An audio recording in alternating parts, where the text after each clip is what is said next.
The adventure kicked off with a party pushing deeper into the dungeon. One member held up an injured ally, urging, just hang in there a little longer. Before long, the wounded fighter dropped to the ground, and another shouted, how many have gone down now? The healers are running out of mana. At this pace, we're done for. Even so, the injured one insisted, it's all right. The Empire has our back. Hero Burn is here. Also, let's try to hit 500 likes on this video. And if you haven't subscribed yet, think about subscribing. Burn called out from ahead. If you can still yell from there, you're doing fine. Push a bit more.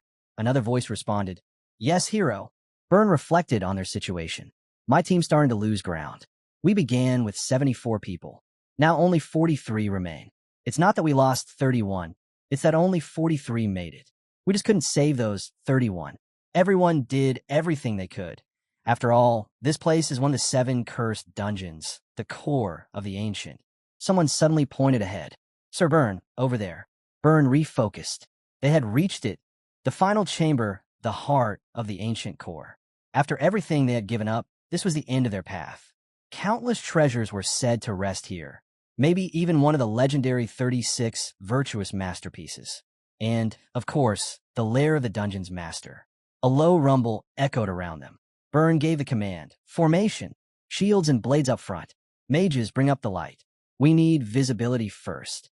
The rumbling cut off, and a mage whispered, I'll brighten it more. Stay sharp. Light spread across the room, and a massive creature stood before them, staring straight at the group. Its jaws opened wide, as if ready to swallow them whole. Burn didn't hesitate. Retreat. We can't win this. Sometime later, a skeleton named Patrick spoke up. So let me get this straight. A bunch of humans stormed in while you were asleep, and you still fought them even though you were already worn out. Sounds like you handled plenty. That about right? The dungeon boss, Swallow replied, pretty much. I had to deal with humans and my exhaustion together. Patrick added, all right then. Try to relax for a moment. Patrick burst out, calm down? How am I supposed to calm down right now? You're the boss monster, yet you slept so deeply that humans marched right up to your face. And you greeted them with a yawn? How does that make sense? This is a mindset issue. He turned toward Renee. What do you think? Renee answered, but with just a single yawn, you pushed the humans back. Your greatness amazes me again, Lord Swallow. Patrick snapped, sure. Let's just forget everything. This whole dungeon is doomed. Swallow tried to ease the tension. Don't say that. Too much stress isn't good for your bones.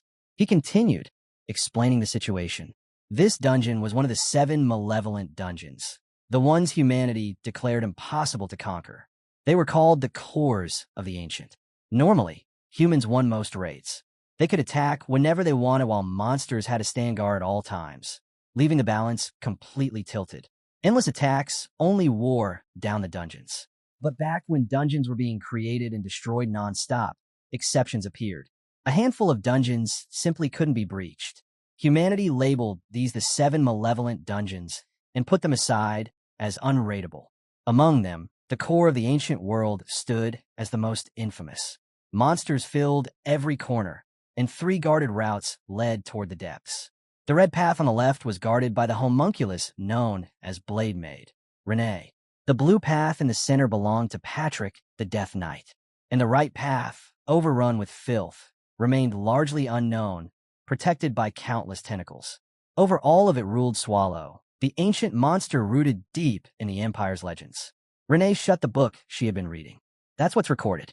After distributing these books to humans like you instructed, Lord Swallow, intruders have definitely increased. Swallow replied, see, there's a method to running a dungeon. If we stay too mysterious, humans don't even bother trying. But if we feed them just enough details, they think they understand the place. They rush in excitedly, unaware that more than half of what's written is completely wrong. Swallow sighed. Even so, I didn't think they'd charge in like that. 74 of them in total, right? Renee nodded. Yes, but most of their gear was melted by the 116 black tentacles. What's left is pricey, though. If it had been me handling them, I could have dealt with everything without ruining the equipment. Swallow let out a quiet laugh. Right, sure. And you'd switch into human form to do it, I assume. Renee gave a small smile. From a distance, Patrick watched the two and finally spoke up. Hello, this is supposed to be a meeting. Did we get together just to chat? Why are you both so cheerful? He let out a sarcastic laugh. This atmosphere is so sugary, it feels like I'll get a cavity just standing here. Actually, forget cavities. My whole skull would rot. He turned to Swallow. Boss, if you're going to polymorph, at least do it right. You had 6 fingers when you patted Renee just now. Swallow checked and replied, you're right. I do have 6. Patrick added, still better than last time. You had over 40 teeth. When you smiled, it sent chills straight through me. Renee chimed in, Patrick, your jaws clacking is too loud. Patrick thought, I'm done with this nonsense. I should just quit being a guardian already. Renee shifted the discussion. Let's get to the main point. As you all know, humans have finally started going down the right path. The issue is that during that attack, the 116 black tentacles that guard that route suffered massive injuries. Its condition is critical. Before she could continue, Swallow cut in. Don't worry too much. Tentacle regeneration is no joke. Let's watch over it for a bit. If it's still bad, we can look for a replacement guardian. Patrick jumped in. Boss, if you're looking for a new guardian, make it 2. I want to quit as well. Swallow replied, what are you talking about? You're my lifelong slave. He went on, anyway, humans will focus on the right side from now on. Patrick muttered, they might already be forming another raid party. Renee added, humans use communication spells all the time now. News about the right path being open has probably spread everywhere. Swallow nodded. Then we'll need to set up a proper countermeasure. Swallow addressed them with a steady tone. Listen closely. We're changing positions. He turned to Renee first. You've been guarding the red path until now. I want you to move to the infected path on the right. The humans will flood in thinking it's wide open. Your job is to stop them. Renee responded. I can hold off as many humans as necessary, Lord Swallow. Swallow then looked at Patrick. You'll take over the red path in Renee's place. Patrick blinked. Me? What? Swallow explained. Once humans realize Renee is on the right, they'll switch to the red path. You'll be there waiting. With this setup, we can cover 2 routes. Patrick threw up his hands. And what if they choose the central blue path? Swallow sighed. Then there's nothing we can do. They'll have a direct appointment with me. Patrick muttered. This plan is awful. Renee, however, nodded. It's brilliant, Lord Swallow. With the biggest issues settled, the last thing left is dealing with that sword. Swallow looked confused. What sword? Patrick replied. The sword the raid leader was using. I can't believe they brought something like that. They were stronger than usual. Swallow asked again. I still don't know what sword you're talking about. Patrick continued. You've heard of them. Humans call them the 36 virtuous masterpieces. Well-known weapons, though not all are weapons. I'm pretty sure this one was the 14th Tanabella. Swallow snapped his fingers. Ah, those 36 master chefs or something. I think we have a few lying around in storage. Patrick corrected him. Masterpieces. And you already know Renee uses one of them. Swallow muttered. So the humans had serious gear this time. Patrick frowned. Now the question is what we do with the sword. Giving it to a monster near the front is dangerous, and taking it back from humans would be a pain. So, Patrick pointed at Swallow. You should handle it. Swallow, recalling Patrick's skill with swords, made a counteroffer.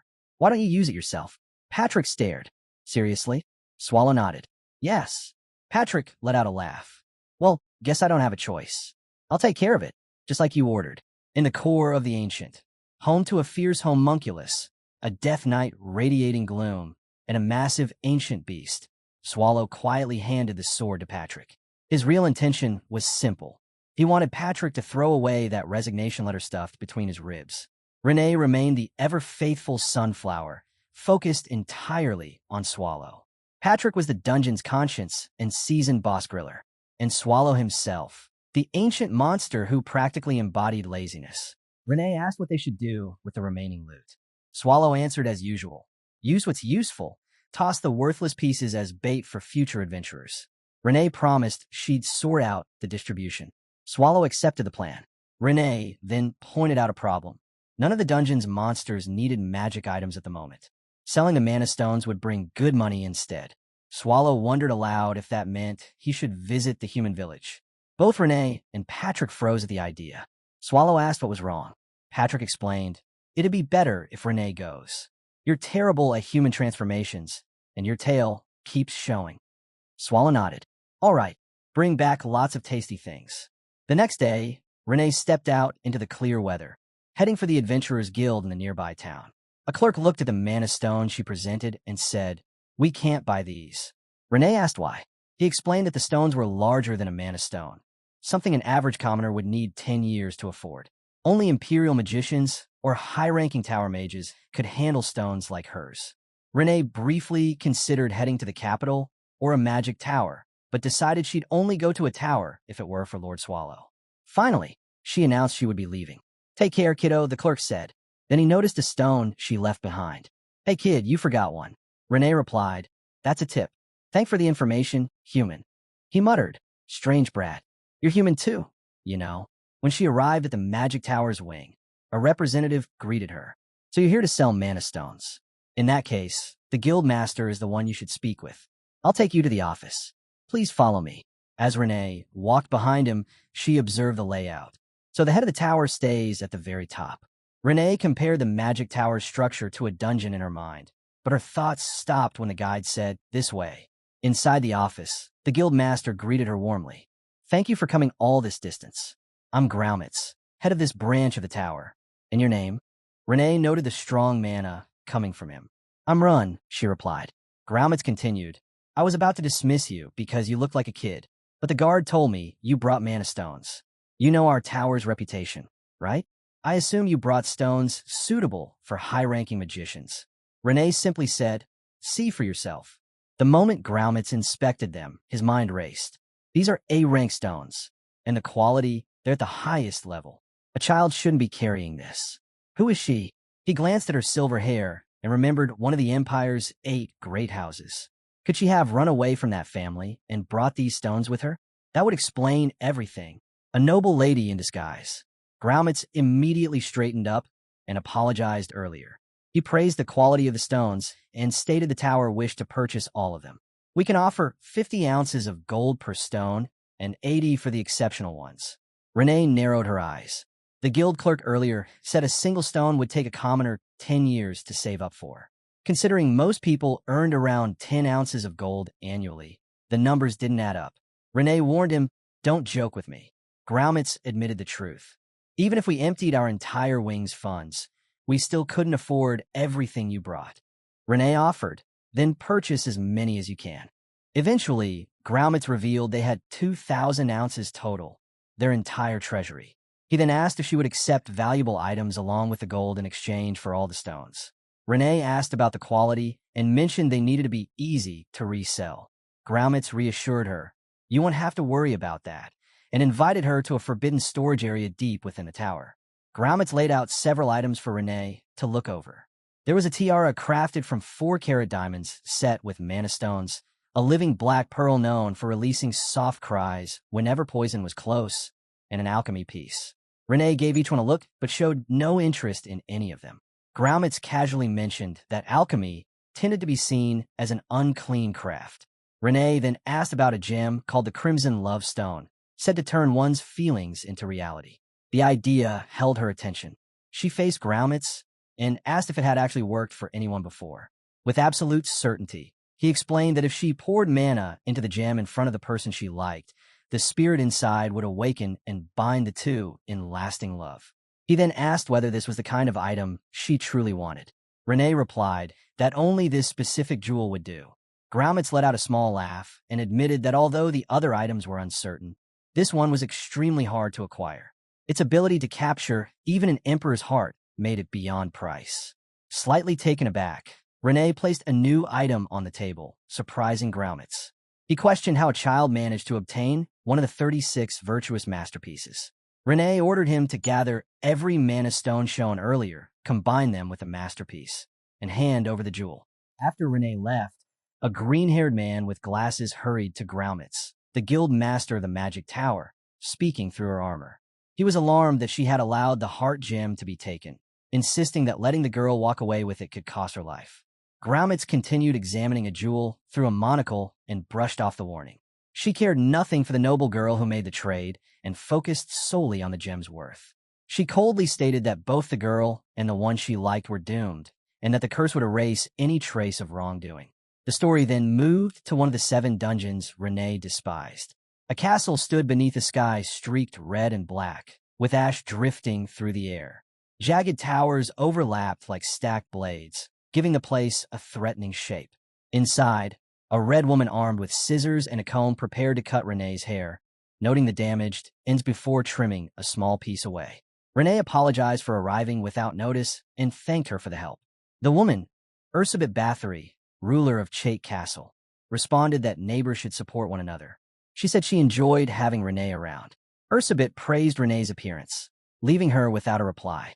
Ursabet picked up a comb and casually denied the idea that a homunculus could stay youthful forever. Standing with Renee in front of the mirror, she drew her in and took a moment to appreciate her unchanged appearance. Renee returned the compliment, pointing out Ursabet's fairer tone and gesturing toward the many beauty tools and blood-filled containers in the room, each one hinting at the effort behind her upkeep. Renee then asked what Ursabet thought of how she looked.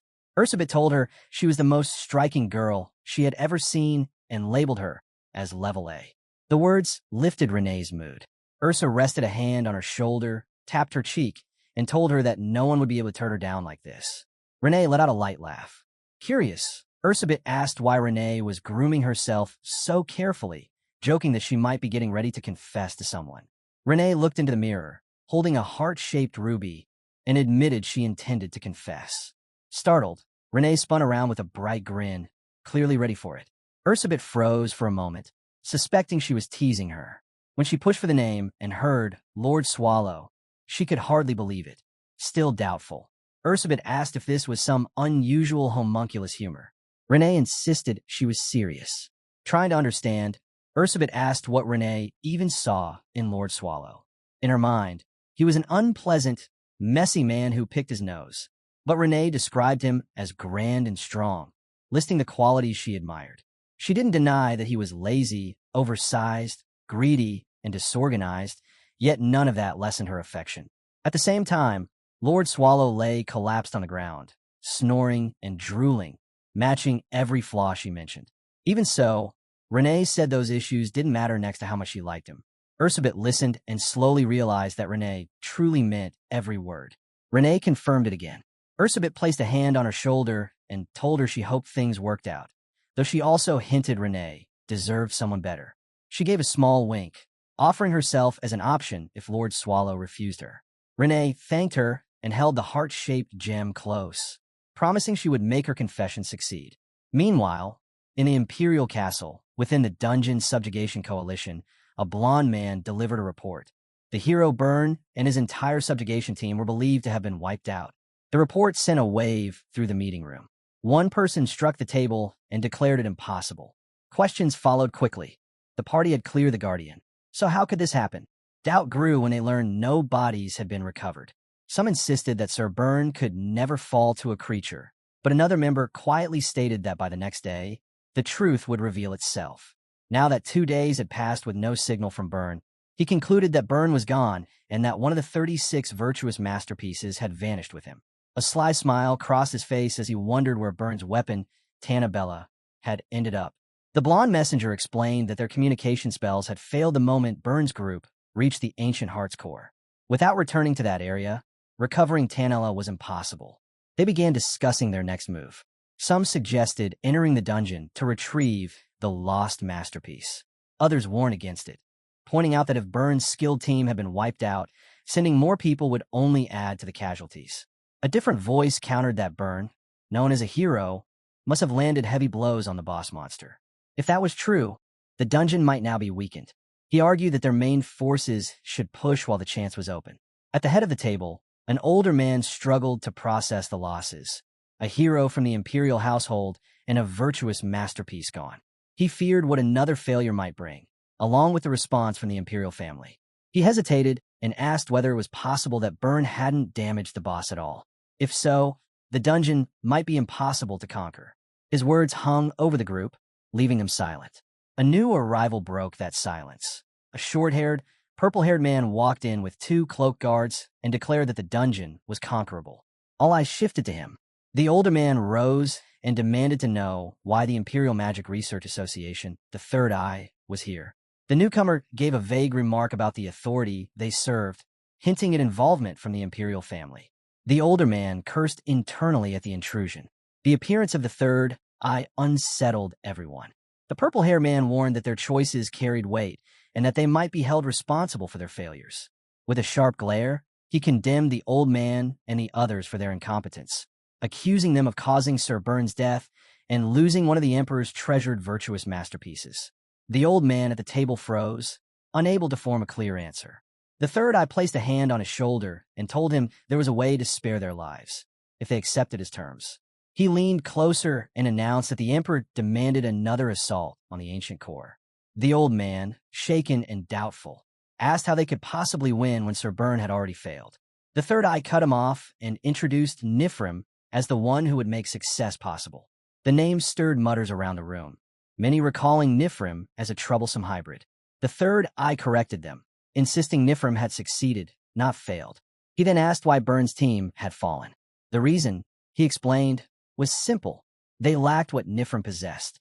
A blonde warrior with blue eyes quietly watched as the third eye ordered them to ensure the next raid did not fail. Elsewhere, Lord Swallow sneezed, sensing that something unpleasant was heading his way. A pulse of dark aura spread from him before another sneeze returned him to his true form. Worried about skipping his patrol and imagining Patrick's reaction, he pictured the skeletal figure lecturing him. Even though Patrick was all bones, the thought alone made Lord Swallow uneasy. He brushed aside the thought and forced himself upright, still half on the ground. Deciding to stop worrying, he headed toward the sewer route where humans had recently slipped in. Along the way, he came across a mess of torn tentacles, the remains of the ancient Guardian's core. All 16 tentacles lay scattered, oozing together with dark aura as they slowly repaired themselves. Seeing there was nothing to be done, he planned to let them recover naturally. Next, he went to the fifth room, managed by Anthropophago, and dropped into a cluster of strange plants. Remembering that they could regenerate as long as their main body and enough nutrients were present, he climbed the tallest one to check. Spotting the core body unharmed, he relaxed as it withdrew into hibernation for further recovery. Leaving the room, he thought about the state of rooms 1 through 4 and realized he would have to bring this up with Patrick. He pictured Patrick reacting with the usual annoyance. Letting out a yawn, he pushed the matter aside. He had only checked the sewer path in room 5 after all. Deciding everything else could wait, he chose to rest first, putting his need to relax above the dungeon's problems for now. Satisfied that everything he inspected was stable, Lord Swallow assumed Patrick would accept his decision to end the patrol early.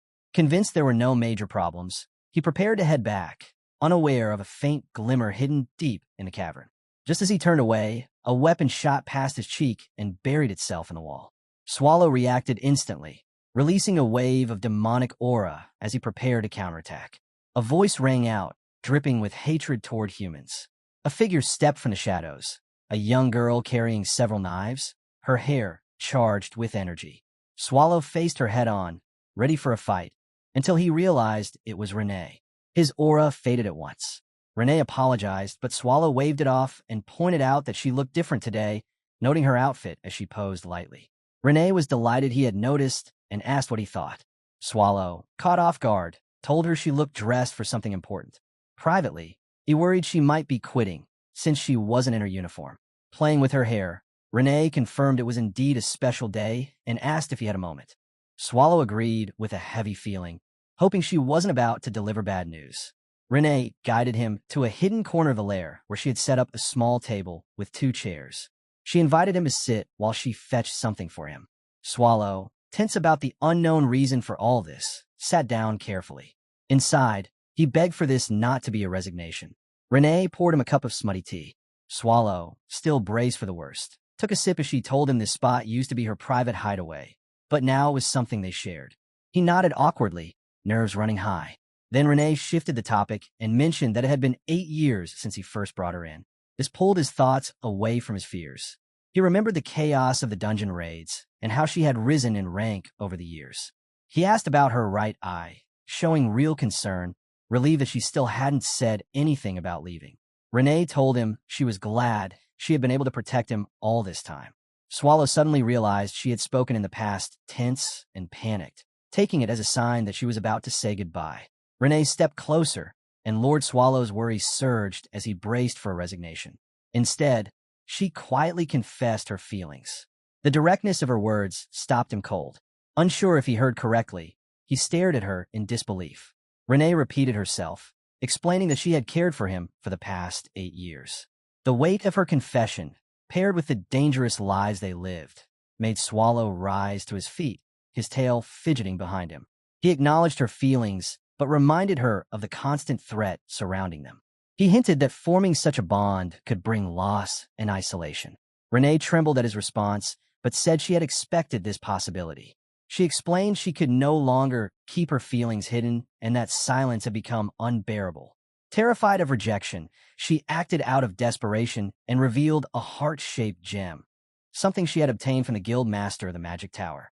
She held it out as her solution to secure his affection. As she stepped toward him with the jewel, Swallow urged her to slow down. Renee hurried to explain the gem's ability, but as soon as Swallow sensed the mana inside it, anger overtook him. Believing the jewel carried harmful intent, he shifted into his shadowed, demonic form and demanded to know why she would use something dangerous on him. Startled, Renee dropped the gem. It hit the floor, shattered, and unleashed a violent curse. In the present, Patrick praised Lord Swallow, reaffirming his loyalty and friendship. He joked about Swallow's ability to scare off humans and mentioned the respect between them. But then Patrick, the skeletal warrior, expressed disbelief at Swallow's recent actions. He questioned how Swallow could drive Renee away and mocked him for treating her no differently than anyone else. Patrick couldn't believe that even Renee had ended up on the receiving end of Swallow's fury. Still in his demonic form, Swallow brushed off Patrick's rattling jaw and asked what he should do now. Patrick pointed out that Swallow had brought this problem on himself. Looking over the broken remains of the red gem, Patrick admitted the blame wasn't entirely on Swallow, but he had contributed heavily to the disaster. Crushing the shards in his bony grip, he confronted Swallow with his share of responsibility in what had happened. Swallow, still disoriented, insisted he didn't remember anything. Patrick offered to help him recall, and the scene shifted back to the moment things spiraled out of control. In the flashback, Swallow was lost in rage. Patrick stepped in just as Swallow was about to strike Renee. Wrapped in a chaotic mix of human and monster form, Swallow lunged, but Patrick grabbed hold of him and tried to restrain him. One look at Swallow's unstable state told Patrick how serious the situation had become. He turned to Renee, who was in shock and unable to think clearly after seeing the ruby's effect. Patrick tried to get her to leave, but she couldn't understand his words. Realizing she was too unstable to move on her own, and that her presence only worsened things, he made a swift decision. He drew his sword and blasted her away from them, sending her flying and knocking her unconscious. It was harsh, but necessary for everyone's safety. With Renee out of immediate danger, Patrick faced the frenzied Swallow. Caught between his demonic instincts and scattered thoughts, Swallow accused Patrick of trying to kill him too. The flashback showed the chaos that had unfolded, leading to Swallow's current remorse and confusion. Back in the present, Patrick finished his recounting. Swallow winced at every detail. Patrick asked if he truly didn't remember. Swallow hid his face with his hands and admitted he felt responsible and confused. Patrick nodded, understanding the weight of it all. They looked at the shattered remains of the ruby. Patrick stated that they needed to find Renee. He reminded Swallow that she handled nearly everything that kept the dungeon running. Monster diets, financial records, general oversight, and that losing her would hurt the dungeon more than losing Swallow himself. The realization hit Swallow hard, and he admitted he hadn't known how much she did. Patrick told him to go after her, lower his pride, apologize, and convince her to return. As Swallow slowly shifted out of his transformed state, he accepted the advice. Patrick stressed the urgency, adding that if it came down to it, Swallow should be prepared to kneel and kiss her shoes to bring her back. Understanding the seriousness, Swallow agreed to fix what he had caused. As he prepared to leave, Patrick handed him a bracelet called Demura, used to steady mana. The bracelet held a green emerald that immediately drew Swallow's attention. Patrick explained its value and warned that, because of Swallow's intense mana reflux and the unusual number of fingers he had, the effect might not work at full strength. Patrick explained that the Demura bracelet might help stabilize Swallow's polymorph state and prevent major mana surges. Curious about how prepared Patrick seemed, Swallow asked, half in jest, if Patrick had predicted the disaster. Patrick replied that he simply found the Demura dropped on the floor and reminded Swallow that the item was delicate. Swallow slipped the bracelet onto his wrist and promised he would take care of it. He also told Patrick to look after the dungeon while he was gone. Patrick corrected him immediately. Swallow wasn't heading out for leisure. He needed to return within 5 days. With humans expected to come back soon, Patrick stressed that he couldn't defend the dungeon alone for long, but he could hold the place for at least that 5-day window. Swallow agreed to keep the deadline in mind. Summoning a cloak that made him appear human, Swallow pulled the hood over his head, ready to blend in if needed. Patrick warned him not to attract attention near any human settlement, since the sight of a dungeon monster wandering around would cause serious trouble. Swallow joked that if things went wrong, he could just stir up chaos. Patrick ignored the remark and told him to forget the theatrics. His only job was to find Renee and bring her back within 5 days. After Swallow left, Patrick reflected on how complicated the situation had become. Renee had unknowingly obtained a mana stone, carrying a curse strong enough to nearly get her killed by a berserk Lord Swallow. As he sorted through the mess, he spotted a flyer announcing the auction of the 34th virtuous masterpiece, the beheading fawn. He imagined what might happen if Swallow found out, an event that could end with humans swallowed whole and the world thrown into disaster. While processing that thought, Patrick uncovered something even worse. The Dungeon Subjugation Coalition had moved their schedule forward. The raid on the ancient core, originally planned for later, had been shifted to happen in just 3 days. Patrick froze at the realization. He had told Swallow he had 5 days. With Swallow gone and unaware of a new deadline, the dungeon now faced a serious threat.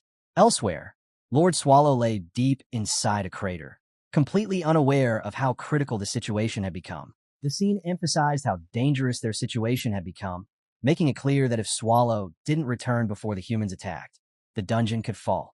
Lying on his back inside a massive crater, Swallow stared at the sky.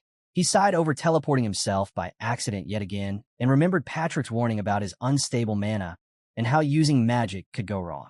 Watching mana leak from his hand, he wondered if this was the cause of these mishaps.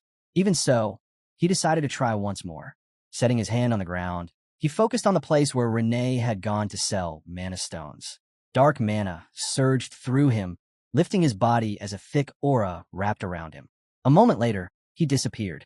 The story shifted to a grand throne room where a demon queen with purple hair, horns, and wings sat on her seat. She addressed a human warrior who had reached her chamber, telling him she would give him a glorious end. The warrior stepped forward with confidence, challenging her and raising his sword. He announced that he and his companions were the Dawn Tiger Mercenary Party, the Empire's 32nd ranked subjugation group. His teammates, a crossbow user and a mage, stood ready, claiming they would defeat her and spread their fame. The queen dismissed their boasts and rose from her throne. She declared herself the 17th descendant of demon King Asmodeus. A sharp wave of dark power radiated from her wings, glowing in a pinkish-green hue. She introduced herself as Melsda Lymf Agrias and informed them that hearing her name marked the end of their lives. The mercenary leader stepped in with confidence, shouting that she would fall. Mel's double spun her staff with ease and braced for combat. Arrows flew toward her, and she knocked them aside without effort, shocking the mercenaries. Their mage called for support and prepared a fire spell.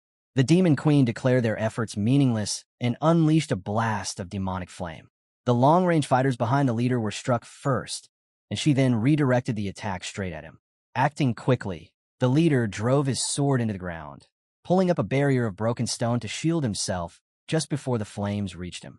As the heat faded, the air suddenly grew colder. He turned and saw sharp spears of ice forming behind him. He looked up and saw that the queen had already prepared another spell, an enormous mass of ice gathering above him, ready to drop. Acting fast, the mercenary leader scooped up a handful of stones and threw one straight at her, throwing off her stance. Using the opening, he jumped forward to attack. The queen countered by firing a volley of ice shards at him, but a protective barrier suddenly formed around the leader, blocking the strike. Surprised, she questioned who had cast it. She had assumed their mage was down, but then realized both the mage and the archer, though badly hurt, were still alive. Using the last of his magic, the mage had created the barrier to keep the leader alive. Gathering her strength, the demon queen lunged toward the mercenary. He rushed at her with equal force. Just then, the ceiling above them burst open. Something crashed through and slammed into the ground with enough force to blast both fighters backward. Stunned, the leader coughed blood, while the queen stared at the destruction, trying to figure out what, or who, had intervened. One of the mercenaries ran to the leader's side. The leader assured them he was still able to fight. The group wondered who had fallen from above, since they hadn't heard of any other parties nearby.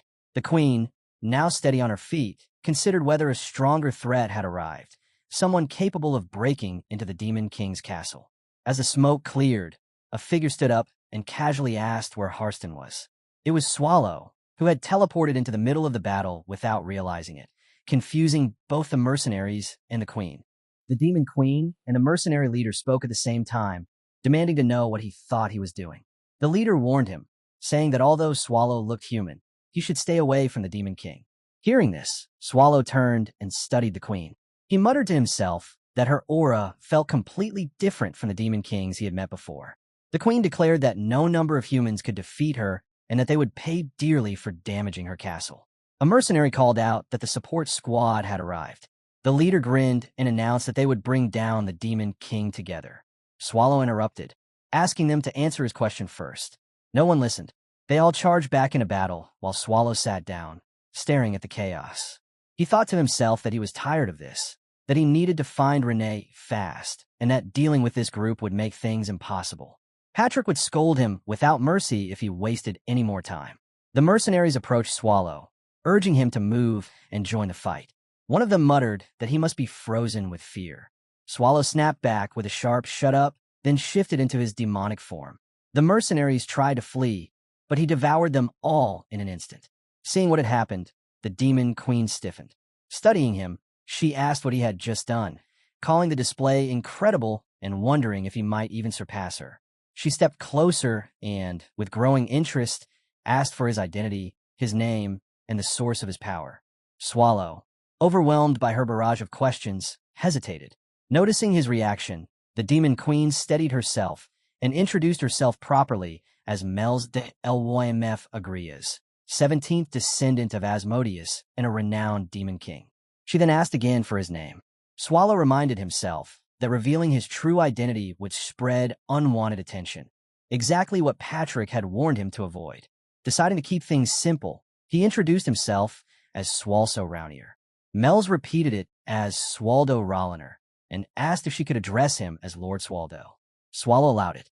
She thanked him for assisting her, noting that his intervention prevented the enemy from landing even a single hit on her, though she insisted she hadn't truly needed help.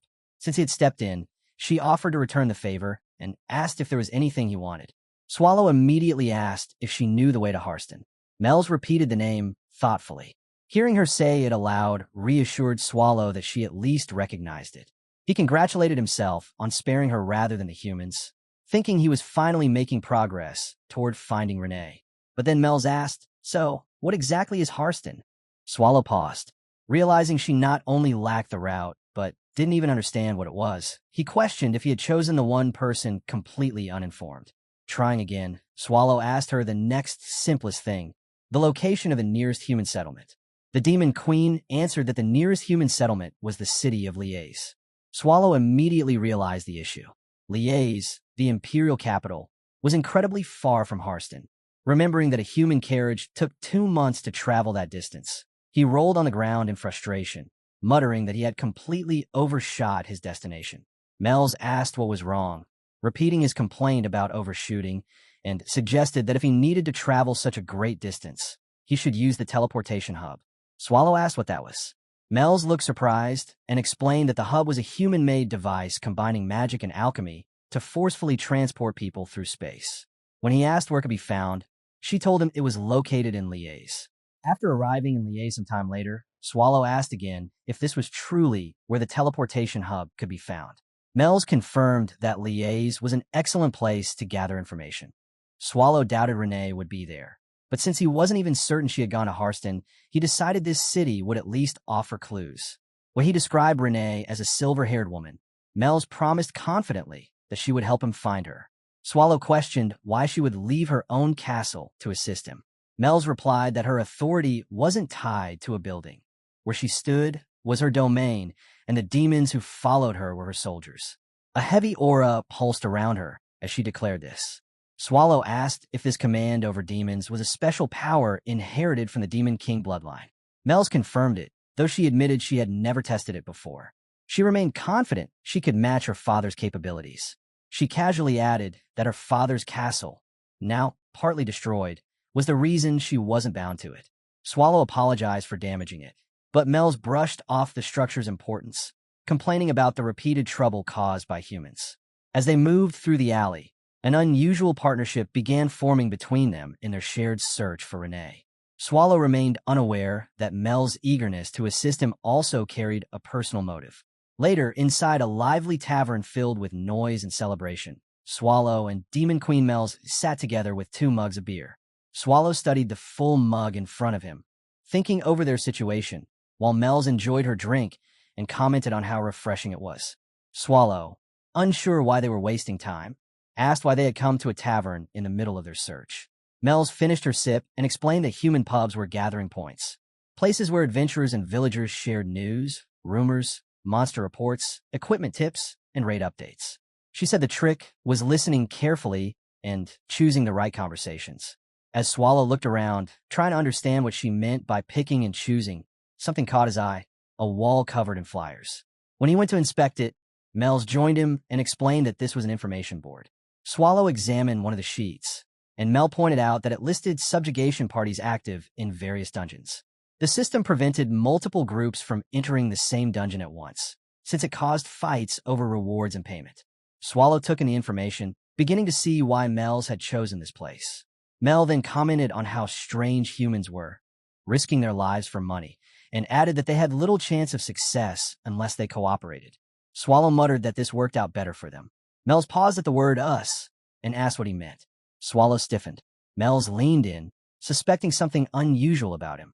She questioned how he, as a dungeon demon, could freely travel outside when she herself was normally confined to her own castle. The contrast struck her as strange. Trying to avoid the topic, Swallow said it was complicated and asked her not to push for details. Mel sensed that he was hiding far more than he was willing to explain. She let the matter drop and chose not to pry further. Swallow then noticed a new flyer, one referencing his own dungeon. He was relieved to see no active subjugation party listed yet, meaning he still had time.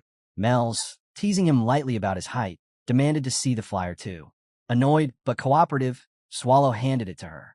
Her excitement rose as she read the posted raid notice for the 7 malevolent dungeon cores of the Ancients. Swallow asked if she actually knew that dungeon. Mel's replied confidently that she did. She explained that it combined the strengths of every dungeon into one, and even humans, foolish as they were, couldn't ignore its power. Swallow told her to hold on and asked if she was even allowed to talk about it. Mel sat down with enthusiasm and announced that it was the ultimate goal of every demon. Among the 7 malevolent dungeons, she said, the core of the Ancient was the strongest, and its ruler, Lord of Creation, the guardian who judged fear, stood above all other core monsters. She named this ruler as Lord Swallow. Swallow wondered to himself if he wasn't more of a landlord constantly dealing with troublesome tenants. Mel's continued, saying the core of the Ancient was her favorite dungeon and that she wanted to grow stronger so she could one day meet Lord Swallow. Hearing this made Swallow sweat, considering she was already sitting right next to him. She said the dungeon's strength was unmatched and that she wanted to become like it. She added that her father had been a true demon king worthy of the throne, unlike her, though even he had been surpassed by certain humans, specifically a young hero named Burn. Swallow asked if she meant the hero who defeated the demon king. He muttered that Burn was someone he had no desire to approach, remembering that he had once swallowed that same hero with a single yawn. Mel's explained that she didn't want the same life her father had lived, managing dungeons endlessly. She wanted her demons to build their own and planned to become stronger for that purpose. She asked Swallow if that wasn't a great dream. Swallow smiled and thought to himself that youth had its own appeal. Long ago, farther back than he could properly recall, he had been the same. He once led armies strong enough to dominate the world. He had tried to master every piece of knowledge in existence, more intensely than anyone else. He had spent time with humans he once looked down on and even allowed himself to care for them. For a time, he had given everything to that path, but in the end, he realized it was meaningless. Now, his only ambition was to sleep as much as possible. While he was reaffirming this goal, Mel's had already drifted off under the effects of the alcohol and fallen asleep at the table. Mel's snoring echoed through the tavern. leaving Swallow unsure if she was truly asleep in such a noisy place. She gave no response and continued resting without pause. Nearby, he overheard a man asking his companion if a new subjugation request had arrived. The companion confirmed it, saying he had forgotten to post it the previous day. The first man scolded him, asking how he expected to put up yesterday's notice now, and another asked which dungeon it involved. While holding the sleeping Mel's and asking the waiter where the rooms were, Swallow listened as the man posted the overdue request on the board, telling the crowd to see for themselves. His friend teased him again, warning that he would get fined if Imperial inspectors caught him being careless. The man insisted he was changing it right now. Everyone gathered as the flyer went up. It listed the 7 malevolent dungeons core of the Ancient, an underground limestone cavern in the Great Nia Forest, west of the Empire near Harsten. The notice stated that only subjugators formally qualified to clear an Imperial S-rank dungeon or its equivalent were permitted to enter, warning of extremely high danger. The listed party was the Fimor subjugation group of Fimor du Belly, 31 members under leader Nifim, with a completion limit of 72 hours from the date issued. The next morning, in a rented room, Mel sat up with a sore head and yawned. Swallow asked if she was awake, and she admitted she couldn't remember anything. He said he had expected that, then suddenly fell backward in disbelief. She demanded to know why he reacted that way. Swallow stared and wondered aloud if his vision had deteriorated, asking why she looked so small. Shocked, she yelled that she wasn't child. He asked if she had gone through some sort of rejuvenation. She responded by repeatedly striking him and demanding to know why he would say something so rude. Swallow asked who told her to suddenly appear younger and insisted that it had startled him and hurt. She continued hitting him, shouting that she hadn't become younger at all. Covering his face, he begged her to stop. Once she calmed enough to speak, she clarified that the appearance he saw yesterday was her version 2, a form she used so humans wouldn't underestimate her. The one he was seeing now, she explained, was her version 1. Swallow repeated her explanation back to her, confirming that her true appearance wasn't the one from yesterday, but the one he was seeing now. She agreed and then asked why he looked that way, accusing him of eating a late-night snack without her knowing. Swallow only stared at her. She went on, shouting that transformation magic was meant to show a user's potential future form. In other words, when she matured, she would eventually look like her splendid version 2 self. Swallow answered with a plain, okay. She demanded to know if he understood, and he replied, okay, again. She insisted his response lacked any sincerity. Swallow said they should probably start by getting new clothes. She told him to stop treating her like a child. He answered, all right, but she declared she wouldn't forgive him so easily. The scene shifted to the Harsten estate, where tension had begun to build. A subjugation group from Liège, led by Nifrim, arrived at the gates and announced that they were there to subdue the core of the Ancient. Inside the mansion, someone asked who had sent the official documents. The butler reported that they had arrived yesterday, signed by the Third Eye under the name of Harsten's lord, Earl Cursed. Everyone knew the Third Eye operated directly under Imperial authority. For a B rank or higher dungeon, formal permission from the local lord was required before entry. Yet the papers seemed to bypass that entirely. The Earl wondered aloud whether it was even a request at all, or simply a command. Because it came from the Imperial family, he realized he could not refuse them. Earlier, he had asked his butler whether she believed the subjugation party could truly suppress the core of the Ancient. She shook her head. The Earl agreed. The group was far too weak for such a mission. And as for their leader, Nifrim, he had never heard of him. He questioned what the Third Eye was thinking. If the party recklessly tampered with the core of the Ancient, it would be his territory that faced the consequences. He considered bringing in a stronger subjugation party instead, but he needed one he could trust. His butler hinted that the solution might be closer than he realized. The Earl immediately knew she meant the Magic Tower's wing division. If the wing was involved, then it could work. He recalled hearing that even for a rising A-rank tower, attempting to suppress the core of the Ancient was madness. But if the rumors about their capabilities were true, there was a chance. This thought made him grin. The Earl also knew that in the right corridor of the dungeon, where even the Guardian had been defeated, the only monster remaining was the boss who had faced Hero Byrne's party, Swallow. Earl ordered his butler to send someone to the Magic Tower's wing division immediately with a request issued under his own name, promising a large reward for cooperation. He instructed her to tell them to suppress the core of the Ancient by any means necessary. Suddenly, someone shouted from outside that they could not enter. right before Earl's office doors burst open, startling him. He demanded to know who was there. Nifrim stepped in and asked if he was Lord Earl. Earl instead asked who he was. Nifrim introduced himself and explained that since the gates had not been opened for them despite repeated calls, they had taken the liberty of entering on their own. Earl asked why Nifrim had come without any prior notice. Taking a seat, Nifrim asked whether the Earl had not received the imperial documents and whether there was any reason they couldn't enter. Earl, shaking, answered no, feeling the oppressive pressure radiating from Nifrim. One of Nifrim's companions spoke up, reminding Earl that they were guests and questioning why he looked so tense. She told him to smile and demanded something sweet, tea, snacks, and chocolates, so he should provide them immediately. Clenching his fist, but unable to protest, the Earl ordered his butler to prepare the refreshments. A moment later, the Earl asked Nifrim why he had come to see him. Nifrim replied that they were here to crush the core of the Ancient. The Earl pointed out that it had only been a day since the official papers arrived, and noted how quickly they had moved. He asked when they planned to depart. Nifrim said they had intended to go today, but something had come up, so they would likely go tomorrow. He asked if that was acceptable. The Earl hesitated, saying that tomorrow seemed far too soon for such an important mission, and suggested they recover fully first. He offered lodging and comforts so they could rest as long as needed. Nifrim declined, saying it wasn't necessary. Even if the Earl did not worry for them, they would simply stop by the Magic Tower's wing and then depart immediately. Alarmed, the Earl asked what business he had at the wing and if he knew someone there. Nifrim replied that it wasn't for anything polite. He planned to kill them. The Earl stuttered in confusion, asking what he meant. Nifrim explained that the territory's security was too weak and that eavesdropping with magic had been effortless. They had overheard the Earl planning to entrust the subjugation to the wing.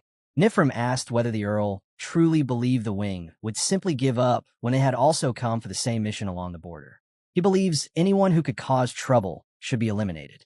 He also mentions to Earl that the situation worked out quite well for him, since between their group and wing, whoever proved stronger would be the one to take on the Ancient's core. Earl admits his mistake, apologizes, and assures him he won't involve any other groups, granting him permission to begin the raid whenever he pleases. With a faint grin, he picks up a cookie, asks Earl to confirm, then takes a bite, saying that it's an honor to be favored by Earl Atark. Meanwhile, deep within the core of the ancient dungeon, stone figures shaped like humans stand motionless. Patra cuts through their necks effortlessly, knowing the others will be arriving soon. Elsewhere, in Liège, Swallow and Mel stroll down the street. Swallow spots something ahead, finding it oddly familiar. Mel's points ahead, saying that it must be the place. Swallow approaches a guard and asks for directions to the teleportation hub. The guard informs him that if he means the hub, it's still quite far. What they see now is only the entrance. The hub itself is inside a castle located just outside the Imperial Palace. To reach it, they need to pass through 3 more castle walls. Swallow asks how long that would take. The guard replies that if they walk, it'll take about a week.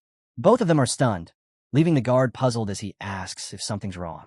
Swallow realizes time is running out. At this rate, he'll never find Renee before Patrick escapes again. Mel's quietly suggests they use flying magic, but Swallow refuses, warning that releasing mana would alert the humans. He isn't sure what might happen if they're discovered. Just then, a voice interrupts, saying they seem to be in a bit of trouble. An old man steps forward, apologizing for overhearing and asking if they're headed to the hub. Mel's confirms and asks who he is. The old man introduces himself as Belver, the flying coachman. She asks what he means by that, and Belver gestures to a large object nearby, something with wings. He explains that it's an abandoned 4th-generation homunculus, a relic from the Empire's old artificial angel creation project. He says he gets it, while Mel's eyes the creature and quietly thinks it looks awful. Belver continues, explaining that the thing is sturdy, obedient, and capable of flight, but it was discarded because it failed at its original mission, the downfall of the church. Mel's then asks if human homunculus experiments have finally stopped. Belver shakes his head, saying the Empire would never let go of such power, and rumors still circulate about homunculi being produced somewhere on a massive scale. Swallow asks if they aren't usually grown in huge flasks. Belver answers that those were from long ago, the method used for the 1st generation around 150 years back. That makes Swallow pause, realizing just how long it's been since Renee was born. Mel's climbs into the carriage, noting that it looks sturdy enough. She believes Belver's story and asks how long it'll take to reach the hub if they ride it. Belver says the flight is 3 hours and inspection takes 1 hour, so 4 hours total, since every castle wall requires mandatory checks, even for flying transport. Swallow asks the price, and Belver tells him it'll be 8 ounces of gold for both of them. They're stunned. 8 ounces of gold equals 800 ounces of silver. There in the night before cost 8 ounces of silver. This ride was 100 times more expensive than their lodging. Mel's apologizes, saying she doesn't have that kind of money. Swallow tells her he doesn't either, until something clicks in his pocket. He pulls out a folded sheet. Inside the letter, Patrick calls him their clumsy boss and says a day will come when he'll appreciate him. Along with a note, several gold coins spill out. A short while later, they're already seated inside the flying homunculus. Mels calls his name, and he asks what she wants. She asks who gave him that much money. He yawns and says it must have been someone from the dungeon who slipped it to him without saying anything. She studies him, then asks how a dungeon monster like him can walk around so freely. He jokingly asks if saying he got kicked out would satisfy her. She then asks if the one he's searching for is also someone who got thrown out. He says it's something like that. Mels admits she's the bit envious, because even after leaving the dungeon, he still looks after his companion. She wishes she had someone like that too, someone to care for, and someone who'd care for her. He simply responds, asking if that's how she sees it. In the District of Gold and Entertainment, Swallow asks the attendant if he's really saying they can't use the teleportation hub right now. The man confirms it and apologizes for the trouble. Mels admits she never expected this and feels embarrassed. The attendant explains that if their business isn't urgent, they should return around 8 p.m. The hub is shut down today to protect the security of the auction. Once the auction ends, VIPs will be using the hub, so the higher-ups might permit access if they show the paper he hands them. Swallow asks if they're closing the entire hub for a single auction. The man replies yes. He adds that a very rare item is being displayed this time. The beheading fong, which had been missing for years, suddenly appeared a few days ago. To prevent anyone from sneaking into the auction house through the hub, they shut it down for an hour. Mels nods, saying she understands, and compliments the drawing on the flyer. Swallow, meanwhile, stares at the illustration of the beheading fong, certain he's seen it before. Then it clicks, his associate used the exact same weapon. The attendant asks if he's sure, and Swallow insists it's identical. He asks if it's the type that transforms into a huge blade when gripped tightly. The man says he isn't sure, but believes Swallow must be mistaken. There's only one beheading fong in the entire world. Hearing that, Swallow freezes. If only one exists, then it has to be Renee's weapon. But why would humans have it? It doesn't make sense. Not even the bosses of the other 7 malevolent dungeons would dare cross Renee. Humans shouldn't stand a chance. She's powerful enough to be known as Blade Maid Renee. His body gradually shifts back to its original form as he pieces things together. He remembers Renee leaving without a blade. She wore frilly clothes with nowhere to hide a weapon. She even threw a blade at him when she mistook him for an enemy. Now, he wonders just how many weapons Renee still has left. Renee never fought humans with fewer than 5 weapons. Swallow knows Patrick is powerful even without a blade. He only becomes stronger with one. But Renee is different. Take the blades from the Blade Maid, and there's nothing left for her to fight with. Mels calls his name, frightened as his body shifts back into its original form. But he doesn't hear her. His thoughts spiral. Did mere humans actually kill Renee? If a human killed her, then he should wipe out whoever was responsible. He mutters, asking Renee if she wouldn't agree with that. Mel shouts for him to calm down. She grabs his arm, trying to pull him back to his senses, demanding to know what's going on. With a harsh, steady tone, he tells her he'll ask only once. Is there truly only one beheading fong? The one among the 36 virtuous masterpieces? Sweating, she says that according to everything she's learned, yes, only one exists. She asks why he's suddenly bringing it up. He replies that he's been searching for it because it belongs to his friend, and he must find it. He pulls his arm away, telling her she doesn't have to help him anymore. Short as their time together was, he thanks her for it. Then he says he knows the way back to Harsten and can go on alone. It's best for her to leave quickly. She calls after him, demanding to know if the friend he mentioned is the demon who takes the form of a silver-haired woman, the warrior who wields the beheading fong, the Blade Maiden, Lady Renee. Her voice trembles as she says that his reaction makes it clear she's right. But he brushes her off, saying that's enough provocation, and asks how much she's trying to drag out of him. She forces a shaky laugh, insisting he doesn't need to explain everything. Even if he uses that harsh voice, he can't scare her. She's already figured out who he is. She adds that Renee is the guardian of the great ancient core, standing above all others. If Swallow calls Renee his friend, then, by that logic, he must be the master of the ancient core, the great Lord Swallow himself. The realization hits him, and his anger evaporates. He admits it, and Mel says she already knew. He lets out a sigh, though inside he feels nothing but discomfort. She laughs, telling him to look at himself. She caught him perfectly, but he shouldn't worry because her deduction skills are flawless. Then, in a shy tone, she says she can guess exactly what kind of reckless thoughts were running through his mind. Because of that, she's going to help him, and he has no right to refuse. He asks if she's really basing everything on such flimsy reasoning, especially when he's only ever claimed to be on par with the Demon King. She answers that it isn't logic that becomes a Demon King. It's the Demon King who decides the logic. He sighs again, thinking she's taking things way too far. She calls him Swall, saying that just moments ago he was terrifying. Strange things were shooting from his back, but now that he's calm again, she's relieved. She declares she'll be assisting him from now on, so he shouldn't worry. And she makes him promise never to use that voice to say things like that ever again. Later, on the day of the auction, nobles file in through the main gate. At the same time, in the back entrance, a guard waits. Nothing shows up, and he wonders why he's even posted there. Then he hears a greeting. Mel's, and a refined version of herself, step forward. She tells the guard they wish to enter the auction through this entrance and asks if that's allowed. Stammering, the guard says they may pass, but first he needs their names. She introduces herself as Mel's of House Agria and the man behind her as her attendant, Swallow. The guard asks them to wait while he checks the list. After a moment, he apologizes. Her name isn't on the guest list. Mel's comments that it's odd and asks Swallow if he happens to have the invitation with him. The guard, confused, asks what invitation they're talking about. Swallow steps closer, saying he has it right there. But the guard tells them that no invitations were issued for this event. Swallow suddenly drives his fist into the guard's face, knocking him out. He calls it the guard's invitation to the afterlife, then turns to Mel's and asks if she couldn't have picked a different outfit. She fires back, asking why. Was he scared he'd fall for her dazzling self? He tells her she's a kid and should dress like one. She erupts, yelling for him not to call her that. He shrugs and says fine, they should move, but she keeps shouting, demanding he take it back immediately. Meanwhile, inside Chait Castle, Renee lies on a bed, thinking she can never return to the ancient core again. The scene shifts back to 80 years earlier. The region near the forest of Grapenia burns. Swallow apologizes to Grapenia, stunned that humans dared start such a blaze.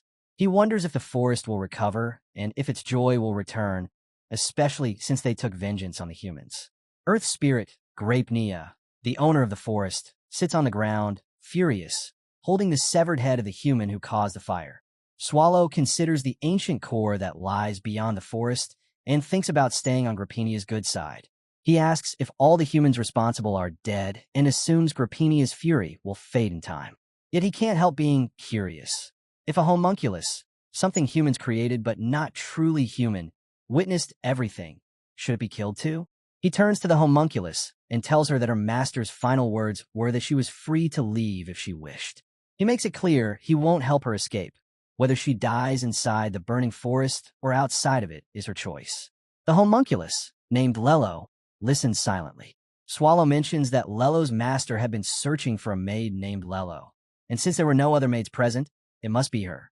But his moment of mercy ends there. Lello was the name given to the head maid of a household, a title reserved for the most exceptional. The real Lello at that time was a middle-aged chief maid. This homunculus had never been called by that name. Creations like her didn't receive names. Yet, because of that title, something new stirs in her for the first time. She quietly says, Lello. Back in the present, at Chait Castle, Renee sits on a rock outside, lost in old memories. Ursabet approaches. Renee, I heard the subjugation party sent by the Empire is heading toward the ancient core. Renee answers, even if you say that, Ursabet, I'm not going back to the ancient core. Ursabet tells her, I'm not asking you to return. I want you to be happy, but your freedom matters more. Shouldn't you settle everything properly? Those two will search for you everywhere. If they find out you were deceived by a human and ended up like this, what do you think Swallow or even Patrick will do? If you plan to hide forever, then erase every trace of yourself. Even if you do it badly, Patrick will understand what you meant and handle the rest. With the subjugation party arriving, the ancient core will be busy for days. If you intend to cut things cleanly, now is the time. Renee considers her words, then tells Ursabit that she intends to go far away for a while to clear her mind. Ursabit notices Renee's right eye fading and asks if she's sure she can go alone. Renee assures her she'll be fine and thanks her for worrying. She then asks where her blade is. The scene shifts to the auction house. Swallow corners a guard, demanding every detail he knows about the beheading fawn. Under pressure, the guard confesses it was submitted by the magic tower of Harsten, specifically Wing.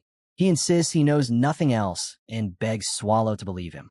Swallow realizes it really does lead back to Here's 10. He asks again to confirm, Magic Tower of Harsten's Wing. The guard nods. Swallow thanks him for being honest and decides to spare him. As Swallow and Mel's walk away, the guard mutters to himself in fear and frustration, wondering why someone like him almost died today. He curses the whole situation. Then Swallow suddenly appears behind him, making him jump. Swallow says the guard wasn't wrong, but he caught the attention of someone who sees him as an enemy. He asks the guard what term they use when stepping into his territory. Massacre, slaughter, yet humans dress it up as raids or subjugations. He asks if the guard has ever felt sorry for the monsters he killed. Had they done anything wrong? Swallow tells him plainly that the only reason he's acting now is because the guard stands on the enemy's side. Inside the auction room, the bidding escalates rapidly. 35 billion ounces of gold, the auctioneer announces. Another voice counters with 38.4 billion, then 39.8, 50 billion, 60 billion, 70 billion. The auctioneer calls out 70 billion on the table. Anyone else? He repeats the question, waiting. In the audience, a blue-haired girl, Wuin Historia, an executive hero of the Black Tigers, leans back and says, I'm bored. Want to join the bidding? We can have some fun with it. Beside her, the red-haired Garrett, the unit's executive tracker, nearly chokes. What? Ms. Wuin, focus. We're here for security, not to mess around. Wuin shrugs. Guess jokes don't land with you. Garrett reminds her again that they can't lose sight of their job. Wuin yawns, suggesting they finish quickly and grab something good to eat afterward. Maybe a salmon sandwich or pumpkin tart. I could go for some pudding, too. On stage, the auctioneer calls out once more. No further bids? If not, I'll make the third call and close the auction. At that moment, Swallow steps onto the stage. By whose permission? He asks. Before anyone reacts, he unleashes demonic force, cutting the auctioneer down in an instant. I'll be the one ending this auction. Wuin and Garrett freeze, overwhelmed by the sheer pressure coming off him. Swallow looks out over the hall. All of you came to buy the beheading fawn, didn't you? In the Empire, 3 warriors bore the title of Empire's Warriors. After one of them, Bern Hishtaltz, died attacking a dungeon for personal gain, the public erupted. How could a national defender die like that? Unable to blame the dead, the criticism fell onto the remaining 2 warriors instead. One of the 2, hoping to restore the people's trust, tried to ready herself to fight Swallow, only for Garrett to latch on her arm. Don't, Garrett whispers, terrified. You can't fight that. It's too dangerous. Swallow sighs. I had a feeling, and it's real. Renee's presence is all over this thing, too strong for it to be fake. He continues, so Renee really was taken down by humans. Figures. It's a long story and not worth explaining here, but this weapon already has an owner. I'm returning it to where it belongs. Shame. It would have sold for a ridiculous price. Well, since you at least got to see. Someone interrupts from the crowd, shouting, Guards, what are you doing? Stop that bastard. Swallow smirks. So you're not planning on letting me leave peacefully? Fine. I feel the same. I'll tear you all apart and bury you with this blade. When Swallow finishes speaking, Wuin suddenly charges in. You think I'd let you do that? She shouts. He watches her dash toward him. Pretty quick, like a flying squirrel, he thinks. Her movement is clean, her equipment well-made, but she has no real talent, and aside from her gauntlets, she carries no other weapons. With that in mind, he decides he'll catch her hand and crush those gauntlets in one go. But as she comes at him again, he has to admit, for a human, she's not bad. She winds up for a crushing blow, and Swallow stands ready to grab her gauntlet. Her strike hits his hand. The impact is immense, so strong that it launches him backward. He slams into the wall, the stone shattering around him. Panting, Woon steadies herself. Swallow gets up laughing. So, you weren't just some random kid? Woon stares in disbelief. He's alive? He's not even injured? Impossible. That technique erases dungeon bosses without a trace. Even a replica of Apocalypse, supposed to endure 3 hits, was destroyed with 1. No black fog, so he's not human. But he isn't a normal monster either. What is he? What a pity, Swallow says, and demonic energy gathers. He's ready to consume her. Right then, Garrett rushes in and yanks a scroll. Using teleportation magic, she tears Woon out of danger.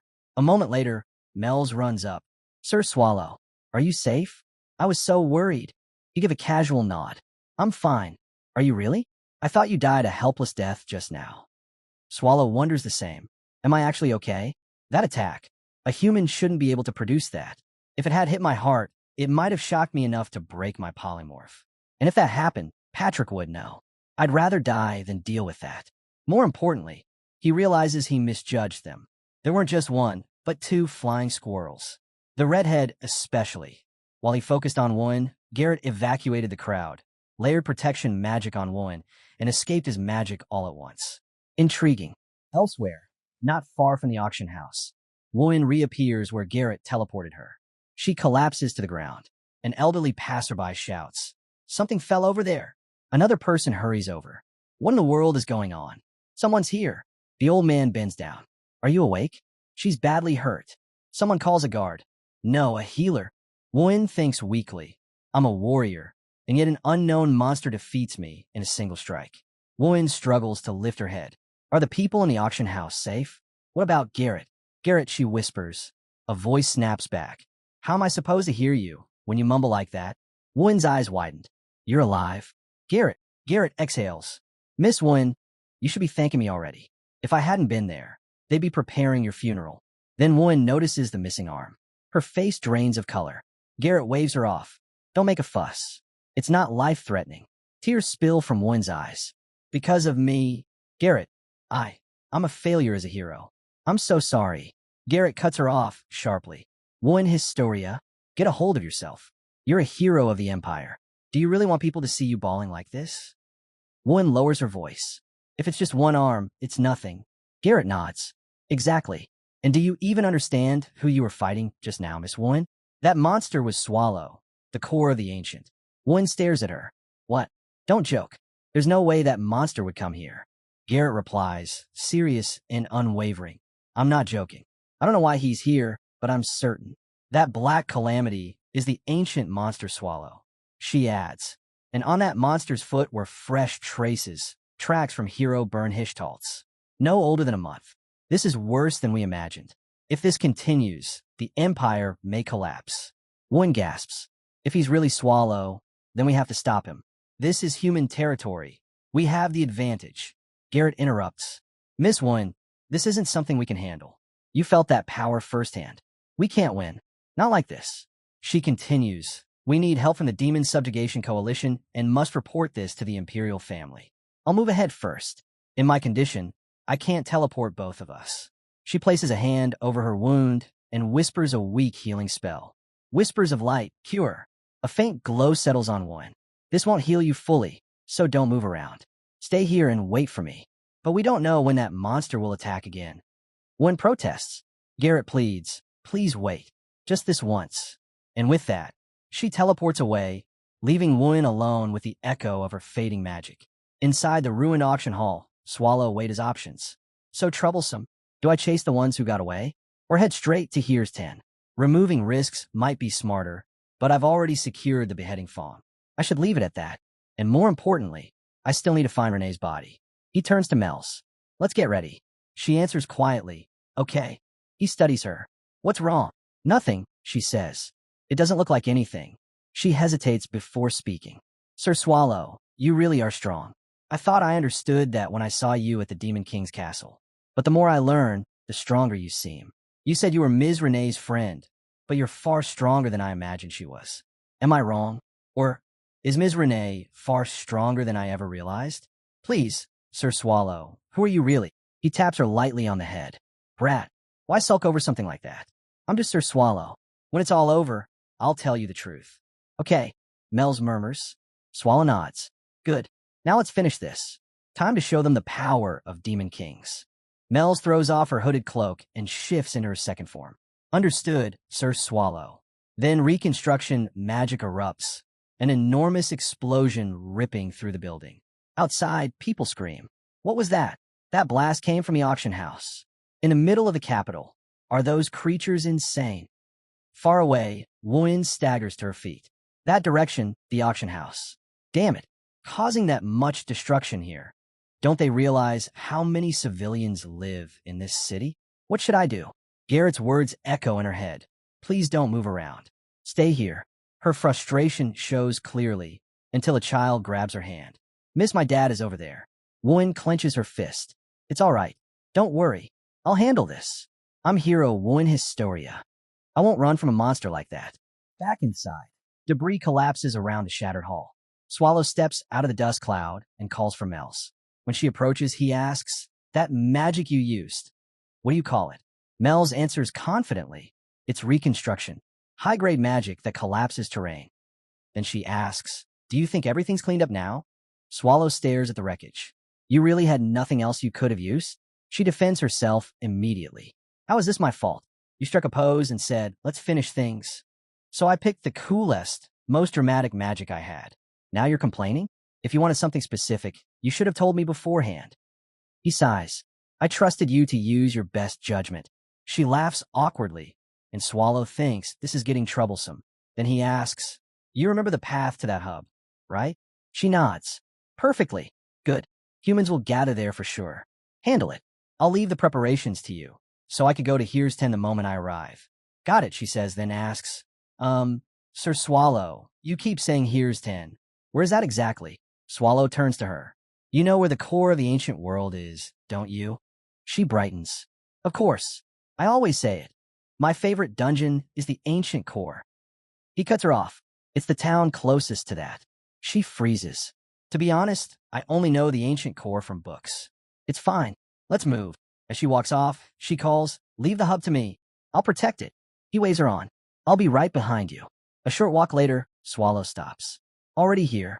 Great. And how many of them? One man steps forward. We are the Lura House, one of the 9 pillars of the Empire.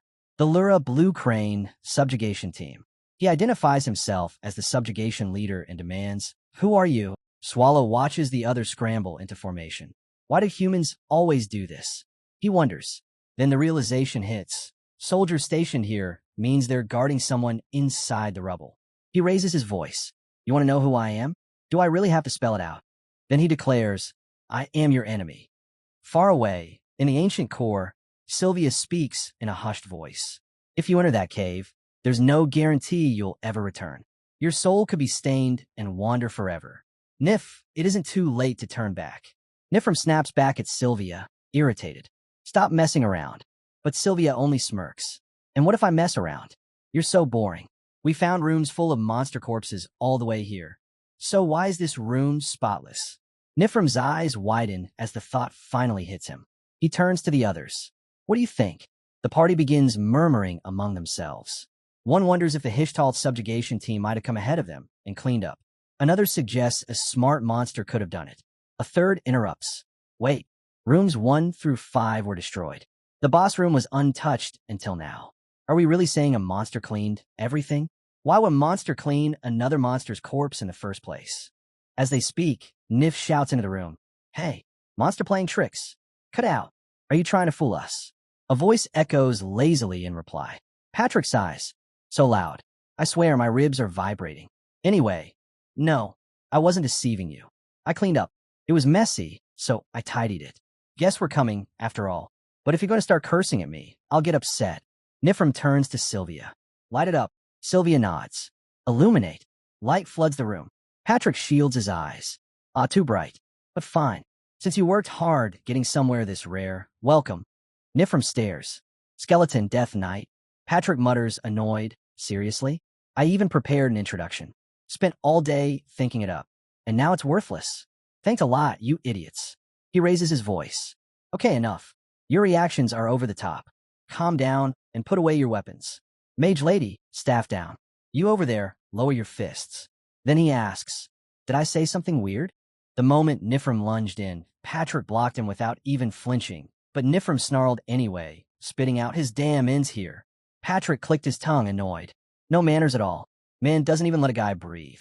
And before he could finish, a storm of ice bolts rained down on him from behind. Sylvia had already cast her ice bolt shower, catching him off guard for a split second. Patrick sighed. Every time, one versus all is just too much. I'll still win, but damn. Seeing that tiny opening, Nifdart blurred forward, striking with everything he had. Patrick blocked most of it, but one hit slipped through. His sword flew from his hand and clattered against the floor. For the first time, Patrick looked mildly surprised. TC didn't expect that. For a human, you're stronger than you look. Sylvia didn't waste a second. She stacked buff after buff on Nifrim, strong body, reading omens, light feathers, step of silence, boiling blood, bone ashes of a famous warrior, layering them like a speedrun. Patrick raised a brow. So that's your secret? Buff spam? That's kind of unfair. Then he smirked. But those only last a minute. If I hold out for 60 seconds, you're done. Before he could move, Sylvia switched tactics, chaining restraining spells until Patrick's entire body froze in place. Patrick blinked. Okay, now this is a bit troublesome. Nifrim leapt in and slammed him face first into the ground, planting his boots squarely on Patrick's back. Say it again, he growled. Who beat who? Patrick chuckled. Actually, I chuckled. Impressive. Didn't think you'd corner me with magic. Around them, the rest of the party whispered nervously. Is it over? So the Core's guardian wasn't that strong after all. Patrick rolled his eyes. As expected, maybe I should have taken out the green-haired mage first. Those words made Nifrim snap. He slammed down harder, cracking the ground, and roared, "Shut up," before trying to deliver a killing blow. But Patrick blocked it with 2 fingers. Then he started laughing. That was fun. For real. I got way too into acting. My back. Cold sweat ran down Nifrim's neck. Patrick dusted himself off as he stood. Honestly, I wasn't planning to mess around, but I've been bored for years. Even fake danger felt refreshing. Thanks for playing along. Moments later, almost comically, Nifrim Ram jerked awake, confused. Huh, what just happened? Patrick looked at him. Oh, you're up already. Nif rubbed his head. But I collapsed, and you finished everything in what seconds? Patrick tilted his head and pointed forward. Yeah, easier if you just look for yourself. Out of all the humans who ever crossed paths with him, none survived. Not even one.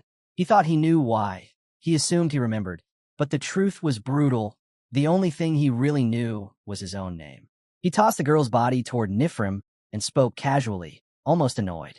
Still, that green-haired magician was troublesome. Wide-range divine magic? My bones still ache just thinking about it. Then he pointed at Nifrim. Anyway, you're Nifrim, right? That magician kept screaming that name until her last breath. She was desperate, and honestly, he shrugged. I expected something more emotional from you, but you're boringly ruthless. He clapped his hands lightly. Well, time for the Survivor Q&A session. Even if he is useless, __, he wouldn't send only 30 people. And to be honest, this subjugation team, he gestured around. Pretty subpar. His empty eyes locked onto Nifrim. So then what's he hiding? With a mocking smile, he offered his choices. Since I'm a very kind and generous skeleton, I'll let you decide. Raise your right hand if you'll answer. Raise your left if you won't. Nifrim moved. A wise choice, the skeleton said. Tell me everything, and I'll give you a clean, painless death. Nifrim lowered his head. I can't believe I'm cursed like this too. The skeleton nodded. I respect your decision. So, please die slowly. He stabbed Nifrim through the back and walked away without even watching him fall. When am I ever going to finish cleaning up all of this? He muttered. Still better than last time. A little while later, he stopped walking. Is he gone? He turned towards Sylvia's corpse. For a moment, he almost looked remorseful. Sorry, but I still need to live. Then he began consuming her body, bones cracking, flesh tearing, each sound echoing through the battlefield like something out of a nightmare. Hidden in the shadows, Patrick grimaced. What an unpleasant noise. He'd suspected something was off from the start, and now the truth was right in front of him. Did eating corpses make the skeleton stronger? Did it heal him? Did it stack with every body he consumed? Was it limited to humans? Was it magic? Alchemy? Something else entirely? While Nifrim continued devouring everything in sight, Patrick stayed still, analyzing every detail. With this many corpses, he could take his time. Test theories. Observe patterns. But even as he watched, his mind drifted. Where's the boss anyway? Hopefully he's not doing something weird in some ridiculous place. The scene snapped to the capital, Liège, where Swallow stood alone atop hundreds of lifeless bodies. A mountain of corpses beneath his feet. When Wun approached, her face stiffened. What is this? Swallow slowly turned toward her, eyes empty. Are you here to die too? She shook her head. No, I'm here to win over Historia, the hero. He raised a brow. I never asked who you are. Then, almost amused still, I like your spirit, but you can't defeat me. Wun didn't hesitate. Even if that was true, she had to stop him. She launched a crushing blow, but this time he caught it effortlessly. With an exhausted sigh, he said, You'll only get one attack in. His fingers tightened around her gauntlet. Go on, try to break free if you can. Wun clenched her teeth. She knew she couldn't beat him, but could she buy time? He smashed her into the ground. The earth shattered. Blood spilled from her lips. But even as her body trembled, she held onto her conviction. She was a hero, and a hero protects. Swallow lifted her by the collar. Is that it? Still coughing, she forced out her answer. My name is Wun Historia. I won't lose. I will protect my people from you. She swung again, and her attack did absolutely nothing. Being a hero means protecting the innocent, she said, breath shaking. Swallow nodded slowly. Then congratulations. Your sacrifice wasn't meaningless. I'll remember your name. Oh, I'm not sure for how long. He admired her stubbornness. And then, almost kindly, I'll give you a painless death. Before the final strike landed, Xing, an attack slammed into him from behind. Wun fell free. Swallow paused. And who are these sausages popping up one after another? A woman stepped forward, bowing slightly. I apologize for the rude method, but I had to save Ms. Wun. Swallow gave her a deadpan stare. Oh, and would you forgive someone who says sorry after smacking you on the back of the head? Ignoring his mockery, she introduced herself politely. Please accept my belated greetings. I am Arl Ethelbria's Arl Livison, member of the Black Tigers. It is an honor to meet the almighty Lord Swallow. Swallow blinked. Did you just call me Lord Swallow? How do you know? She smiled, too confidently. I have a talented subordinate. They recognized you. Something about that smile felt off. Swallow rolled his shoulders. Fine, but I'm in a terrible mood right now, and you're wasting my time. If you plan to attack after spouting all that nonsense, then hurry up. Our Lives shook her head. You misunderstand. We wouldn't dare challenge you, Lord Swallow. They made it clear they weren't here to fight. They came to offer a deal. Swallow stared at them, bored. A deal? With me?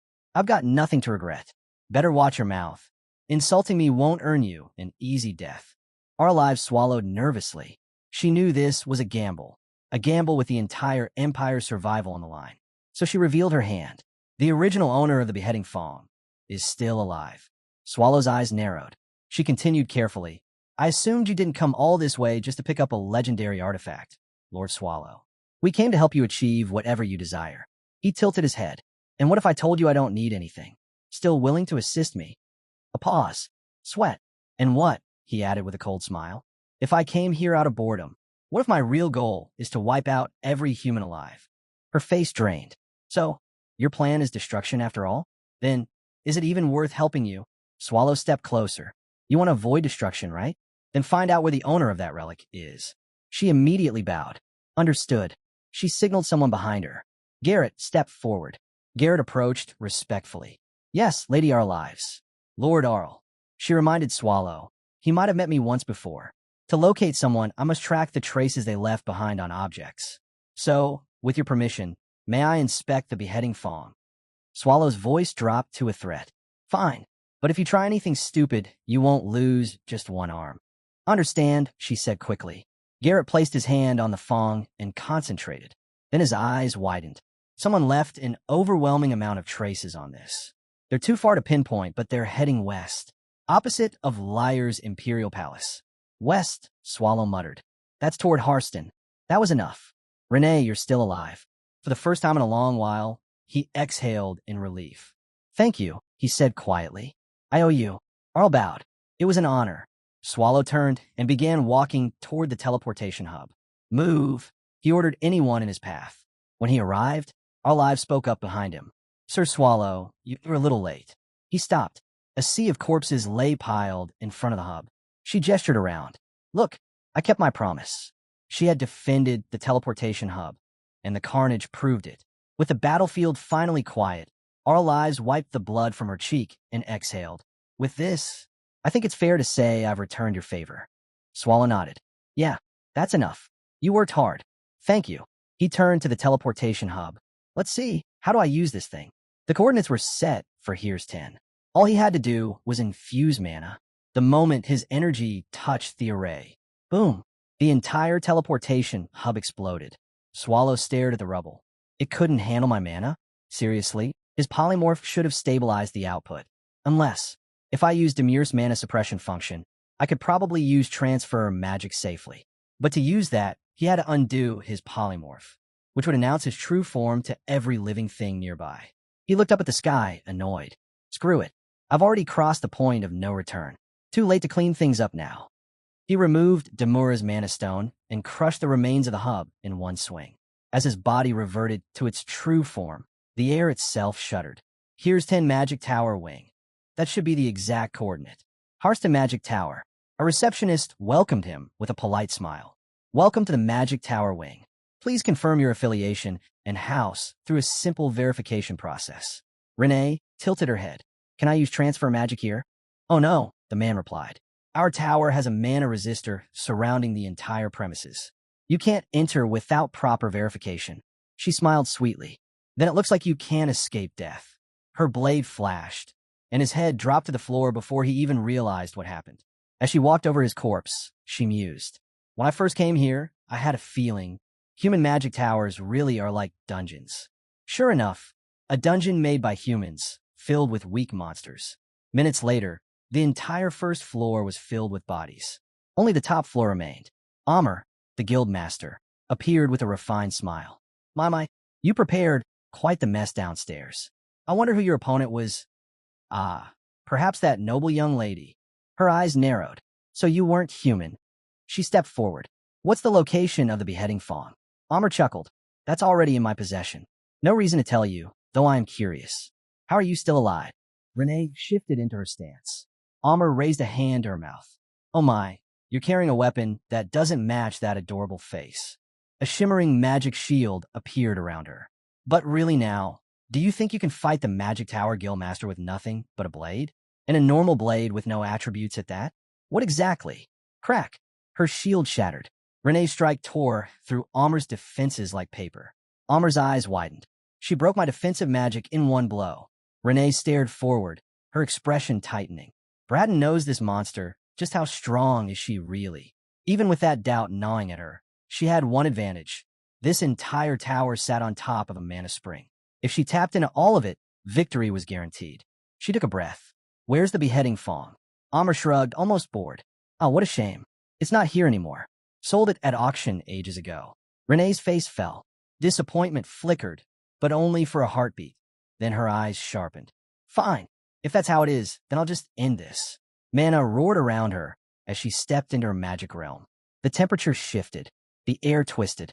She didn't hold back. Not for a second. Lance of Longinus. Divide. Chase. Accelerate. Depravity of holy light. A cascade of spells erupted like a divine bombardment. Amr smirked. Let's see you pierce this. The world detonated. A massive explosion swallowed the chamber, dust blasting outward in a violent wave. Silence followed, thick, suffocating, until the dust slowly drifted down. Amr's smile returned. Renee lay on the floor, body shredded by countless magic blades, coughing up blood as it pooled beneath her. Exactly what happens, he said coldly, when a monster pretends to be human. This was top-class magic, something even dungeon bosses struggled against. There was no universe where someone like her survived it. But then, Renee moved. With a dull, sickening sound, she cut off her own hands, collapsing as pain tore through her. It hurts, she hissed, trembling. How did this happen? Amr froze. Renee looked at her detached arms and scoffed weakly. All I did was cut off your hands. Why are you making such a fuss, human? Blood loss blurred her vision. She didn't want to die. Crawling, gasping, she pleaded, Save me. Someone save me. Her mind spiraled. It's over. Everything's gone. If I sleep now, I won't wake up again.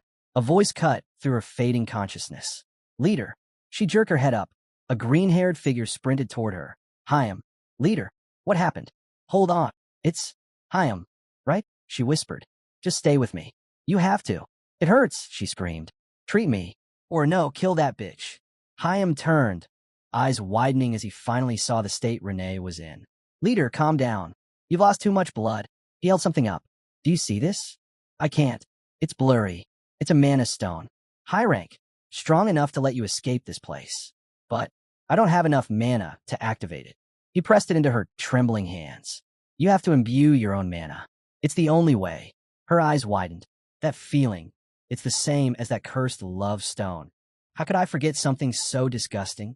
But she forced mana into it anyway, because she wanted to live.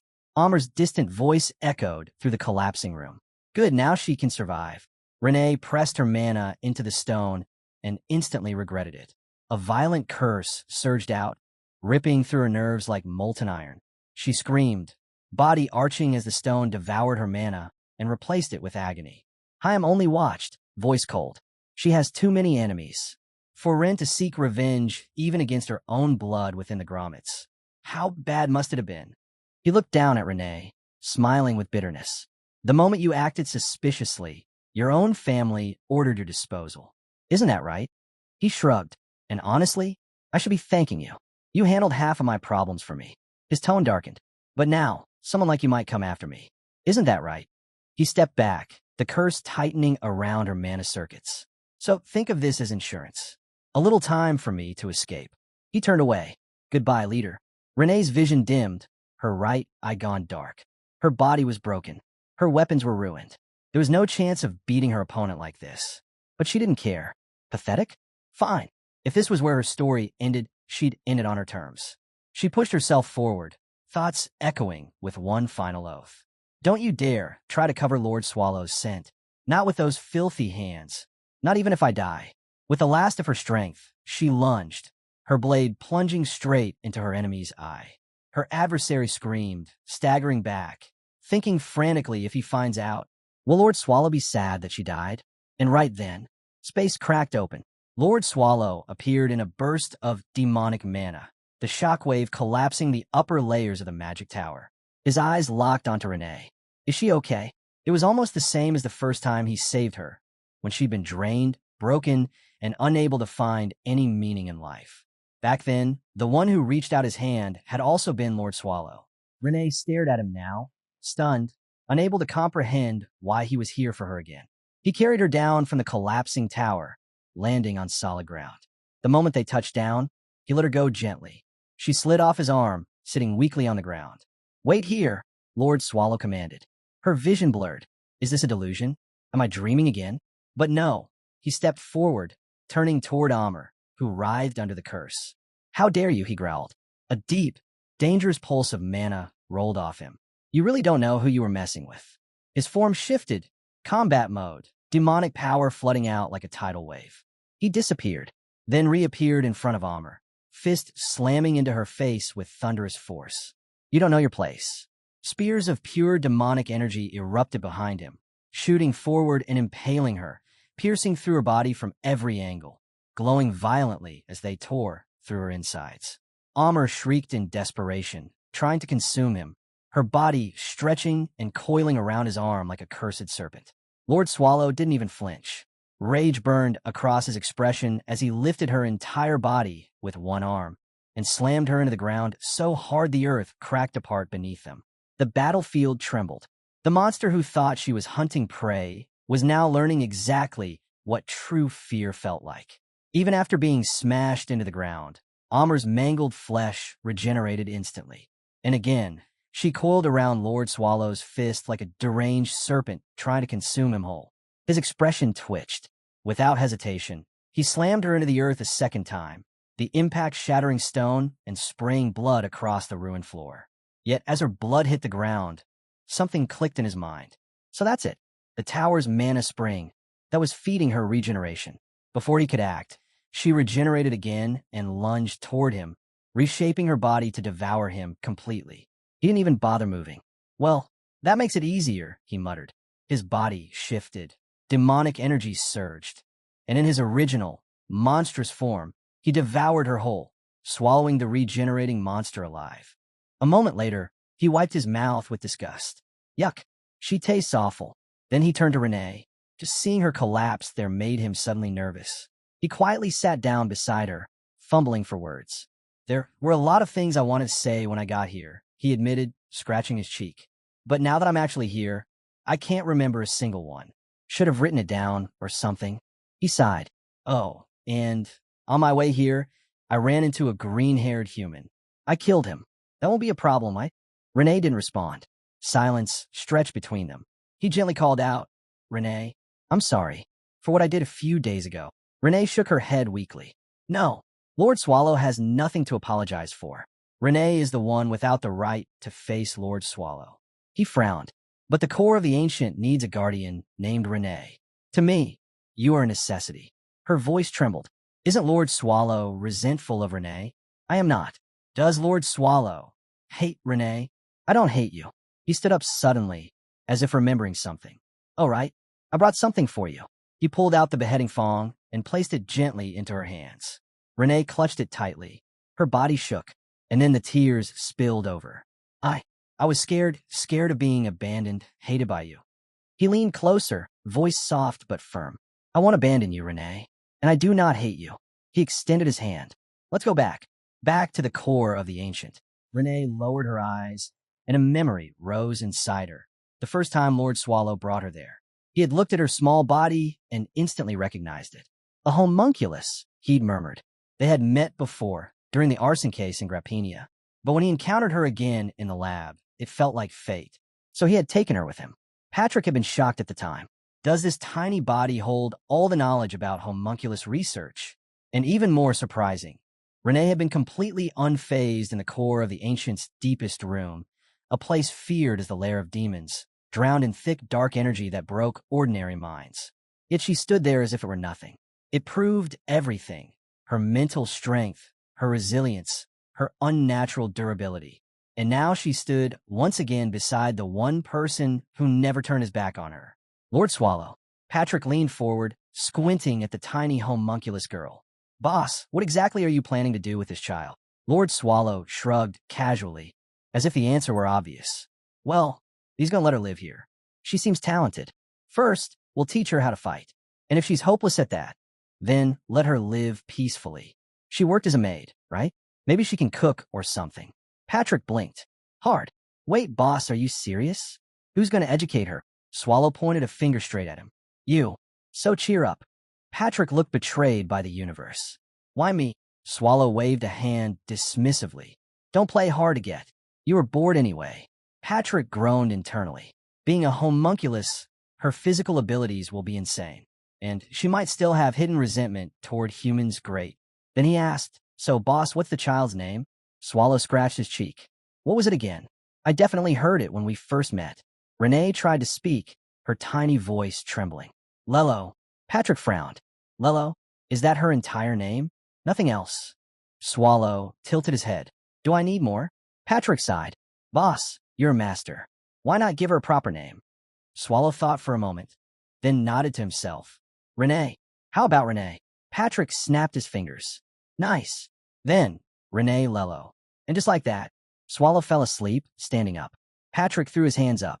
Damn, boss, fine. Renee, let's start with the basics, like learning how to smile. Back to the present. Patrick slowly turned his head toward the shaking ground. Is he smiling right now? In this situation? What did he even do at Heron? Dance wildly in the middle of the village? Swallow answered calmly. Monsters always have an exception in their lifetime. Patrick pointed at Mel's. So what's that exception supposed to be? Swallow sighed. Well, that's also a long story. Patrick cut him off immediately. Hold on, boss. Did you just kidnap a child? Swallow scoffed. Does he really think I'd do something that troublesome? Then where's Renee? And why bring this kid instead?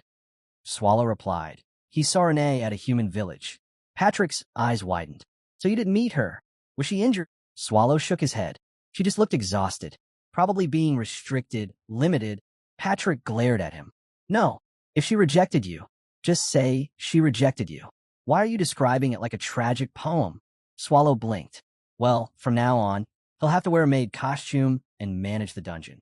Patrick let out a tired groan. My resignation letter is always ready, boss. He rubbed his face before asking, so what are we doing now? Swallow exhaled deeply. Nothing. Just wait here. He doesn't know when Renee will come back. Patrick nodded slowly. He understood the situation. And he also understood that when the boss was in this state, it was wiser not to poke the beast. So he stepped back, letting Lord Swallow sit in silence, waiting. It was painful to watch, depressing even. But after a while, Patrick's eyes widened. Boss, she's here. Lord Swallow blinked. Who? Patrick stared at him like he'd lost his mind. Who do you think? The one you've been waiting for the most. And then she appeared. Renee walked toward them, her movements careful, her expression soft. Lord Swallow, have you eaten yet? If not, shall Renee prepare something for you? Patrick turned and froze. Her right, I was different. Too different. He slowly looked back at Swallow, only to see that he was missing one. Patrick's jaw dropped. Did he seriously? Did Boss actually give her his own eye? Did he finally go insane? Or did he do it willingly while fully sane? The scene cuts sharply to the end of Swallow's final battle at Harsten. Her right eye had been completely ruined. Swallow stood over her, quietly saying, if she could see properly, maybe she would have noticed the difference. Didn't I tell you? If she still has that heart, she wouldn't care. So next time, just look properly and give me the Real Love Stone. And with that, the truth clicked. Back to the present. Renee held her newly functioning right eye, smiling through it. Now, Renee can always stay beside Lord Swallow. The next morning, Mel's woke up slowly, body aching, eyes blurry. She rubbed them groggily and instantly screamed internally. Patrick was sitting right in front of her, sharpening a knife. Her entire soul trembled. She died, right? This is hell. So he's the Grim Reaper? Patrick raised an eyebrow. Excuse me? This isn't that kind of place. You're in the core of the ancient. Mel's blinked. What? So you're not the Grim Reaper? But Patrick? He smirked. She's quick to catch on. He stood up and stretched. Anyway, he won't wake up on his own. Patrick walked over to the massive sleeping beast, Lord Swallow, and smacked him. Boss, wake up. Swallow groaned. I was having a nice nap. What now? But once he saw Mel's awake, he understood immediately why Patrick had interrupted him. Mel stared at Swallow, and fear flooded her face. She knelt instantly, trembling. Greetings to the owner of the core of the ancient, the embodiment of all things, the divine guardian, who punishes those who tremble in fear, the ancient beast above all creation, Lord Swallow. Patrick muttered under his breath. No, not that, wait. Mel's corrected herself quickly. And no, that's wrong. My apologies. Let me properly introduce myself. Swallow nodded and spoke calmly. She is the 17th descendant of the demon Asmodeus. Mel's the LYMF Agria. I already memorized it. Mel's gasped. How does Lord Swallow know my name? Did Swald tell you? By the way, have you seen Swald? I remember him punishing humans, retrieving the beheading fawn. Swallow cut her off. That was me. Her face drained of color in an instant. The moment he leaned in and asked, Lord Swallow, what did he just say? A strange tension rippled through the room. Swallow calmly answered that he was the one being swallowed, and Mel's immediately stiffened again, her nerves flaring. Inside, she panicked. Then what kind of shame did I end up showing Lord Swallow just now? Patrick turned towards Swallow with that suspicious look of his. Boss, he said slowly, about what Demon King Mel said earlier, about punishing humans for lying. What exactly did you hide from me? Swallow could feel it. Patrick wasn't asking questions anymore. He was interrogating him. Far away, at the border between Grappenia Forest and Harsten territory, someone chuckled under their breath. What's going on here? They told me not to enter, but nothing happened. The forest was overflowing with herbs and mushrooms, so he wandered deeper, until he spotted a man collapsed on the ground, severely wounded. He rushed over, trying to help with herbal medicine, but the moment he got close, the injured man, Nifrim, twisted up and suddenly lunged at him, tearing into him and devouring him alive. Some rag-covered wanderer, perched on the distant wall, laughed lazily. Well, that's my cue to go, he said, hopping away without a care. And deep inside the ancient dungeon, at its very core, the battlefield was already set. To survive down here, one virtue mattered more than anything else, always keeping the tension at a bare minimum. Back to Lord Swallow's room. Renee stared Mel's down with the cold authority of a royal maid. If you truly consider yourself the Demon King, then stay still for one moment. I've told you many times, silence is the basic rule in Lord Swallow's room. Mel's puffed up proudly. No, I refuse. I'm a free dungeon monster. I lived in this dungeon core long before I became Demon King. I came here to talk to Lord Swallow. Renee rubbed her temples. And I already told you he's resting right now. That's exactly why I'm needed. Mel's argued. Lord Swallow can't fall asleep properly unless I'm beside him. I'm going to snuggle close and share my warmth. You're too old-fashioned about this. Too stiff. Too much of a boomer. Renee froze. Did she just call me a boomer? Then she snapped. Renee bolted after her. You little, just die already. Mel's burst into laughter and sprinted across the room like a gremlin running for its life. Patrick watched them chase each other, exhausted just from witnessing it. So this is what they meant, keeping the minimum tension level, he thought. This is hell. His thoughts were cut short when Swallow finally spoke. They're too noisy. I can't sleep. Patrick whipped around. Boss, you're really not in the position to complain right now. Thanks to a certain someone, things outside are completely out of control. Swallow blinked. Is it really that bad? Patrick shot back immediately, frustration all over his face. Boss, have you even read any of the newspapers I gave you? Swallow blinked. No. Patrick groaned. Because of the troops being forcefully pulled back to reinforce Imperial capital Leah, the border villages are being overrun by monsters. Completely devastated. He didn't stop there. And the Lord of Harsten, he committed suicide. Harsten is now totally paralyzed. Swallow tilted his head. That does sound serious. Patrick slapped the folded stack of papers against his palm. I've searched every human newspaper for the past 3 weeks. Guess how many articles mention Harsten? Swallow shook his head. I don't know. Patrick's voice dropped into that quiet, controlled anger. Boss, do you even think before you talk? I swear, I have my resignation letter ready at this point. Swallow flinched. Sorry. He let out a huge yawn right after, which only made Patrick glare harder. Swallow then asked, so what do you think is happening? Patrick exhaled. I'm not sure. There's no information at all. From what I can guess, Harsten has been completely cut off in the outside world.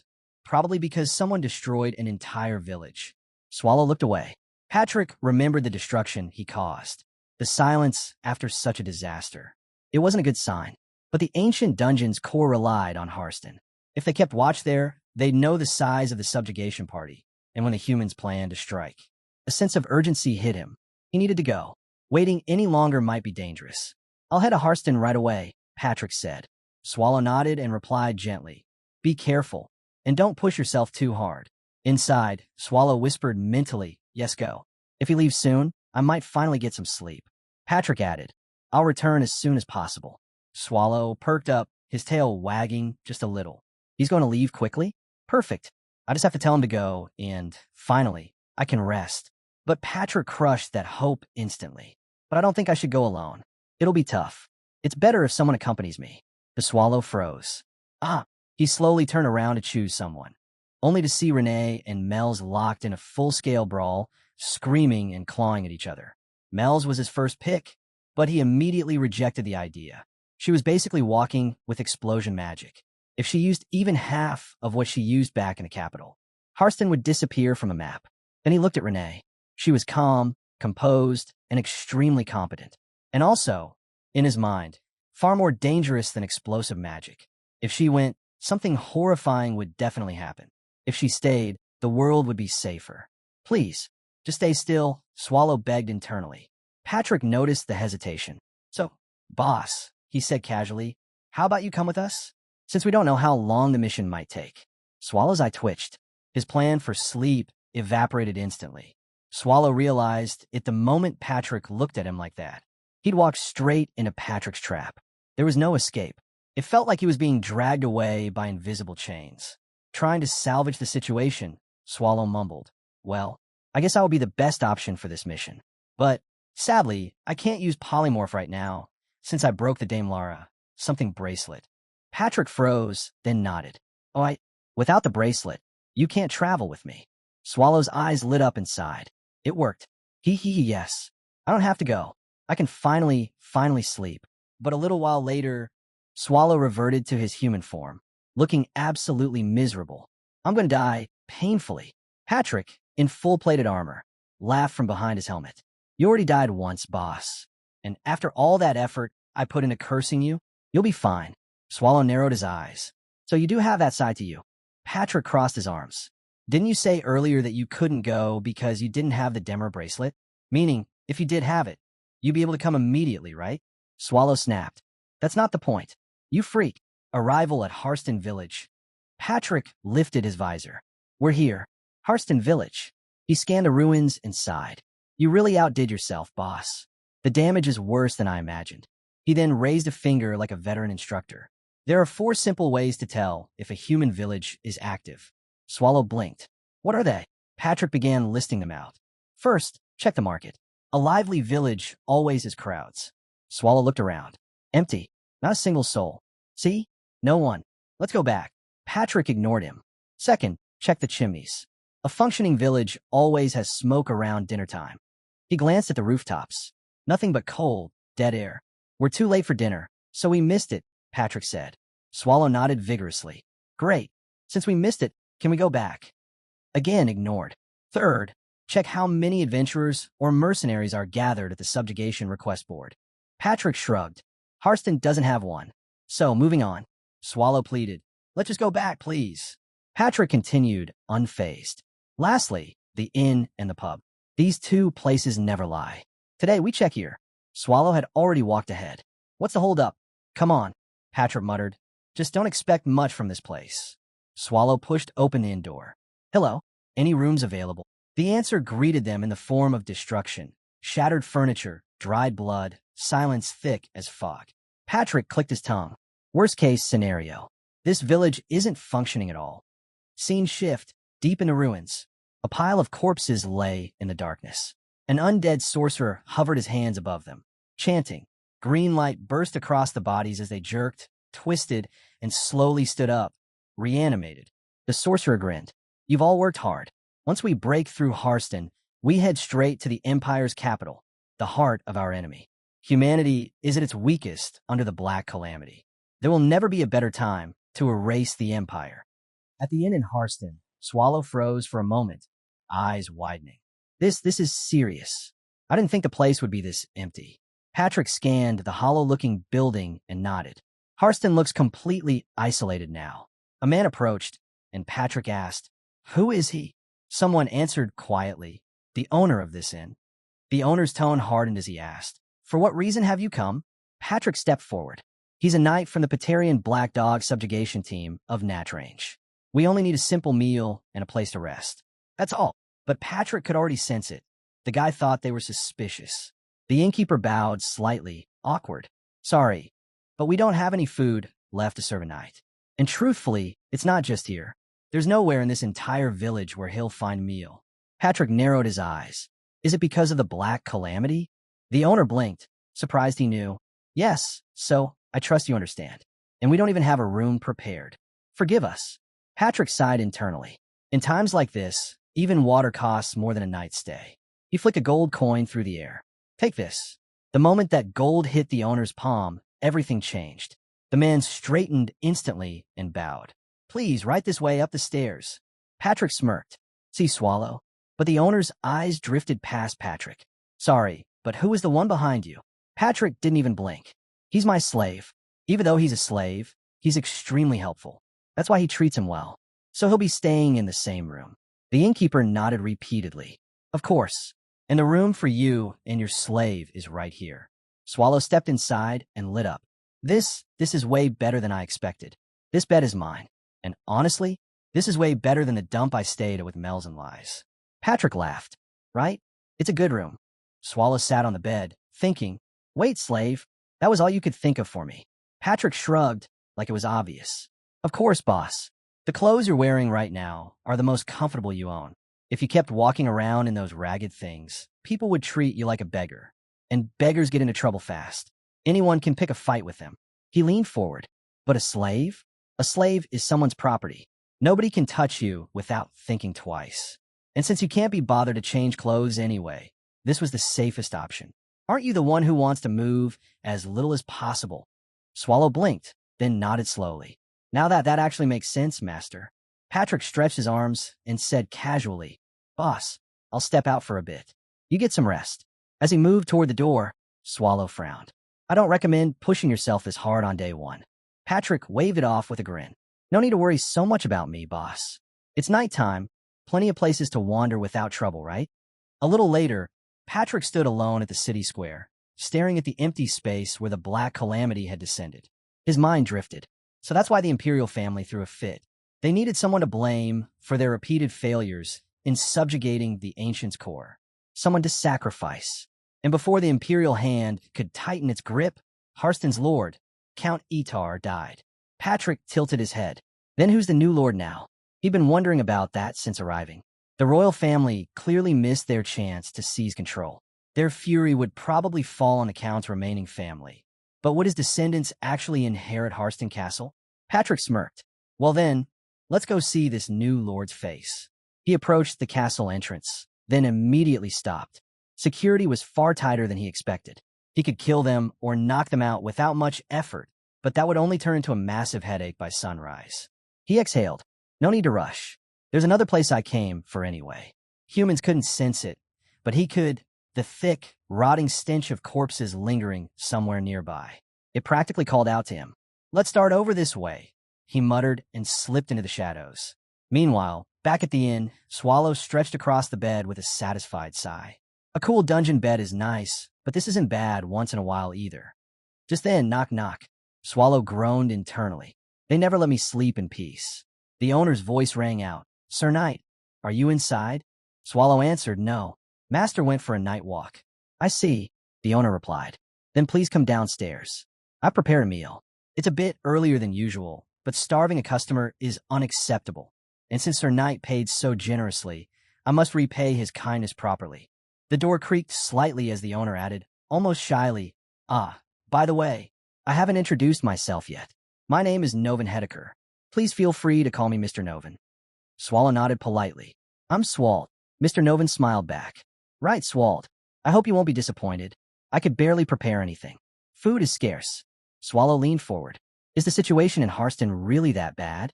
Mr. Novan's expression dimmed instantly. Bad? It was a calamity, literally. Those who witnessed it lost their minds on the spot.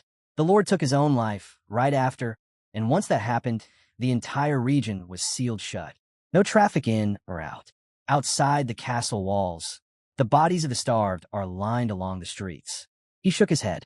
I don't know what you came here to see, but you should leave as soon as you can. I'm planning to do the same, and you know better than anyone what people become when they're cornered. While he spoke downstairs, a red-haired girl quietly slipped through the window into Swallow's room. Rosalina. She scanned the room with sharp eyes. Outsiders. They chose to stay in Harsten in this condition, and in the most expensive room at that. She smirked. They must have money. She began rummaging. I'll take anything I can sell. She lifted Swallow's coat and instantly recoiled. Ugh, what is this smell? She fanned her hand aggressively. Are they actually broke? This reeks, but I guess I can use it as a sack. She dug deeper through drawers and corners, frustration rising the more empty space she found. This isn't good. Did they pack everything and leave already? She yanked open another drawer, then paused, eyes widening. There, something Patrick left behind. A little later, Patrick returned, brushing dust off his shoulders. Boss, I took a quick look at the Lord's castle. Swallow glanced up lazily. And what were you doing until now? Patrick gestured to the window. Exactly what you see me doing now. I want to catch a glimpse of the new Lord, but the place is guarded like a fort. No way to get inside without starting a mess. He leaned closer. Boss, did you discover anything? Swallow raised a brow. Did you really expect me to? Patrick raised his hands defensively. Boss, I was just asking to be polite. He sighed. But apparently, Harsten is completely cut off from the outside world. Even the innkeeper doesn't know anything. Swallow blinked. Wait, even if he doesn't know. Patrick's face twisted in disbelief. Exactly. I'm shocked. I actually managed to gather information for once. He let out a breath. So Harsten really is isolated. Well then, he continued, we should look into it tomorrow. Swallow stretched out on the bed. You should. I'm not going anywhere. Patrick frowned. Boss, we should do it together. He paused mid-sentence, noticing something. Why are both windows open? I told you to keep them shut. What if someone tried to rob us? Swallow sat up abruptly. I didn't touch the windows. Patrick stared at him. Don't tell me it was a ghost? Swallow snorted. Someone must have opened them. They rushed to check their belongings and instantly realized the worst. Swallow hissed. My coat is gone. Renee made that for me. Patrick checked his bag and froze. My rib. Someone stole my rib. Meanwhile, deep in a narrow back alley, Rosalina finally stopped running and caught her breath. Okay, this should be far enough. Just then, Rosalina. She turned around, startled. Toth? What are you doing here? Toth crossed his arms. What you're doing is the real question. Wandering around at night? Are you trying to get killed? She defended herself immediately. I had a reason. It's for everyone's sake. Toth shook his head. It's pointless. You only end up hungrier every time. Just open the coat first, she muttered. Before he could argue again, another voice cut in. That's enough. Both of them straightened instantly as their boss stepped out from the shadows. He looked at Rosalina firmly. Thieves shouldn't fear the dark, but leaving without a word is different. You need to think before you move. Your actions can hurt others. Rosalina lowered her head. He continued, softer this time. This isn't our old home anymore. They took you in warmly, but our situation now isn't the same. Okay, I'll be careful, boss, she whispered. I hope so, he said. Now, what did you bring? Rosalina brightened. Wait, look at this. The boss raised a brow. You stole it. Yes, boss. I just wanted to carry my own weight, too. And where did you get it? She pointed behind her. From the inn on the main street. The super fancy room. Everything was clean. This was hiding deep in a drawer. So it has to be something expensive. Maybe even an artifact. The boss held the bone up to the light and spoke calmly. This is the rib of a human. Rosalina's eyes went wide. Wait, this is a human bone? She looked genuinely horrified. I didn't know. Toth narrowed his eyes. You didn't rob a grave, did you? She puffed her cheeks. No, of course not. The boss shook his head. It's not from grave. If it was, you wouldn't be waving it around so proudly. Oh, that makes sense, she muttered. He continued. This kind of bone is either used as part of someone's twisted hobby or magic. Dark magic. Toth shuddered. Is there seriously anyone who collects human ribs? The boss replied coldly. This world is full of scum who cut off slaves' limbs and turn them into ornaments. So yes, it's possible. This might be a human rib, or the rib of someone who used to be human. Rosalina and Toth fell silent. And if the owner practices necromancy or black magic, the boss added, then you've brought back something extremely dangerous. He turned the coat over in his hands. And these clothes, they look shabby, but the fabric is top tier. Someone spent a fortune on this. As he lifted the coat, a clinking sound came from inside. The boss clicked his tongue. Brad. She was so out of it she didn't even check the pockets. He reached in and pulled out gold coins. Rosalina gasped. Huh, how much is that? The boss glared. Fools, this isn't the time to be celebrating. But boss, I went through so much trouble to find it, she protested. At least this time I stole from the right place. The boss exhaled sharply. That's the problem. Anyone staying in a luxury room in a collapsing village should have stood out instantly. He held the rib and coat tightly. A human bone, expensive fabric, and this much gold? You've stolen from people we should never have touched. And at that exact moment, a voice echoed from the shadows. Well, looks like my precious items are doing just fine. Patrick stepped into view with a lazy smile, Swallow right behind him. Hello there, Patrick said cheerfully. We're here to collect our things. The thieves froze, completely caught. Patrick stretched his neck. Good to see you all alive. Honestly, I expected worse. Swallow sighed in relief. Oh, good. You're safe. Patrick looked at Swallow. Those clothes were a gift from Renee, right? A chill crossed his eyes for a moment. If I'd left this hole in her heart again, who knows what would have happened? He nodded to himself. We avoided disaster. Patrick stepped forward, letting the pressure settle over the alley. Either way, he said softly, this is as far as you go. The captain stepped forward and barked. Everyone get back. Patrick raised an eyebrow. Oh, so he's the leader? The captain glared. How did you even find us? Patrick shrugged lightly. My item probably cried out for its owner. Swallow rubbed her eyes with a tired groan. Can we hurry and finish this? I want to sleep. Patrick chuckled. My boss has been running all day. Fine, I'll let it slide just for tonight. He turned back to the captain. Hey, back alley captain. You picked the wrong thing to steal. Still not planning to return it nicely? The captain shot back. And if I hand it over, do you guarantee you'll leave us alone? Patrick blinked. Now that I think about it, no. Fair point. The captain's expression shifted. Something felt wrong, very wrong.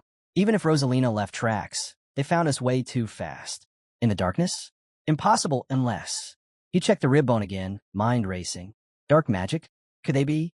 He raised his voice. Are you people ones who live in the dark? Patrick tilted his head. Well, the cave is pretty dark. That was enough for the captain. Dark magicians. They must be. His gaze hardened. So this rib is truly important to you. Patrick nodded. Of course. It's part of my body. The captain stiffened. You treat it with as much importance as... Patrick cut him off. No, you misunderstand. It is a part of my body. Stop stalling and give it back. The captain hesitated, then suddenly flung the bones high into the air. Tough. Rosalina, get the injured out first, he shouted. Patrick's eyes widened. My ribs. He sprang forward with explosive speed, leaping at full stretch to snatch the bones midair. But a shadow moved. A hidden attacker lunged from the darkness, smashing a weapon down on Patrick's skull with full force. The weapon shattered instantly. Patrick slowly looked over his shoulder at the attacker, more confused than hurt. The man stumbled back, horrified. It didn't even scratch him. Swallow glanced over, yawning. Was that a rock? Wow, this place really is falling apart. Another attacker crept up behind him and stabbed with a dagger. The blade snapped the moment it touched Swallow's skin. Without even turning, Swallow grabbed the man by the neck and lifted him effortlessly into the air. Oh, so they do have decent weapons. What do you want me to do with this one, Master? Patrick dusted off his hands. Boss, wouldn't now be a good time to drop the act? Swallow tightened his grip slightly. Hey, stay still. Patrick shrugged. Well, how about we knock them all out first? Swallow raised an eyebrow. So, you want to let them all live? Patrick shook his head. I never said that. I'm saying we should treat them all the same. Swallow shrugged, barely awake. Whatever.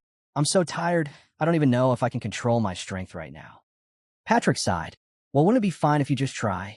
Meanwhile, deep in the core of the ancient dungeon, Renee fiddled with her fingers. Do you think Mr. Swallow is doing okay? Mel's didn't even hesitate.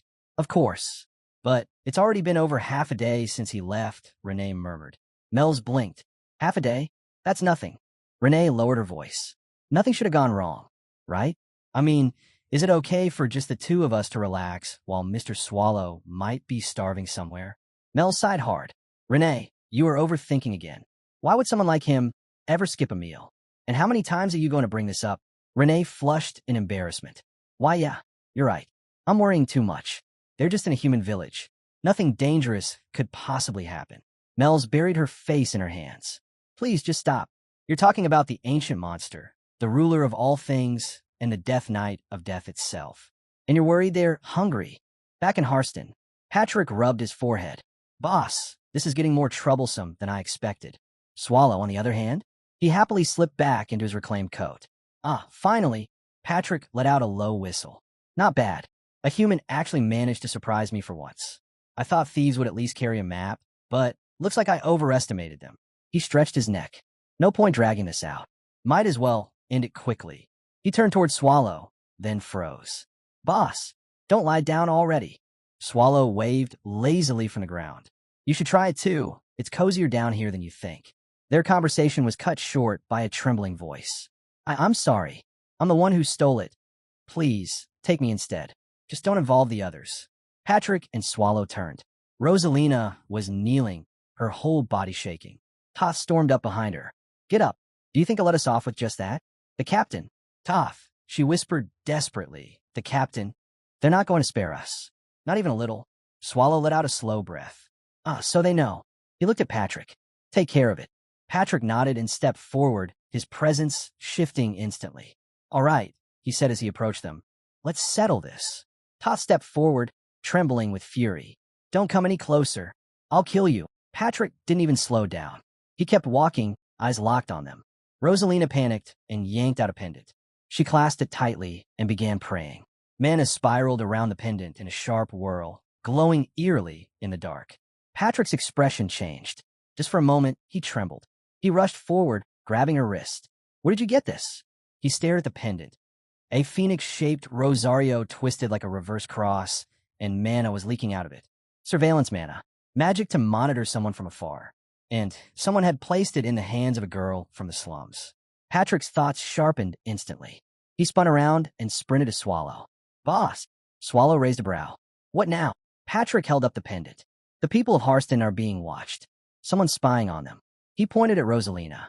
The moment she prayed, surveillance mana leaked out. This rosario activates under special conditions. If we figure out when it reacts, we'll know exactly what the person behind it wants. Swallow frowned. Harsten isn't even known for magic. First a mana stone, now a surveillance artifact? Patrick nodded. I'm going to make the humans cooperate with us. So please, boss, cooperate with me. Swallow crossed his arms. Why? And how exactly are you getting them to cooperate after all this? Patrick tapped his head. Because I've got something amazing cooked up in here, boss. He turned back toward the thieves and villagers and bowed slightly. First, I apologize. This wasn't because you stole our things. They looked confused. Patrick continued calmly. We were given a royal decree to leave no trace of conflict behind. Toth stiffened. Our royal decree? From who? Patrick straightened up dramatically. We belong to a secret organization, the Fog of Roano. We serve directly under the Empire's royalty. The Shadow Knights. Toth whispered, terrified. Patrick smiled reassuringly. Don't worry. We're not here to hurt anyone. Toth swallowed nervously. Then why are you here? Why come a Harsten? Patrick spread his hands. To save the city. He walked between them, voice steady, confident. I went against the royal decree because I refuse to kill innocent people. I need information. I need to know what's happening here. If we understand the situation, we can send the supplies and manpower needed. Patrick extended his hand toward Toth. I need your help to bring peace back to Harsten. For a moment, silence hung over the alley. Then the people began murmuring. Did you hear that? A royal knight. So the king hasn't abandoned us. We should help him. This is finally our chance. Maybe we can escape this life. Hope sparked across their faces like fire finally finding dry wood. Patrick looked around proudly. Well, that went easier than expected. Humans really are simple to persuade. Swallow stretched, unimpressed. So, are we going back now? Patrick shook his head. Back? Boss, we're just getting started. The more I look around, the more strange things I find. Swallow sighed silently. He appreciates Patrick's enthusiasm, but thanks to him, things definitely got more complicated. He muttered, You should always be careful of the enemies around you. Patrick blinked. What? Where'd that come from? Swallow waved a hand. Nothing. Forget it. Patrick clapped his hands. Boss, get up. We need to start working. Things escalated way too fast. Swallow groaned. Why are you so fired up? Can't you handle it alone? Patrick stopped and stared at him. Are you serious? He rubbed his temples. Fine. I'll keep an eye on the captain. He's the most suspicious. As for you, boss, stay with the people. Get close to them. Swallow stiffened. You want me to get close to humans? Patrick pointed at him. We have no choice. Between a knight in full armor and a boss who looks like a professional beggar. Who do you think blends in better? Swallow's eye twitched. Did you just call me a beggar like boss? Patrick lifted his hands. It was an educated guess, boss. Anyway, before I come back, make sure you mingle. Copy how they act. Blend in. Swallow nodded thoughtfully. Humans, let me think. Most of them probably sleep all day. The ones awake are half-dazed. Even when working, they half-ass everything. No motivation whatsoever. This is perfect. I just have to act exactly like I always do. Patrick stared at him. I'm not sure how you reached that conclusion, but it won't be that easy. And remember, we need to investigate the religion that hands out those rosarios. Swallow sighed. So, you want me to squeeze every bit of information out of these humans? Patrick nodded firmly. Exactly. The faster we finish, the faster we go home and rest. Swallow placed his hand on his chest. Yes, master. Oh, and one more thing. Patrick pointed at him sternly. Keep your composure, even if the humans are rude. Getting close to them won't be easy. A little later, as they began mingling with the villagers, someone stepped forward nervously. Sir Knight, you said you were part of the Fog of Roano, right? The second person squinted at him and whispered, If he's really a knight from the Empire's royal court, shouldn't he be from Ray's side? Another chimed in, eyes shining with curiosity. Is it true what they say? That Ray is overflowing with milk and honey. A fourth pointed straight at Swallow and asked, Sir Knight, why does the other knight have full armor while he's dressed like that? Before Swallow could react, the second guy snapped at him. Idiot, it's clearly a disguise. Do you think knights walk around looking like nobles every day? The fourth nodded like he'd just uncovered a secret of the universe. All right. Meanwhile, Swallow was losing his mind. Great. Fantastic. Why is it this hard just to get close to them? I can't even breathe around these humans. If I had my way, I'd just devour them and be done with it. But no. I have to play nice. Get close. Be friendly. Ugh. So he forced a smile and asked, All right then, what exactly are you all so curious about? A child looked up at him with bright eyes. Have you ever seen Sir Vern or Serwyn in person? Swallow blinked. No, I don't even know who they are. But the names do sound vaguely familiar. Anything to keep the act going. Rosalina hurried over, bowing apologetically. Sir Knight, I'm truly sorry for stealing your belongings. Swallow waved it off. It's fine. I got them back. Then Toth stepped forward, introducing himself as the acting leader in the captain's absence. He respectfully informed Swallow that the captain had instructed them to assist these knights however possible.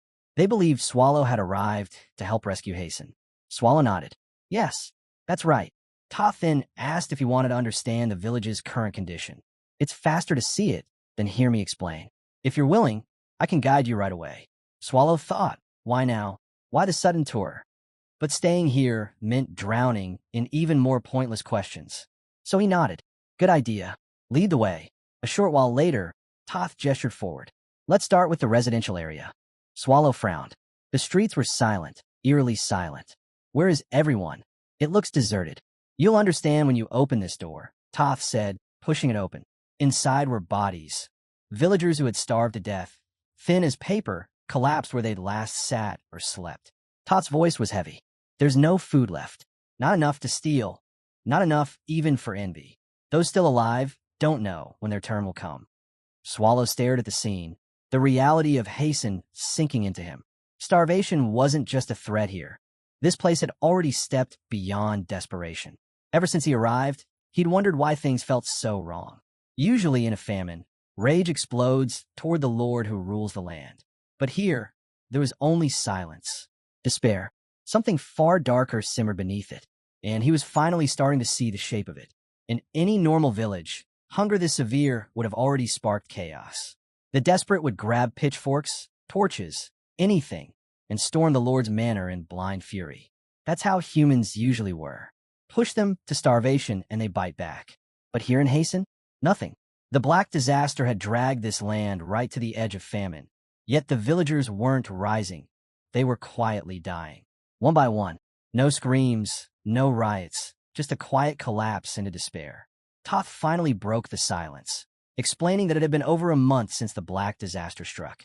Swallow frowned. A month? That long, and still no resistance? No anger? He couldn't wrap his head around it. Why is this place so quiet? He asked. Why isn't anyone fighting back?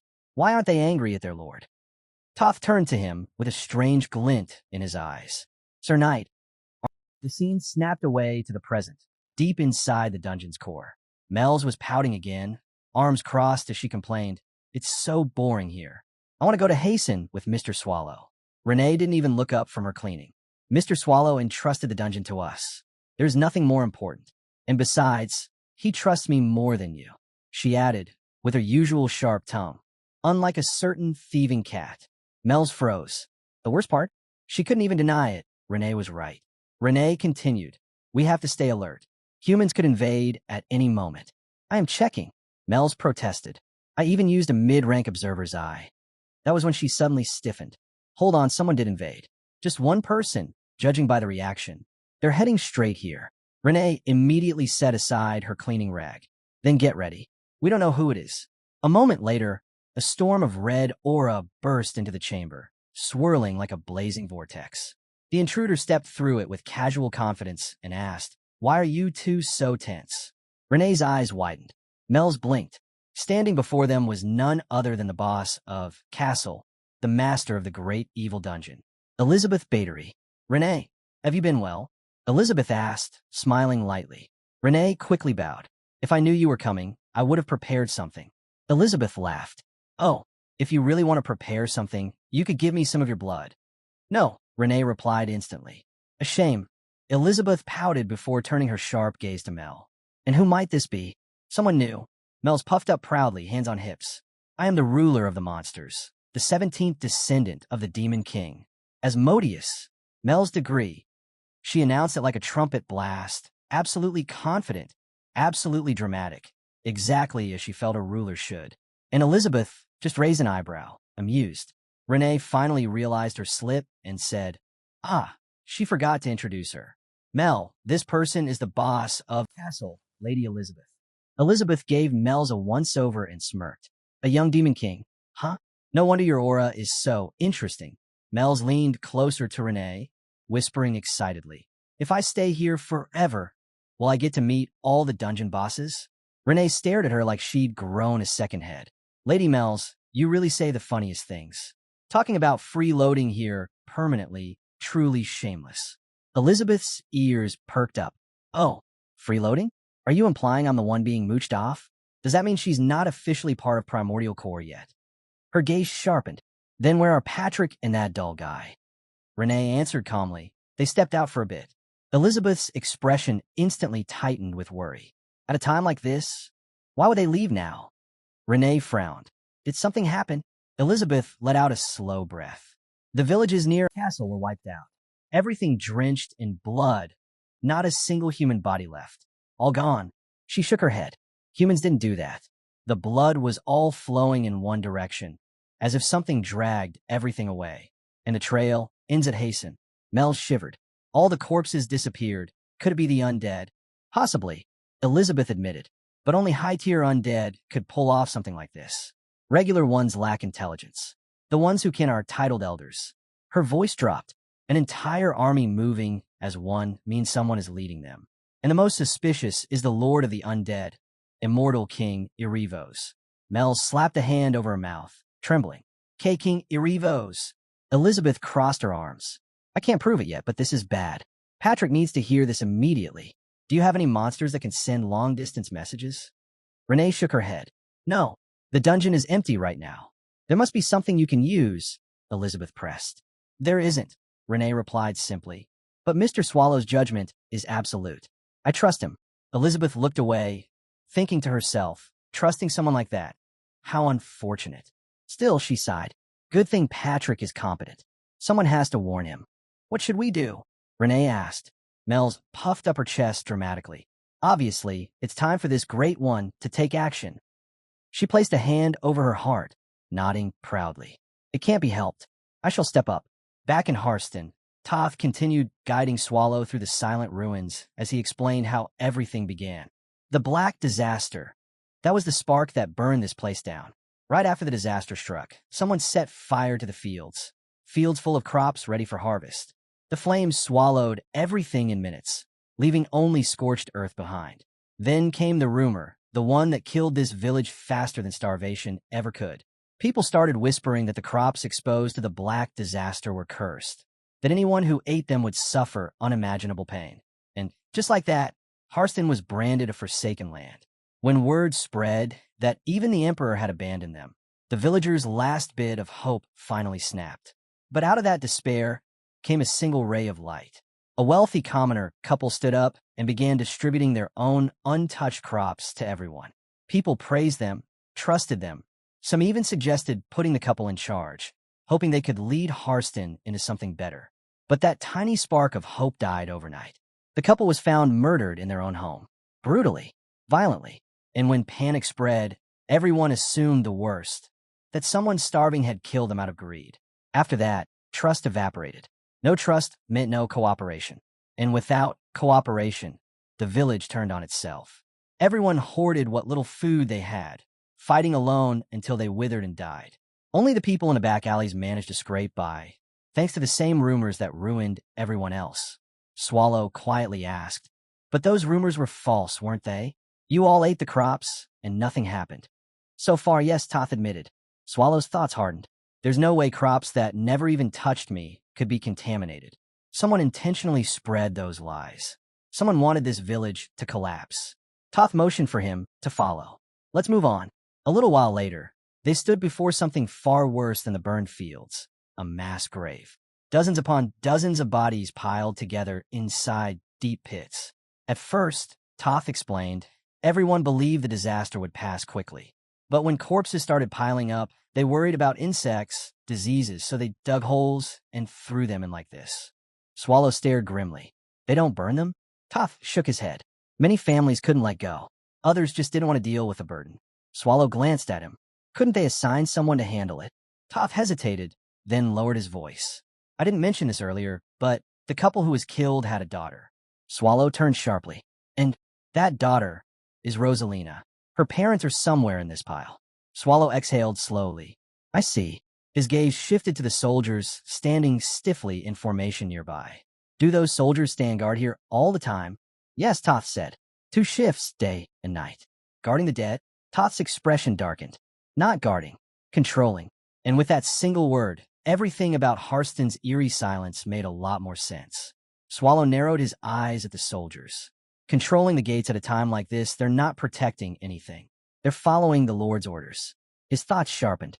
Yeah, the Lord of this place is definitely suspicious. The scene snapped away. Patrick stood atop a hill, hands on his hips, proudly admiring his own genius. There's no better way to meet the Lord directly, he thought. If I try the normal approach, they'll never show their true intentions. So, simple solution. He held up a stolen egg. A harpy egg. The harpies will come after this. Then the Lord will show up to get rid of them. Perfect plan. Brilliant plan. Truly. Patrick nodded to himself. I must be a genius. A few minutes later. Okay, this was the plan, he muttered, staring at the sky that was now swarming with harpies. But damn it, I didn't expect this many. Before we could see the disaster unfold, the scene cut sharply to a young girl's voice trembling. No, this can't be happening. She was watching her brother, lifeless, hanging before her. His last words echoed in her ears. Lala, you have to survive. Don't forget, you must live. She jolted awake, gasping. My lady, did you have another bad dream? Her maid asked softly. The girl rubbed her eyes. She was Lala Sinavira Atark, the new Lord of Hasten. No, it's nothing, she whispered. Would you like to rest a bit more? I'll take some fresh air. As she walked, she clenched her trembling hands. It's only been a few weeks since I inherited this position. I can still see that day clearly. After her brother's death, her remaining family took the money and ran, leaving Hasten to rot.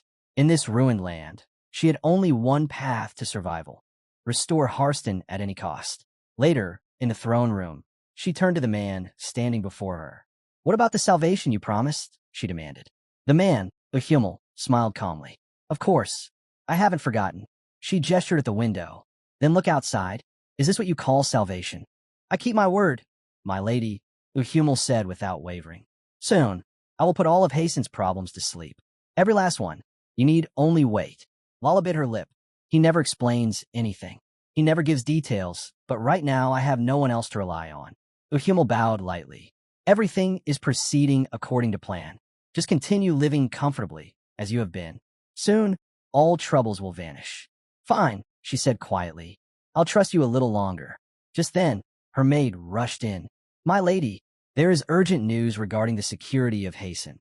Lala straightened. What is it? According to the guards, the maid said breathlessly. A group of harpies assaulted the gates, but a knight appeared out of nowhere and defeated them all in a single strike. Lala blinked, stunned. In one hit? Who is he? And which knight order does he belong to? And somewhere outside, a certain armored idiot was probably flexing for dramatic effect, completely unaware of the storm he just walked into. The northern gate guards questioned him, the maid reported, but he did not answer. Lala's expression hardened. Then I'll ask him myself. Where's the knight now? We've guided him to the castle's reception room, my lady. Her maid stepped forward anxiously. My lady, please reconsider. We cannot rule out the possibility that he is an assassin pretending to be a knight. Lala shook her head. Suspicious or not, he protected Hasten. I cannot ignore that. Rewarding such a deed is the responsibility of the Lord of Hasten. She lifted her chin. Bring the knight to me. Moments later, Patrick entered with exaggerated elegance. The wandering knight greets the Lord of Hasten, he declared. Though these long travels have worn me down, seeing such a noble lady alone before me makes it all worthwhile. Lala blinked, flustered but maintaining her composure. I was told Hasten survived thanks to your bravery. On behalf of all my people, I thank you. Patrick bowed. Blessing, truly a blessing. But wow, she's clearly not fit to be a lord. Definitely the previous lord's younger sister. So, Lala asked, which noble family do you serve? Patrick remained silent. She frowned. Then what of your name? Again, Patrick shook his head. Forgive me, my lady. I cannot reveal that either. I ask that you understand. I see, she murmured. You hide quite a lot. Will you also refuse if I ask you to remove your helmet? Patrick placed a hand on his helmet dramatically. My face is ruined from past battles. Half the skin on my cheek was sliced away. It is unpleasant to look at, but if you can endure the sight, I shall remove it for you. Lala quickly waved her hand. Forget it. I'll let it go. She steadied herself and continued. I cannot offer you much in Hasten's condition, but I still want to reward you. Is there anything you desire? Patrick didn't hesitate. Then food. He watched her closely. Food is the most important resource in Hasten right now. Her reaction will reveal everything about this castle's true situation. But Lala simply nodded. That won't be a problem. She turned to her maid. Prepare a proper meal. Yes, my lady. Patrick bowed again, hiding his shock. Oh wow, she answered instantly, without fear or hesitation. That means the castle isn't short on food at all. Then why? Why are the people starving outside? Why let them die while the castle stays full? As he studied her, another detail clicked into place. The aura he sensed around Hummel, the mysterious advisor behind her. He's undead, Patrick realized, and not a low-tier one either. Whatever was happening in Hasten, it was far darker than simple negligence. Patrick narrowed his eyes. That man, why does his aura feel familiar? My lady, he said suddenly. May I ask a question? Lala nodded. What is it? Patrick pointed at Hummel. There is something that has been bothering me for a while now. That man, what is his true identity? The room froze for a moment, and then cut to later. Well, Patrick reported calmly, that's how it went. Swallow stared at him, baffled. Shouldn't the lady have done something? Why did she just let him walk away? Patrick shrugged. I only asked out of pure curiosity, and she gave me permission to leave. That's all. Swallow clicked his tongue. So casual. If he feels familiar to you, he should be undead. Why didn't you do something? Patrick shot him a look. Did you expect me to start a fight right there inside the castle? And besides, just because someone feels familiar doesn't automatically make them undead. Necromancers give off similar energy. Humans who practice dark magic accumulate a lot of undead-like aura. Sometimes it's hard to tell them apart, unless you check closely. Swallow raised a brow. And how exactly are you supposed to check every single person that carefully? Patrick sighed. Our goal here is to fix the chaos you caused, not create more. Or are you suggesting I resign? Should I leave everything to you instead? Swallow immediately backed down. No, sorry. That was out of line. Patrick waved it off. Forget it. Let's move on. Did you gather any intel? Swallow nodded. Yes. The people here believe the crops are contaminated with a deadly disease. That's why the village is so silent. They refuse to eat anything. They just starve. He clenched his jaw. As for that thief, Rosalina, I tried to approach her, but she keeps slipping away. Patrick hummed thoughtfully. If only we had mind control abilities. Maybe bringing Mel's would have helped. Swallow snapped. You say that after forcing someone who didn't want to come in the first place. Patrick shrugged again. Relax. We have other methods. Like this. He held up the food Lala had given them. Fresh, warm, real food. Swallow's stomach growled loudly. Great. Just great. So what are you suggesting? We eat first, or use this to bribe someone. Patrick grinned. We win Rosalina over with this. And so a little while later, Swallow called out, Hey, you there? Rosalina turned, startled. Why yes? Why are you so surprised? Swallow asked bluntly, not giving her time to answer. Here, take this wafer. Let's eat together. But the moment she saw it, her eyes widened. Isn't this the communal wafer blessed by the priest? Swallow blinked. Priest? He looked at the wafer, confused. Patrick gave me this. So what priest? Who? He turned, baffled. Wait, who exactly is the priest? Rosalina's eyes sparkled. So, you also have faith in him, Sir Knight? I never expected to meet another believer. I'm glad. No one around me understands. Isn't it strange? Everyone else looks so foolish. All we need is unwavering faith, and salvation will be granted. Don't you agree, Sir Knight? Swallow answered with the safest word possible. Yes. Rosalina nodded happily and led him forward. We've arrived. Be careful. This place always feels eerie. It's dim, so watch your step. Swallow followed her into the gloomy hall, listening as she continued, almost reciting. The priest said the calamity that struck Hasten is a test from above, a punishment for humanity's wickedness. But that exalted one, he has the power to save us. As believers who earned his favor, we're blessed. Chosen. She gestured. Please sit. Around them, the gathered believers murmured in agreement as the priest raised his voice. Never forget the divine message bestowed upon you. Today again, we shall partake in the blessings gifted by the Savior. Swallow watched quietly. Nothing extraordinary, it just feels like indoctrination. Suddenly everyone rose at once, startling him. Rosalina chuckled softly. Perfect timing. It's time for the Eucharist liturgy, and that is where the priest distributes the wafer. Swallow's gaze sharpened. The same wafer Patrick got from the Lord's castle? Why would this be there? Rosalina leaned close and whispered, Sir Knight, this is a secret just between us. When the savior of Hasten arrives, true believers will receive eternal happiness. Eternal happiness? He asked. She nodded earnestly. Yes, he will draw near to us. And then an even greater blessing will be given. What kind of blessing? Swallow pressed. Rosalina looked embarrassed. I'm not sure, but surely something far greater than a wafer that looks like meat. The priest approached them, sensing her presence immediately. Ah, Lady Rosalina, he greeted warmly. She bowed her head. Priest, thank you for today's blessing. He placed a wafer into her hands. Then he glanced at Swallow. A newcomer? I hope you will join us regularly, Sir Knight. Swallow smiled politely. We'll consider it. The priest's eyes glimmered coldly as he infused mana into his words. Please do. The savior will appreciate your dedication. Swallow felt it instantly, the push of subtle manipulation. A small illusion technique. He muttered under his breath. What a cheap trick. What exactly are you trying to achieve? The priest froze and dropped the wafer, eyes widening in fear. Swallow leaned in, voice low and sharp. Your illusions may fool humans, but not me.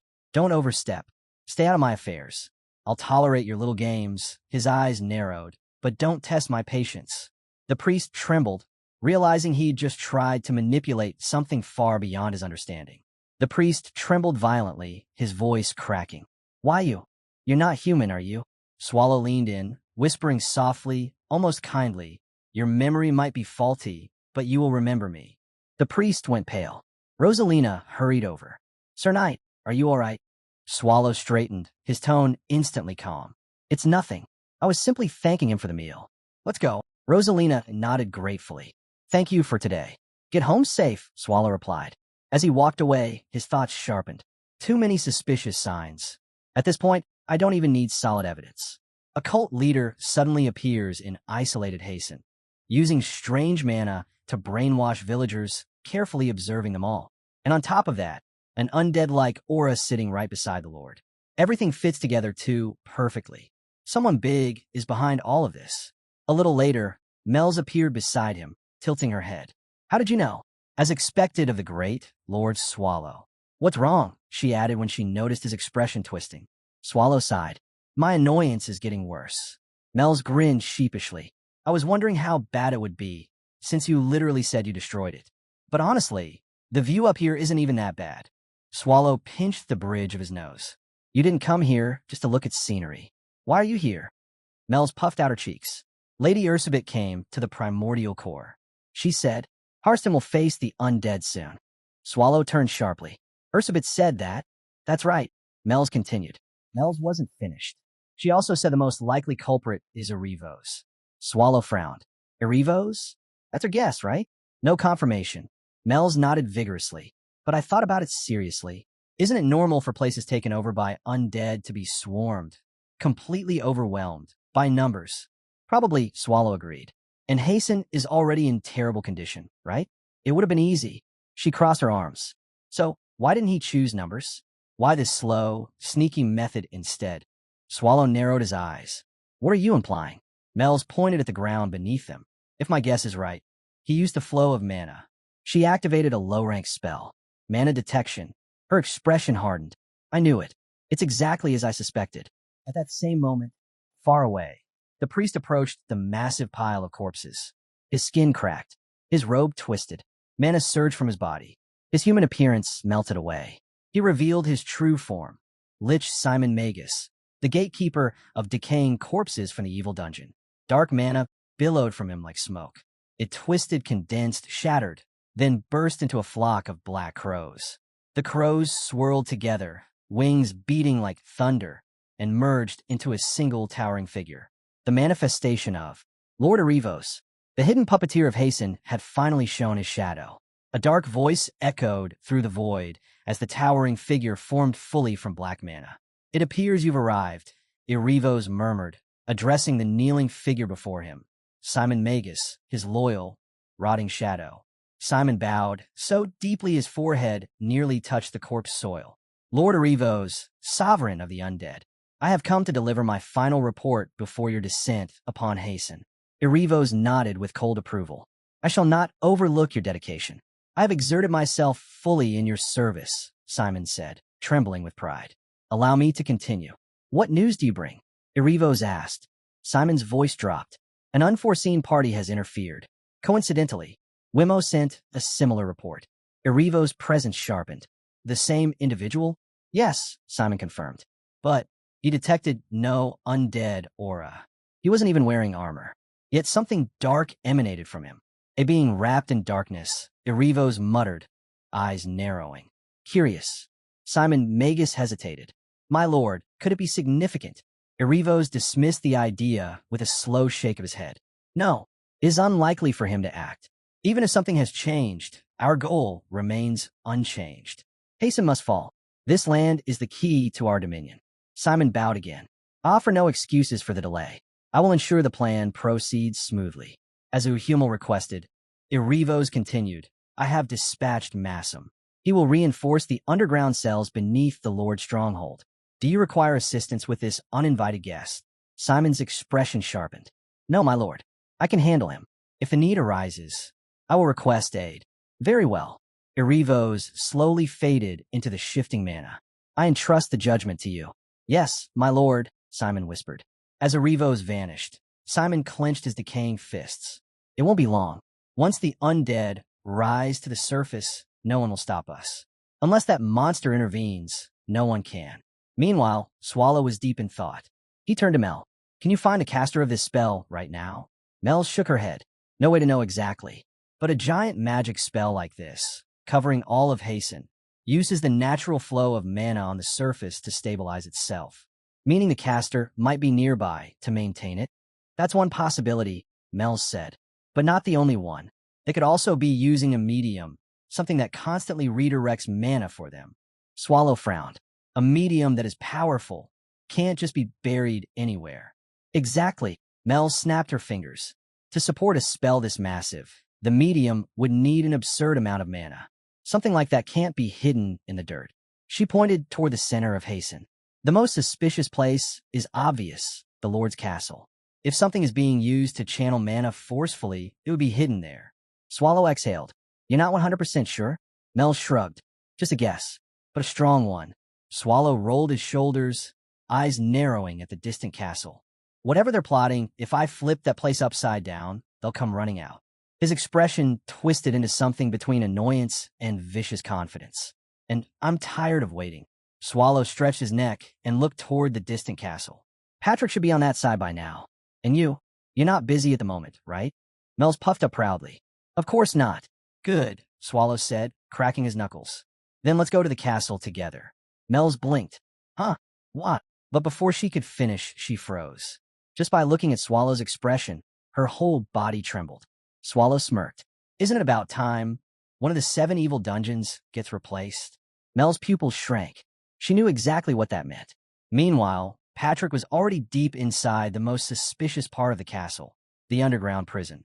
The deeper he walked, the stronger the stench of rot and decay became. It crawled into his armor like living filth. This place reeks, and not just from corpses. Patrick narrowed his eyes. Why would a dungeon like this still be active? An underground prison is useless in Hasten's current state.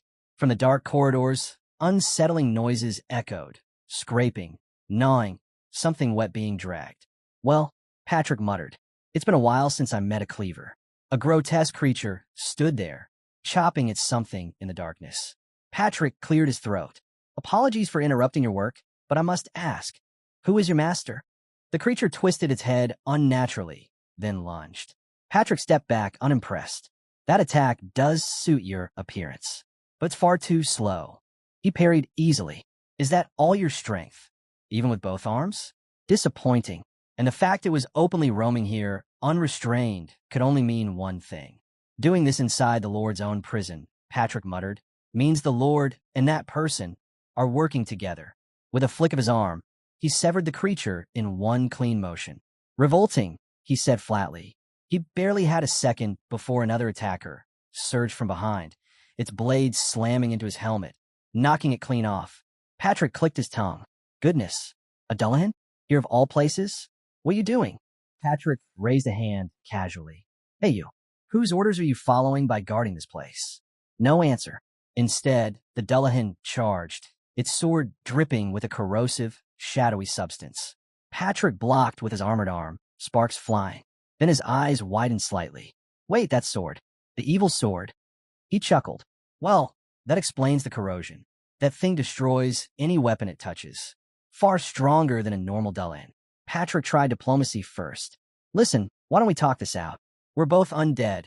No need to fight like savages. The Dullahan clearly disagreed. It swung again, forcing Patrick to bend back almost parallel to the floor to avoid having his head sliced off. Patrick sighed, refusing conversation. For an undead with intelligence? Suspicious. You must be here to hide something. He straightened up, brushing dust from his shoulder. Fine. I'll just ask your boss later. With a simple gesture, he cast low-grade magic. The Dullahan's footing dissolved beneath it. It slipped, crashing to the ground. Patrick grabbed a nearby short axe, whispered a strengthening spell over it, and with one clean, sharp swing, I ended it. The axe split the Dullahan's helmet and shadow flesh, the body collapsing like spilled ink. The prison fell silent, except for Patrick's bored voice drifting through the darkness. One problem solved. Now on to the next. Since the Dullahan clearly wasn't in the mood to talk, Patrick ended the fight instantly. He grabbed the Dullahan's corrupted sword and inspected it with a sigh. Well, since you're not using this anymore, I'll borrow it. With a heavy downward sword strike and a sweeping axe blow, he finished the creature cleanly. No hesitation, no wasted motion. Later that night, in the Lord's chamber, Lala stirred awake. A cold chill crept across her skin. She opened her eyes and froze. Patrick was standing right in front of her bed. Did you sleep well? He asked casually. Her eyes widened. How dare you barge in here in the middle of the night? Isn't it obvious? Patrick replied. I have business with you. He tilted his head. Your name is Lala, right? Good.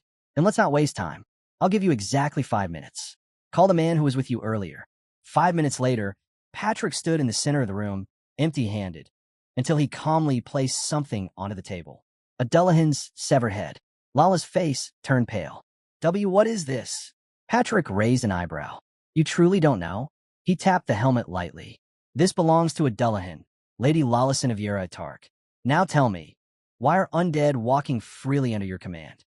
Lala's voice cracked. What are you talking about? What undead? Patrick let out a tired sigh. You're going to act innocent until the very end? Either you're pretending, or you're genuinely clueless about what's happening in your own land. Honestly, neither option makes you look like a fit lord. Hummel, standing beside her, stepped forward sharply. My lady, there's no point listening to this absurdity. Summon the guards and have him arrested. Patrick cut him off. Before he lies to you anymore, allow me to add something. I personally killed that Dullahan in your basement prison. Lala's breath hitched. In my basement prison? Yes, Patrick replied calmly. Beneath your castle, corpses are piled high. And one more thing. He drew his sword and pointed it directly at Hummel. The man next to you is also undead. Lala slammed her hands on the table, furious. Enough. Do you expect me to believe insane accusations just because you say them? This man promises hastened salvation, yet you accuse him of being undead? You endanger us more than anyone. Patrick chuckled. Oh, so you do know someone has been endangering Hasten. Interesting. Hummel raised a hand. Both of you, calm yourselves. Sir Knight, you said this helmet belonged to a Dullahan. But Dullahans are not creatures one encounters so easily. Patrick's eyes lit up, almost sparkling with excitement. Yes, I know. I was shocked too, he said, practically vibrating. Even I doubted myself when I sensed such a high-level undead in this miserable place. He paced slightly, gesturing animatedly. But that Dullahan, something about it was off. Elder undead are supposed to speak, think, and command. But this one? Silent. Empty. And its movements were wrong, lagging, twisted, like its mind wasn't even its own. He lifted the corrupted armor piece he'd taken. So after burning its soul, I checked its gear. And guess what I found? His tone dropped. A mind control magic circle, engraved on the inside of its armor, along with a name. Massam. Lala stiffened. Patrick continued. Massam, vice captain of the raid force.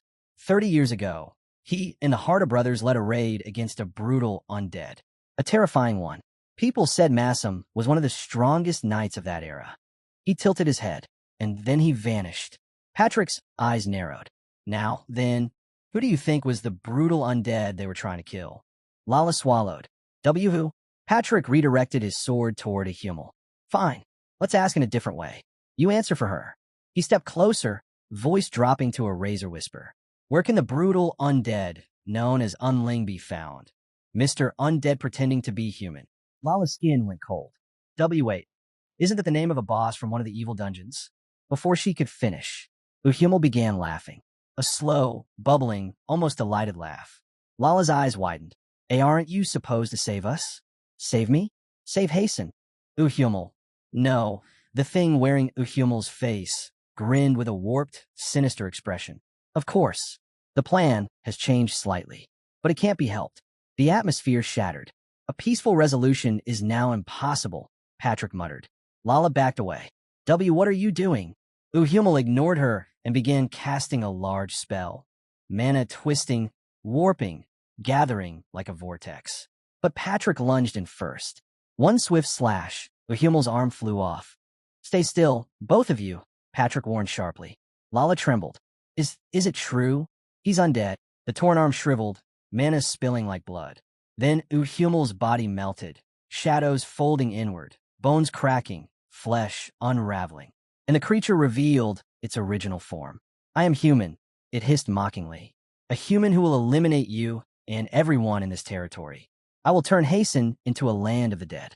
Consider yourselves honored. Vermin like you being offered the chance to be saved. Its voice deepened, twisted with reverence. All according to the will of the Lord of the Undead, the immortal king, Irivos. Patrick's jaw tightened. Never in my life did I imagine undead invading like this.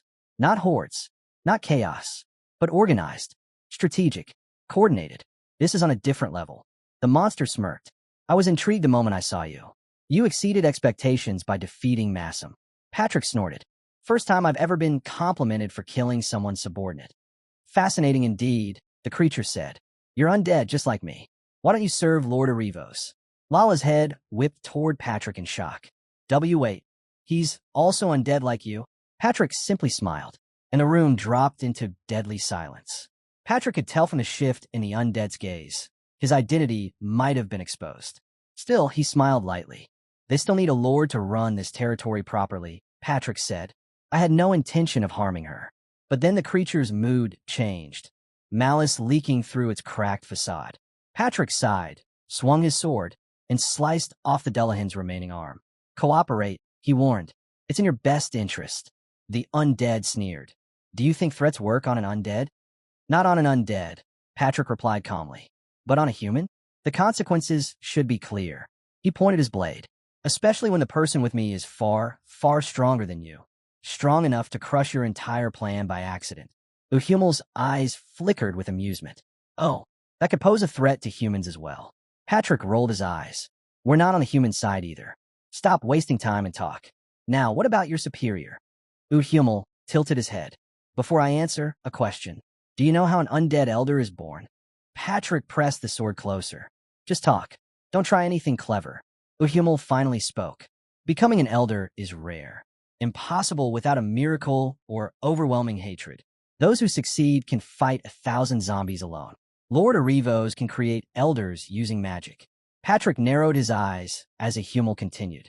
Harsten's isolation, the religion, the repeated weakening of human will, all of it serves one purpose, creating more elders.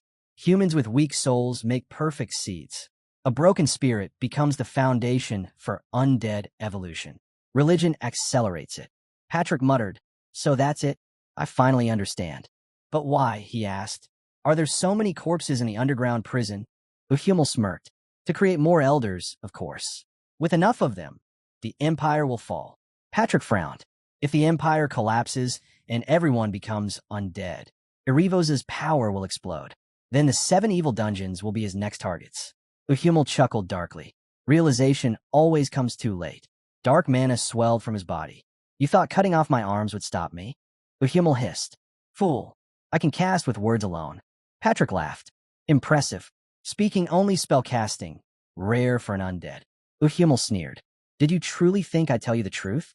No one can oppose Lord Irivos. The only being who could is an ancient monster that sleeps for centuries between each step. Nothing will halt my lord's plan. Dark curses wrapped around Patrick like chains, binding him in place. But with nothing but raw physical strength, Patrick tore through the spell, shattering it like glass. "Is that so?" he asked mildly. "Then allow me one question." He pointed his blade at Ahumul's throat. "If I summarize everything you just said, no matter how grand your plan is, if that ancient monster appears, whether it's against you or Arivos, your entire operation collapses." "Correct," Ahumul snarled. "What nonsense are you spouting?" The mansion didn't just shake, it gave up. In one violent crash, the entire roof caved in and dropped straight onto the swallow, sitting calmly in front of Patrick. Patrick just watched the destruction fall from the sky and smirked. Perfect timing. As the dust thinned, Lala peeked through the fading haze and saw Mel's whining on one side, and Swallow casually perched on top of the rubble like it was a comfortable chair. Patrick tossed another comment about Swallow's unbelievable timing. Swallow simply shrugged it off, acting like it was nothing, and asked if Patrick had found what he needed. Patrick replied he'd already uncovered almost everything. Lala, utterly lost, looked at Swallow, only for him to sigh and stare up as if the ceiling collapsing was just another Tuesday for him.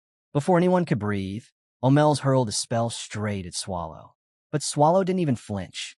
He flicked the attack aside like dust from his shoulder and, in the same motion, seized a Hummel with raw power. The captured Uhumul froze, his eyes widening as he realized just how terrifying Swallow's strength truly was. Patrick cut in a spiral of thoughts, warning him that he and Lala had underestimated their companions far too much. Stood there stunned, trying to piece together what he was witnessing. How did an ancient monster suddenly appear here? And why couldn't he sense the crystal's energy from upstairs? The moment he felt Mel's power, he understood she wasn't just strong. She was Demon King level, backed up, deciding he needed to delay them and report everything to Lord Arivos immediately. Another Uhumul stepped forward, muttering nervously about ancient monsters resurfacing, about the old rumors of one hiding ever since the incident at Lazier, when suddenly something struck him hard enough to trigger a violent explosion. When the dust cleared, a human figure lay on the ground coughing. He glared at them and rasped, "You guys are already too late." Mel's rolled her eyes. "He sure talks a lot." Then she aimed her spell and fired directly at his soul. Even as his spirit began to fade, Swallow tilted his head. "Huh, would you look at that?" He's still laughing. Mel's frowned. Maybe because he's undead? He's annoyingly stubborn. Right before his soul disintegrated, the man managed one last cry. "Worship him. Their lord has already descended upon this land." Patrick blinked. "Boss, does he even know what that means?" Swallow let out a breath. Yeah, he definitely saw it. And whoever's coming is putting a lot of effort into that entrance. Far from the collapsing mansion, in the quiet outdoors, two people playing chess noticed the sky twisting in strange patterns. One nudged the other. "Hey, doesn't the sky look weird to you?" "How weird?" the other asked. At that same moment, Rosalina was sprinting, constantly glancing over her shoulder. Thoth spotted her and called her name. She gasped and asked if he was awake. Thoth frowned. Shouldn't he be the one asking where she had been? Rosalina admitted she'd gone for a walk at Jarbet Plaza to clear her mind, then immediately regretted naming a place known for its pollution. She apologized in advance, bracing for him to scold her. But Thoth didn't get angry at all. Instead, he told her the captain and the others had decided to leave for Harsten the next night. The captain didn't trust the knights anymore, and Thoth promised to explain everything along the way. Later that night, they arrived at a barren place where dead bodies were piled high like a forgotten graveyard. Thoth stared quietly at the mound, remembering Rosalina's parents resting somewhere beneath it. He told her calmly that once they left Harsten, there would be no coming back, so the choice of what to do now was hers. Rosalina lowered her eyes, saying he already knew what this place meant to her, but she still couldn't understand why the captain wanted to abandon Harsten. Could the city still be saved? Shouldn't they wait just a little longer? Thoth shook his head gently. He wouldn't try to sway her with talk of religion. Everyone chooses their own belief. What bothered him was the uncertainty of waiting for a miracle while her parents remained trapped in this miserable state. He told her salvation didn't belong to one God. It came from actions, not prayers. That question, what could she do to bring salvation, hit her harder than she expected. A spark lit inside her. She tightened her grip, took Thoth's torch, and stepped forward with new resolve. She was ready to burn the bodies and set her parents free. But just as she moved, a familiar voice echoed through the dark. Simon Magus, someone they knew well, a priest, stood behind them, demanding to know what Rosalina was doing out here at this hour. Thoth asked who he was, but Simon ignored him completely, his eyes locked only on Rosalina. When she asked why he was here, he didn't answer, just stared in that unsettling, unreadable way. She tried to stop him from approaching, but in her nervous grip the torch slipped and brushed against his robes, instantly setting them ablaze. Thoth urgently told Simon to drop the burning cloth. Rosalina begged him to extinguish it, but instead Simon shoved her aside. Thoth caught her just in time as they both fell back to the ground. And then something horrifying happened. Simon didn't scream. He didn't panic. He just burned. The flames peeled away the illusion of life, revealing dead, rotting flesh beneath. Thoth's breath caught. Simon Magus wasn't human anymore. He was undead. Simon hushed them with a chilling gesture, then uttered a spell. All around them, the corpses began to twitch and then move. Rosalina staggered back, confused and terrified. What's happening? Thoth didn't hesitate. Run. They sprinted for the nearest structure, slammed the entrance shut, and barricaded it with whatever they could find. This should buy us some time, Thoth said, catching his breath. But Rosalina suddenly collapsed, her legs trembling. I can't move. Thoth turned to her sharply. We don't have a choice. Staying in here is safer than outside, but the first floor won't hold for long. We have to get to the second floor. Rosalina agreed weakly, but admitted she couldn't move her legs at all. Thoth knelt immediately. Then get on my back. We're going. She wrapped her arms around him, whispering a tired thank you, and worrying he might exhaust himself carrying her. Thoth didn't answer. His attention snapped to the window as he checked their surroundings. Can we really make it out alive? The thought crossed his mind, heavy and grim. Rosalina winced at a sudden stench filling the room. This smell, is it the corpses? She covered her nose, anxiety growing. Are we even safe now? Thoth shook his head. Not yet. It's still dangerous. If you want to survive, stay focused. She blinked, confused. What do you mean? Thoth didn't say a word. He just stepped over to a nearby corpse, dipped his scarf into the blood, and slowly dragged it across the fabric. Rosalina's voice trembled as she asked what he was doing, but he kept ignoring her, walking toward her with a weapon he'd taken off the dead body. He raised it, forcing her eyes shut. But when she opened them again, Thoth wasn't attacking. He was gripping his pendant, the glow reflecting his eyes as he finally spoke. He said he should have told her sooner, that something had been bothering him for a long time, and from now on, she needed to put her faith in things that actually made sense. Her voice cracked. Why hadn't he warned her earlier? The fear in her eyes said everything. Before he could answer, a loud crash ripped through the room. The door had given out. Rosalina panicked, asking what they were supposed to do. Thoth only replied with a calm, almost cold, "What else can we do?" She rushed to look for anything she could use as a weapon, but he didn't help her. Instead, he walked straight toward the broken door. She grabbed at the air behind him, asking where he was going.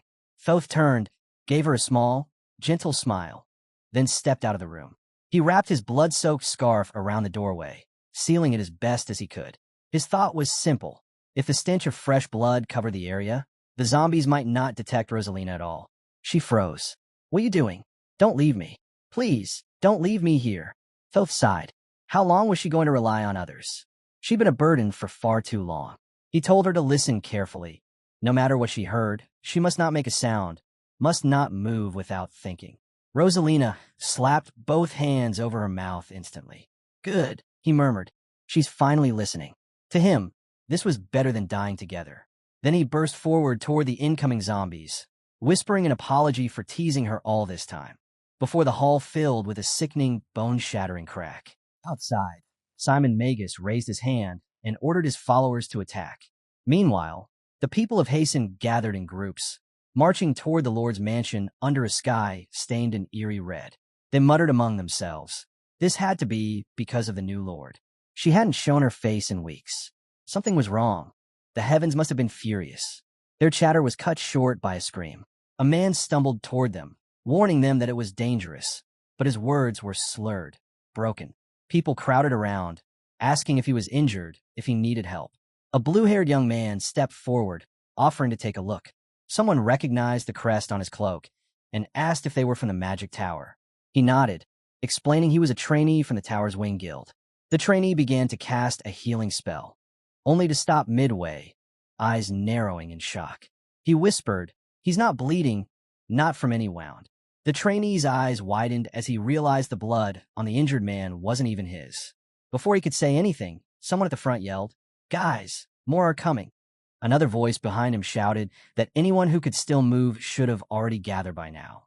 So who were these new arrivals? The injured man suddenly jerked upright, panic twisting his voice as he screamed, "The undead are coming." Everyone at the front stiffened, their faces drained of color as they watched the first undead shamble into view. What is that thing?" someone whispered. They didn't get time for answers.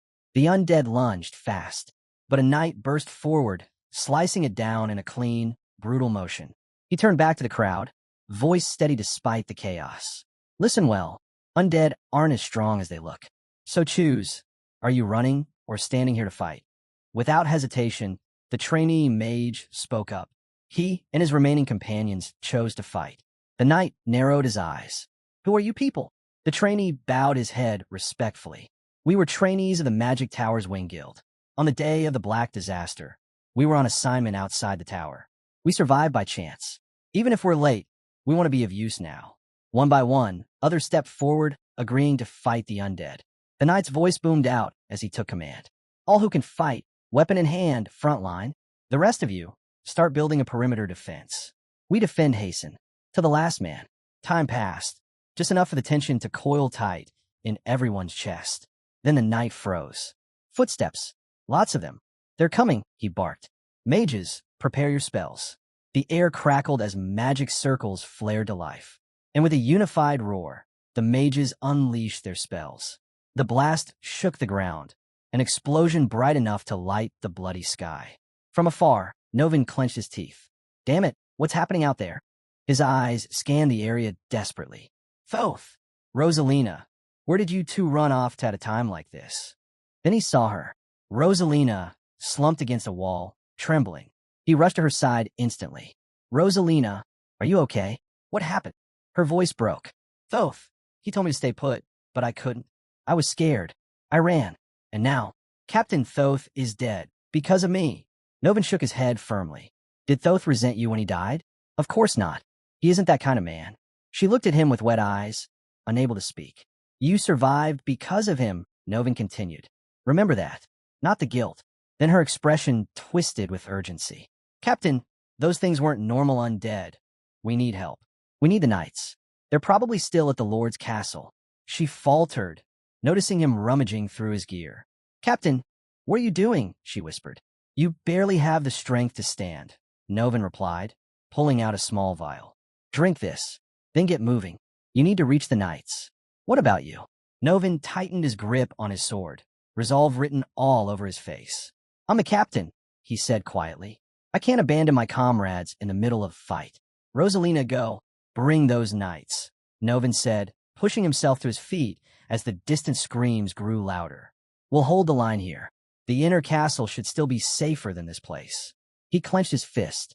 Thoth, he'd sacrificed himself to protect her. Novin wasn't about to throw her back into danger after that.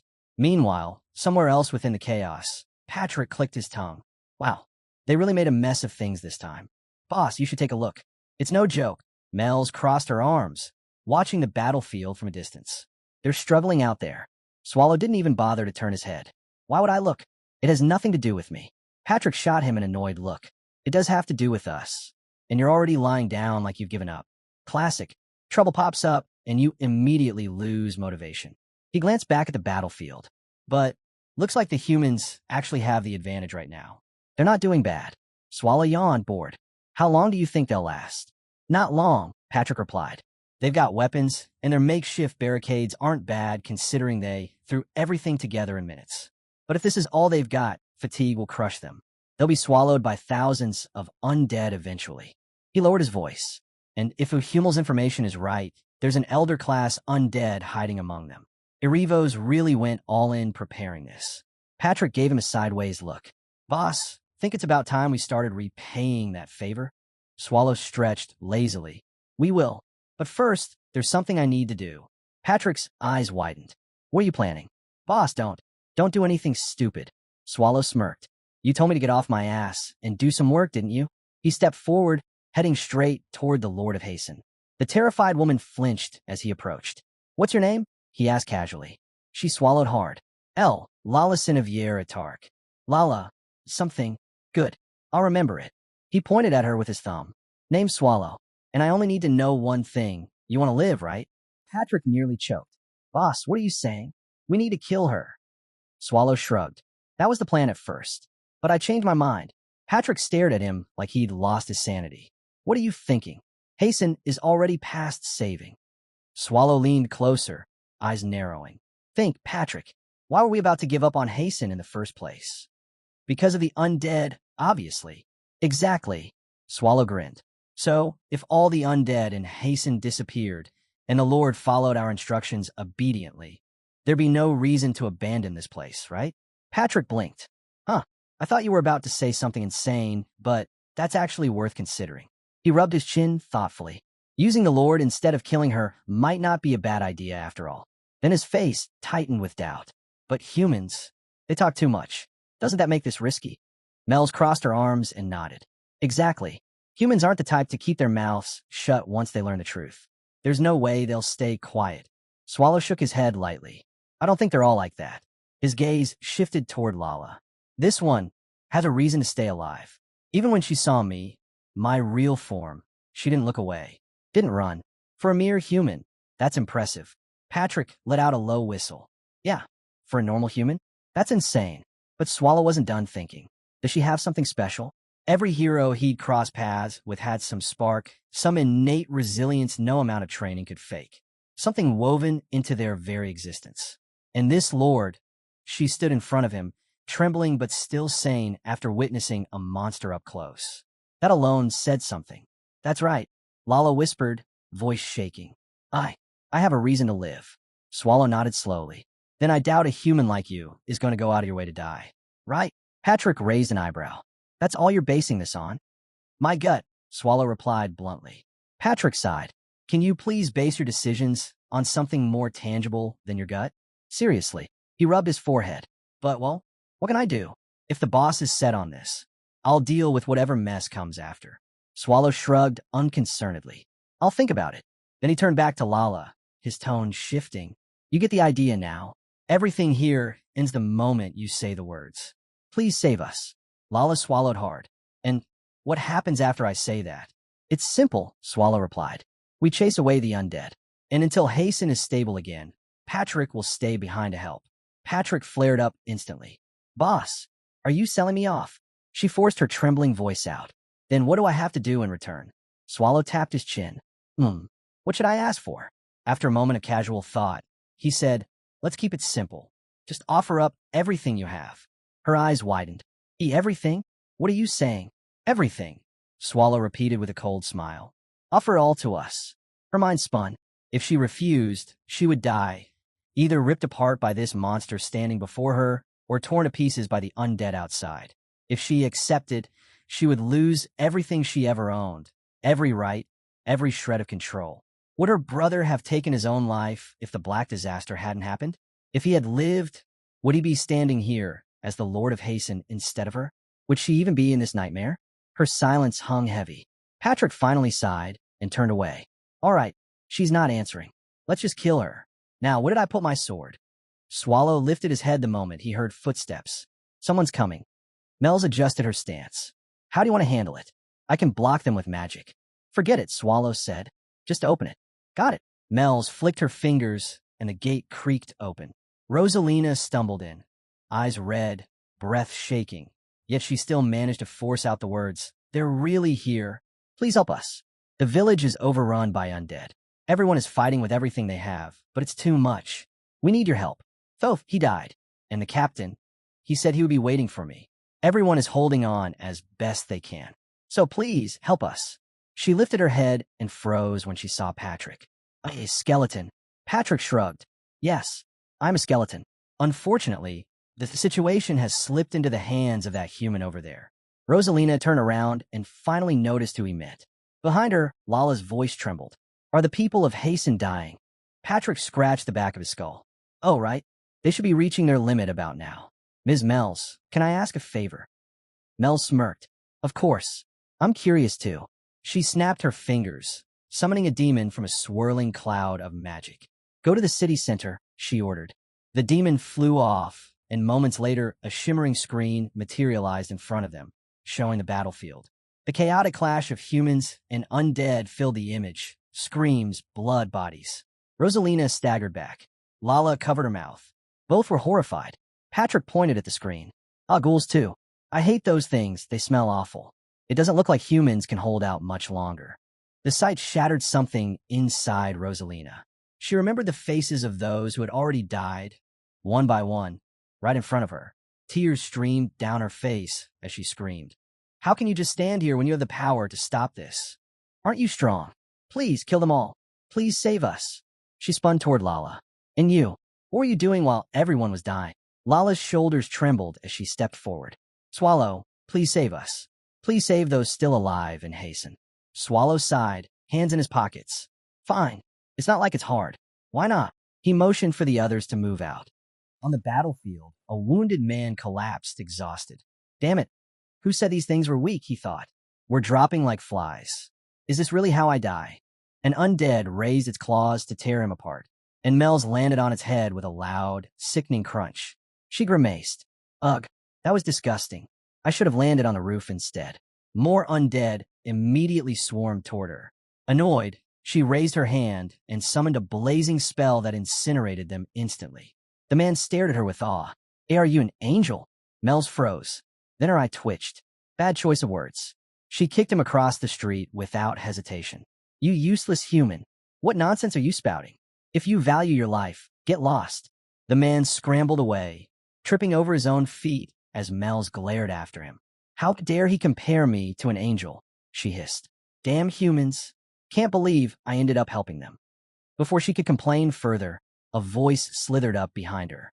You aren't human at all, Simon Magus said, appearing like a shadow rising from the ground.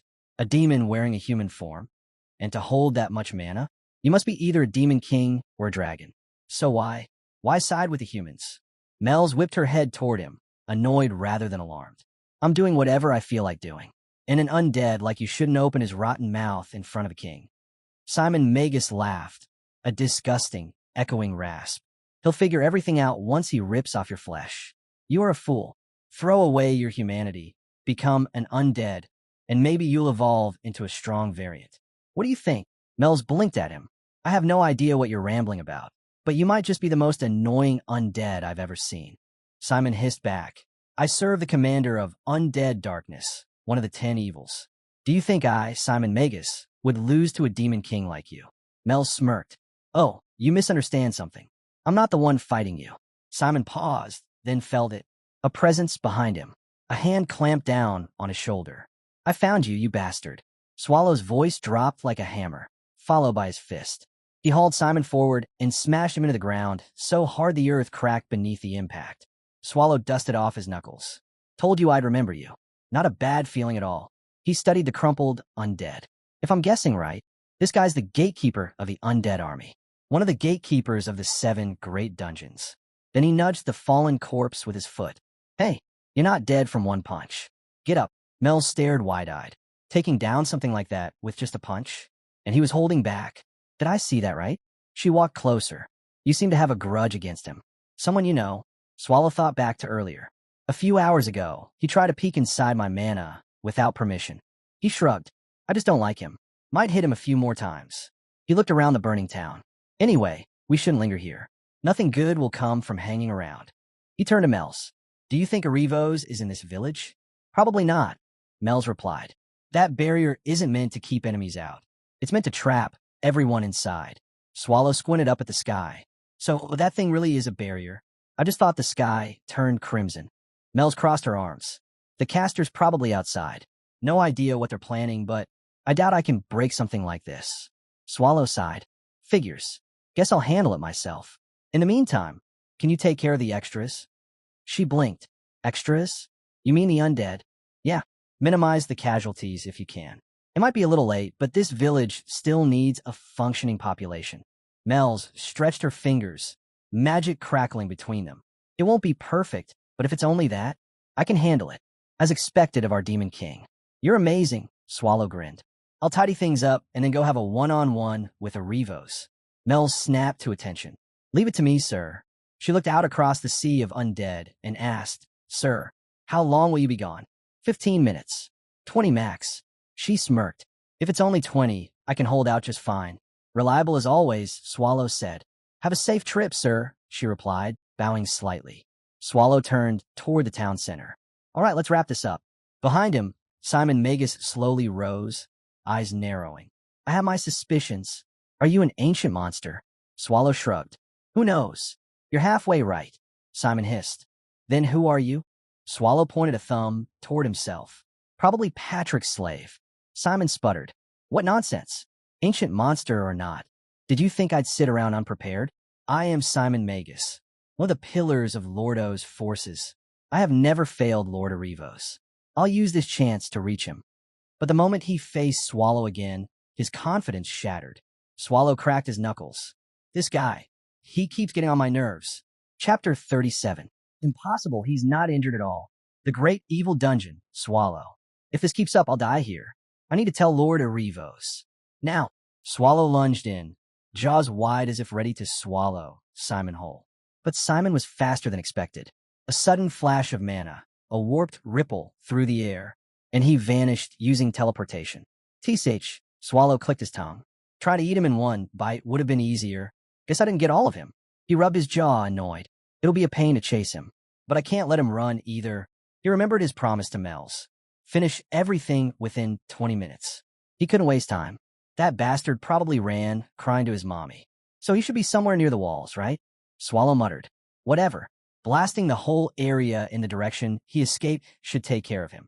And the village shouldn't be too damaged. Just then he heard a faint voice. Boss? Is that you? Swallow frowned. Patrick? I must be imagining things. He walked forward and spotted a body. A corpse. Then paused. Wait, can I still call a corpse if it was already dead before I killed it? Swallow lifted the corpse by the collar. Well, whatever. Because of him, the whole village is in ruins. What does he expect me to do about it? He tossed the body aside. And what? Don't blame others? Please. If he didn't like it, he should have stayed alive. He can explain everything to Patrick himself. He turned his attention to the shimmering crimson wall ahead. So this is the barrier? Even Mel's couldn't break it alone. Must be pretty strong. He placed his hand against it, twist. The barrier warped his fingers unnaturally. Stronger than I thought. But Swallow smirked. Still breakable. Just gonna take a bit of effort. He checked the magic tool strapped beneath his clothes. If it shattered, he wouldn't be able to maintain his polymorph. And if that happened, Patrick would chew him out for sure. Well, if something goes wrong, I'm blaming you, he said to the corpse on the ground. I'm counting on you. Corpse. He scanned the area. Good. No humans nearby. Then his body warped and expanded. Bones shifting, muscles twisting, skin tearing and reforming, as he transformed into his original form. A monstrous presence shook the air. And then, boom, he crashed through the barrier in a single devastating charge. Outside the city, undead swarmed like insects. There sure are a lot of you, Swallow muttered. They rushed him, and he casually blasted them away with a single sweep of his power. That's not the right way to greet your guest, he sighed. The elder undead stepped forward, ordering his minions aside. The horde instantly obeyed. That's better, Swallow said. Should have acted like this from the start. He extended his hand. Here, a little present I prepared for you. We got a lot to talk about. Arivos, cold, ancient, and brimming with hatred, stared at him. Ancient monster, he muttered. Are you suggesting it's acceptable for my race to be oppressed by humans? Humans, prideful, filthy, greedy creatures. Even after building their own comfort, they always want more. They invade our lands. They take and take. Swallow groaned loudly. Oh my God, he talks too much. Get to the point. Arivos ignored him. Humans must disappear. I have the power to destroy the Empire. For generations, we believed the Empire could never fall. Not until the Black Disaster struck Rise. If we had only spoken of wiping out humanity sooner, every demon would gladly sacrifice themselves for the cause. Swallow rubbed his ear. Why do you talk so much? Just keep it short. Arivos' eyes burned. I'm saying that if you weren't so passive, so many demons wouldn't have died. We could have exterminated the lowly humans. So you're saying you did all this because it's my fault? Swallow asked. That's right, Arivos hissed. You are the root of all of this. Swallow raised an eyebrow. So, you're planning to wipe out the humans, and you want me out of your way. That's what you're trying to say, right? Before Arivos could answer, the ground split open, and a colossal undead monstrosity surged forth, dripping rot and abyssal hatred as it charged its swallow with explosive fury. Meanwhile, Mel's was surrounded on all sides. So many, she muttered. She whispered an incantation, flames of retaliation. Every undead foolish enough to rush her ignited instantly, burning into ash as she moved through them. With them spread out like this, she thought, looks like I'll have to move a bit busier than usual. She glanced up at the sky. The barrier covering it shimmered like a divine dome, close to god-class magic. As expected of Sir Swallow. Not even 3 minutes since he said he'd go deal with Rivos real quick. Then she felt something behind her. She turned, Captain Novin, barely standing, injuries rotting as the curse gnawed at him. Miss Mage, is everyone safe? He asked weakly.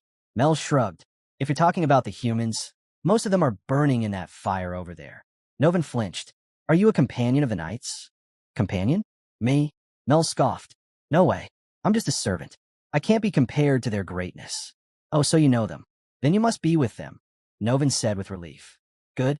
Rosalina made it in time. Thoth didn't die in vain. Hasten will be saved. He breathed out heavily. I'll turn into an undead soon. His voice trembled. I know I'm in no position to ask, but can I request a favor? He looked closer and finally realized she wasn't human. But he smiled faintly. Guess that doesn't matter anymore. If there's a weapon around, could you hand me one? Please. Mel's studied him. The curse crept through his veins, crawling toward his heart. Wordlessly, she handed him a spear. You're a warrior, right? Novin nodded, and with his final act of human will, he turned the spear on himself, choosing death over losing his mind. A sharp, heavy aura washed over the field. Mel's expression hardened. On the other side, Swallow wiped ichor from his hands as he shifted back into his original monstrous form. Ugh, another weird corpse. His eyes narrowed, but expected. This kind of strength fits the title. Ancient monster. The undead creature he'd struck earlier rose again, its core pulsing with ancient sorcery, refusing to die. Then Arivos lifted his staff. Darkness swirled, reality twisted, and he roared the name of the spell. God-class magic. Fangs of evil. Massive shadow fangs erupted from the earth, all lunging at Swallow at once. Arivos grinned with triumph. Even an ancient monster wouldn't be able to withstand the strongest god-class magic. The attack slammed straight into Swallow, triggering a violent explosion that tore through the battlefield. And when the dust finally settled, there he was, Swallow, standing still, skewered by 4 massive fangs of pitch-black magic. Watching this, Arivos' grin widened. Finally, he truly believed this would be the moment he erased that ancient monster for good. Then, once the beast was gone, he'd flood this land with undead and rise as a transcendent ruler over all things dead. Driven by that twisted dream, he summoned another god-class spell, Fangs of Evil, to deliver the finishing blow. He even had the audacity to tell Swallow he should feel blessed to die here after wandering thousands of years.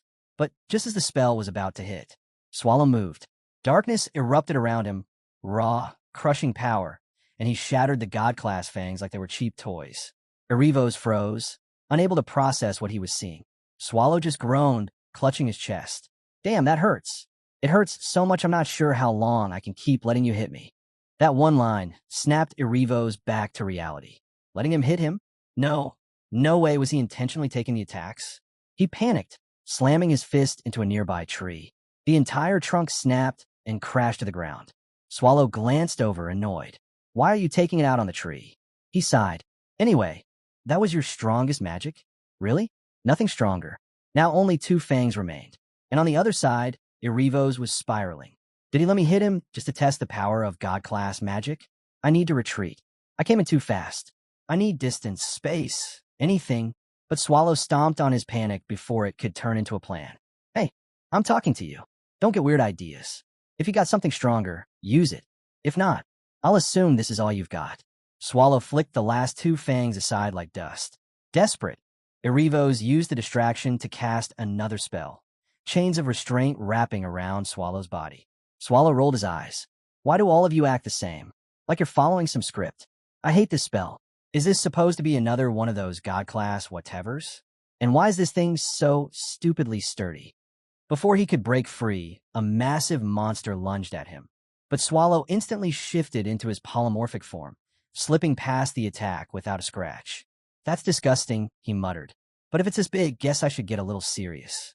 He reverted to his true form and devoured the monster in one bite. Irivos watched, horrified, as Swallow casually wiped his mouth. Itchem, maybe it's about time to replace one of the 7 great evil dungeons, he remarked like he was choosing where to put a new sofa. Meanwhile, inside Lord Castle, Patrick stared out the window, muttering under his breath. What are you even thinking, boss? How excited are you this time? You do remember you're a walking disaster, right? Or maybe that's why you're the boss, he sighed. It wouldn't hurt to tone it down a bit. It's not like I can beat you up. And guess who's going to clean up the aftermath? Me. He stared at his bony hands. Maybe I should start writing my letter of resignation. That damn skeleton. I'll wait. I'm a skeleton too. A maid approached him, nervous. Sir, what's happening out there? He replied reluctantly. Oh, that's just him taking care of the undead army. Her eyes widened. Does that mean Hasten be saved? Is that what he means? Patrick shrugged. Well, it'll work out somehow. Don't stress too much. He rubbed his arms. And seriously, my bones are getting goosebumps. Just talk normally. Thankfully, the village seemed clear now. No more undead crawling around. Just as expected from the Demon King, Mel's. And right on cue, Mel's teleported in, stretching her arms with a tired sigh. That was exhausting. Patrick perked up immediately. Perfect timing. Mel's brushed her hair back. I finished everything I needed to do. It's been a while since I used that much mana. Patrick nodded. You've worked hard, Lady Mel's. Honestly, if you weren't here, I can't imagine how this would have ended. She tilted her head. Isn't Sir Swallow doing most of the heavy lifting? Patrick shook his head. No, I'd say you've done a better job today. Mel's frowned slightly. Is he still not done? Patrick let out a long breath. As you can probably feel, the boss is still in the middle of fighting. Mel's glanced toward the battlefield. His power really is something else. Yeah, Patrick muttered. Especially when you remember the aftermath that always comes with it. Every time, without fail, he makes more work for me. A normal guy would stomp them a couple times and wrap things up. But him? No, he drags it out. No consideration at all for the poor skeleton who has to clean his mess afterward. Patrick turned to Rosalina. By the way, your name is Rosalina, right? She nodded softly. Yes. Patrick crossed his arms. Well, the Territory Lord is the only one we promised to keep alive, so I should clean things up here first. There's no point keeping anyone else alive besides the Lord. Lala's eyes widened. Wait, Sir Patrick. She's also one of my lady subjects. Patrick waved a hand. Relax. I'm not actually going to kill her. She's harmless. Those back alley thugs are already dead anyway. And with her mind in this state, she couldn't do anything even if she tried. And if harming her affects the Lord somehow, that'd just cause us trouble. He shrugged. Anyway, let's say everything on this end is handled. Now, Patrick glanced at Mel's. Lady Mel's, can you put someone to sleep? Mel's raised a brow. That's easy. Who do you want out? I'd like to speak with the Lord alone. With a flick of her finger, Mel's cast a gentle sleep spell over Rosalina. She collapsed softly, slipping into a peaceful slumber. Patrick exhaled. All right, now that that's done, time for your part. Mel's blinked. My part. Patrick gestured around the devastated village. As you've seen, we've done our part saving Hasten. Now you keep your promise. First rule, you don't leak anything you've seen today. Not a word. But I'm pretty sure you already understand that. He stepped closer, voice lowering into something solemn, almost theatrical. Now listen carefully. I'm going to tell you a story about a heroic territory lord who endured every insult imaginable just to protect her land. Patrick began spinning his tale, painting the Lord of Hasten as a completely different person than the trembling woman standing before him. He spoke of a lord who realized the undead were about to swallow her entire territory and still chose to stand firm. She had almost no soldiers left. Undead eyes were on her every move. Reinforcements were nowhere in sight. But despite all of that, she stayed in place to protect her people. And while the citizens were dying, terrified, and desperate, they turned their anger toward her. They screamed, cursed, blamed her for everything. But the Lord endured it all, holding her ground until, after what felt like a century, the Empire's reinforcements finally arrived and wiped out the undead threat. She wasn't some coward hiding in a corner, Patrick said. She was a lord who willingly threw herself into danger to save her people. Rosalina stared at him. Are you telling me to lie to my own subjects? Patrick didn't flinch. You said you wanted to live, didn't you? Then listen. Go hand out every last supply stored in this castle. Help whoever survived. Aid from the other cities will arrive soon. She hesitated. How can you be so sure aid will come? Patrick shrugged. I'm not. I'll make it happen. After all, we're planning to turn the young Lord of Harsten into a hero. He glanced toward the battlefield. Things had gone quiet. That silence means the boss is done. Let's head over. Lady Mel's, could you teleport us? Mel's raised her hands helplessly. Sorry, my mana's bottomed out. I can't cast anything right now. Lala, still uneasy, stepped closer. Sir Patrick, may I ask something? Why are you going this far to save Harsten? Aren't you dungeon monsters? This can't be, because you care about people's lives. Patrick glared at her. You said you wanted to live too, didn't you? Then know your place. And don't dig too deep. Meanwhile, back on the battlefield, Swallow dusted himself off, letting out a low sigh. Well, it's about time to replace one of the 7 great evil dungeons. I kind of feel bad for you. If you had just stayed quiet somewhere, you could have avoided all this. But no, none of you ever leave me alone. He scratched his back. Ugh, I've been stabbed so many times everything itches. Irivos trembled. An ancient monster. He still couldn't grasp the scale of the power in front of him. Swallow didn't even acknowledge the fear in the man's eyes. I don't care about that. Let me ask you something. Why Harsten? Why did it have to be this place? If you hadn't attacked it, I wouldn't have had to bother coming out here. Irivos swallowed hard. Harsten is the most efficient location to invade the Empire from. Swallow narrowed his eyes at Irivos. No, I'm not talking about invading strategies. I'm saying you came here knowing this land was my territory. Irivos let out a distorted laugh. Oh, and what do you think the reason is? He tried to cast another spell, but before he could even finish the first gesture, Swallow's darkness wrapped around him like a vice. A violent shockwave erupted, and in the next instant, the undead immortal king's head hit the ground with a dull thud. Swallow paused, staring at it. What's this? So you weren't trying to teleport after all. He clicked his tongue. Well, whatever. You were going to die anyway. His attention shifted to the ruined surroundings. Great. This whole place is useless now unless someone fixes it. Before he could think further, he heard Patrick's voice behind him. Stop right there. Don't move. Swallow stiffened. Patrick marched up, arms spread dramatically. I came all the way out here to find you. I missed you. You missed me too, right? Swallow thought one thing. Yeah, I'm dead. I'm absolutely in trouble. Elsewhere, Rosalina crouched under the rain, shivering. Her mind was a storm. Her friends, her people, her home, all gone. There's nothing left, she whispered. What kind of help is this? I'm the only one left. Whose fault is it? Who killed everyone? Back in the dungeon. The moment Swallow and the others stepped inside, Renee greeted them with a bright smile. She'd been waiting calmly, cleaning every corner spotless. You all worked hard, she said. Swallow nodded. You did well. Mel's collapsed flat on the floor. I'm really tired. Patrick groaned beside her. I feel like dying.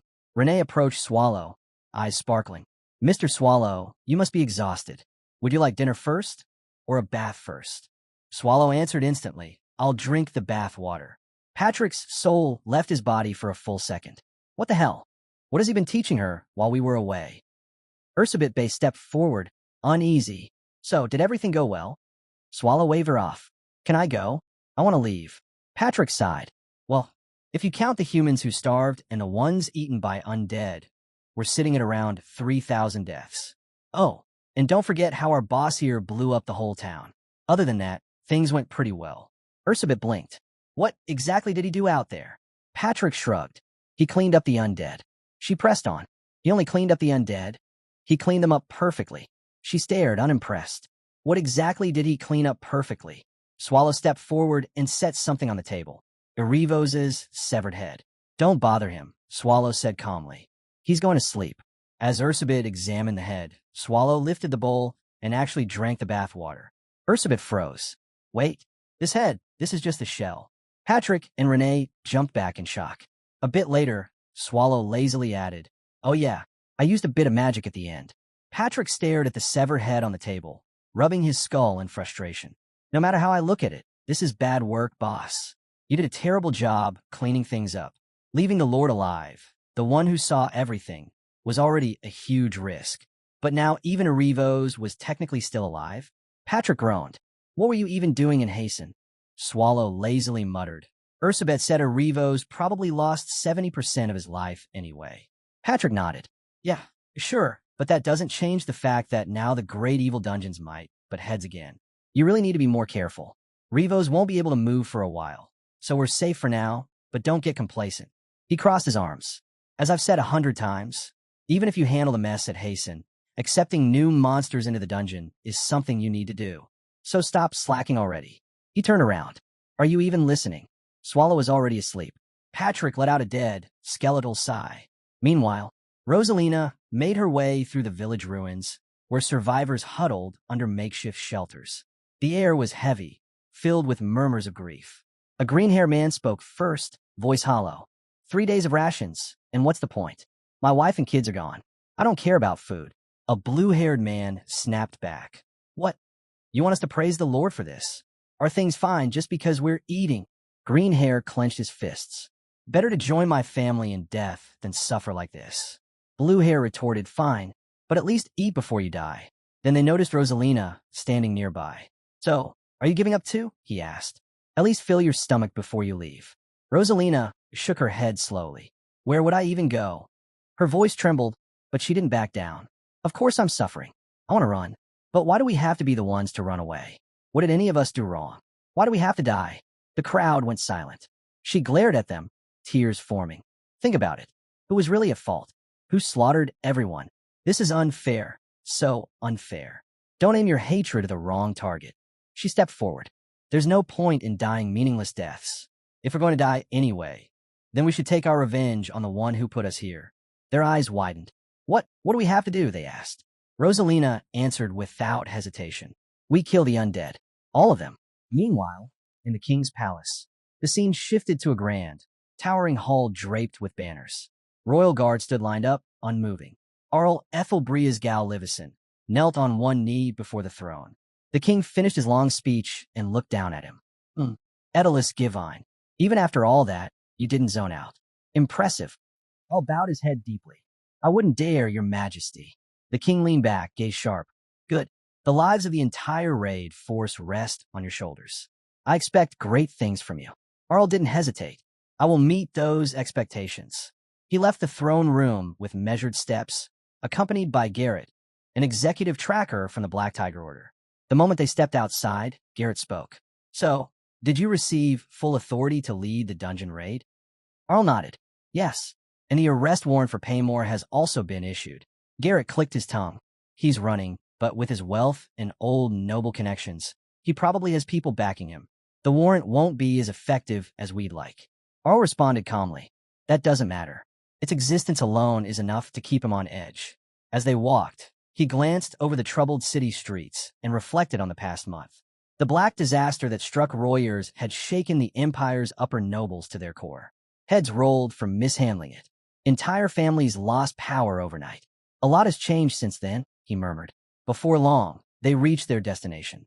Garrett reminded him, Sir, you have a meeting in 2 hours. What should I do if you're running late? Wait for me, Arl replied. Then he paused. What about the woman? Where is she now? Garrett answered, she should be inside. Arl's lips curved into a bright, almost cheerful smile. Without hesitation, he slammed the door open. Inside, Wooin sat at a table, happily munching on donuts. With a warm smile, Arl asked, Have you been resting well? She looked up in surprise, her expression softening. Arl, meanwhile, deep inside the primordial core, a small 3-man exploration party cautiously stepped into the dungeon's depths. Their leader raised a hand. Stay sharp. The moment we sense a monster, we retreat. Understood. Both members nodded nervously. As they approached the first room, the leader muttered, I hope our intel wasn't wrong. He peered inside. No monster. Looks like it hasn't returned since the His Hut raid force came through 2 months ago. Good. There should be something valuable left. Let's go deeper. The third member grinned, rubbing his hands together. We're gonna get rich. But the second room was empty.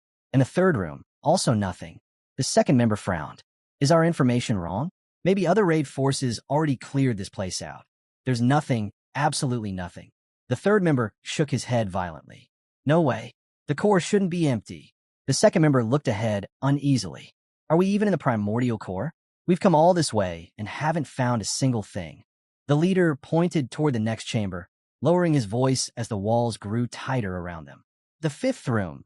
That's where the anthropophag should be. An ancient plant-type monster, covered in thorny leaves and vines. According to rumors, if you treat and forge its body the right way, it becomes harder than, or just hauling one corpse back would cover all our expenses. The second member frowned, anxiety rising. What if the room's empty, or worse, full of monsters? We're just a C-rank raid force. Even the weakest creature here could kill us. The leader snorted. So what? Are you planning to leave empty-handed? He glared at the group. Anyone who wants to run can go. But don't expect to join any profitable ventures with me ever again. With that ultimatum hanging in the air, they cautiously stepped into the fifth room. Do you see anything? The second member whispered. The leader scanned the chamber, eyes widening slightly. There, the anthropophag, it's here. Relief washed over the group. Good thing we didn't turn back, the second member sighed. Grab it quickly, the leader ordered. Once we have the body, we're leaving. He knelt beside the plant monster and raised his weapon, and then froze. His eyes widened. His face went white. Sweat poured down his forehead. Away, he tried to shout, voice cracking. Huh, what did you say? The third member asked, turning toward him. But it was too late. A towering shadow loomed behind them. Swallow appeared, jaws open, already mid-bite. The leader bolted for the exit, screaming for the others to run. They didn't make it far. Moments later, Swallow spat out their remains, equipment clattering uselessly on the dungeon floor. Patrick sifted through the pile, unimpressed. As expected, nothing valuable. Renee crossed her arms, scowling. They died because of greed. Humans really are disgusting. Patrick ignored her gloominess and nudged a piece of gear with his foot. Hey, boss, this one might be worth something. What do you think? Swallow shrugged. They taste better than undead. That's all I can say. Patrick stared at the coat of arms sewn into their tattered clothes and clicked his tongue. West Crantle Kingdom. Not from our empire. That explains the cheap gear. Renee let out a dark little laugh. They came all the way from the west just to die like this. Swallow stretched, relaxed. How convenient. It's like getting a local specialty delivered straight to the door. Patrick shot him a look. And how exactly did you know they were from West Crantle? Then his expression sharpened. We need to reinforce the dungeon. Rumors about this place being safe are spreading way too fast. Privately, Patrick felt nothing but irritation. All these dungeon problems, and somehow he was the one stressing about them, not the dungeon's actual boss. He glared at Swallow. This is your dungeon. Why am I the one worrying? If you don't start taking this seriously, I'm resigning. Swallow jolted upright, nerves immediately kicking in. Okay, I'll treat dungeon security as top priority. Satisfied, Patrick shifted the topic. Anyway, thanks to Lady Mel's detection magic, we can spot intruders faster now. Mel's burst into laughter, brushing it off. Swallow nodded. It is reliable. She catches everything. Renee overheard this and snapped, puffing her cheeks in anger. Hey, I can use magic too. Swallow turned to her with a bright smile. I know. You're awesome. Amazing, actually. Patrick sighed in defeat. Swallow would praise anything that moved. Mel's lifted a hand modestly. I just did what I had to do in the primordial core. Patrick nodded. We're grateful. You saved us a lot of trouble. Mel's, however, looked uneasy. How long? Am I supposed to stay here as a guest? Elsewhere, a three-eyed monster knelt before Ubar and addressed him as Majesty. Preparations are complete. We should move toward Jadika. Meanwhile, outside the dungeon, Mel sat alone under the night sky, perched on a rock. Cold wind brushed past her as she hugged her knees. She was a demon king, yet she had no territory, no stable home, barely any money. And in just a couple of days, all demon kings were supposed to gather. She didn't know how to face them. As she sank deeper into her thoughts, Patrick approached. Nice night. The air feels refreshing. Mel's blinked. You're out here for fresh air too? Patrick smirked. That's an undead joke. Mel's didn't laugh. Not even a smile. Patrick cleared his throat. So why are you out here? I just needed air, she said quietly. What about you? I don't need sleep, Patrick replied. So I train during nights like this. Mel's tilted her head. Still training? Don't you have enough skill already? Patrick shook his head. A sword that stops being sharpened just rusts. Same with skills. He paused. This is the first time I've talked to you alone like this. Patrick then mentioned, Mr. Tentacles is almost done recovering. Want to check on him together? Mel's nodded, and they walked inside. Inside the recovery chamber, Mel's frowned. He doesn't look fully healed, Patrick answered. This is probably the best recovery he'll get.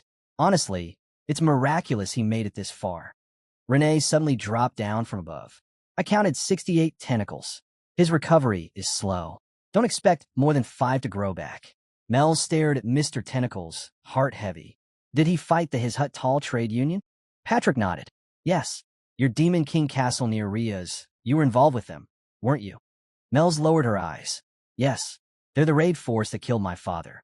The weight of her past settled between them, silent and heavy. Mel stared quietly at Mr. Tentacles, watching his slow, strained breathing. He had survived enemies strong enough to destroy entire territories. Yet he was still holding on. He's incredible, way stronger than me, she thought.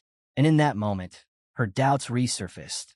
The dream of staying in the primordial core forever, hiding away from the expectations of a demon king. She wanted peace, not the life waiting for her outside.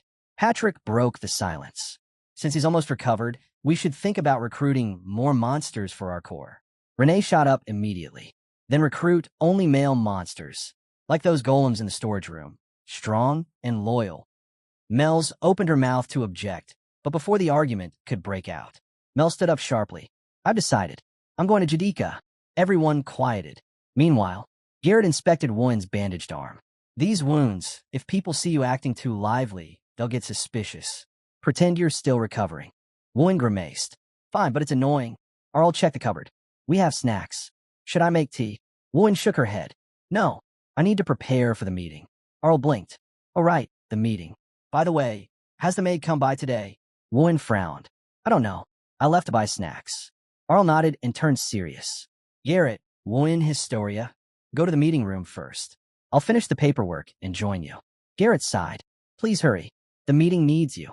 As they left, Arl asked another question. The maids who handle the tea said, have you seen them? From the shadows, a figure with glowing red eyes stepped forward. We'll find him soon. Arl lowered his voice. Don't report your progress. Not yet. He glanced at the stack of confidential files behind him. Thousands of sensitive documents, if anyone touched them while cleaning. His expression hardened. Those maids must disappear.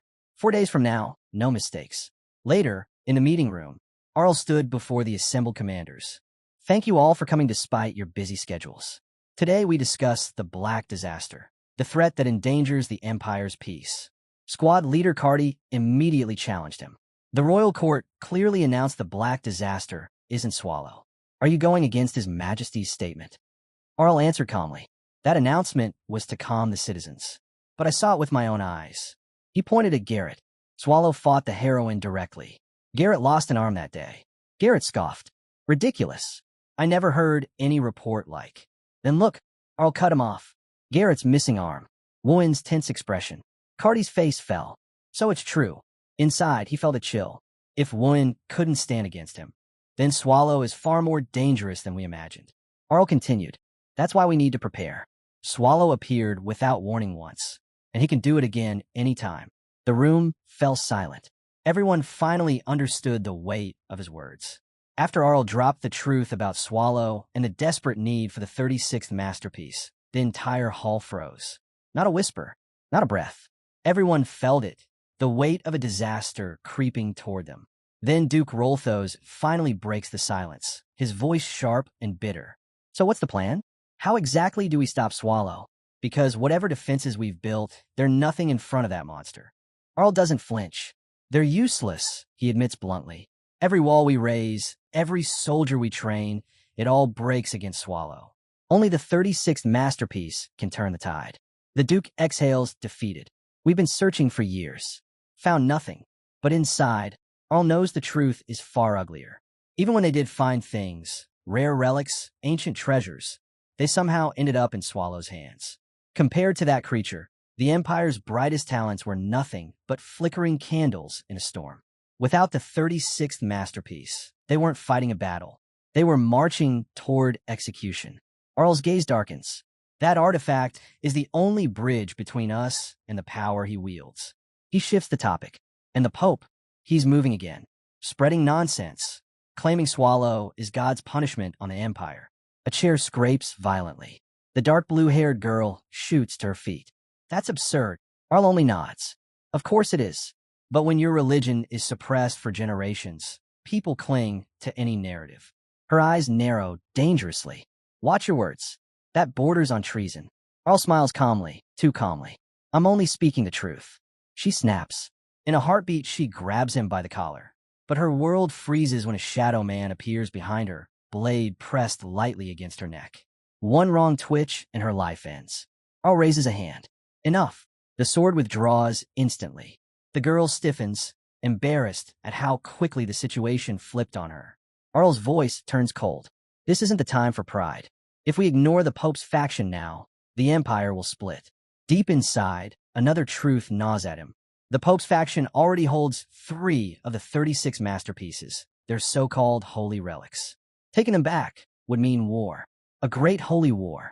Meanwhile, deep in the primordial core, Swallow sits calmly as Patrick rushes in, breathless.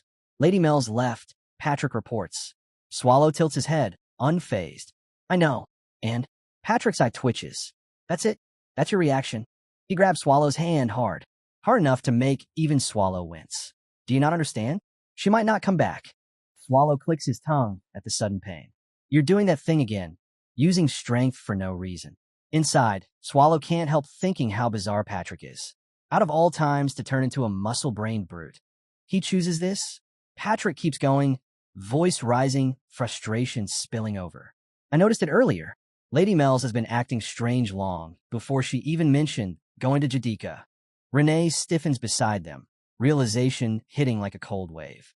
And for the first time, even Swallow's expression shifts. Just slightly, but enough to show one thing. Lady Mel's disappearance isn't as simple as he pretended it was. Renee didn't hesitate. She stepped forward, arms crossed, confirming Patrick's suspicion. Yes, Lady Mel's was acting strange. Even her words fell off. Before Swallow could respond, Renee entered fully, holding something in her hands. A pot. A mysterious, steaming pot. Swallow's eyes narrowed instantly. Patrick leaned in, whispering like he'd uncovered a secret. Don't tell me. Mel's is planning to start her own force again. The thought lingered in the air, terrifying yet strangely possible. But Swallow wasn't focused on that. He pointed his tail at the pot Renee was holding. What is that? Renee placed it down gently. It's stew. I made to cheer you up. Swallow froze. Are you trying to kill me? Patrick burst out laughing. Hey, it's not that dangerous. Although the side effects might be close. Renee's fist came down on his skull before he could finish the joke. Patrick hit the floor with a thud. Swallow grabbed the spoon with his tail, sighing. Is this what we're doing now? Eating stew and panicking? Any real reason we're gathered here? Patrick sat up, rubbing his head. Yes, the dungeon's monster population is dropping. We need to replenish it. Renee nodded reluctantly. He's right. Swallow glared at Patrick. And why is it my job every time? Patrick spread his hands innocently. Me? Shifting responsibility? Who usually dumps things on who again? Swallow refused to budge. You're the guardian. Why don't you handle it? Patrick paused, then surprisingly nodded. Fair enough. You're right. Swallow blinked. You agree that fast? Patrick leaned forward, confidence returning. Remember our promise? About Harsten? About what we're protecting. Responsibilities come with the title. Swallow sighed. So, if not me, who goes then? Patrick grinned boldly. Lady Renee, obviously. Swallow recoiled. Renee? With her eyesight? She'll draw suspicion immediately. Patrick waved away the concern. Relax. Leave it to her. Swallow finally realized it. Patrick had cornered him from every angle. Before he could protest further, Patrick added, Anyway, Lady Mel's might come back soon. Swallow stiffened. More questions. More doubt. More unease. Meanwhile, far away in Mercenary City Nihit, Lady Mel's stepped down from the carriage, boots touching foreign soil. The coachman looked at her with genuine concern. You're awfully young, miss. Be careful. Nihit isn't kind to newcomers. As the carriage rolled away, Mel's took a long breath. Neat, the middle ground between Empire and Kingdom Alliance. A city with no loyalty, no laws, no mercy. Only one thing mattered here, dungeon raids. Its reputation was as ugly as its streets. Dangerous, chaotic, unfriendly. Mel's tightened her cloak. So this is where I ended up because of him. She raised her eyes to the sky, searching for the stars, her only guide. She needed their light to find her way toward Jadika. The city didn't welcome her. It swallowed her. Eventually, she reached a massive building, towering, oppressive, almost rivaling the Demon King's castle in sheer presence. She sensed it immediately, dense mana. At least 10 individuals inside with power matching the strongest fighters she met in Ryers. A hub, a nerve center for raid requests, information, secrets. Someone approached the entrance ahead of her. Before the door guardian allowed them in, the man flashed a brown plate. Mel's eyes sharpened. So that's the proof, a token for raiders. Without it, information would be impossible to obtain. Meaning, in this city, knowledge had a lock, and she didn't have the key. But she didn't give up. Following the trail of demonic mana deeper into the city, she arrived at another location, and her heart tightened. Dozens of demonic monsters roared from within iron cages, shaking the ground itself. Whatever this place was, it was far more sinister than she expected. Mel stepped closer to the cages, eyes narrowing. Were these monsters captured, hunted, bought? She couldn't tell, but their roars echoed with desperation. Before she could inspect further, a voice suddenly rose behind her. Well, what's a pretty young lady doing in a place like this? A man approached, his tone polite but edged with curiosity. He studied her carefully, as if trying to piece together the puzzle of why someone like her would walk into a den like this, alone. He quickly straightened himself and introduced with a bow, "Pun from all great merchants. At your service. Are you looking for something?" He clearly sensed she wasn't an ordinary noble and wisely avoided offending her.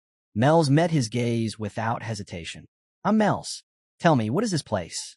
Pun blinked, startled by her directness and her name. Then he cleared his throat and explained, "This is a storage house for dungeon items. We collect materials, trophies, and things brought back from raids. Some nobles decorate their halls with them. Others use them for crafting." Mel's absorbed his words, eyes drifting around the warehouse. If she wanted to rebuild her castle and revive her army, this place could become very useful. "I'd like to look around," she said. Pun smiled nervously but gestured graciously. "Of course.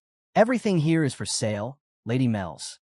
As she walked deeper inside, Mel's steps halted. In one of the cages, a lycanthrope, a towering demonic beast, one she recognized instantly. "They fought in the war," Mel's whispered. "A commander-class soldier." The creature's eyes glowed with primal power. Pun went pale. "You want to buy that?"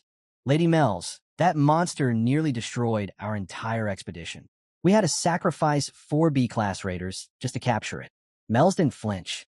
"How much?" Pun swallowed. 250 ons. Her expression stiffened. She had 500 ons, thanks to Lady Renee. But spending half before even rebuilding her castle, it wasn't wise. She exhaled softly. "I'll look elsewhere." Continuing down the row, she stopped again. Something small, huddled in a corner, caught her eye. "What's that?" she asked. Pun scratched his head. "Ah, that one. We found it during a raid cleanup. Couldn't find the mother. The odd thing is it doesn't attack. Behaves like a big dog, honestly." Mel's knelt in front of the bars. A lost child, wandering without its parents. Her heart tightened. Without hesitation, she reached her arm into the cage. Pun nearly shrieked. "Oh, Lady Mel's. It's still a demonic creature. Please." But the creature didn't bite, didn't growl. It simply leaned into her hand. Mel smiled gently. "Don't worry, Pun. If something happens, I won't blame you." Pun sagged in relief. "As still, it could bite." Mel's ignored him, pressing her fingers into the creature's cheeks playfully. It let out a small, confused huff. "I'll take it," she said. Pun choked. "You're buying that?" Mel's nodded. "It's bigger than I thought." The lighting hid its eyes, and she tapped its forehead softly. "I'll name you Zons." The creature blinked slowly, as if approving the name. Mel's rose to her feet, guiding her new companion. Outside, she looked up. Already night. The sky overnight darkened far earlier than the Empire's lands. A quiet omen. Something was changing. Something was waiting. As Mel stepped out of the warehouse, she paused, glancing up at the dim Nihit sky. A faint smile tugged at her lips. The sky in the primordial core was much prettier than this. But nostalgia was a luxury she couldn't afford. Jadika was waiting. She straightened her cloak, and her newly adopted companion trotted behind her. Quiet, loyal, massive. "Let's go, Zons," she whispered. They hadn't walked far when a massive stag appeared on the path, antlers glowing faintly with demonic mana. Mel's blinked, then laughed softly. "A great demon deer? That must mean we're heading the right way." She stepped forward boldly. I'm the Great One, she declared. Lead me. The deer bowed its head. When it raised its eyes, its voice echoed directly into her mind. Welcome, Demon King. For a moment, Mel's froze. So the demon's here? Recognized her? The deer continued. The others await you. Beyond the mountains at the fallen monastery. Mel's inhaled deeply. Then that's where I'll go. She began walking, but after a few steps, she noticed Zahn's. No, her two-horned demonic beast, following closely. Mel's turned, hands on her hips. You can't come. You'll be part of my army later. What if humans see you? They'll tear you apart. The creature whined softly. Mel sighed. And your name? Zahn's? No, that doesn't fit. She leaned closer, studying its face. Its eyes were fierce, stubborn, almost annoyingly proud. Just like him. A small laugh escaped her. Fine. From now on, your name is Sir Devd. The creature wagged its tail, proudly accepting its new identity. Mel spread her arms. Mana surged, forming a pair of glowing wings behind her. Sir Devd, wait here quietly.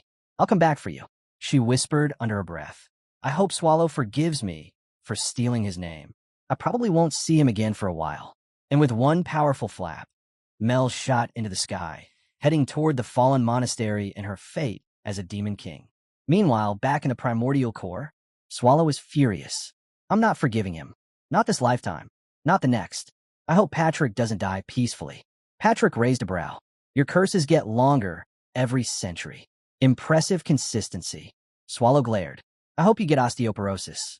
Noted, Patrick replied calmly, as if Swallow had wished him a mild cold. Then he tossed something small toward Swallow. Swallow caught it instinctively. A bracelet. What's this? A suppressor, Patrick said. Helps hide your darkness. Keeps you in human form. Swallow inspected it with suspicion. How many of these do you even have? Patrick scratched his cheek. Last I checked, 30. Swallow's eye twitched. So all that whining about them being expensive. They were expensive, Patrick interrupted quickly. But this one was cheap. Silence. Swallow narrowed his eyes. You're lying. Patrick smiled innocently. I mean, use it carefully. Before Swallow could strangle him, Renee appeared out of nowhere, sparkling with excitement. Swallow, it's like a honeymoon, right? Just the two of us, eating together, traveling together, sleeping together. Swallow sighed. Fine, let's go. But the next morning, as they prepared to leave, Patrick grabbed Swallow by the hair with a death grip. Listen carefully. Go. Do your job. Don't cause trouble. And come back alive. Only then did he release him. Outside, the primordial core. As they flew across the forest canopy, Swallow turned to Renee. So, where exactly are we going? Renee smiled mischievously, eyes shining with excitement. And a journey into unknown territory began. Renee's eyes sparkled as she answered Swallow's question. We're heading to Nihid, she said. The mercenary city. It's overflowing with information and people who know things they shouldn't. Swallow muttered, Nihid. Behind them, Patrick watched their figures shrink into the distance. He crossed his arms, a deep sigh escaping his chest. Was sending those two together a mistake? He already knew the answer. Trouble would follow them like a shadow, especially Swallow's shadow. But Patrick whispered to himself, as long as they both use their heads, maybe, just maybe, we'll survive this. Even he didn't sound convinced. At the fallen monastery, Mel stepped inside, heart pounding slightly. It had been so long since she'd attended a Demon King gathering. Last time, she stood beside her father, respected, admired, impossible to ignore. But now, as she entered, dozens of Demon King marks flared around her. Eyes sharpened.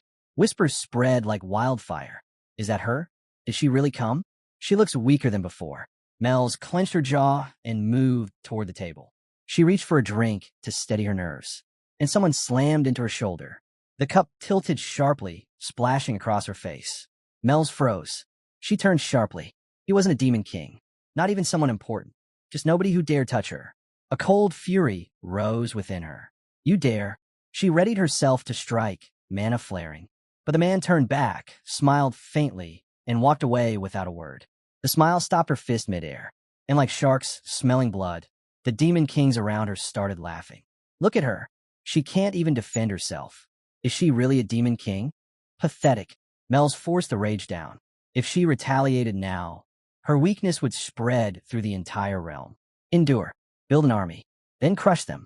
Her resolve solidified like iron, until a hand suddenly landed on her shoulder.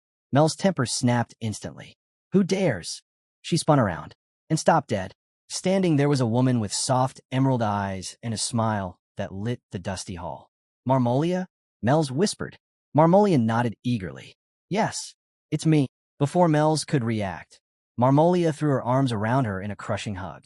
You're alive. Thank the heavens. Mel, I thought something terrible happened. We grew up together. How could you disappear like that? Mel stiffened. Hey, let go. Have some dignity. You're a demon king. Marmolia only grinned. Please, we're childhood friends. Dignity is optional. The other demon kings were staring. Marmolia leaned close. Let's talk somewhere else. They're all staring too much. Mel's nodded. For the first time in a long while, she felt a little safer. Meanwhile, neat mercenary city. Swallow arrived at the inn with Renee at his side and Stev trailing obediently behind. I want the best room, Swallow said. The guide took one look at them, at their aura, their presence, their everything, and nearly tripped over himself bowing. All right, away. Please follow me. They were escorted to a luxurious room at lightning speed. As soon as the door closed, Swallow dropped onto the bed like a corpse. Finally, the guide gave a quick tour, bowed twice more, and escaped as if his life depended on it. Swallow sank deeper into the mattress. Perfect, don't wake me. But Renee was having none of it. She hopped beside him. Swallow, we still need to visit the dungeon store. We have monsters to select. Later. No, she insisted. If you come with me, we'll finish faster. Swallow didn't move. Renee stared at him, then sighed. Her mind drifted back to her earlier conversation with Patrick. She'd been preparing something for Swallow when Patrick casually commented, "You two should spend some time alone." Renee blinked. Like a date. Patrick shrugged. It's up to you. That memory made her cheeks warm slightly. She glanced at Swallow, and then she grabbed him by the arm. Patrick's voice echoed in Renee's memory. If you don't want to call it a date, just tell Swallow you'll be going alone a few times. Renee's eyes had lit up instantly. So, does that mean we can go on a honeymoon instead? Patrick didn't miss a beat. Sure, if you want to jump from date to honeymoon, go ahead. Renee had nearly exploded from happiness. And now back in neat. Swallow dragged himself off the bed with a groan. I just wanted to rest for 5 minutes, but fine. Let's get it over with. Renee clasped her hands behind her back, smiling so hard her cheeks hurt. Swallow is coming with me. Swallow is willingly coming with me. It felt like the universe itself had confirmed her importance in his life. If we finish fast, the honeymoon can start sooner, she thought proudly. She let out a small giggle, quiet at first, then louder, bubbling with victory and excitement. Swallow froze mid-step. Renee, why are you laughing? He began sweating. He knew that laugh. It meant she was planning something. Something romantic. Something terrifying. He swallowed hard. Fallen Monastery. Demon King Gathering. Marmolia walked side by side with Mel's beneath the towering, crumbling arches. Her expression darkened. Your old castle. Humans have taken it, she said. We sent monsters to scout, but everything points to the same thing. It's their territory now. Mel's exhaled deeply. So they've claimed it. I see. There was no anger, no denial, just acceptance and determination beneath it. Marmolia studied her quietly before asking, "And where have you been for the past 2 months?" Everyone thought you were dead. Mel's looked away, wondering. She had no intention of telling anyone about the primordial core, not even Marmolia. Suddenly, Marmolia grasped her hand tightly. I'm just glad you're alive, Mel. Mel's hesitated. I thought, maybe you hated me, because of our fathers. Marmolia chuckled softly. Our fathers hated each other, sure, but that's old history. You and I, we're demon kings now. We live our own lives. Mel's bowed her head slightly. You're right. Marmolia leaned in. You came to Jadika for help, didn't you? Mel's eyes widened. She hadn't even explained yet. Marmolia smiled knowingly. I already know your situation. And don't worry, I'll help you. Not as a demon king, but as your friend. Mel's chest tightened at the sincerity in her voice. If you put in the work, Mel, you can rebuild everything. She's grown so much, Mel's realized. And compared to her, she felt small. Marmolia reached out and squeezed her shoulder. Come on, let's head back. Mel's nodded. Thank you. I'll rebuild my castle. No matter what. Marmolia smiled warmly. You will. I know you will. Flashback. Childhood. A small version of Mel's pointed at herself proudly. My father is stronger. He's the true descendant of Earth Modus. Marmolia puffed her cheeks.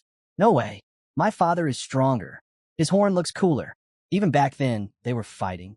Not because their personalities clashed, but because their fathers spent their lives competing, battling, arguing.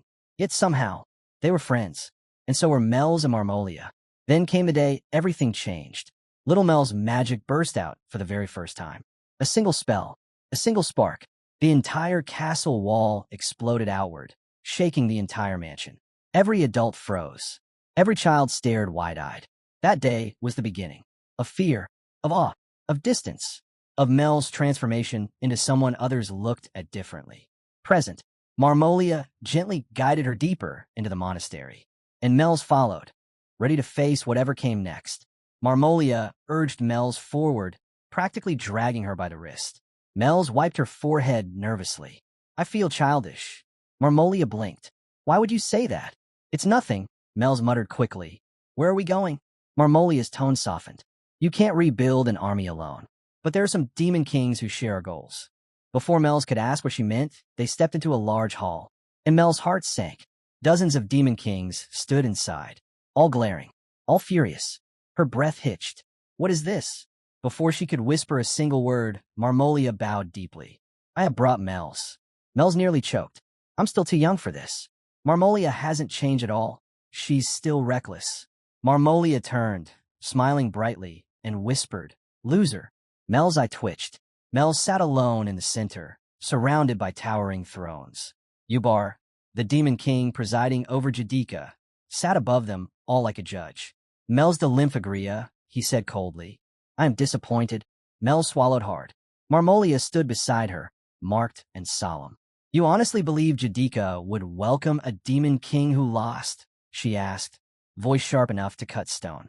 Mel's had expected hostility, but not this. Ubar leaned forward. As a descendant of Asmodeus, you will explain yourself. Mel straightened. It's a misunderstanding. I didn't lose to humans. I swear I'm telling the truth. A demon king scoffed loudly. You're the only survivor. Does that count as victory? Another sneered. We should kill her here. A third spoke, voice dripping with contempt. Your situation is disgraceful. Admit it. You lost everything. Mel's throat tightened, and she knew there was no argument, no excuse. Her failures were her own. It was all my fault, she admitted. Silence fell, followed by cruelty. She is the shame of our race. How dare she come to Jadika? Strip her title. Spare us the embarrassment. One by one, every demon king raised their hand. Execution. The vote was unanimous. Mel's lowered her eyes. Is this where it ends? But Ubar lifted his hand. Enough. Every demon king fell silent. Judgment will fall on the last day of Jadika, he declared. Until then, imprison her. Mel's heart dropped, but at least she was alive for now.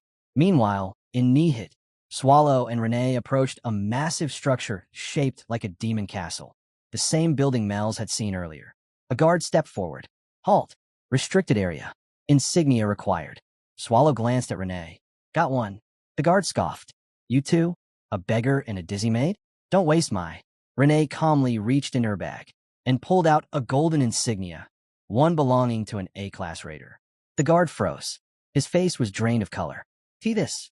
Thank you for your service. Please enter. Humanity owes you. The shift in tone was instant. Swallow raised a brow. Impressive. When did you even prepare these? He asked. Renee shrugged. Oh, I kept the clean ones while I was, removing the equipment from corpses of raiders who entered the primordial core. Swallow nodded. Reasonable. There were plenty of corpses. Renee walked ahead, approaching a large notice board filled with detailed dungeon information. Wow, this is thorough. Swallow frowned. Can we even read all this in time? What exactly are we looking for? Renee pointed at the board. We're looking for a monster humans haven't been able to defeat, no matter how hard they tried. Swallow blinked. Oh, that's easy then. He folded his arms. Humans lose to most monsters. Renee nodded thoughtfully. Exactly. Which means we need the worst one.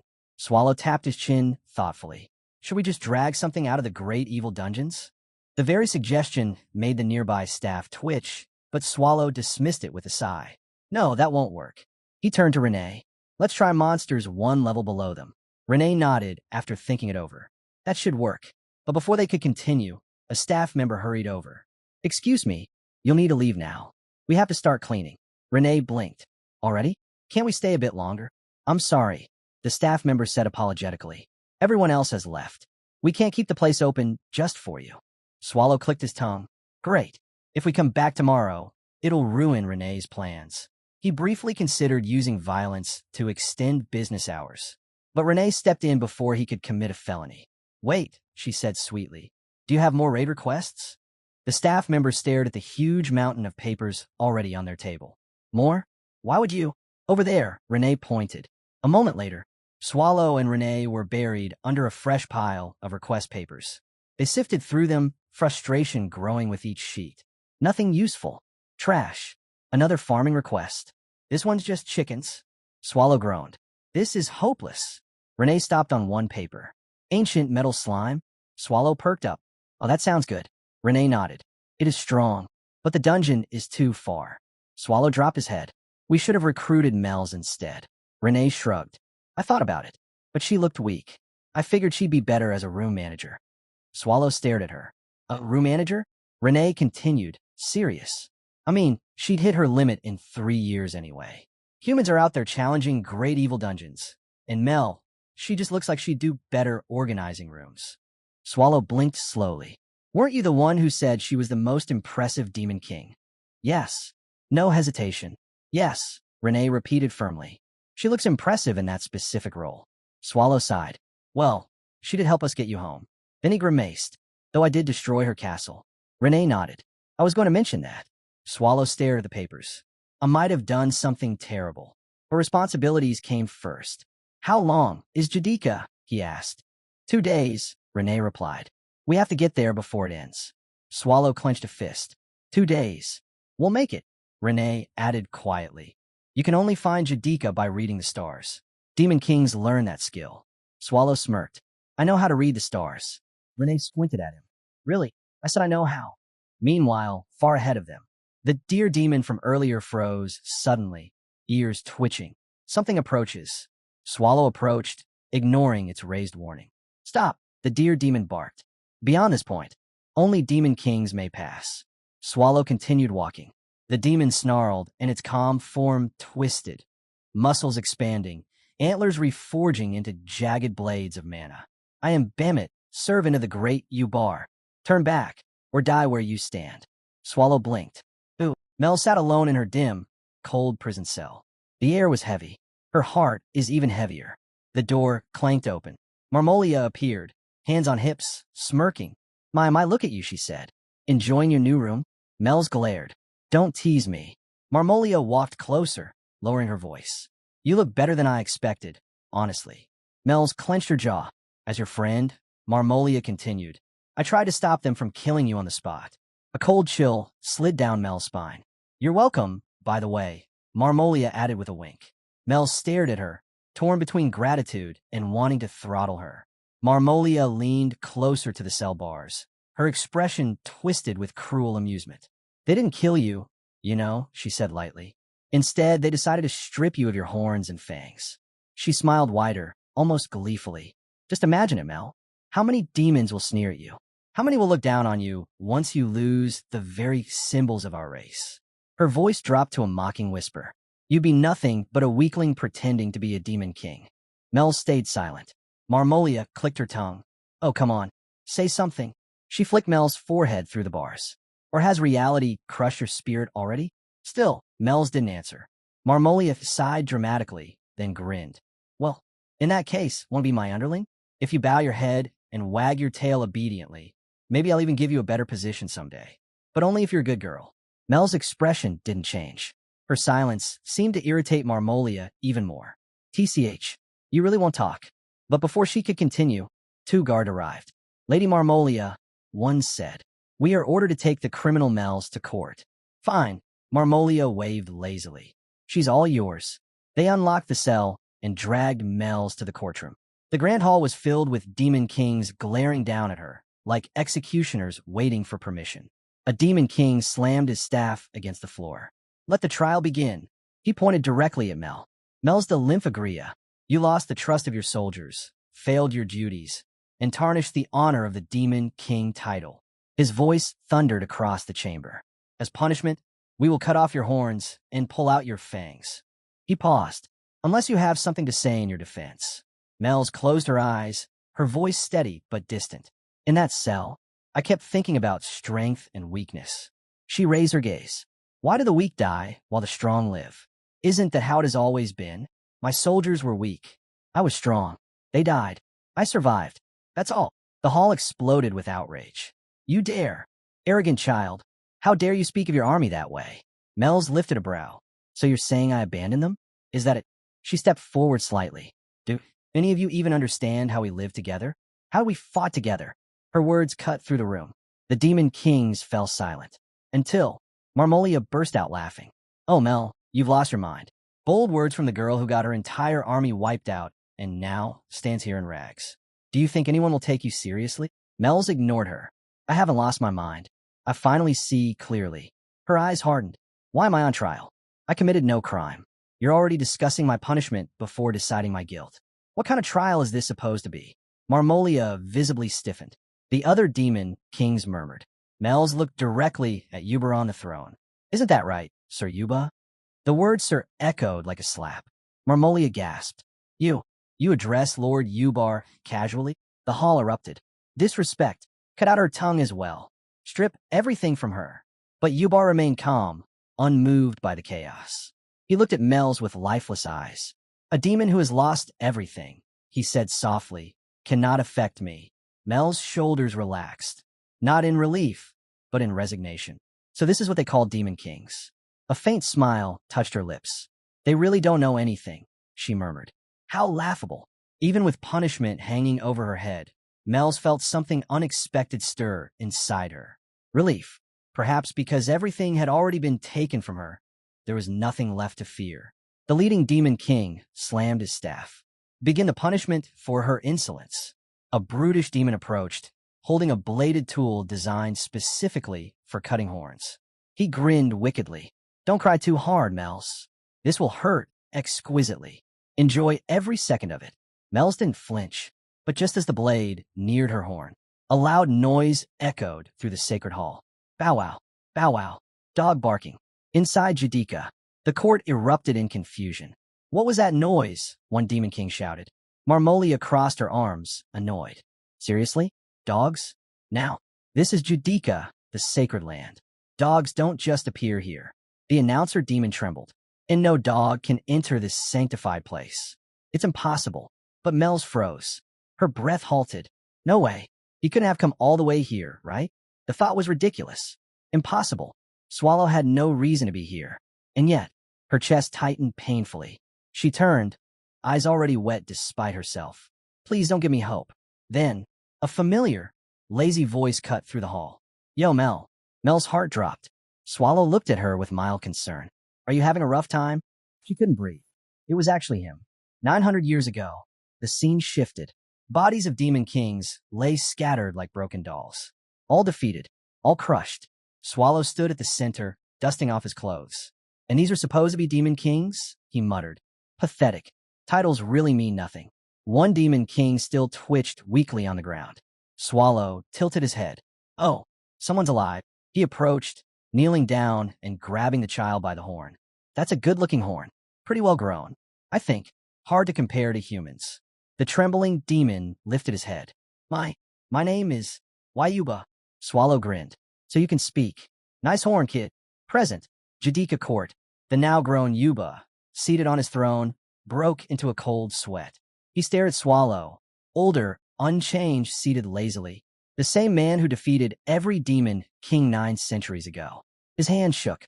Why is he here? Why now? Why with her? But aside from Yuba, someone else moved first. Tans leapt onto Mel's with a joyful squeal. Wah! Tans, stop licking me. Mel sputtered. Marmolia spun, horrified. What is that creature? And you too. She glared at Swallow and Renee. Which demon king do you serve? Why are you disrupting a sacred judgment? Renee's eye twitched. Who are you calling disrespectful? You fake princess. Know your place. Mana flared around her, but Swallow placed a hand on her shoulder, stopping her effortlessly. Let go, he said. He looked at Marmolia and the others politely. Sorry for the intrusion. We're just travelers passing by. We don't belong to any demon king. Then his eyes sharpened. By the way, why are you all embarrassed by Mel? The room tensed instantly. Swallow continued, voice deceptively casual. Is it because she lost her army? Because she has no soldiers left? Silence. He raised a brow. Then here's a thought. If I destroy all your armies, would that put you on our level? The entire hall exploded with fury. You are insolent. How dare you threaten Jadika? Who do you think you are?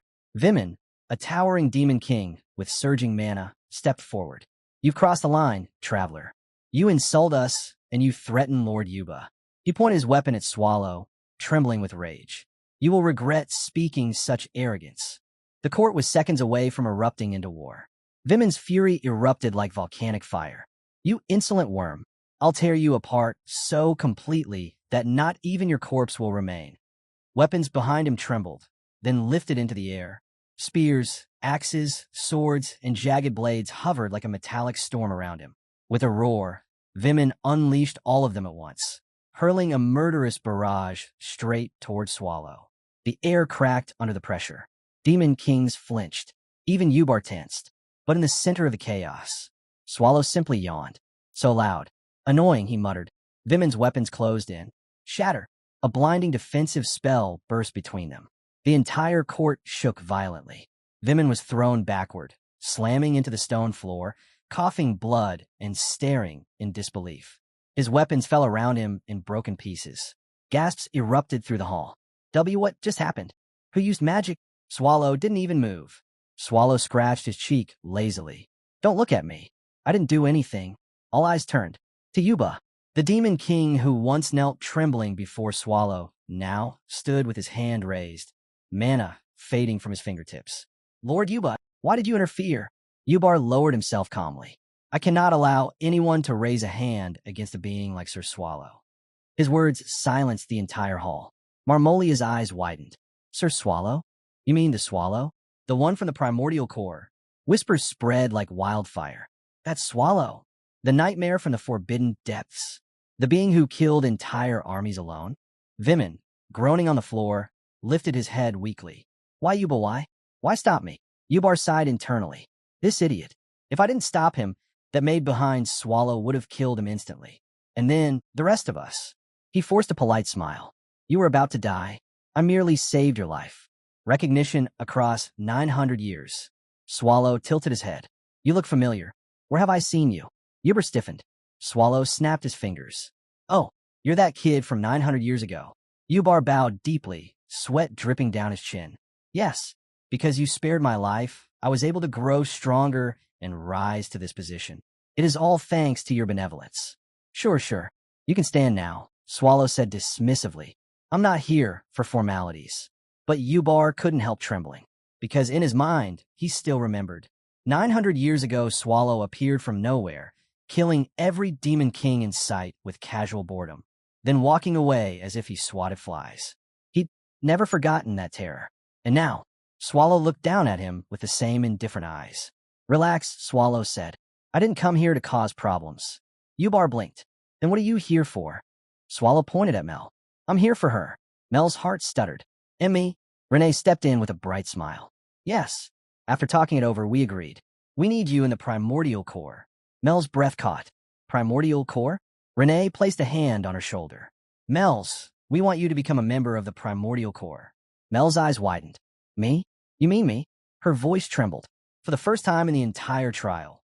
Not in fear, but in hope. Renee laid it out plainly. Since Mel's had joined the primordial core, she wouldn't just be another member. She'd be appointed as the manager of one of its rooms, responsible for commanding the demonic beings assigned there. Those demons would become her troops, her own demon king army. Mel's blinked, stunned. Room manager? Me? Renee nodded, smiling as if it were the most natural thing in the world. She added that aside from Lord Swallow, the core would do everything it could to gather demons perfectly suited for Mel's temperament and power. Swallow confirmed it himself. This was the real reason they had come. He formally requested Mel's to accept the position. And Mel burst into tears. Through shaking breaths, she accepted. Of course, not everyone was happy. Marmolia shot to her feet, fury twisting her face. How can someone who couldn't even manage her own castle become a manager in the primordial core? Swallow stared at her, genuinely confused by the sudden outburst. Why are you reacting like this? That was all it took. Marmolia exploded with all the frustration she had bottled up. She raged about being compared to Mel, insisting she was the one with the ancient bloodline. She was the rightful candidate. She was far more qualified. And then she went too far. She stepped up to Swallow, reaching out as if she were worthy to touch him. Shring, before her fingers could graze him, Renee sliced them off without hesitation.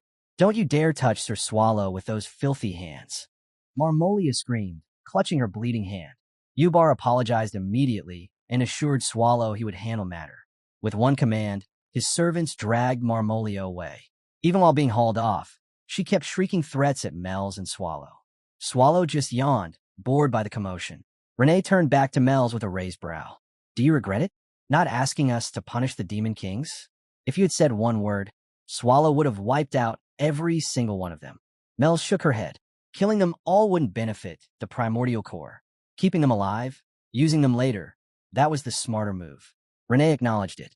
It wasn't kindness, it was strategy. Mel's then asked the question that had been bothering her. How did you even find Jadika? Renee explained that Swallow reads the stars. They followed celestial signs, even though the gatekeeper refused to help. Eventually, they tracked a demon carrying Mel's scent and found Jadika on their own. Mel's threw herself into Swallow's arms, overwhelmed, promising to serve the primordial core faithfully. But beneath her determination was doubt. Past managers were incredibly powerful. Could she even meet those standards? Renee didn't sugarcoat it. Honestly, I doubt you'll last 3 years. You might even get raided sooner. Mel swallowed hard, but she didn't back down. If anything, those harsh words pushed her further. She had been chosen by Sir Swallow himself. She would not fail him. Before leaving, Renee leaned in and reminded her quietly. You still have permission to confess to Sir Swallow. Don't forget that. Mel's agreed wholeheartedly, then asked the question lingering in her mind. Where is Sir Swallow now? Meanwhile, back with the Demon Kings. The atmosphere was suffocating. Ubar sat cross-legged on the cold floor, the weight of Swallow's departure still pressing on the room like a storm cloud. None of the Demon Kings dared breathe too loudly. But Veerman, representing the northern faction, finally gathered the courage to step forward. Lord Ubar, he began carefully. Sir Swallow is a being beyond comparison, an ancient creature from the great evil dungeons. But wasn't your handling of things today a bit too extreme? We fear your actions may have tainted the dignity of the Demon King title. Several Demon Kings tried to interrupt him, hoping he would shut up before it was too late. But Veerman kept going, genuinely worried, and tragically unaware of the line he was crossing. Ubar rose slowly. He placed a massive hand on Veerman's shoulder. I appreciate the concern, Ubar said, voice calm, too calm. And I take the honor of Demon Kings very seriously. For a moment, Veerman relaxed. Then Yuba's expression twisted. In one brutal motion, his giant hand wrapped fully around Veerman's torso and lifted him into the air like an insect. You think I look weak? Ubar growled. Did you see an opening? Did you think this was your chance to challenge me? Veerman struggled helplessly. The other Demon Kings dropped to their knees, begging Ubar to spare him. But there was no mercy today. Yuba's grip tightened, bones cracked, and with one final squeeze, Veerman's body fell limp. He tossed the corpse aside like trash. Then he swept his cold gaze across the trembling Demon Kings. Does anyone else think I showed weakness? No, Lord Yuba. We would never. Please forgive us. They all bowed their heads to the floor, terrified beyond words. Ubar snorted and dismissed them. This would serve as a perfect reminder of who held power here. But deep inside, a thought gnawed at him. What exactly is the connection between that Agria child and that ancient monster? At that very moment, the door creaked open. Swallow walked back in. Ubar immediately straightened, forcing calm into his voice. Sir Swallow, is there something you require? Swallow sighed. I forgot something earlier. Ubar felt his soul leave his body. He had already spilled blood trying to appease Swallow. If another demand came, his subordinates might not survive it.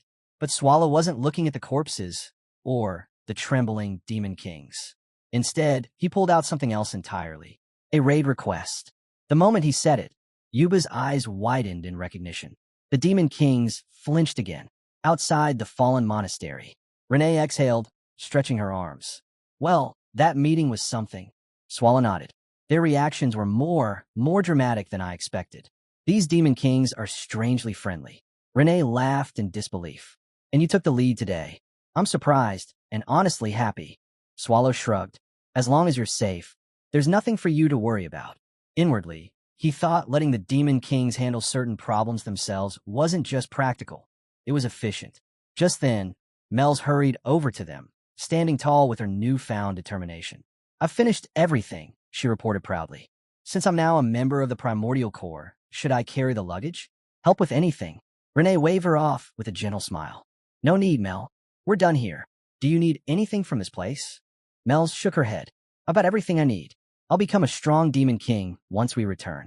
She took a breath, then asked, So, is our next destination neat? Renee shook her head. Not yet. Just one last stop before that. Swallow mentioned he wanted a rest, and for the next few days, things fell quiet. Meanwhile, inside Marmolia's quarters, a faint groan escaped her lips as Marmolia finally regained consciousness. Her servant rushed to her side. My lady, are you feeling better? She lifted her hand and froze. The fingers Renee had sliced off were back, reattached through powerful magic. But her horns, cut clean, shortened, humiliating. It wasn't a nightmare. It was real. You slept for more than a day, the servant continued.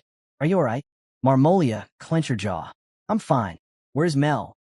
The servant bowed his head. Lady Mel's left with Sir Swallow. As for your horns, the other Demon Kings will help craft a suitable excuse. You still have loyal forces, mine included. He hesitated, then added softly, My lady, perhaps you should consider reconciling with Mel. You were friends once, were you not? That single word, friends, snapped something inside her. Friends, Marmolia hissed. Don't make me laugh. She rose from the bed, eyes burning with hatred. Mel's is unworthy. A coward hiding under that ancient beast's wing. I will kill her before I ever reconcile with her. The servant stepped back, alarmed. Marmolia's voice dropped into a low, vicious whisper. The Demon Kings? Useless. Weak.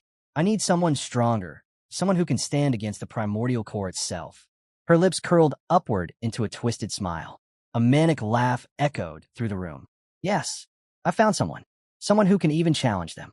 At Nihit, reviewing the raid requests, Mel's and Renee sat together at a table buried under stacks of documents. Mel's flipped through one of the request forms. These are detailed, just like the ones humans file. The Demon Kings really put effort into these. Renee nodded. Swallow says the monsters they selected are all high class or above. Mel smiled. That just proves how much they fear and respect Sir Swallow. But Renee suddenly scowled. She held up a page with a picture of the succubus queen, Elizabeth. No, absolutely not, Renee said flatly. This race? This profile? Trash. Rip. She tore the request sheet clean in half. Mel's blinked. Renee, wasn't that a bit? We keep looking, Renee said sharply. Mel sighed and grabbed another form. This one, Undermountain Giant Lammy IA. Seems strong. Renee skimmed it. Her eye twitched. They wrote, Skin extremely beautiful. Disqualified. Because her skin is beautiful, Mel's muttered inside. Maybe Renee's standards were influenced by her own beauty? Before she could finish the thought, Renee slapped another stack on the table. Next, Mel's quickly straightened. Why, yes. I'll keep looking. Meanwhile, Swallow was sprawled on the bed behind them, snoring loudly, completely carefree. Elsewhere, Arl's study. Books were stacked everywhere. Some are open, some tossed aside in frustration. Arl rubbed his temples, irritated. Nothing he found answered the question he needed. His thoughts drifted back to a recent conversation with Swallow. The moment when Swallow casually asked how Arl planned to deal with the aftermath of everything. Arl clenched his fist. For the sake of the Empire, I have to deal with him eventually. Just then, knock, knock. Garot's voice carried through the door. It's ready, my lord. Arl exhaled. Bring tea first. Garot entered, using her magic to pour a cup with perfect precision. Is the flavor acceptable? She asked. Arl sipped and sighed.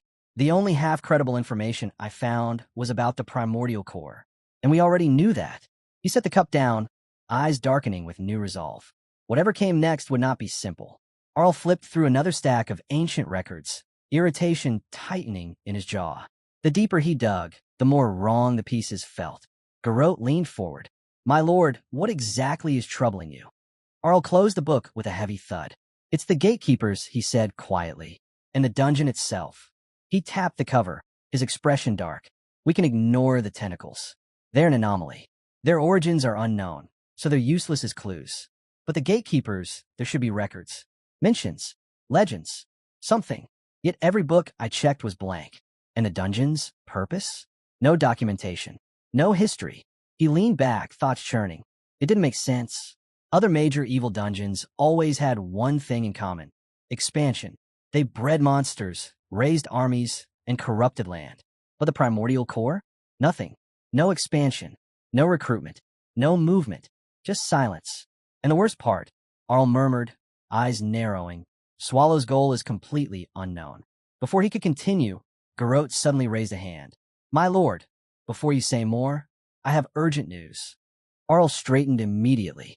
What happened? Garrote lowered her voice.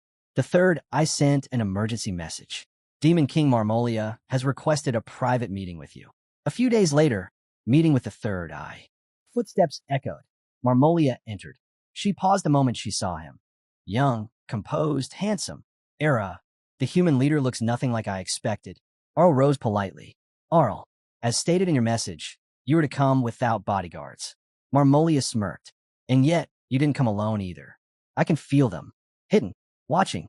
Before tension could rise further, the third eye motioned to the table. Please let us sit. Negotiations begin. The moment they sat, Arl wasted no time. Let's get to the point. Marmolia chuckled. Humans truly are impatient. But then her smile vanished. If these talks fail, or if you try anything deceitful, I will destroy a village nearby. Rozoid. 400 humans. Garrote tensed instantly. But Arl's expression didn't waver. You speak of suspicion, he replied calmly. But you're the one making threats. As he spoke, Garrote's eyes flicked toward the teacup. Something was off. Crack. Garrote shattered the cup instantly. Arl didn't even look surprised. I'll decline the tea, he said evenly. Let's not waste time with tricks.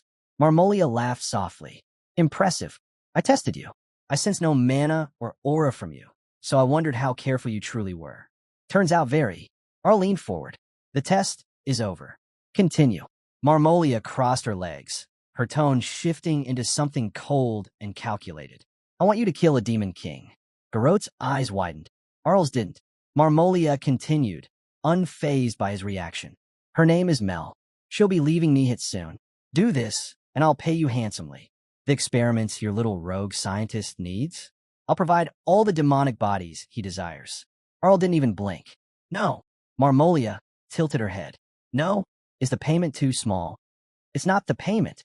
Then what? She asked, a smile stretching unnaturally. You must have a reason for attending this meeting. Human leader, what is it? Arl finally allowed his gaze to sharpen. I should be asking you that. You seem desperate. He looked deliberately at her broken horns, at the way her aura flickered instead of roaring. You're injured. Your presence is weak. And you're rushing this meeting. That tells me more than your request ever could. Marmolia's smile froze. The negotiation had only just begun, but the board was already tilting. Arl studied Marmolia's posture. The restless fingers, the flicker in her eyes, the unstable mana. She looked like someone being hunted. That alone made the meeting suspicious. Either this was a trap, or something far more dangerous was pressing in on her. When Arl voiced this observation, Marmolia shot to her feet in rage. You dare look down on me? Arl blinked, genuinely thrown off. You're the one hiding something. He stepped closer, eyes narrowing. This demon king you want dead, Mel. Does she have powerful backing? Marmolia didn't answer. That silence told him enough. Arl turned toward the door. In that case, I have no reason to get involved in demon king politics. First, we're leaving. Yes, Captain, Garrote replied instantly. Wait. Marmolia shouted, voice trembling. She clenched her fists, then spit out the truth Arl had already expected. There's someone behind Mel's. Arl paused at the door. Marmolia inhaled sharply, then finally revealed the name. It's the ancient monster of the primordial core. Swallow. The moment she said it, Arl spun around, eyes widening before he quickly masked his reaction. Marmolia caught the subtle flinch. So you do know something about him. Before she could pry further, Arl suddenly spoke. Fine, I'll do it. Marmolia froze. What? Arl stepped forward with icy calm. I accept your request. I will kill the demon king Mel's de Lymphagria. Marmolia's eyes flew open. You know her full name? Were you aware of her before this? Arl replied with a tone too steady to be questioned. How could I not know? The demon king staying near Ryers? Don't underestimate human intelligence networks. His expression hardened. And she's leaving Nihit soon. There isn't much time. Marmolia watched him closely. When she had mentioned Swallow earlier, he had reacted. He had felt something. Suspicion curled at the back of her mind. These two might share a deeper connection. She leaned forward, voice dripping with menace. Don't pretend ignorance. We have 400 villagers from Rozoid. Remember what's at stake. Arl didn't even blink. Kill them. Marmolia stumbled back a step. What? If they die for the revival of the Empire, that is a noble sacrifice. Her rage trembled through her voice. You heartless human. Arl didn't let her finish. Now, the reward. You promised a demonic being for experimentation.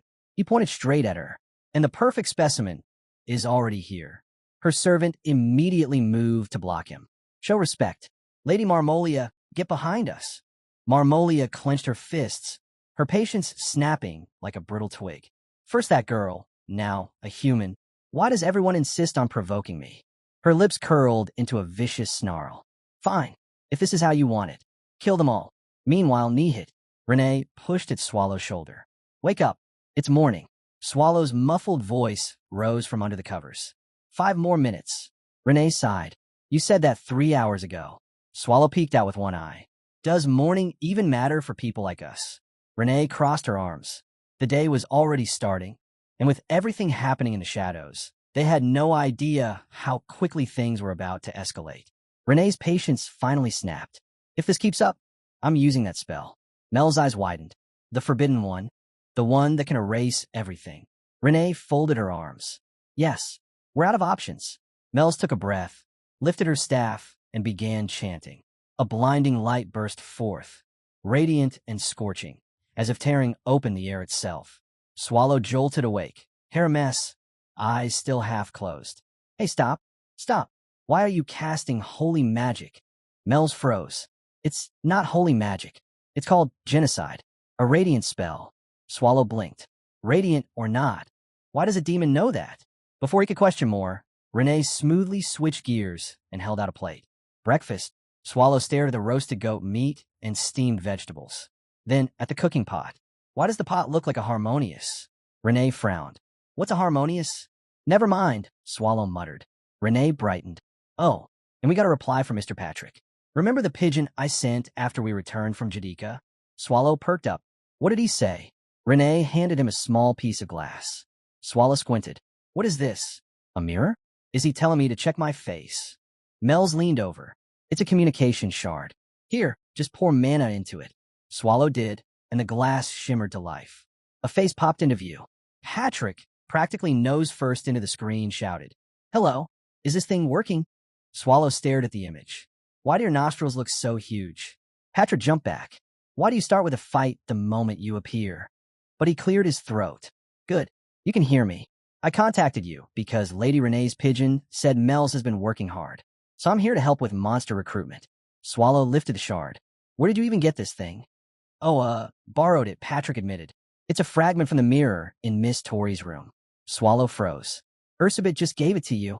Patrick coughed nervously. Well, she did ask for blood as payment. But I'm a Death Knight. I don't have any. So I, told her she could take Renee's blood instead.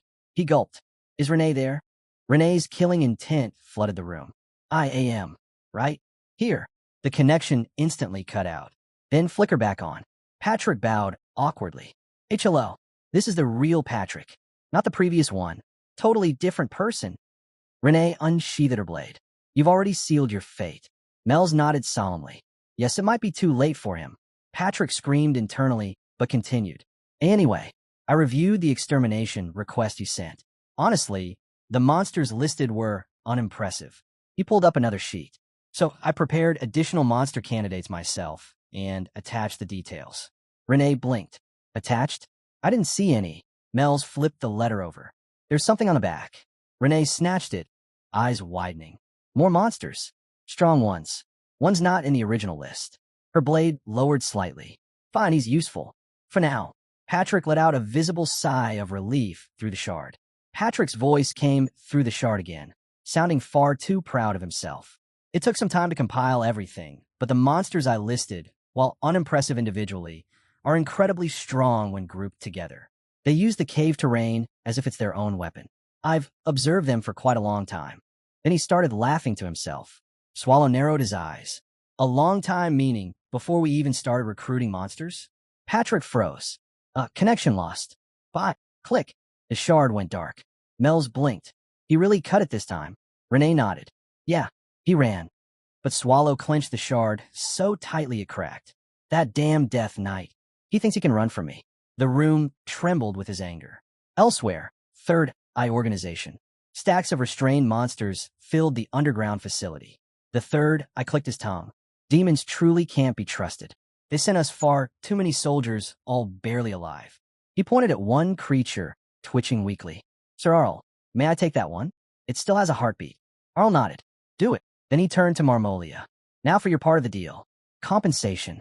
Marmolia bared her teeth. If you harm me, the other demon kings will retaliate. Arl didn't even flinch. Oh, thank you. With everything happening right now, this is the perfect chance to eliminate Swallow.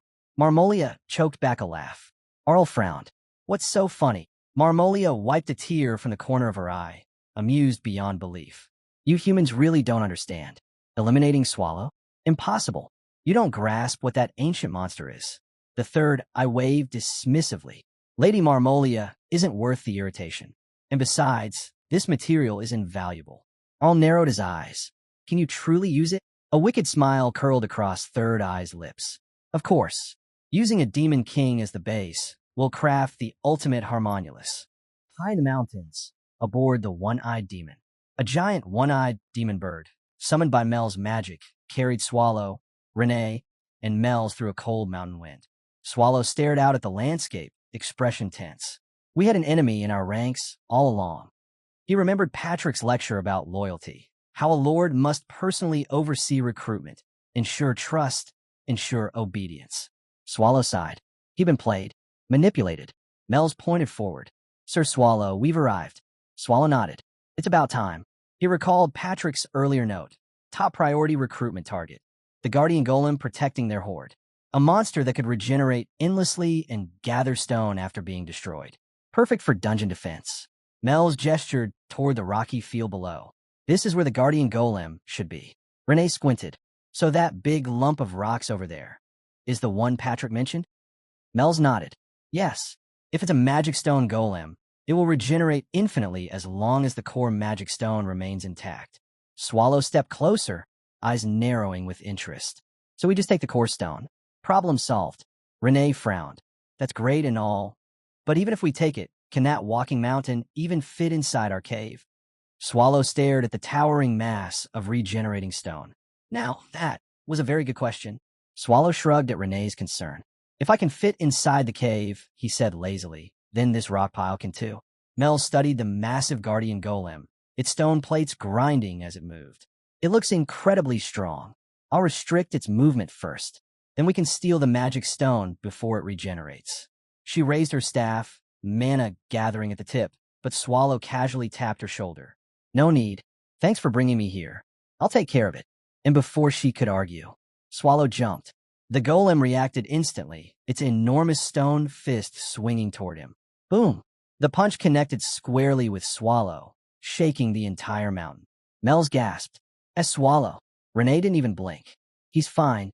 The golem roared, pressing down, trying to smash Swallow into the earth. But then, crack! Swallow stopped the giant fist with one hand, pushing back as if swatting away a child. He smirked. Not bad. Patrick actually found a good one. Then he drew back his own fist and threw a single punch. Boom! The guardian golem exploded into chunks of stone, scattering across the valley like gravel. Swallow dusted off his hands with a satisfied smile. Huh, this is therapeutic. Mel stood frozen, horrified at the sheer, overwhelming force. Renee nudged her. Stop gawking. Find a magic stone before it regenerates. All right. Mel's dashed forward to search the shattered remains. Swallow looked down at his clothes, now covered in dust. These got dirty. Anyway, what's next on the list? The next day, Stone Mountain. Several Cyclops gathered nervously. Did you feel the tremor yesterday? The guardian golem of Stone Mountain vanished. I heard the Silver Wolves on the plateau were subjugated too. There are rumors humans did it. What if we're next? Their leader growled. Enough. Our dungeon location is secret. No human will find us. Meanwhile, hidden above the canyon. Mel's peeked at the towering cyclops below. They're huge. I can feel how strong they are. Renee nodded. Didn't expect them in this region. Patrick's intel is spot on. Just then, the cyclops turned, glaring at them. You there? Who are you? How did you get here? Renee stepped forward calmly. We're here to make a proposal. We want monsters to work in our dungeon. One cyclops gasped. They're the ones who defeated the others. Another snarled. Unbelievable. More pests. The cyclops leader cracked his knuckles. We're not so easily defeated. Renee sighed, turning to Mel. Looks like talking won't work on these guys. Minutes later, Renee dusted off her clothes, annoyed. That was disappointing. I didn't expect Cyclops to be that weak. Mel's checked her list again. The next target is Yiksha. A voice slid from the shadows above them. Welcome. You made it here faster than I thought. Yiksha sat perched on a tree branch, grinning. I've already heard about the fall of the Cyclops. Word travels fast. Renee glanced up in surprise. That fast? Already. Yiksha smirked. We've survived centuries without humans finding us. Our information network is unmatched. Renee glanced up at Yiksha. So, you already know why we're here? Yiksha smirked. Of course. You want me to work for your dungeon, right? I accept. But he slid down from the branch, eyes narrowing toward Swallow. I have one condition. He pointed straight at him. You're Swallow, right? The ancient monster. Renee bristled at his informal tone. How dare you address Lord Swallow without honorifics? Swallow raised a hand, stopping her. Yes, I'm Swallow. Yiksha's tattoos began glowing, spreading like living fire across his skin. Well then, fight me. I want to see what an ancient monster can do. Renee stepped forward, furious. You don't need to entertain this insect. I'll take care of. But Swallow shook his head. He asked, so I'll answer. His eyes sharpened with interest. And I'm curious. Show me what you've got. Yiksha slammed his fists together, the marks on his body blazing brighter. Come at me with everything. Swallow cracked his knuckles. All right. Later that night, Swallow collapsed onto his bed, face down, groaning. 2 days nonstop. I'm going to die. He rolled onto his back, staring at the ceiling. Humans, monsters doesn't matter. If you push past your limits, your body makes you pay. Renee walked in with a bag. I bought food from the city. No time to cook today. Before she could finish, Swallow grabbed the bag and started eating everything inside. Renee sighed. Anyway, so far the only one we successfully recruited is the golem. The Cyclops and Yiksha. Oh, you sent them both to the afterlife. Mel's nodded calmly. With a flick of your finger, Yiksha evaporated. That's why Renee apologized to their spirits. Renee puffed out her cheeks proudly. But still, we gained a ton from those monsters. Mel's crossed her arms thoughtfully. Yes, it was an incredible conquest. We defeated everyone and took all their spoils. Swallow sat up, staring at them. You two are way too cheerful about this. Renee clapped her hands excitedly. I want to see what's inside the boxes we collected. Monsters hoard all sorts of items from hunting humans. Mel's nodded. Their stash is filled with magical tools. We didn't get time to catalog everything. Swallow leaned forward, suddenly motivated. Maybe there's something strong enough to actually injure Patrick. He dug through a pile, shoulders deep in loot, and pulled out 2 bright red flowers. What are these? Before anyone could answer. Meanwhile, in the Empire's underground laboratory, the third eye stood before a giant fluid-filled chamber containing a distorted, faintly breathing silhouette. Thank you, Lord Arl. This is an excellent test subject. Arl clasped his hands behind his back. I'm doing this for the Empire.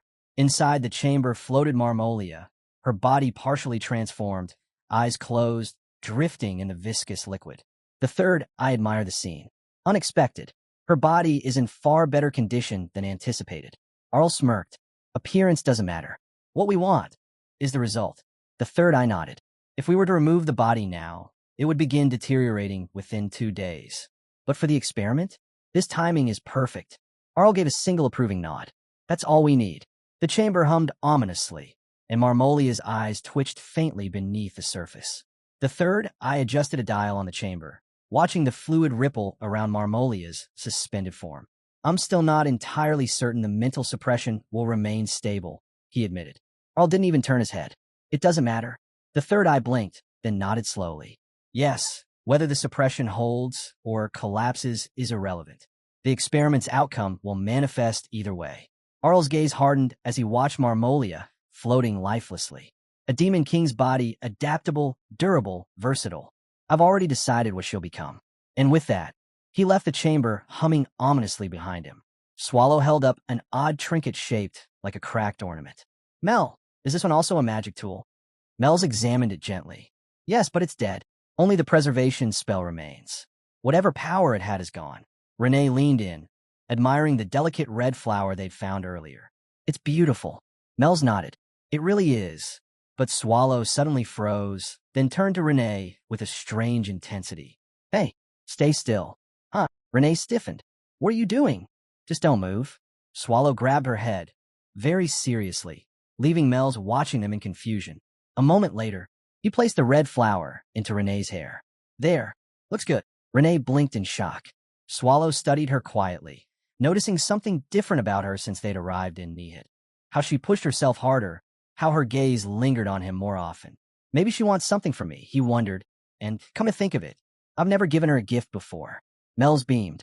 Renee, you look so pretty. Renee's face flushed. Does it actually suit me? Swallow nodded. It does.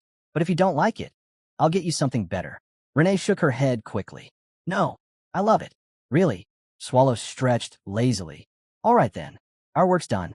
Let's rest. Renee cleared her throat. Actually, we still have 2 more places to visit. Swallow dropped back into his seat dramatically. I don't want to go. Meanwhile, at Arl's estate, Wu Historai, still healing from her injuries, sat restlessly by her window. Arl had told her to rest and not appear too recovered. If the nobles thought her strong again, they'd send her back into battle instantly. His concern touched her, but doing nothing? Sitting idly while people might be in danger? That was unbearable. Just a quick look around the city, she muttered to herself. No one will even notice. She stepped onto the balcony railing. Where do you think you're going? Wu flinched so hard she nearly fell. Arl stood behind her, arms crossed. Why you scare me? Announce yourself next time. I didn't, Arl replied calmly, because I had a feeling you'd try something like this. Wu looked away, cheeks burning. I wasn't sneaking out. Arl raised an eyebrow. Lying doesn't suit you. She wilted. Fine. I was trying to leave. I'm sorry. He waited quietly until she continued. I wanted to ask about Garrote. I haven't been able to talk to him since he lost his arm. I feel like it's my fault. Her voice trembled. Guilt. Hurt. Worry. Feeling she had kept buried since the incident. Arl Brias placed a gentle hand on Wu's shoulder. You don't need to carry the Empire alone, he said quietly. That burden doesn't belong to a single person, not even to a hero. Wu lowered her gaze, her guilt still simmering beneath her ribs. Arl continued, his voice firm but kind. Everyone in the Black Wolf Knights, Garrote included, knew the risks. They're ready to sacrifice everything for the Empire. Garrote lost his arm for the Empire. Yes, but the reason he doesn't complain is because he's worried about you. Wu's breath hitched. The guilt she'd been drowning in felt lighter, even if only a little. So don't torment yourself over it, Arl concluded. Wu nodded slowly. You're right. But Arl's expression shifted as he straightened. Then, I need a favor from you. Wu blinked. A favor? Yes. It concerns artificial creatures, the ones the Empire studied years ago. Her eyes sharpened at once. What happened? Arl sighed. They escaped. The entire facility disappeared along with them. Fortunately, the area was uninhabited. Wu immediately grew tense. We must inform the Empire. Everyone should know. Then she paused. Wait, you're handling this secretly, aren't you? Arl nodded. This must be kept quiet. Too many eyes belong to the Imperial family and their allies. If you suddenly reappear on the front lines, they'll flood us with suspicion. Wu frowned. Then what do you want me to do? Arl stepped closer, his tone low.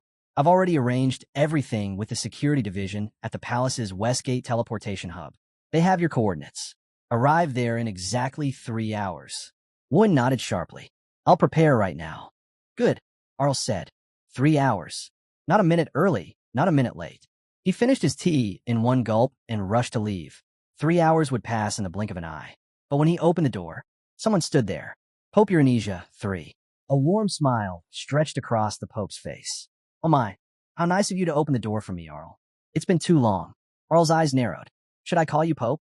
Or what does the man who serves neither Emperor nor Empire prefer a different title? Euronisia chuckled, brushing aside the insult. I simply came to check on the Empire's shining hero. Arl raised an eyebrow. Strange. The hero of the Empire, Wu, has never met you. So who exactly are you concerned about? He attempted to walk past him, but Euronisia smoothly stepped into his path. Just a moment. I actually came for you. Later, after the meeting ended and the Pope had finally left, Arl walked alone through the palace corridors, deep in thought. Euronisia's words replayed in his mind. Vague promises, hidden intentions, and that strange offer that felt less like diplomacy and more like a trap. Why come now? Why approach me specifically? What does he want? The timing was too perfect or too dangerous. As he pondered, distant cheers echoed through the hall. Outside, the city celebrated the return of the Diana Silver Deer Raid Squad. Warriors hailed across the empire. Their triumphant shouts filled the air, but Arl's expression only darkened. A celebration on the surface and schemes unfolding in the shadows. Nihit, the mercenary city that never slept. Raid squads filled its streets. Half the population wore armor. The other half carried scars. This night, the city pulsed with celebration, cheers, and drunken laughter, all in honor of the Diana Silver Deer Raid Squad's triumphant return. But Arl stood apart from the revelry. Behind his calm eyes, a single truth burned. The ancient monster swallow was hiding somewhere inside this very city. And if he wanted to kill it, he'd need more information, and a plan bold enough to shake Nihit to its core. Sturman approached, expression sharp. All preparations are complete, sir. We await your command. Arl nodded. Good. Then the third eye arrived, cloak fluttering in the wind. We're ready as well. But tell me, Lord Arl, how do you intend to locate the demon king hiding here? Arl shrugged casually. As a human? I have no special method. The third eye blinked. What? Arl smirked. Because someone else is already searching for the demon king far more desperately than we are. We'll simply use that person's hunt to find our target. His companions exchanged uneasy looks. Arl turned to Sturman. How long until the hero arrives? 78 minutes. Then we begin early, Arl declared. Move.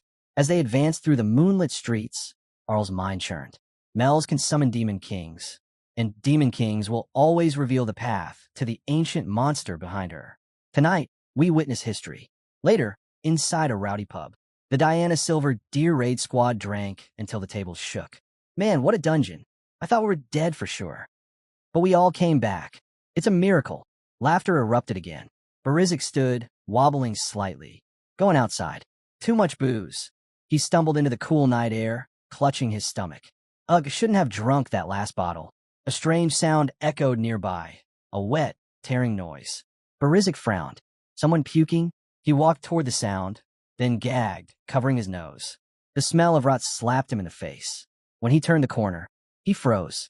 A grotesque monster bent over a corpse, ripping flesh with wet, hungry snarls. Barizik drew his sword. How did a monster get inside the city? The creature snapped its head toward him and lunged. Clang, crack. Barizik's sword cracked on impact. What? Then he heard it. Footsteps. Dozens. A horde of monsters flooded the alley, eyes glowing with hunger. Barizik's blood turned cold. No, no, no, no. Screams tore through the night. Buildings collapsed. Fire spread. The streets drowned in panic. From the mage tower, the tower master watched in horror. What is happening? Monsters in Nihit? This is impossible. But this was no accident. No coincidence. It was the beginning of Arl's plan. A dangerous, irreversible gamble. And Nihit was about to become the battlefield between humans, demons, and an ancient monster lurking somewhere in the shadows. The officer's voice wavers with frustration as he questions the madness behind the order. Why would anyone authorize something so reckless? Even as a loyal servant of the Empire, he can't stomach it. The third eye, expression cold as steel, warns him to mind his tongue before he says something he can't take back. The mage tower master stands there, haunted. He finally understands the truth. The third eye's twisted alchemical experiments were never just research. They were potential disasters waiting to swallow entire cities. He had underestimated just how far they were willing to go. Across from him, Arl sits calmly, almost too calmly, offering a quiet reassurance. The city won't be wiped out. The tower master blinks, completely thrown off. What do you mean? Before Arl can answer, a thunderous crash shakes the entire building. A massive structure collapses in the distance. Arl rises effortlessly, eyes sharpening. Looks like something interesting finally showed up. The tower master rushes to the window and freezes. A gigantic, rampaging homunculus tears through the streets below. Horror drains the color from his face. You said the city would be fine. Look at this. Are the citizens supposed to survive this? But Earl only responds with a chilling calm. Relax. This is just a small sacrifice. To him, the chaos is acceptable. Necessary, even. He explains that the ancient monster swallow clearly doesn't intend to destroy Nihid. Not completely. If it wanted to, nothing would be left standing by now. The creature is holding back, choosing to confront the homunculus instead. The tower master stares at him, shaken to the core. In that moment, he realizes the truth about Arl. This man isn't a protector of the empire. He's a madman who finds beauty in suffering, a lunatic who sees the citizens' lives as fuel for the empire's growth. Meanwhile, far from the burning city, Mel's walks through a quiet forest, marveling at the gargantuan trees, ancient giants reminiscent of the legendary Graphinia forest. Swallow stretches, exhausted from recruiting monsters all day. I'm tired. Let's rest. Renee laughs lightly and agrees, ready to head back. But then, two little ones begin barking furiously. A sudden gust of wind rips through the trees. Mel's expression sharpens as flames glow in the distance. The city is on fire. Renee's eyes widen. That's near our inn. Swallow panics instantly. Not for the city, not for the people, but for something far more precious. My bed. Renee pats his shoulder. Forget the bed. I'll let you sleep on my lap. Okay. But Mel senses something else. Something darker. Demonic energy. Strong enough to make her stomach churn. Is that Marmolia? Swallow waves it off. No. Someone just throwing their mana around like an idiot. Mel steps forward, determined. I want to check it out. Let me go. Back in the city, the situation has plunged into full chaos. Monsters are tearing through civilians, ripping the streets apart. Screams echo everywhere. Burgess of the Diana Silver Deer Raid squad charges in like a storm, slicing down a monster just before it devours a civilian. He shouts for the man to run and hide. The terrified citizen nods and sprints away. Burgess turns toward the burning streets, his heart sinking at the nightmare unfolding before him. Dozens of grotesque beasts roam freely, tearing apart anything they see. What in the world? How many are there? A warrior from the Ursa's Red Lion raid force rushes over, panting heavily. Burgess, thanks for backing us up. You're from a raid squad too, right? Burgess raises his weapon, eyes blazing at the chaos ahead, and the real battle begins. Burgess freezes for a moment the second he recognizes the emblem on the man's armor. The Ursus Red Lion, an A-class raid force. Elite among elites. The kind of squad people brag about seeing once in their lives. Their arrival means only one thing. The situation is far worse than he thought. The Red Lion member steps forward, calm and composed despite the chaos swallowing the city. We cleared the perimeter. Got anything on the monsters? Burgess swallows hard. Not much, except that they're artificial. They're nothing like Zephyr. And that huge one. He points toward the towering creature tearing the city apart.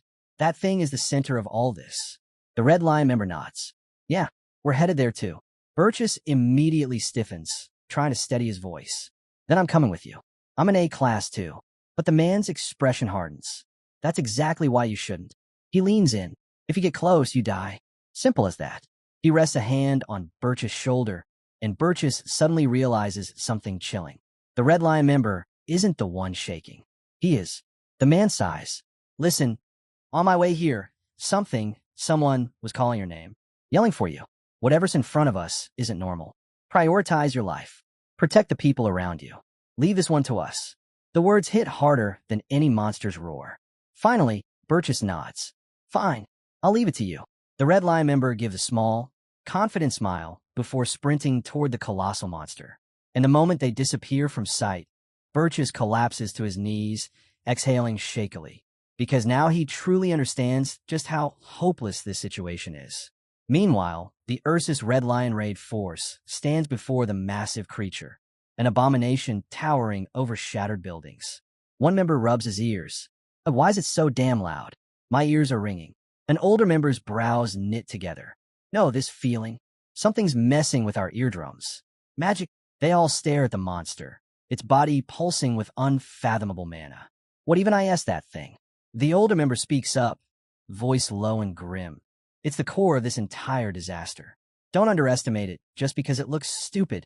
Suddenly, Magic circles flare to life around the creature, crackling in the air. Back up, the veteran snaps. A high mage steps forward, eyes analyzing the circles. Relax. It's just detection magic, nothing offensive. Detection, someone mutters. It's searching for something. The mage doesn't hesitate. Whatever it's looking for doesn't matter. If we're taking this thing down, we do it fast. He raises his staff. Mages across the squad follow. A barrage of spells tears through the air, and a monster unleashes a bone-shattering scream as each strike lands. The high mage smirks. Good. It's working. Keep firing. Don't let up. And in that moment, the battle between the city's strongest force and the nightmare standing before them truly begins. The Ursus Red Lion squad keeps firing spell after spell, but the older member suddenly freezes. Something's wrong. Their attacks look like they're landing, but the monster isn't reacting. Not the way it should. He opens his mouth to warn them. Everyone, fall BA. Too late. One of the younger members, adrenaline pumping and common sense gone, charges forward with a shout and buries his sword into the beast. And that single reckless strike wakes the monster up. Its head jerks toward the squad. Its aura surges. A heartbeat later, boom, a shockwave tears through the street, ripping the ground apart. The squad is thrown like leaves in a storm. Bodies hit walls, the pavement, each other, blood spraying the debris-filled air. When the dust settles, the old veteran is on the ground, coughing blood, vision shaking. He stares at the carnage and whispers with trembling lips. Humans can't fight something like this. And then, a soft voice cuts through the ruin. Marmolia. The old man blinks, vision blurring, and when he lifts his head, he sees her. Mel.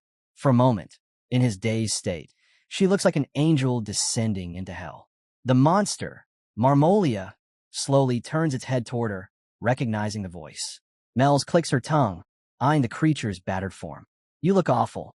Still clinging to that grudge, huh? She raises her hand. Dark mana swirls around her fingertips, thick, cold, merciless. Black annihilation. But before the spell unleashes, the scene flashes back. Mel, soaring through the sky earlier, racing toward that demonic energy she'd felt. After Jatika's fall, Marmolia had no reason to remain in Nihit. No reason to fight. No reason to exist here anymore. And yet, that demonic pulse belonged to her. There was no mistaking it. Mel's had come to see for herself. Back in the present, Mel steps closer, eyes firm. I know what you went through, but I won't pity you. The spell erupts. A pillar of black magic crashes down onto Marmolia, swallowing her in a sphere of annihilation that warps the air itself. From a distance, the high mage of the Red Lion squad watches in disbelief. A demon king attacking that monster? He clenches his jaw. Whatever's going on, she's not aiming at us. Retreat. We can't fight this. But even Mel's begins to doubt. Black Annihilation is a spell meant to erase its target completely. And yet she wonders, is this really enough to kill Marmolia? Especially after the A-class raid barely escaped with their lives moments ago. Then, a tremor runs through the corpse. The high mage's eyes widen. Wait, it's mana. The properties are changing. The monster's body splits open from within, and something crawls out. Marmolia, in her homunculus form, eyes blazing with demonic hunger. Stop! Stop retreating! The high mage shouts, but the warning comes far too late. Marmolia raises her hand. A thin blade of mana forms. Mute dagger. It whistles silently through the air, and several Red Lion members drop dead before they even realize what hit them. She flashes forward, a blur of monstrous speed, and detonates a magic explosion point blank. In an instant, what remains of the Ursus Red Lion raid force is erased. Not one survivor. The battlefield falls silent, and Marmolia stands alone in the drifting smoke, reborn from the monster they thought they'd already killed. The battlefield finally quiets, but the tension only sharpens. Mel steps forward, glaring at the broken figure in front of her. Marmolia is half melted, her body collapsing in on itself, steam rising from her flesh like a dying furnace. She wheezes, voice dripping with agony and madness. My body's melting. I might die. But before that, her twisted smile stretches unnaturally. I'll kill you, Mels. Then she erupts in a manic laughter. Wild, unhinged, and painfully human. Mel's eyes narrow. She slams her palm to the ground. Wind-piercing ground. The earth erupts into a forest of jagged spikes, aimed straight at Marmolia. But Marmolia doesn't even slow down. She smashes through the spikes with raw fury, chunks of flesh ripping away, her body breaking apart as she barrels toward Mel's like a demon possessed. Mel's tries to cast another spell, but Marmolia is faster. In a single monstrous leap, she grabs Mel's wand mid-air, her grin stretched ear to ear. "There you are," she whispers. "A real demon king at last." From a nearby rooftop, Arl and the third, I watch the duel like spectators at an arena. The third, I fold his arms. Satisfied now? Arl's response is calm. Too calm. "Yes, I understand your confidence." The third eye smirks. "Good, because the best part hasn't even started." Arl watches with anticipation, eyes locked on the chaos below. Everything is unfolding exactly the way he wanted. On the ground, Mel's is panting, mana flickering, her body trembling from exhaustion. Marmolia charges again, her body unstable but powered by sheer murderous instinct. Mel's grits her teeth and forces the last of her mana into the earth. Frostlock. Ice crawls up Marmolia's legs, freezing her feet in place. "If I can just hold out just a little longer," Mel's thinks, breath trembling. Her body is failing. Victory is mine. But she's wrong. Horribly wrong. Frozen in place, Marmolia stretches out her melting arm, far further than any humanoid limb should reach, and pierces straight into Mel's stomach. Blood bursts from Mel's lips. Her frost spell shatters. Marmolia lunges the moment she's free, grabbing Mel's by the neck with her remaining hand. Her laughter is soft, almost tender. "My dear Mel, this one is going to hurt." Scyld's rejection. A violent burst of magic detonates inside Mel's chest, blasting her across the battlefield. Her body skids across the stone, rolling until she finally stops, broken, bleeding, barely conscious. She coughs blood, vision blurring, memories flashing. Another battlefield. Another failure. Another time she fell, trying to protect a teleportation hub under Mr. Swallow's orders. She clutches her stomach, feeling her warmth spill out between her fingers. "So this is how do I die?" Her voice cracks. "I'm sorry, Mr. Swallow. I didn't finish the task you gave me." Her last whisper fades as she collapses to the ground. Elsewhere, Renee's expression tightens. "Swallow. Mel's, she's disappearing. Is she going to be okay?" Swallow answers without hesitation. "She'll be fine. She's stronger than she thinks." But that demonic power. Renee. Swallow's calm cuts through her worry. She's a demon king. A capable one. She just doesn't realize it yet. Back at the rooftop, Arl nods quietly. "We've captured the demon king." The third eye smiles like a scientist admiring his masterpiece. Adjusting the combination formula was worth it. Arl turns to him. "What exactly did you change?" The third eye taps his chin thoughtfully. "Until now, I focused on creating power with minimal side effects, like our early NIFAR experiments." He grins, eyes glimmering with madness. "But this time, I threw restraint away. No suppression, no balancing, no safeguards. Side effects don't matter, only power. And the result is what you're seeing down there. An unstable monster born from pure strength, even if it destroys itself." Arl watches the battlefield with a calculating glint. This power, this chaos, it was exactly what he needed. A perfect stage to measure Swallow's true capabilities for the subjugation to come. Yet something bothered him. "Swallow," he murmurs. "Why is he taking his time? And that demon king, Melch, is she tied to him somehow?" Another worrying needle at his mind. If things ended too quickly, Wuan wouldn't arrive in time to witness any of this. He needed more. More information. More proof. More Swallow. He was still lost in thought when Sturman suddenly barked. "Sir Arl, look." Arl snapped his gaze back to the battlefield. Mel's was awake. Barely, but awake. And floating around her was a dense, swirling aura of black mana. A mana signature she instantly recognized. Swallow's mana. Marmolia felt it too. Her eyes widened, shook with raw terror. That black energy didn't just radiate power. It pierced straight into her soul. In fear and desperation, Marmolia reshaped her melting hand into a blade and lunged. Just before the strike landed, Mel's reacted on instinct. Frozen spear. A massive shard of ice erupted from the ground, blasting Marmolia backward. Mel stared at her own magic, stunned. What? How did I? Her wand slipped from her fingers. This wasn't her spellcasting. This wasn't her strength. She looked down at her trembling hands, realization dawning.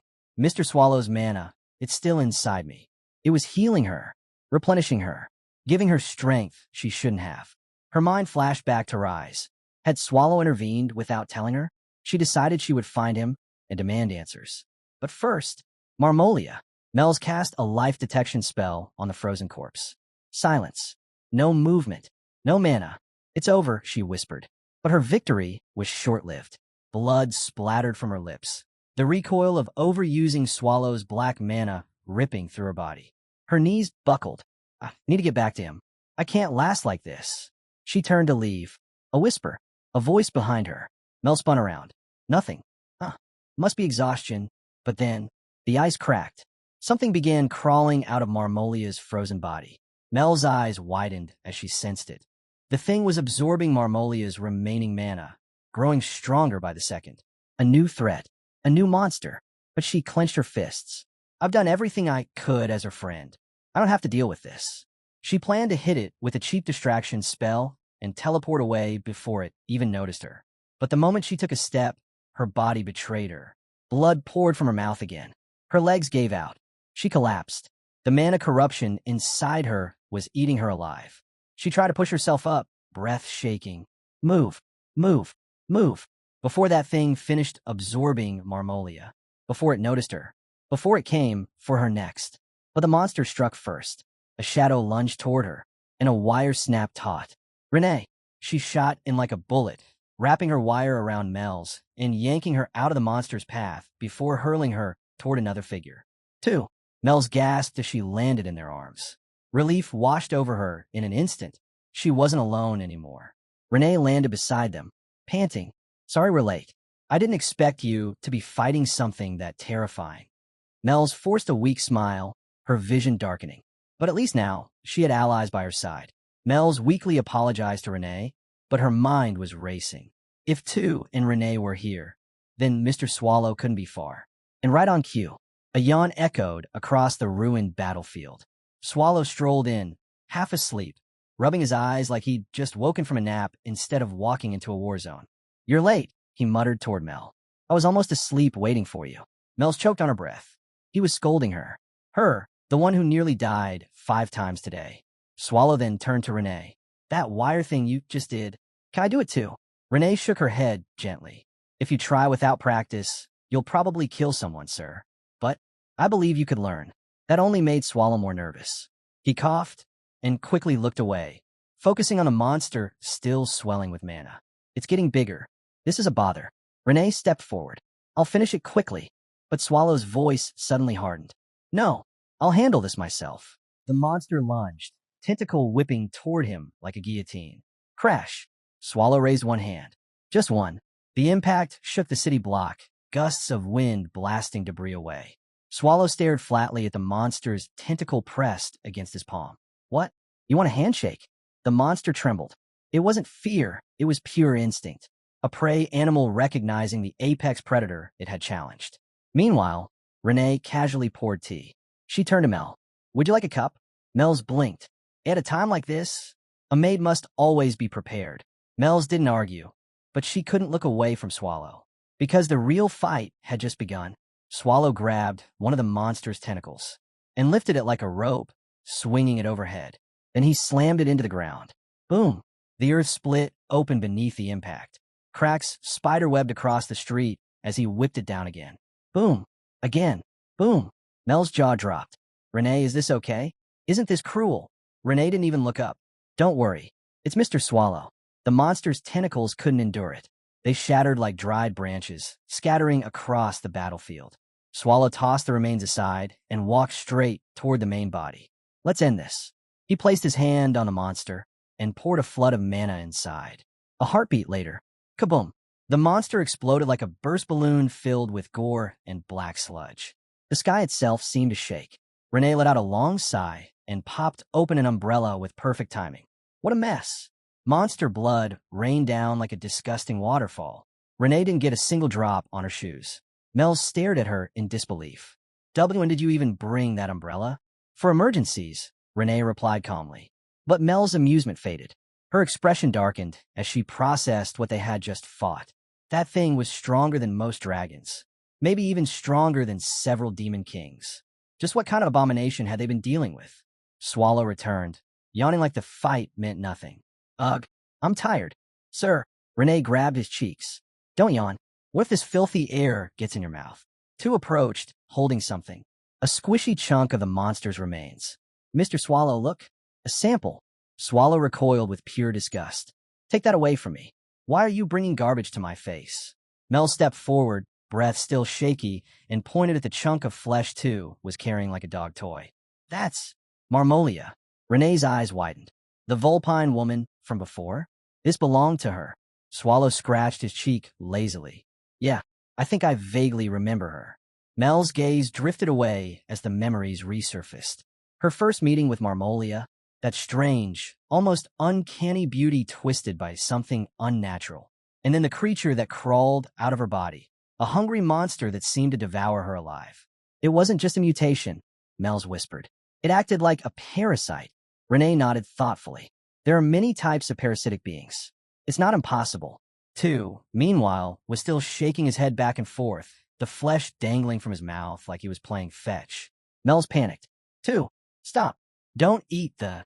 But before she could reach him, Two casually spat the flesh out, right at Renee's feet. Renee crouched, inspecting it with a serious glint. She lifted her gaze to Swallow. It's a homunculus. Mel's froze. Swallow frowned. Even he didn't like the sound of that. Not far away, two third-eye operatives watched in disbelief. A homunculus? Impossible, one hissed. That's the pinnacle of alchemy, our newest creation. It was supposed to be unbeatable. The second member added, at the very least, it should have lasted 3 minutes against a great evil dungeon standard. Arl overheard everything. He didn't bother to hide his disappointment. 3 minutes? Against Swallow? He clicked his tongue. No matter how exquisite the alchemy, no matter what monster they patched together, everything crumbled the moment Swallow stepped in. And today proved it again. Arl surveyed the battlefield, hands behind his back. With Swallow resolving this so efficiently, there's no need to summon one, he concluded. Let's return to Rie's. The Mage Tower Master, still shaking from earlier, gulped and nodded nervously. Arl paused, studying him. Are you all right? I am fine, the Tower Master whispered, though his trembling betrayed him. Arl continued. This marks the end of our agreement. But the Tower Master suddenly snapped. You called this a sacrifice for the Empire's future, he shouted. If we leave now, if we don't address all these deaths, then our sacrifices truly were meaningless. But Arl only smiled faintly. Meaningless? Hardly. He gestured toward the battered city of Need. Look closely. The warriors protected far more than we expected. Casualties didn't even reach half the projected number. The Mage Tower Master's face paled. He collapsed to his knees, devastated. The people he'd sent to die were just numbers on a chart to Arl. As Arl walked away, he reflected silently. Meaningless deaths? No, there were gains. Important ones. Today proved one undeniable truth. Swallow could not be defeated with half-hearted strength. Someone important to him had appeared on this battlefield. Someone he moved for. Someone he defended personally. And that meant leverage. Conflict was coming. A war between humanity and monsters. A perfect stage for their masterpiece. From the outside, the incident would look like nothing more than a petty dispute. A minor disturbance. Not the deliberate homunculus disaster it truly had been. And in that veil of ambiguity, Arl finally found the opening he'd been searching for. Arl's thoughts were cut short when Sturman approached. Sir Arl, we're close to the hub that leads back to Rhea. I've already contacted the advance unit waiting there. But before they could proceed, Sturman suddenly stopped, hand up, signaling everyone behind him a halt. Arl's brows narrowed. What is it? Sturman's voice dropped. An intruder. At the hub. He hesitated. A monster in the form of a maid. Arl's eyes sharpened instantly. The dagger maid. So she came to cut off their escape. And if she appeared here, then she must know humans were involved in this homunculus disaster. A homunculus can sense its own kind, which meant she likely recognized the alchemical signature. Arl didn't waste a second. Abort the hub.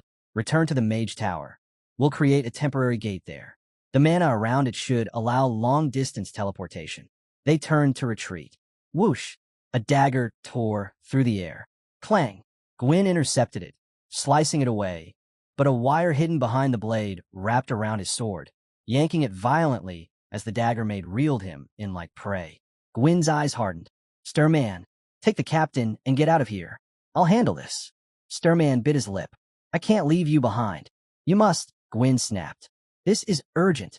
Go. Sturman looked to Arl. Arl gave the smallest nod. Move. Now. Then, to Gwyn he said coldly, I won't forgive you if you die without permission. Gwyn smirked grimly. I wouldn't dare. And they left him behind. Standing alone in the ruins, Gwyn drew a deep breath. Dagger maid, they say you've killed thousands of raid members. His sword pointed into the shadows. Come out. I'm right here. Meanwhile, Arl's squad moved through streets filled with the corpses of slain monsters. Sturman couldn't hold back anymore. Sir Arl, why did you let Sir Gwyn stay alone? He's strong, but Arl didn't slow down. He's not alone. Sturman blinked, then understood. Arl continued. Any extra night would only burden him. He's a spirit-blessed swordsman. He has abilities no normal knight can match. This battle is his. Sturman nodded, tension easing, if only slightly. At the teleportation hub, the real storm burst to life. Gwyn versus Renee. Renee moved like a tornado in human form, her strikes crashing through buildings, shattering stone and steel alike. Each missed blow ripped apart the scenery. Dust billowed, then the dust parted, and she stared directly at him. My orders are simple, Renee said. Destroy the teleportation hub and eliminate all suspicious humans. Her gaze sharpened. That includes you. Gwyn exhaled slowly. So I'm the last one left, huh? A wry grin tugged at his lips. Are you planning to toy with me before you kill me? Renee didn't bother answering. She vanished. Slash! Gwyn barely raised his sword, but her strike came down with overwhelming force. Crack! His blade split in half. Renee stood before him, expression cold, voice calm. You should not have run. Renee tilted her head, almost impressed. You held out pretty well, considering you're alone. But Gwyn only smiled back. A cold, unsettling smile. He raised his hand, and the ground trembled. Greenish mana burst from him like a shockwave, swirling around his body with violent force. Renee's expression shifted immediately. She stepped back. This man was no ordinary swordsman. Gwyn's mana surged higher, twisting upward like a pillar. Fool! Two spirits materialized behind him. One, a blazing rock spirit, molten cracks glowing across its body. The other, a graceful elf-like spirit, wreathed in shimmering blue mana. Let's begin, Gwyn muttered. The fire rock spirit attacked first, hurling a barrage of burning stones. Renee dodged left and right, weaving through the smaller ones. But the water spirit flicked its hand. The smaller rocks, curved in midair, redirected straight toward her. Renee cut through several projectiles effortlessly. But then, crack! A massive boulder thundered toward her before she could react. It slammed into her, sending her crashing into a shattered wall. Dust exploded around her. For a moment, silence. Then Renee stepped out of the rubble, completely unharmed. Her eyes sharpened as she saw Gwyn's spirits forming another attack. A swirling wall of wind and stone closed in around her like a tightening cage. Gwyn's thoughts simmered with fury. This is for underestimating humans. Renee's expression hardened. She felt it now, the overwhelming mana saturating the storm around her. He sealed the whole area, she realized. A high-class spell, cast while controlling two high-class spirits at once. Her grip tightened on her weapons. The next exchange would be deadly. Meanwhile, inside Nihit's temporary shelter, Birches stormed into the Diana Silver Deer Raid Squad's tent. A girl immediately confronted him, frustration in her voice. The Ursa's raid force was wrong. You know that. Birches clenched his fists. Wrong or not? Does that mean I just sit here doing nothing? I need to check the city. What can you do alone? She snapped. You're not even healed. Birches opened his mouth to argue, but his eyes drifted to the back of the tent. The captain had arrived. The girl turned to him pleadingly. Captain, please stop him. He's in no condition to go back out. But Birches shook his head stubbornly. I'm fine. The captain sighed, firm but calm. No, we're moving as a unit. There might be survivors. We'll clear a path, suppress the monsters, and move toward the raid site and the magic tower. That's our mission. Birches bit his lip, frustration simmering beneath the surface. Then a shout came from outside. Captain, look! Everyone rushed out. A massive shape towered over the tents, the guardian golem from the Nihit mountain range. A legendary protector, brought in by the raid force to help save the city. The girl's eyes shone with hope. With that thing, we can actually push back. But Burgess's expression twisted. His teeth clenched. Why is that thing here? The girl blinked. What's wrong? Burgess's eyes widened with terror. Run. Everyone run. They didn't have time to process his warning. Kursharsha. The guardian golem unleashed a devastating blast, carving a deadly path of destruction straight through the shelter grounds. Earlier, Swallow had been explaining the situation through a communication glass. Patrick, on the other side of the line, squinted suspiciously. So let me get this straight. He narrowed his eyes. You're telling me this wasn't your fault? You didn't lose control? You're not just making up excuses to cover yourself? Swallow sighed deeply. Of all times to get interrogated, it had to be now. Swallow rubbed the back of his neck, irritation rising. Patrick continued drilling him with accusations. I'm telling you, Swallow, the only group capable of making a homunculus that massive is the Imperial Alchemical Society. The Empire's involved. Think about it. Marmolia must have met a human. That contact probably led to a conflict, then her defeat. Swallow stared blankly, then yawned, loudly. Patrick's explanation went on anyway. You do know what happens when a human defeats a demon king, right? They send the head to the demon king's army, or put it on display to boost public morale. Cruel, but effective. Swallow finally muttered. Why would they do something like that? Patrick answered coldly. Well, if the Empire threw away the demon king's head to create a homunculus, then something bigger is happening. That actually made Swallow pause. I did see one, he admitted. A flying homunculus. Unlike any I've ever seen. He rubbed his temples. I destroyed the research materials I found. But if they're still continuing their experiments, Patrick finished the thought grimly. Then they'll start producing beings like Renee in a few years. Swallow's eyes widened. That's terrifying. He slumped back, completely exhausted. I give up. Let's just destroy the village instead. Patrick didn't even hesitate. Good idea. Swallow shot up, stunned. You're serious? Yes, Patrick replied calmly. If humans use the head of a demon king for experimentation, we must respond. The Empire is definitely watching us, and they'll stay silent while the situation escalates. Swallow frowned. Then did they see me? When I was with Mel. Probably, Patrick said. They just left the cleanup of the homunculus to you. He let out a tired sigh. The Empire has sunk deeper into manipulation than I expected. Swallow felt the weight pressing on him now. So, you want me to handle it? Patrick's voice stayed ice cold. If necessary, we'll destroy the entire city. Swallow groaned. Great. Patrick's given us permission to blow everything up. Fantastic. Suddenly, boom, a loud explosion shook the ground. Swallow whipped his head toward the noise. The guardian golem was rampaging through the streets, wiping out anything in its path. Humans had gathered in that area, making their movements painfully obvious. Before he could act, a massive wave of mana pulsed through the air. Swallow turned. A swirling storm of wind and rock raged in the distance, two spirits clashing at full power. He narrowed his eyes. That's a teleportation hub. Two spirits working together. Renee must be fighting someone strong. A human with spirit power meant trouble. The Empire's top brass wasn't done. They were still hiding somewhere in the city. Mel's stepped forward, her wounds already closed thanks to Swallow's lingering mana. Don't worry, she said softly. He's watching the main gate through shared vision. If anything moves there, he'll take care of it. Swallow nodded. Things were escalating fast. Too fast. And the humans were playing a game far more dangerous than they realized. Swallow narrowed his eyes. The main gate was on the complete opposite side of the city, meaning someone or something was moving in the wrong direction. He scanned the rubble-strewn landscape. That's when he spotted it. A massive bronze bell half buried under collapsed stone. Without effort, Swallow reached down with one hand and lifted the enormous bell like it weighed nothing. Guess I'll do it myself. He swung his arm, and hurled the bell straight at a nearby tower. Boom!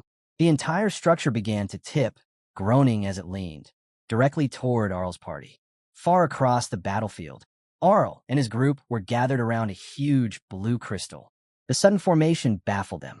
Is this the work of some ancient monster? One muttered. Before anyone could speculate further, the tower Swallow destroyed began collapsing straight toward them. Brace! The third eye mages raised their staffs. Shah! A shimmering barrier formed around Arl's party just as the tower crashed down, dust erupting in a tidal wave around them. One mage quickly reported, We must gather mana for the temporary hub, like the main hub's crystal.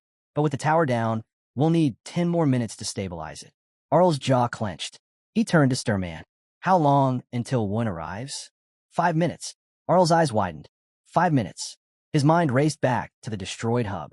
The device was gone, but the coordinates might still exist. If one arrived here first, if she ran into the Dagger Maid, and then the eve of the Swallow without the completed apocalypse, it would be catastrophic. Sturman's voice cut through his thoughts. Sir Arl, give me permission. I'll return to the teleportation hub myself and bring Wuan Historia back safely. Arl silently weighed the risk. Meanwhile, at the teleportation hub, Gwyn steadied his breath. He wasn't foolish. He knew the truth. The power of spirits wasn't infinite. Summoning them drained him relentlessly. Each passing minute made him weaker. But as long as his storm barrier remained, he held the advantage. If Renee tried to break through, the Earth Spirit would wall her off. He didn't need to win. He needed to buy 3 more minutes until his mana completely ran dry. Then he would collapse, and the others would escape.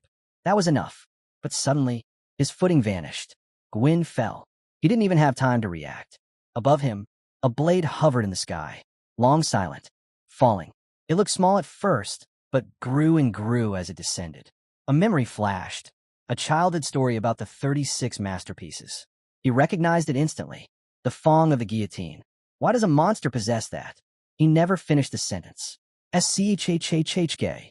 The blade cleaved through him. In one brutal sweep, Gwyn was split in half. His spirits vanished instantly, collapsing into fading motes of mana. He hit the ground hard, vision blurring, cold spreading across his body. Renee approached calmly. You're wondering why the blade pierced your storm? Her voice was almost gentle. My weapon and my wire can extend tens of meters. Cutting through barriers like yours is simple. She tilted her head. And yes, you have the blessing of the spirits. A faint smile touched her lips. But you're already in 2 pieces. Even healing can't save you now. Gwyn's breath rattled, and the storm finally died. Renee lifted Gwyn's sword, her steps slow, deliberate final. Gwyn lay motionless at her feet, and with one clean swing, she intended to end everything. But just before the blade descended, Sturman burst onto the scene. For a heartbeat, his hope flickered. As long as Gwyn carries the spirit's blessing, all I need is time. Just a little more time. That hope shattered instantly. Without even acknowledging Sturman's presence, Renee drove the sword straight into Gwyn's chest. Sturman's eyes widened. His breath stopped. And then rage. He lunged at her with everything he had. Renee glanced his way, unfazed. Relax. I'll get more out of you than from the corpse on the floor, she said, almost bored. Then she tossed her weapon toward him. Sturman scoffed. A small blade? That's it? But the moment it neared him, the weapon swelled, expanding 100-fold in an instant. His instinct screamed. Sturman barely managed to deflect the massive blade, sending it crashing into the ground behind him. The earth split, debris exploding outward. He didn't hesitate. He charged straight at her. Throwing away your weapon. That's your mistake. But Renee simply lifted her hand. The giant weapon snapped back toward her like a loyal hound, then halted above Sturman's head, floating, suspended. A second later, it dropped vertically like judgment itself. Sturman raised his weapon to block, but the pressure was monstrous. The ground caved in beneath him. Dirt, stone, and steel groaned under the crushing force as he fought to keep himself from being flattened. Renee stepped forward, her voice sharp. Tell me about Marmolia and the homunculus. Speak, or I'll crush you where you kneel. Her weapon swelled again, doubling in weight and size. Sturman's knees buckled. His arms shook violently. Yet somehow he held on. Even in defeat, he didn't fold. You win, he growled through his teeth. But you wasted too much time with me. Renee's eyes narrowed, and then a shadow moved behind her. Historia appeared, already mid-attack. Her gauntlet flashed once. A thunderous impact echoed. Renee was sent flying, defeated in a single elegant blow. Sturman could only stare, stunned. So this is the might of Wuan Historia. As Sturman tried to steady his breathing, Arl remained focused on the bigger picture. The mission mattered more than any single battle. The temporary hub was nearly ready. Sturman and Wuan would return safely. Everything was proceeding as planned. Even if Renee realized the truth about the homunculus, the Empire's citizens would never know. Arl exhaled, believing, for the first time, that the worst was behind them. Then a voice slithered into his ear. Swallow, what will you do after all this is over, Arl? A cold terror seized him. His knees gave out. His vision blurred, but it wasn't real. Only an illusion, yet terrifying enough to drop him to the floor. The third eye mages rushed to him. "Captain, are you all right?" Arl forced himself upright, pretending his voice wasn't shaking. "I'm fine. How much time until activation?" 3 minutes, one mage replied. "Good," Arl said, hiding the tremor in his hands. Even now, the fierce swallow instilled in him refused to fade. Just then, footsteps approached. Garrote, the Black Tiger's famed tracker, appeared with a mocking grin. He surveyed the chaos and chuckled. "So this is your estate, Captain? Looks like you really messed up this time." Garrote stepped forward, lowering his voice. "Captain, you should know this. Polaris, the master of the Magic Tower, sent an official request for aid straight to the Imperial family." Arl froze. Garrote smirked slightly. "Don't worry, I intercepted it before it reached anyone important. For now, the Empire has no clue what happened here." Arl exhaled sharply. Then Polaris must have caused a disaster big enough to panic. "That's not all," Garrote continued. "The entire Illyria Black Wolf Knight Order is here. Sir Gwyn is dead. Sturman's injured. And Lady Wynn," he pointed toward the battlefield. "She's fighting the Dagger Maid as we speak." Arl's expression tightened instantly. Did Stoneman report anything about his mission? Anything at all? Garrote blinked in confusion. "Mission? I rushed straight here. I didn't receive anything."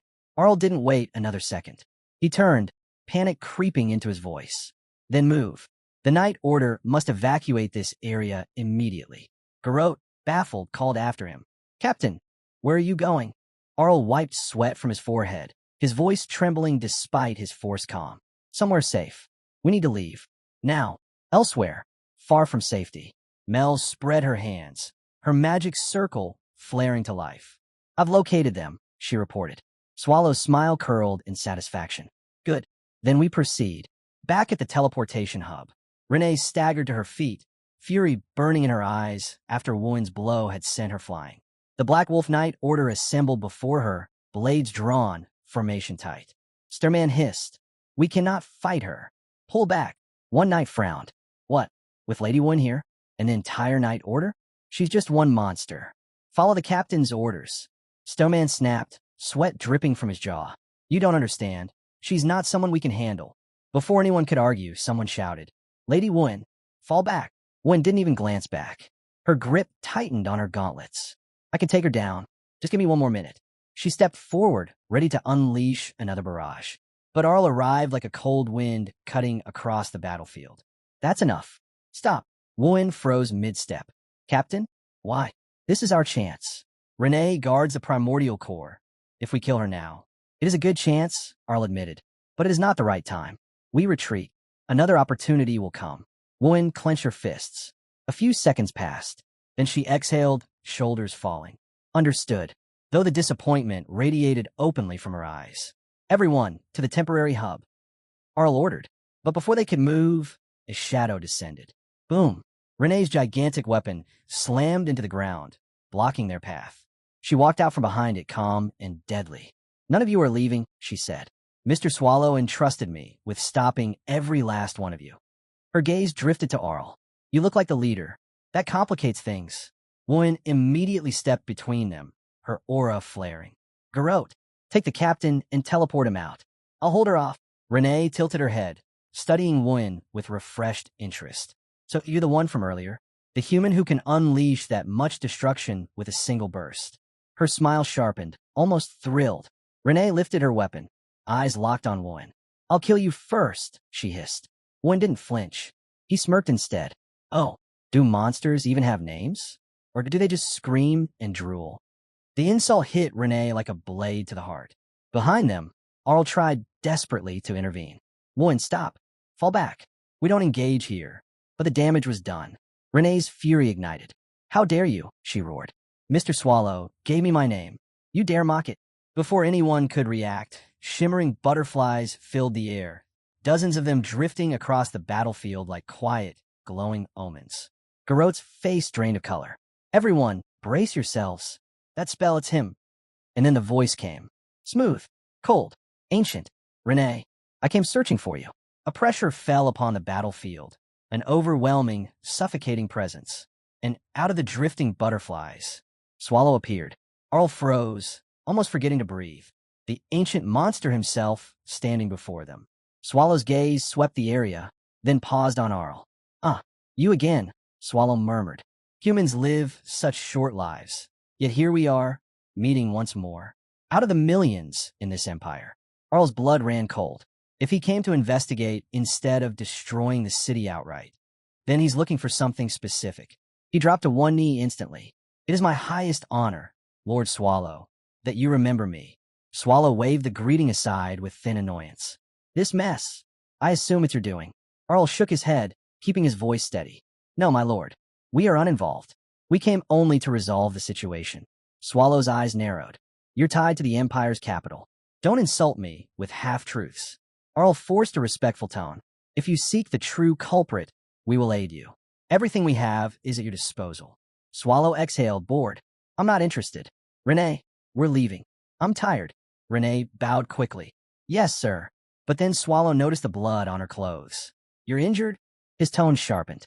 Arl's heart thumped loud enough to hear. Did it work? Did my plan actually? He allowed himself the smallest smile. A mistake.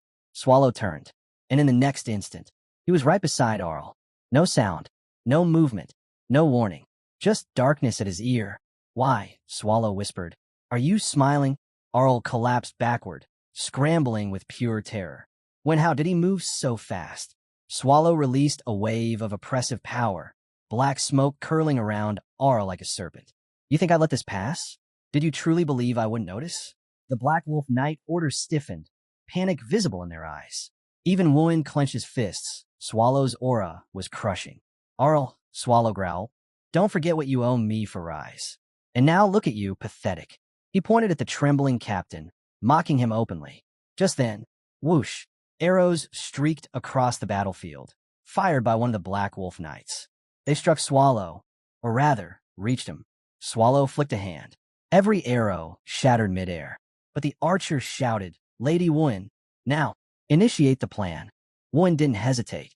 He dashed forward, grabbed Arl from the smoke, and burst away at full speed. Garrote saw his chance. "All units, protect Lady Wooin and Captain Arl. Engage Swallow." The knights unleashed everything. Magic blasts, spirit arts, explosive arrows, sword waves, all converging on Swallow. Boom!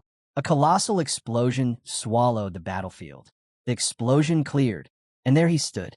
Swallow didn't even bother brushing off the dust. His expression barely changed, only an annoyed twitch of his brow. "As persistent as flies," he muttered. Wooin sprinted through the smoke with Arl in her arms, desperately trying to escape, but a single hand emerged from the cloud of destruction. Swallow. His palm opened. A blast of dark power shot toward them. Arl's eyes widened. "Wooin, we can't dodge." Before the strike could hit, a figure leapt in front of them. Shunk. The attack tore straight through the Black Wolf archer's torso. Blood splashed across the ground, but the archer held firm, shielding both Wooin and Arl with his own body. He smiled weakly. "Looks like I was quicker this time, Lady Wooin." And then he collapsed.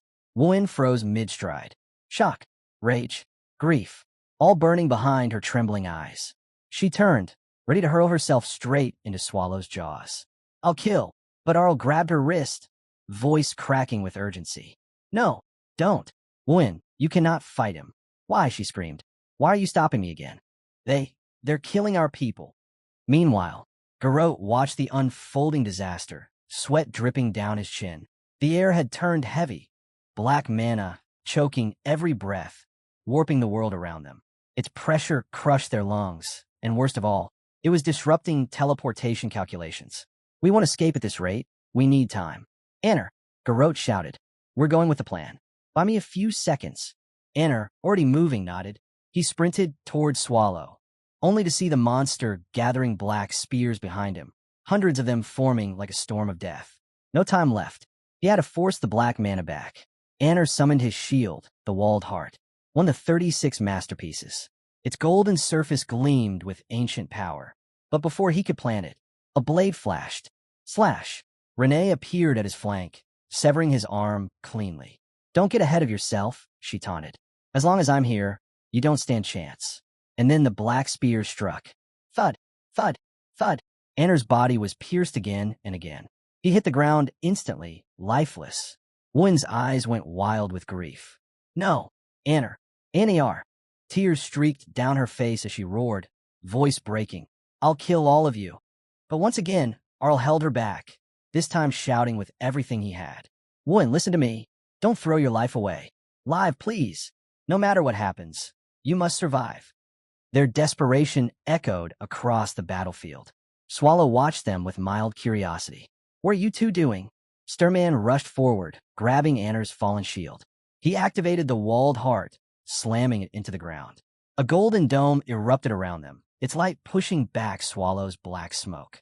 Swallow tilted his head. Oh, you blocked it. Sturman stared at the glowing barrier, disbelief on his face. Did I just stop his attack? Swallow's lips curled into a thin smile. Intriguing. Let's see how long it lasts. His body shifted, morphing. Black smoke swirled around him, his form elongating, growing, becoming more monstrous. This was no longer the humanoid figure they faced earlier. This was Swallow, in his true form. Sturman's breath shook. Captain, what do we do now? Swallow opened his jaws wide. Inside, layers of spell circles spun like gears, each one charged with lethal black magic. Then they fired. Boom, boom, boom, boom, boom. Hundreds of blasts rained down on the golden barrier. Garrote clenched his fists, focusing on the final pieces of the teleportation magic. Just a little longer, please just hold. But the shield, even as a masterpiece, even as a legendary relic, even as their final defense, cracked, then shattered. The explosion tore the battlefield apart. The dust finally settled, and standing at the center, barely, was Sturman. His body was torn, armor shattered, blood dripping down his sides. Yet he stood firm, shielding Arl and Wun with nothing but his own flesh. He managed a weak smile. Captain, go. Leave me. Wun will carry the Empire now. Wun's breath hitched. Gee, grandfather?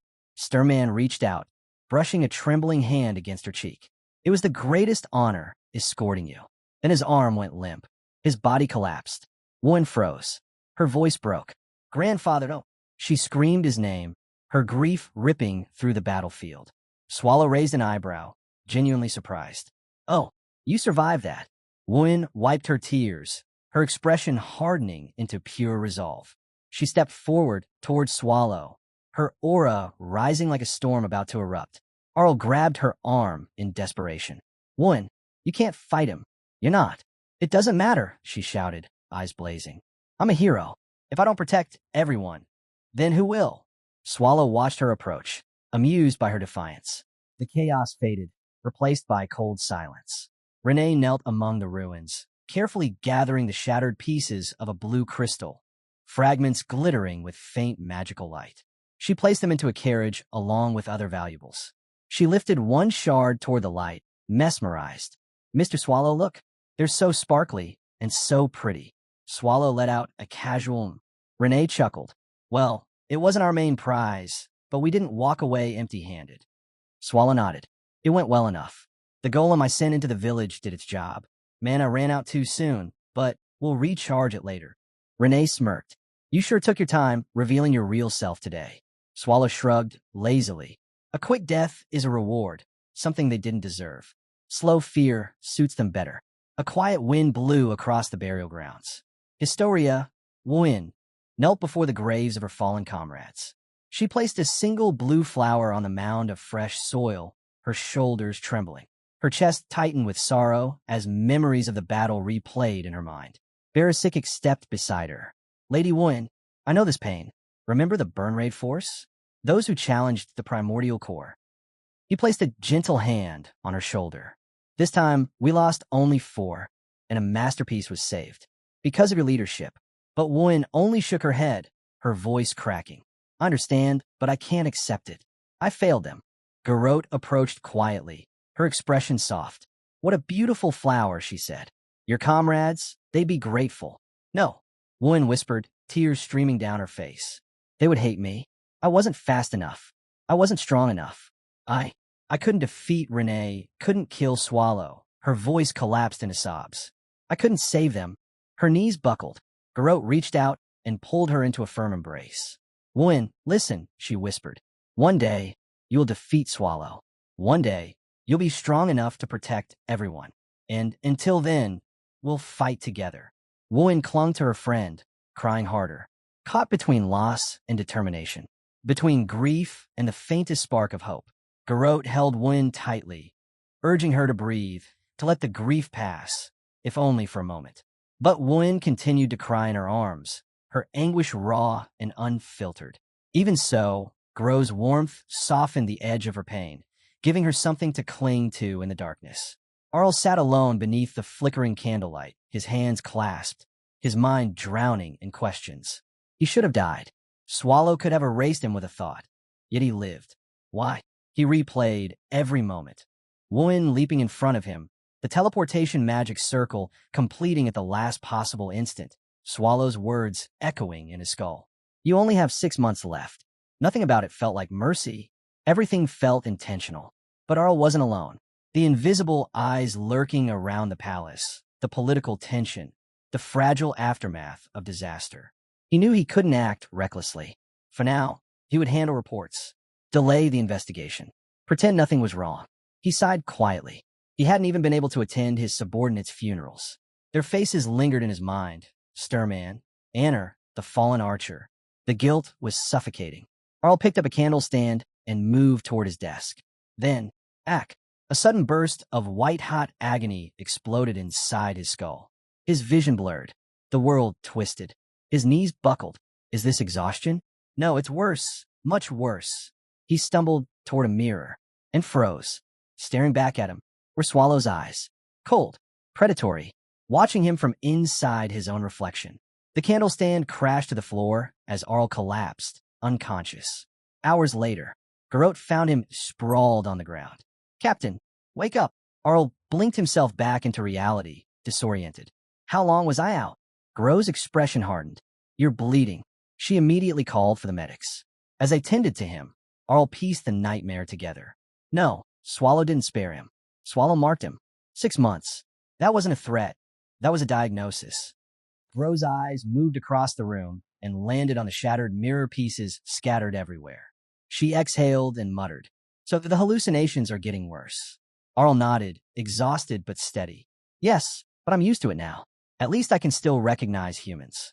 Garrote raised her hand, and the mirror shards floated into the air, gathering neatly before dropping into the dustbin through her telekinesis. It's been 4 days, she said grimly. The cure isn't working. The symptoms aren't improving. We don't even know what's causing them. Arl's expression darkened. No medicine can fix this. A being like Swallow, he swallowed hard. This is beyond human recovery. I may not survive it. He straightened himself, voice firm despite the tremor. Grow. No one, not even one person, must learn about my condition. His eyes hardened with desperate resolve. I will complete Apocalypse before I die. I will restore the masterpiece. And I will rebuild the Black Wolf Night Order. Garrote bowed her head. I'll take care of the Night Order myself. I've already contacted the individuals you marked. Some teams have even departed. Arl blinked in surprise. So soon? Why didn't you report this to me? Garrote activated her teleportation spell, the air warping around her fingertips. Because, Captain, she said softly, there's no need to burden someone who's already dying. Her words lingered like a whisper of truth, and the light swallowed her presence. Garrote closed her spell book, magic circles fading around her fingertips. I'll send you a full report once everything is wrapped up, she promised. Then she leaned closer and whispered. Also, your least favorite person was walking up the stairs when I came in, so I need to leave. Immediately. Grow. Stop using magic in my. But before Arl could finish scolding her, she was already gone, teleporting out with a flash of light. Arl sighed. A second later. Knock. Knock. Come in, he said. The door creaked open, and in stepped Pope Urania. Draped in ceremonial robes, face unreadably calm, he lowered his head. I heard about the tragedy. I came to offer comfort. Arl narrowed his eyes. Lies. You're only here for my answer. The Pope paused, then chuckled softly. So you saw through me? Very well, I won't pretend. His tone shifted, revealing the predator beneath the mask. I want an alliance, Urania said. The Black Wolf Knights, your order, is one of the Empire's strongest forces. If we unite with the religious institution, we can reshape our future. He explained how religion inside the Empire was nothing more than a diplomatic leash, kept around only to maintain relations with the Holy Kingdom. The clergy were suppressed. their lives valued less than common nobles. Earl scoffed. The empire has only one god, the emperor. Urania nodded with bitter acceptance. Yes, but blessings are spreading across the lands. Soon, doctrines will rise, expand, and break free from this oppression. Earl's eyes sharpened. A holy war, then? No, Urania answered almost mournfully. I'm too weak to wage one, but the world is changing. If you joined us, the balance might shift. He stepped back toward the door. You're unwell, so I won't expect an answer tonight. I'll return later.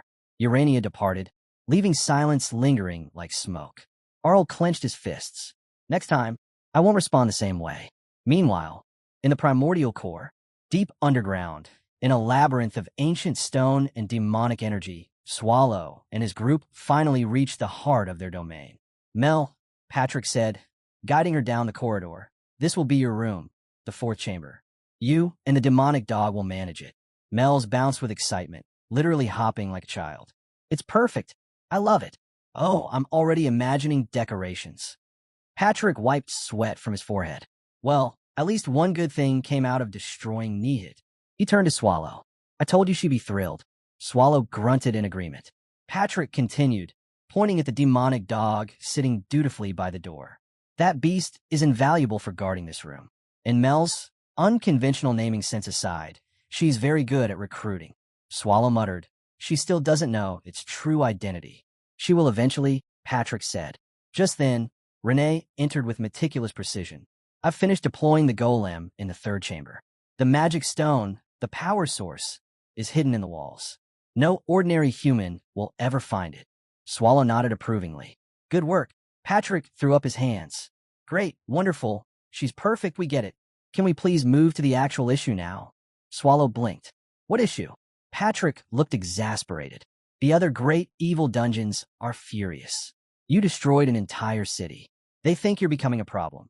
Swallow shrugged. So, do they want to fight me? Patrick sighed. They already contacted us. Ms. Ursabet spoke on their behalf. They're coming. Swallow's expression finally cracked. When Patrick looked him dead in the eyes. Today, Swallow froze for a second, then shouted. Seriously? Swallow, now in his true, monstrous form, slithered back into the primordial core. He stretched, yawned, and murmured with lazy satisfaction. Home sweet home. That peaceful moment lasted exactly 2 seconds. Thud. A foot slammed onto his face, grinding it into the floor. Do you have any idea what you've done? A furious voice snapped. Swallow blinked. Ursabet. Thud. Thud. She stomped again, harder. Her expression was pure rage as she continued to kick him across the room. This time of year. Of all times. We're doomed because of you. Swallow only sighed, his relaxed attitude completely at odds with her fury. Meanwhile, Renee quietly scrubbed the primordial core's floor, pretending not to notice the chaos. Patrick furiously typed away at a console, resigned to the madness around him. In another corner, Mel's froze mid-cleaning, her antenna-like hair twitching. Patrick, do great evil dungeons ever gather like this? Like, is this a festival? Patrick rubbed his temples. No, absolutely not. Judicica once tried to unite the Demon King species, sure, but great evil dungeons? We're too different. Gathering us all in one place is impossible. Mel's gasped dramatically. Then, could this be a historic moment? Patrick shot her a deadpan stare. Mel, if history ever records this, it'll be called Swallow's fault. He snatched up an envelope, the unsolicited letter. First of all, no explanation, no permission, just a message saying, we're coming. He tore the letter in half and tossed it aside. No respect, no protocol. They didn't even knock. Mel's flapped anxiously. So this is bad.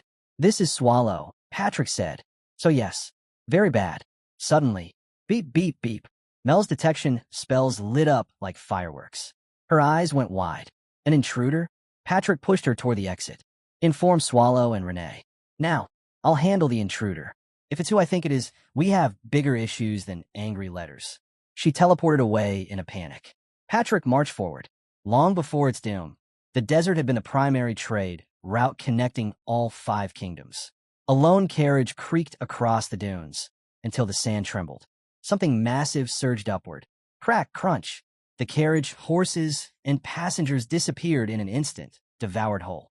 The desert wasn't a desert anymore. It had become a dungeon, a killing field ruled by something colossal.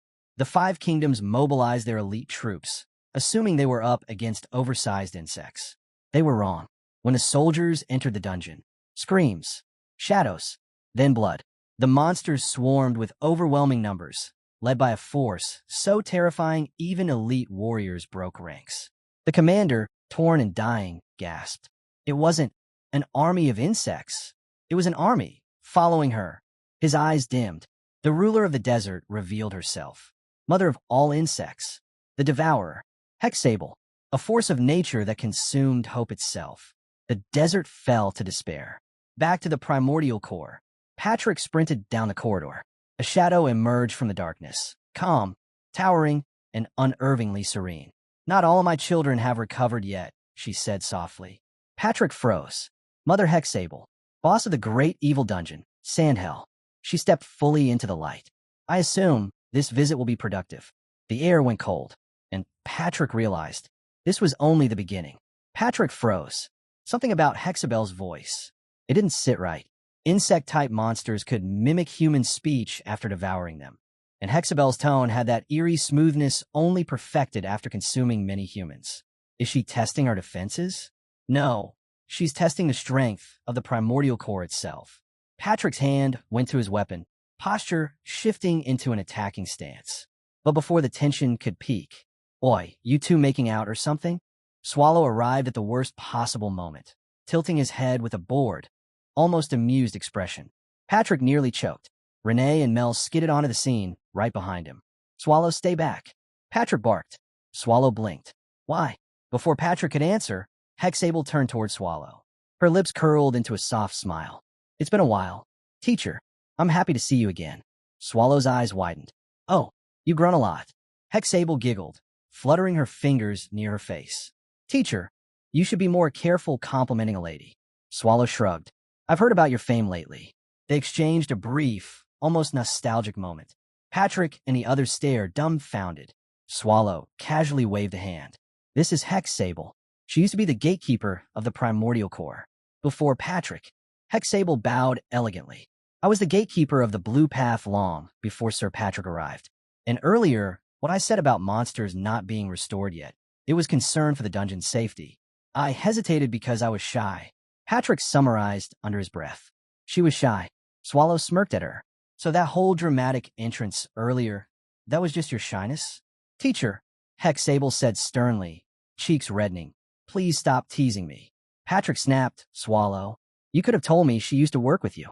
Swallow's reply was immediate. "Oh, I forgot." Patrick covered his face with both hands, muttering darkly. "She's a great evil dungeon owner now. We need to be careful." But Hexable only offered him a graceful smile. "I've heard of Sir Patrick, the Death Knight, with unmatched swordsmanship. It is an honor." Patrick stood a bit straighter. "Well, you're welcome to feel at home." He turned to the group, whispering loudly enough for everyone to hear. "She's a fan of mine." Renee's eye twitched. Hexable then shifted her attention to the newcomers. "And who are these two?" Renee stepped forward confidently. "I'm the current gatekeeper of the primordial core." Mel's raised her hand. "And I am Demon King Mel's. I'm not tasty, though. Still growing." Patrick nearly tripped. Renee leaned close to Hexable, squinting suspiciously. "So you're a girl?" "Yes." Hexable answered without hesitation. Renee narrowed her eyes further. "Then you must have been close to Swallow." Hexable blinked. "Close?" Before she could clarify, Mel's gasped dramatically. "It was a forbidden relationship. Teacher and former student." Patrick slapped a hand over Mel's mouth. "Don't listen to her. She's clueless about relationships." "I'm just speaking the truth." Mel's mumbled into his palm. "You not here to fight?" Hexable smiled softly. "No, I came only to reunite with my old teacher." Her eyes drifted to Swallow with warmth and nostalgia. "And catch up." Just like that, the atmosphere eased if only slightly. But peace in the primordial core never lasted long. A shadow fell across the entrance of the primordial core. A figure stood outside, posture rigid, aura sharp enough to slice through stone. Azahadaka, master of another great evil dungeon. He looked at the towering structure and exhaled. "So this is the famed primordial core? The ancient monster's nest." His voice was cold. "I'll warn him not to cause trouble again." Thunder echoed behind him. A few days earlier, in Sandhell, deep inside the desert dungeon, a white dragon with piercing gray eyes stood atop a spire of bone and sand. Azahadika, ruler of the White Mountain Range. She addressed another dragon, white-scaled, massive, radiating heat. Swallow and Ivos clashed before, she said, and no one ever explained why, just like his attack on Nihit. As he narrowed her eyes, Swallow can't be ignored anymore. The sandstorm roared in agreement. Back to the present, the arrival of the white dragon. Azahadika stood before the primordial core, wings folded, expression determined. I'm the master of the White Mountain Range, she reminded herself. Strongest of dragons. I will not be underestimated. Just then, big sister, look, I could transform now. A small girl appeared beside her, proudly showing off her human form, tail swishing behind her. Fafnir, her younger sister, overexcited, immature, but overflowing with potential. Originally, Azahadika intended to visit alone, but Fafnir pleaded until she gave in. In public, as he warned, address me as boss. Or lord. Yes, your lord. Fafnir chirped immediately. As he blinked. What does that even mean? Before she could correct her, a deep voice interrupted. You brought a child, the newcomer said, unimpressed. A giant orc warrior stepped forward, muscles like rolling boulders, aura like condensed violets. Karak, boss of the great, evil dungeon Nuremberg. He towered over both sisters, a scar splitting across his face. Azzy's instincts sharpened instantly. Strong, very strong, not someone to take lightly. Karak crossed his arms. Losing a comrade takes only a second. Don't let her out of your sight. He walked past them, entering the primordial core. As he exhaled, Fafnir, stay close. And be on guard. Walk on 2 legs, as he instructed. But big sister, my tail form is more comfy. 2 legs, as he snapped. They stepped into a chamber, empty. Azzy's eyes narrowed. She picked up a book from the floor. It mentioned glacier demons and cave demons, both species that should have been here. Strange, she muttered. They aren't present. Kurak's voice echoed behind her. They were probably wiped out by a raid party. It happens. Azzy didn't believe it. This is the primordial core. No one leaves this place unmonitored. This isn't negligence. This is a test. They moved deeper. Another room. This one filled with dormant golems. Fafnir tilted her head. A test? Maybe they want to see what we do. Azahadika's patience snapped. A test? A test. They think they can measure me. Her aura exploded. Air trembling, stone cracking under her feet. Azzy unleashed a furious roar, shaking the entire cave. Do you take me for a fool? I will not be mocked. She drew breath, her throat glowing with heat. A breath attack, gathering enough power to melt the entire dungeon. Before she could unleash it, a voice cut through the air. Please don't burn the place down. Patrick stepped forward calmly. Azahadika, Karak, Fafnir, you're in the right place. His expression hardened. The others are already waiting. Patrick cleared his throat loudly, forcing the rising tension to settle. All right, before anyone incinerates anything, let's begin. The first Great Evil Dungeon Bosses Conference is about to start. Fafnir tilted her head. A conference? Where are we starting? Patrick folded his arms. All the Great Evil Dungeon Bosses have gathered to discuss the chaos caused by Swallow. Azidaka's eyes narrowed. Of course, the most powerful dungeon lord goes on a rampage, so naturally the others come running. Maybe confronting Swallow is the only option. Patrick didn't argue. Azidaka stepped into the chamber and froze. The other bosses were already seated. Hexable, Ursabit, Karak, and more, each radiating an aura that could level kingdoms. They're all here to confront him, she realized. But Hexable, I still don't know where she stands. Patrick raised his hand. Everyone, thank you for waiting. The owner of the primordial core has arrived. The door creaked open, and Swallow walked in. Azidaka felt cold sweat drip down her spine. His dark aura pressed onto the room like gravity itself. It stole the breath from her lungs. Looking at him felt like staring into a void that stared back. She forced herself to remain calm. I'm the representative of the dragons. I must stand tall. But before she could speak, the bored, irritated voice of Ursabit Bey, sliced through the air. Why is everyone so quiet? And you, Swallow, why are you sitting there like a corpse? Act like the owner of this place. Swallow reclined lazily. I could be sleeping. Patrick added helpfully. He's sleepy. Azidaka almost fainted. They're close? This is absurd. Hexable leaned forward. I only came to see my teacher. Azzy nearly choked. Teacher? She means Swallow. Ursabet sighed and pointed at Azzy. All right, White Dragon. You speak. Swallow lifted a finger lazily. Yeah, go ahead. Azzy Daka rose, feeling the weight of 1,000 unseen eyes. She inhaled, but someone else spoke first. I will wage war against the Empire. Azzy froze. Every head in the room turned toward her. She frantically waved both hands. I didn't say that. Karak, the orc boss, stood. I did. He stepped forward, towering over most of the others. I gathered all of you here for a serious purpose. Before winter ends, Nuremberg will destroy the Empire. Silence. Then Ursabet asked bluntly, what do you want from us? Reinforcements. Karak shook his head. No, I want only one thing. That none of you interfere. His gaze slid toward Swallow. Swallow stared back. Pressure thickened between them, a silent clash of dominance. Before it escalated, Hexable broke in. If you're planning to attack before winter ends, you don't have much time left. Karak smirked. 1 month is enough. Nurgle will crush the Empire. Preparations are complete. My warriors are ready. Hexable scoffed. You're confident for someone whose forces will be facing millions. Even the mighty Nuremberg can't outnumber an entire human empire. Kurak's jaw tightened. But the room was only heating up. Kurak's voice rumbled through the chamber. The Empire is already in chaos. Rise has fallen, Nihit destroyed. If we're ever going to strike, this is the moment. The room stirred uneasily, and Kurak added, there's an alliance inside the Empire. Humans who share our goal of tearing it down. The statement landed like thunder. Even Hexable blinked in surprise. But Ursabet, her reaction was instant. A violent red aura exploded around her as she slammed her hands onto the table. You allied yourself with humans? The room trembled.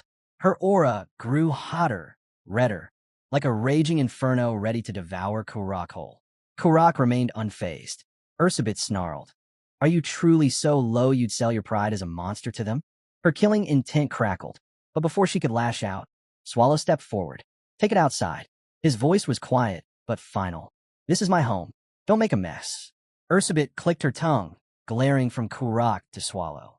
You disgust me, Kurak. Collaborating with humans. She flicked her hair back, aura simmering down. I'm leaving. Enjoy your little meeting. She stormed from the room. Kurak watched her go, then called casually. Ms. Ursabet, see you next time. Swallow let out a long sigh. I knew it would turn out like this.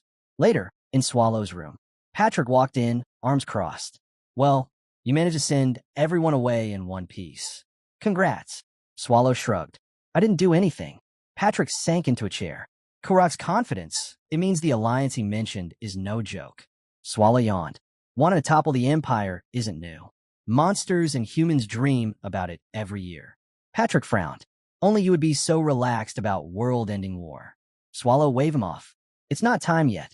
Patrick narrowed his eyes. Swallow always knows more. That's what scares me.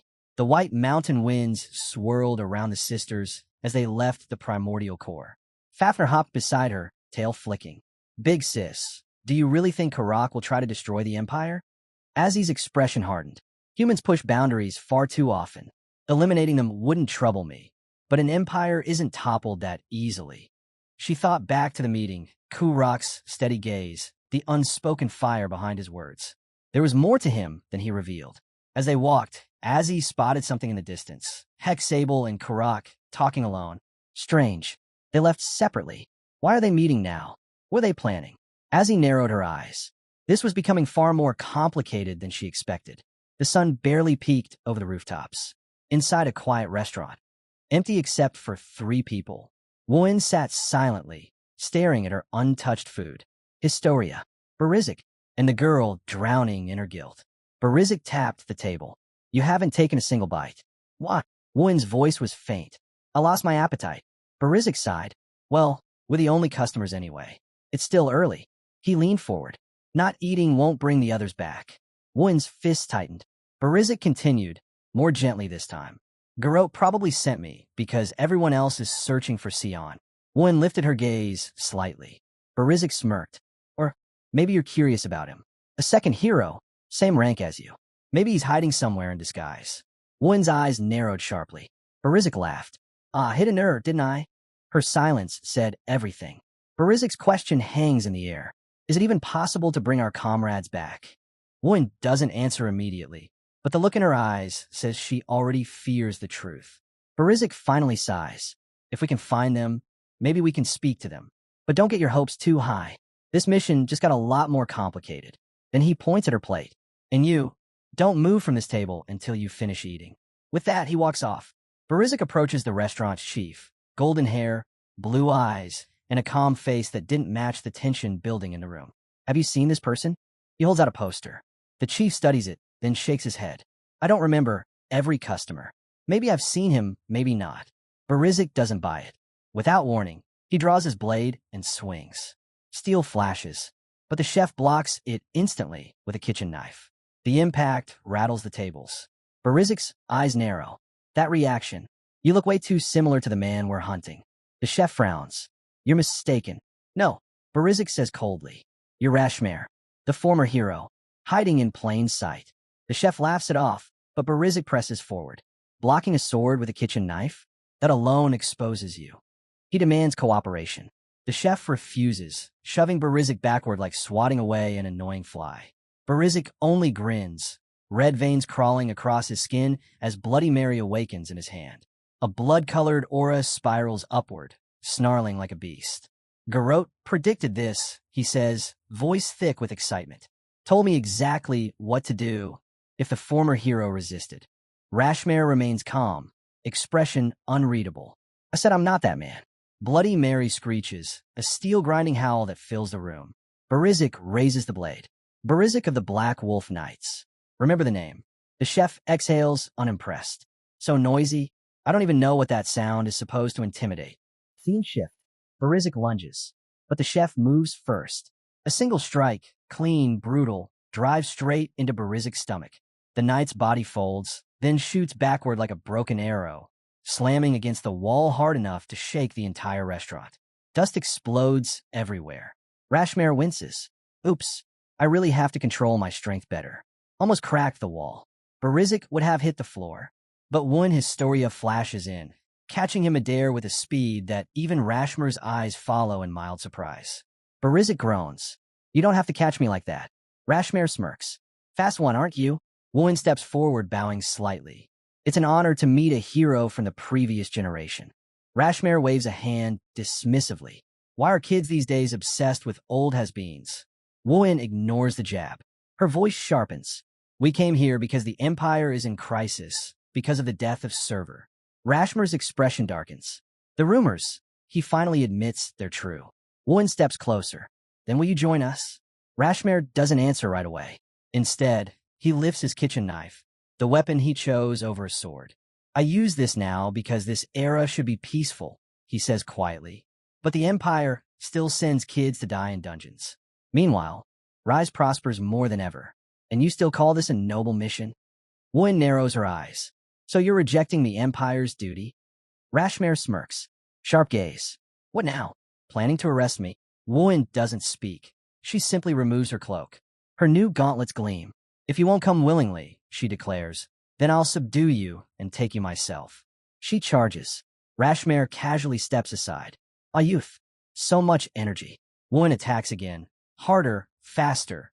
Yet Rashmare slips around each strike as if she's moving in slow motion.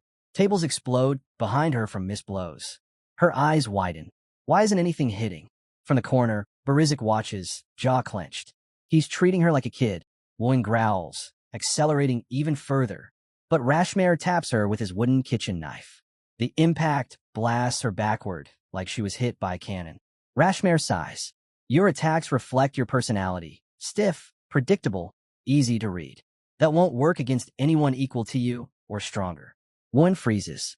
His words stab deeper than the attack. All her past failures resurface at once. Before she can steady herself, a small device on the floor lights up. Her communicator. Arl's voice floods the room. Scene shift. Rashmare glances at the device. Who's that? Arl answers smoothly. I am Arl, acting commander-in-chief of the Dungeon Raid Union. I sent Wun and Barizik to you. He asks for a private conversation. Wun silently steps outside. The room falls quiet except for Arl's calm voice. Forgive the intrusion, Rashmare, he says. but I needed to speak with you directly. Rashmare scoffs. I have nothing to say to an imperial subordinate. Arl doesn't flinch. You still resent the Empire.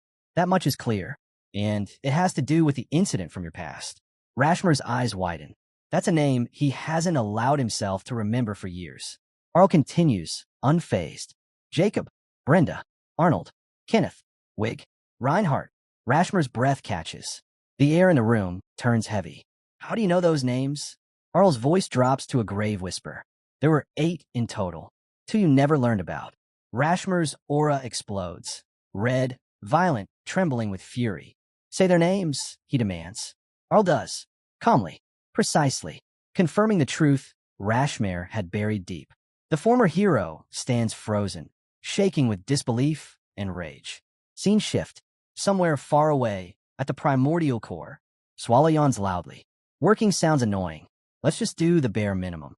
Patrick nods beside him. At times like these, doing nothing is the smartest option. Swallow stretches lazily, tossing out a thought that sounds almost wise. Whether you work before or after something happens, it still requires effort. But if you wait, the reward is usually bigger. Patrick blinks at him. Wow, deep philosophy from you. Didn't think I'd hear that today. Swallow shrugs. I just like enjoying the present. Future rewards aren't guaranteed. Patrick stares for a moment, then nods. You know what? You're right. I should focus on my happiness too. He pulls out a resignation letter. Swallow squints. You're quitting. For now, Patrick says, smiling softly. Taking a break will be good for my mental peace in the present. Swallow sighs but accepts it. Fine. I'll handle things alone for a while. Patrick brightens. Great. Let's start by cleaning up the dungeon. The first 2 rooms are empty. Call it self-maintenance. Swallow snorts. Maintenance? I'm already perfect. Patrick's eye twitches. He turns away and lifts the resignation letter threateningly. Fine, Swallow grumbles. Let's check. Scene shift. While wandering alone, Swallow starts planning how he'll secretly tear up Patrick's resignation letter later. But then, something grabs his attention. The food storage. He steps inside. One look at the shelves, and his expression turns pitch dark. Later, Patrick sees him return far too quickly and narrows his eyes. Did you actually check everything properly? Swallow replies in a dead serious tone. I found the issue immediately. Patrick frowns, and Swallow drops the bomb. The storage is empty. Patrick's face drains. His report book slips from his hand and hits the floor with a thud. Scene shift. A dwarf named Siona kneels before Swallow, trembling. I apologize. Mel's glances at Patrick. What's happening? Why is a merchant bowing to him? Patrick explains calmly. Most dungeons chase merchants for supplies. But great evil dungeons have a special relationship with leprechauns. They're not customers, they're partners. Mel's blinks. Partners? And Swallow knows them by name. Specifically North, Patrick says. He's famous even among leprechauns. Swallow thought highly of him. Scovina begins explaining what happened. Orcs attacked several merchant caravans, including the leprechauns. North tried to stop them, shouting that certain supplies were meant for Swallow. But the orcs didn't care. They took everything, including North. Swallow's aura darkens instantly. Did they kill him? Scovina shakes violently. No, North is alive. They took him with the supplies. Swallow clenches his jaw. Where did they go? Scovina hesitates. Patrick immediately feels the tension spike. This just turned into a much bigger problem than we expected. Nuremble's raid wasn't just random theft. It was a deliberate move to make Swallow's life harder. Swallow's eyes narrow. So that's their intention. Patrick nods grimly. This is bigger than a simple supply raid. Swallow turns to Scovina. Fine. You're guiding me to the orcs. Patrick steps forward. Should I come with you? Swallow waves him back. No. I'll handle this alone. They touch my food. That's unforgivable. Scene shift. Inside the orcs' base, the mood is triumphant. One orc laughs at North. The small, bruised leprechaun they kidnapped. Idiot really thought his supplies belonged to a great evil dungeon. Another scoffs. He said they were meant for the ancient monster at the primordial core. Gakind, a high-ranking orc, flexes arrogantly. Who cares? We're at war. Alliances rival dungeons. None of it matters. And that ancient monster? Even he's nothing before me. The orcs roar in agreement. Then freeze. Scovina steps into the camp. Swallow stands silently behind him like walking death. Scovina calls out, voice sharp and shaking with fury. Orcs, will you regret what you've done? They stare, stunned. The leprechaun who escaped, and he brought just one human? They laugh. Scovina ignores the mockery. Release North. Gacken grins. Sure, bring him out. North is thrown to the ground, bloodied, shaking. Scovina rushes to him. North, are you? North whispers with the last of his strength. Run, please. He doesn't finish. Gacken's spear slams through his chest. Blood splatters across Scovina's face. The world falls silent. North was already worthless, Gacken spits. That's the price for insulting me and daring to invoke the primordial core. Scovina collapses, sobbing, holding North's lifeless body. And then, the camp explodes into chaos. Orcs vanish, ripped apart in streaks of motion they can't even comprehend. Limbs fall, bodies drop, blood sprays. Gacken's bravado evaporates. Before he can react, a massive hand clamps around his throat and hoists him into the air. Swallow stands there, expression cold enough to freeze bone, rage burning behind his eyes. Gacken trembles violently. Ancient monster, Swallow growls, voice low and murderous. I would have let you off with a warning for stealing food, but you killed North. Every word drips with divine judgment. You sealed your entire race's fate. Gacken shrieks for his mage. Teleport me out. Now. The mage panics, casts the spell, and teleports the wrong people. A flash. Two figures appear. Karak, Nuremble's leader, and the orc commander. Gacken stutters. W8. I didn't. Karak doesn't bother listening. In one clean sweep, he decapitates Gacken. His head hits the ground with a dull thud. Karak turns to Swallow and bows slightly. My subordinate acted foolishly. I accept full responsibility. Swallow's fury doesn't die, but he uses it. He makes a demand. Then prove it. You will return 20 times the food you stole. 3 weeks. No excuses. Karak's eyes widen. It's impossible, but refusing means extinction. He lowers his head. Under my name, Nuremble will fulfill this. Swallow's aura fades just slightly. Scene shift. Rashmare arrives at the mansion, still tense from earlier revelations. He sees Arl waiting. So, I'm not the only one you called, Rashmare mutters. Arl nods. That's correct. I have matters that concern both you and Dame Sion. The air tightens. Whatever comes next will not be simple. The atmosphere suddenly shifts to something far lighter. A woman stands over a sleepy figure sprawled across a bed. Lancelor, it's already noon. Lancelor groans, pulling a pillow over his head. You promised we'd go forging today, she snaps. Ugh, fine, he mutters, dragging himself upright like a zombie. The woman sighs, half annoyed, half amused, as he stumbles out of bed. Scene shift. Deep inside a twilight-soaked forest, Karak, the great orc commander, sits alone in the silence of his war tent. His mind refuses to settle. 3 weeks. He can still hear Swallow's calm voice. I'll give you exactly 3 weeks. Karak had narrowed his eyes. And if I fail? Swallow's smile had been small, almost gentle, but filled with death. Then I won't need to lift a finger. I have other methods. Karak's throat tightened as the memory sharpened. I'll unleash the black tentacles. They answer only to the child of the Creator. They will devour everything. The end of your glory is destruction. Do not look away. Carnage has already begun. Karak clenches his fist at the memory. This isn't my story, he mutters. You know what I'm referring to, don't you? A soldier enters, bowing deeply. I bow before the mighty commander. No need for ceremony. Report. The orc's voice trembles with urgency. All that was true. The myth of the ancient black tentacles. It's real. If they're released at Nuremble's core, everything dies. Not just us. All life. Karak's eyes darken. That's enough. He rises, stepping out into the cold twilight. The war camp waits. Tense. Armed. Ready. Commander, another orc calls. All of Nuremble awaits your order. Karak stands tall, his voice booming across the camp. To war. The army erupts. Kill them all. Leave no human alive. His heart pounds with a fire he hasn't felt in years. So this is what it feels like to be alive again, he whispers. Karak will see this through. Nuremble will not fall. We will burn the empire and build a new home atop its ashes. Scene shift. Inside a grand imperial mansion, Arl stands before Rashmare and Dame Sion, his expression grave. There will be war, he says flatly. Rashmare blinks. What? Why? Out of nowhere. To be specific, Arl continues a civil war, one that won't be easy to contain. Rashmare scoffs. You summon 2 heroes and then tell us there's civil war? Are you joking? Got proof. I do, Arl replies. Or something close to it. Rashmare narrows his eyes. Are you playing with me? It's Pope, Arl says, voice low. He never used the word war, but when he met me alone, twice without guards, he essentially declared it. Rashmare frowns. That could just be a misunderstanding. Canon steps forward, expression unreadable. You can confirm it yourself, can't you, Sir Ion? Arl gestures toward him. I already did, Canon replies. He's telling the truth. Rashmare, I've verified it with magic. Behind them, Garrote, Arl's quiet attendant, watches Canon with narrowed eyes. When did he even enter the room? I didn't sense any magic. Rashmare exhales sharply.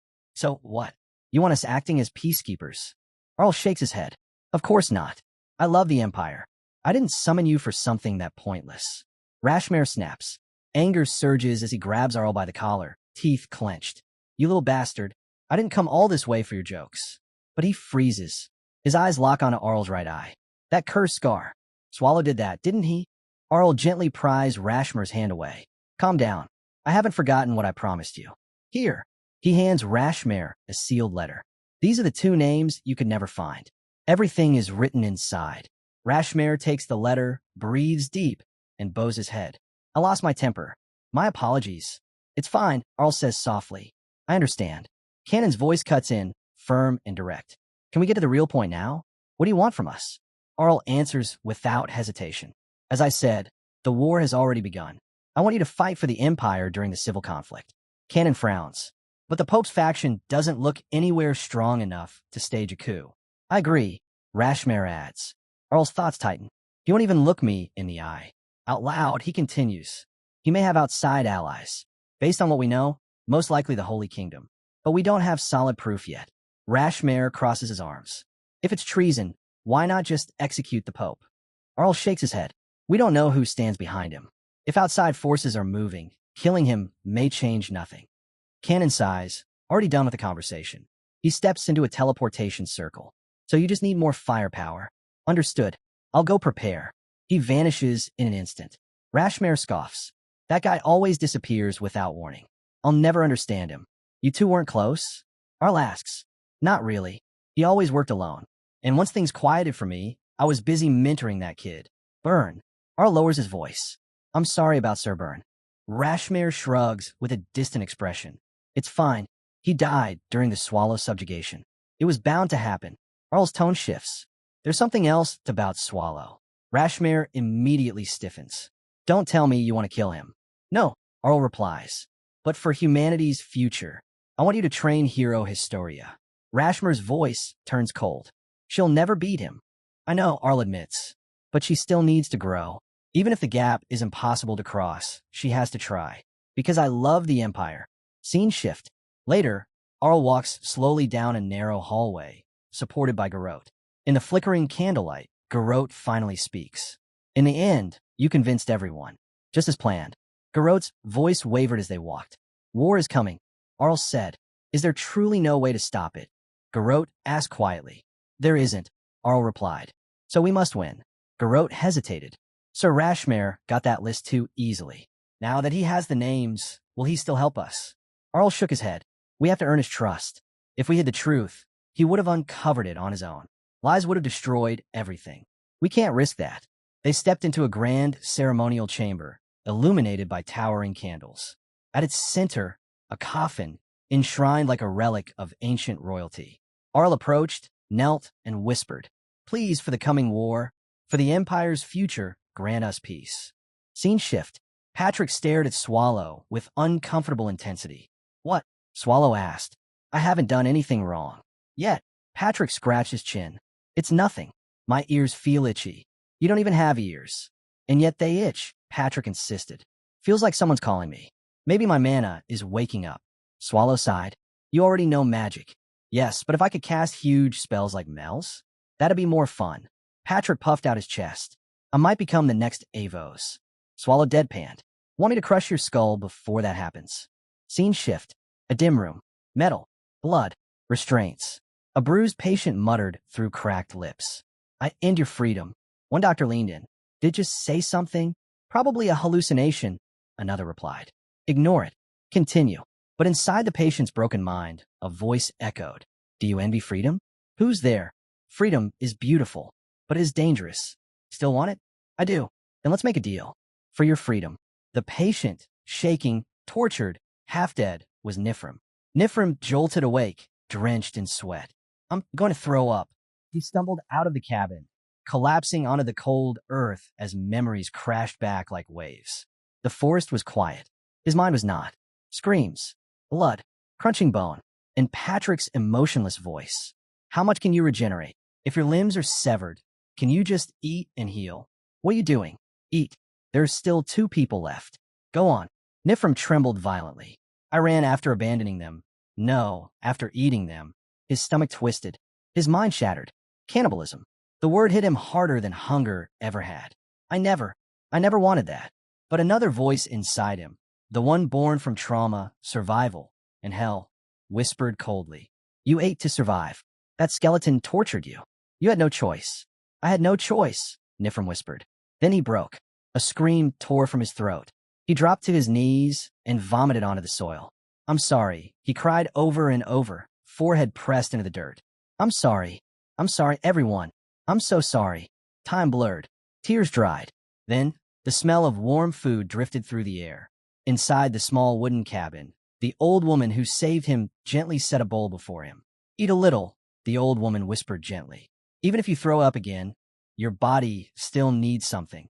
Nifrim nodded faintly at the low wooden table, face pale and hollow. Yes, thank you for the food. She smiled softly, wrapped her shawl, and headed for the door. I'll be in the fields. Eat slowly. Come when you're ready. She had barely stepped outside when, bang, the door exploded inward, kicked open with reckless force. A gust of wind followed a girl bursting in like a storm. There you are, Lancelor, she shouted, hands slammed on her hips. The sun's already up and you're still eating. I told you we have to dig up the mountain herbs before the fire ceremony. She spun toward the grandmother. Grandma, where are you going? Did you swallow a funnel? The old woman clicked her tongue. My ears work just fine, Brad. I'm going to the field. Stop bothering him and help me instead. But what about the mountain herbs? Mountain herbs? She scoffed. You only bring back weeds. I know you go to the forest to play. Play? Purcell shrieked. I was getting real herbs this time. Come here, troublemaker. The woman grabbed her and hauled her away like a misbehaving cat. Dragged backward, Purcell yelled at Nifrim. Eat fast and come out. I will, he murmured quietly, watching her vanish in a whirl of chaotic energy. Scene shift. Sunlight filtered through the canopy as Nifrim and Purcell walked along a narrow trail. Purcell glanced sideways at him. You seriously don't remember anything?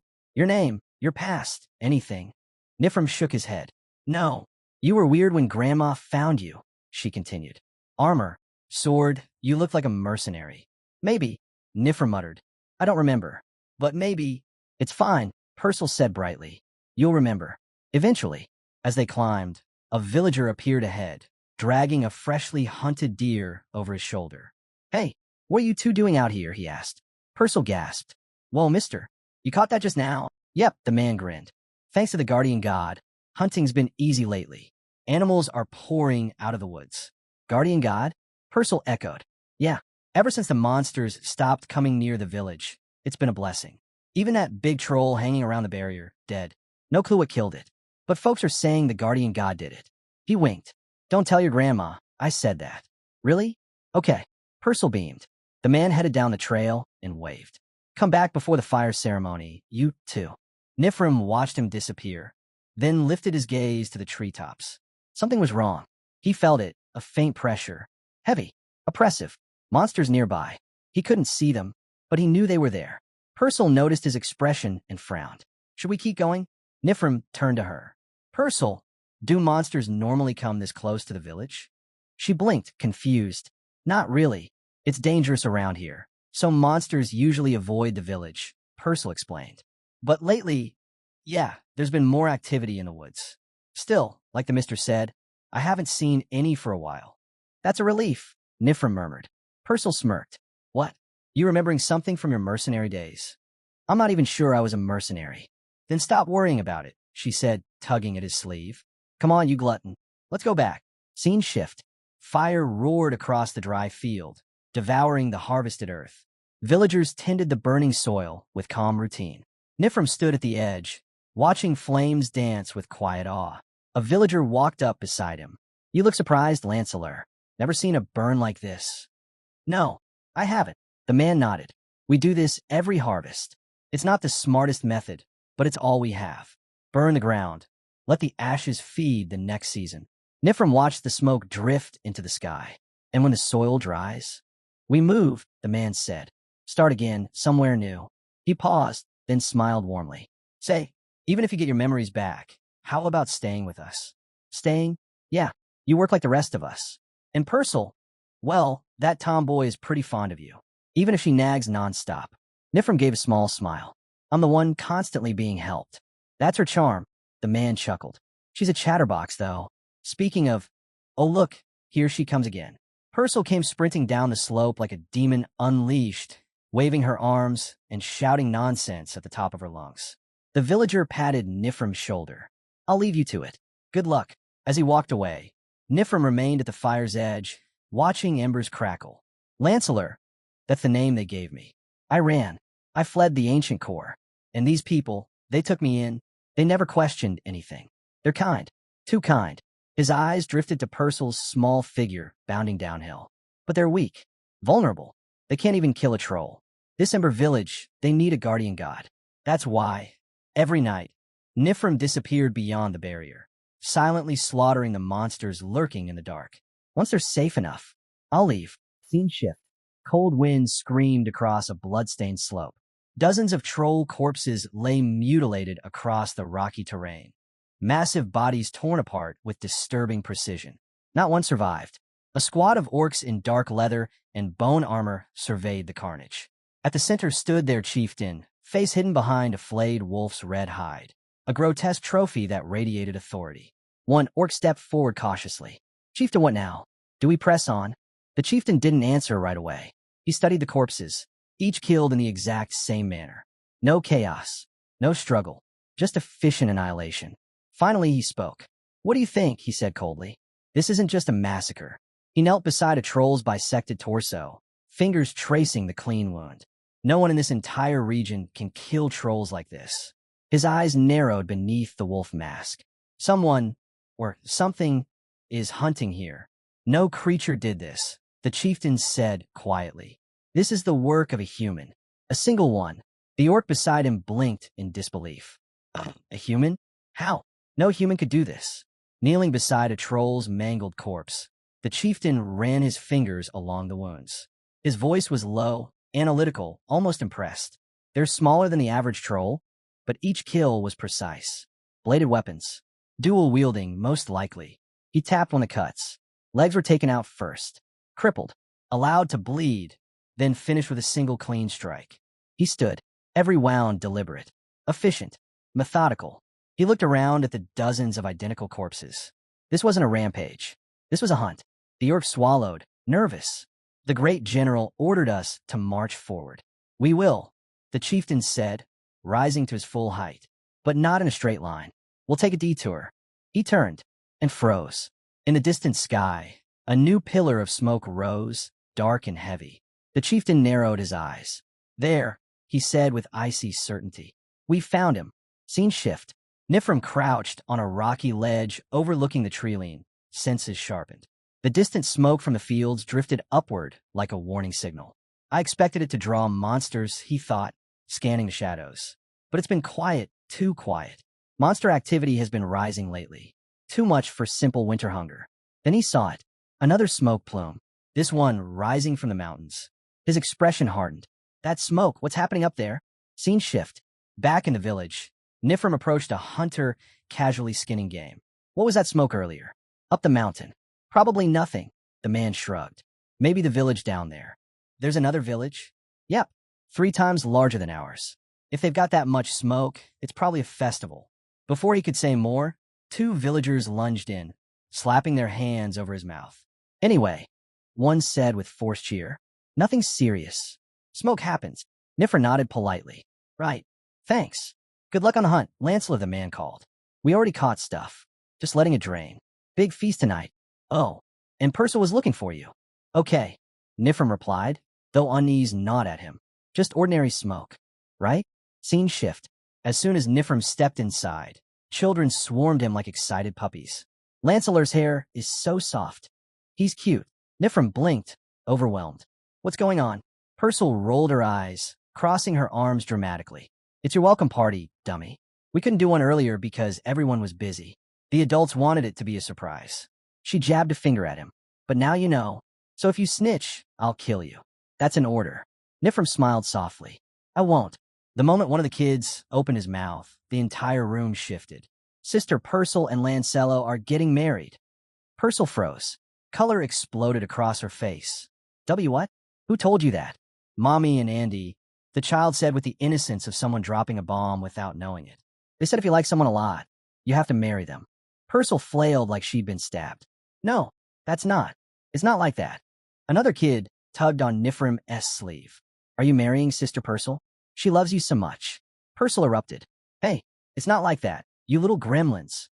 But her face said otherwise. See, one kid snickered. We're totally right. Purcell clicked her tongue and flipped her hair aside with a huff. I mean, his face is whatever. Maybe kind of cute, but don't get weird ideas, okay? I'm just saying his face is fine. That's it. Nifrim blinked, completely lost. What exactly did I misunderstand? Mortified, Purcell instantly jumped topics. Those hunters said they were only picking up the catch they already had. Why are they taking so long? Let's go check. But the moment they stepped outside, silence met them. All the villagers were gathered, frozen in fear, staring toward the mountains where thick, black smoke twisted into the sky. Purcell's expression tightened. That smoke, it's coming from the mountains. Something's wrong. Nifrim's eyes hardened. Just as I thought. That smoke yesterday wasn't normal. Seeing her tremble, he gently pulled her toward the house. Come on, inside. The kids are watching. Inside, the little ones looked up immediately. Is Daddy not back yet? When's he coming home? Purcell forced a brave smile. They're just getting more food. They'll be back soon. Nifrim met her eyes, voice low. I'll go find them. Stay here. Protect the others. What about you? She whispered, worry slipping through. He gave her a faint smile. Don't worry. I'll be back. But when Nifrim reached the mountaintop camp, he stopped cold. Blood. Everywhere. The snow stained red. Not a single villager left. Only massive orc footprints. Dozens, leading deeper into the forest. He followed them without hesitation. And soon steel clashed. The orc raiding party charged him head-on. Snow burst. Blood sprayed. Bodies dropped faster than they could scream. In moments, silence returned. Nifrim stood alone, breath heavy. Then, a scream tore through the wind. From a village. His heart sank. They reached the village already. He bolted downhill like a beast unleashed. By the time he arrived, peace had been devoured. Orcs rampaged through the village. Fires raging, sky drowned in smoke. And then a massive figure stepped out of the chaos. An orc wearing the wolf mask of a chieftain. Welcome, warrior, he said, voice rumbling like thunder. I'm Kaltum of the great tribe Kareem. Worry not. We won't harm you. Not yet. Nifrim's eyes sharpened, scanning for survivors. Where are the villagers? Kaltum let out a deep, amused chuckle. Your reputation precedes you. My entire special operations unit was wiped out. Impressive. I didn't ask about your soldiers, Nifrim growled. Where are they? Kaltum flicked his hand. Bring them. An orc stepped forward with a heavy sack, blood dripping from the seams. More followed, dragging villagers, tied, beaten, but alive. Among them, Purcell. Kaltum grinned, teeth like knives. I wish to fight you, human. Defeat me, and they go free. Lose. His eyes glinted with cruel delight. And you know exactly what comes next. Nifrim's gaze locked onto Purcell. Fear in her eyes, hope clinging to her breath. And in that moment, something inside him snapped awake. Purcell was hurt, but conscious. Barely. Seeing her trembling, Nifrim steadied his breath. Just hold on a little longer, Purcell. He drew his weapons, stepped forward, and the air seemed to tighten around him. Enough talk. Fight me, orc. Kaltum's laughter rolled through the clearing like thunder. Excellent. Very well. Let us fight. The battle erupted instantly. Chief Kaltum, the crimson-pelted giant, moved first. With a roar that shook the mountain, he swung his massive warhammer downward, intending to crush Nifrim in a single blow. But Nifrim slipped out of its path with ghost-like speed. In one blur of movement, he closed the distance, blades ready to carve flesh. Kaltum reacted instantly, swinging the axe in his other hand as savage Arc Nifrim ducked beneath it, his movement so fluid it looked unreal. In a seamless pivot, he slipped behind the chieftain. A perfect opening. Nifrim's blade cut deep into Kaltum's leg, making the giant stagger. Blood splashed across the snow. Without missing a beat, Nifrim raised his sword for another strike, but Kaltum was faster than he looked. The warhammer came up like a wall of iron. Crack! His blow shattered Nifrim's blade into jagged fragments. But Nifrim didn't hesitate. He grabbed the broken half and threw it directly into Kaltum's chest. The shard embedded itself deep. The orc grunted in pain. Before Kaltum could even breathe, Nifrim twisted his body, spun, and kicked the hilt with full force, driving the metal deep through muscle and bone. Kaltum stumbled, fury brewing. Seizing the moment, Nifrim drew his second blade and swung for a decisive blow. But Kaltum had already predicted it. The warhammer rose again. Crash! The second sword shattered on impact. Another weapon gone. Kaltum smirked, voice rumbling like stone. Combat must be unpredictable. Victory comes from knowing yourself and your enemy. Hitting rock bottom taught me that. Nifrim clicked his tongue, firing a sharp kick into Kaltum's abdomen to create distance. Damn it, his body's like iron. If only I had a real weapon. But the orc didn't move. Instead, he caught Nifrim's leg. A cold growl escaped him. What's this? Trying to run in the middle of a duel. Before Nifrim could pull free. Boom! Kaltum's punch slammed into his torso, sending him flying like a rag doll. Nifrim crashed into the ground, skidding across blood-soaked dirt. The impact echoed like a giant drum. Blood sprayed in wide arcs. Kaltum stepped forward, pride dripping from every word. Far more entertaining than I expected, human. With this, I stepped closer to becoming the strongest once more. His eyes shifted toward the captured villagers. And now, as promised, I get to kill the rest of them, don't I? Panic cries erupted. Villagers screamed his name. Nifrim, please, get up. But he didn't move. He lay broken, bloodied, vision darkening at the edges. He heard their voices, but his body refused to answer. Kaltum clicked his tongue. Too noisy. He pointed at his subordinates. Kill them. Quietly. There'll be food soon enough. Kaltum turned away from the captives, but as he moved, his left hand trembled. He glanced down at it, jaw tightening. That wound from that broken blade. That human, damn it. He's skilled. I won't be using this arm for a while. Meanwhile, Nifrim tried to move, but nothing worked. His fingers twitched uselessly. His legs felt like dead weight. All he could do was watch. Watch as the orcs began killing villagers, one after another, their screams tearing through the freezing air like knives. His vision blurred. His mind slipped away from the nightmare, back into a memory he kept buried deep. Sylvia's face appeared first, smiling, shaking him gently. You really sleep deeply, even after all those experiments. How do you still sleep like a rock? Another voice chimed in. Hey, what did they do to you this time? Before he could answer, Sylvia cut in with a dramatic pout. His face right now makes me crave chocolate. More laughter, more voices. Suddenly everyone was shouting orders like they were in a tavern, not a torture chamber. Wine stew, fresh bread with fruit jam, roast mountain pig. Then they looked at him. And you, Nifrim? What do you want? Sylvia smacked him lightly. How are you thinking about food after being experimented on, idiot? But he just smiled. Let's eat everything. Together. I'll work harder so we can leave this place. And when we do, let's sit together and eat until our stomachs explode. That promise, that tiny dream, they had held onto it like a lifeline. Back in the present, Nifrim lay in a cage, wounded, half-conscious, clinging to that memory like it was the only thing keeping him alive. Let's do that together. Nearby, an orc guard leaned in, eyes wide. What the? He's still alive? After a punch like that from the chief? You humans are insane. Another orc snorted. Chief Kaltum likes him. Says he'll make a great sacrifice. A third added with a sneer. He's tough. Are all humans in the capital like this? No clue. Someone replied carelessly. But we still have Commander Karak. Good thing we chopped his legs off first. This guy is dangerous. Somewhere else entirely. Deep inside the primordial core, a bizarre scene unfolded. Patrick lounged comfortably on Swallow's massive back, flipping through a newspaper like he was on vacation. Boss, it's starting. Swallow's eyes remained closed. Patrick, what is a war? Patrick didn't even look up. Must you ask that while sitting on me? He kept reading, completely unbothered. Reports from a merchant network. Things are heating up. The orcs are marching across everything. Mountains, rivers, plains, even the sea. Human villages are burning everywhere. Swallow groaned. Why go through all that trouble? So theatrical. Patrick shrugged. Probably part of a bigger strategy.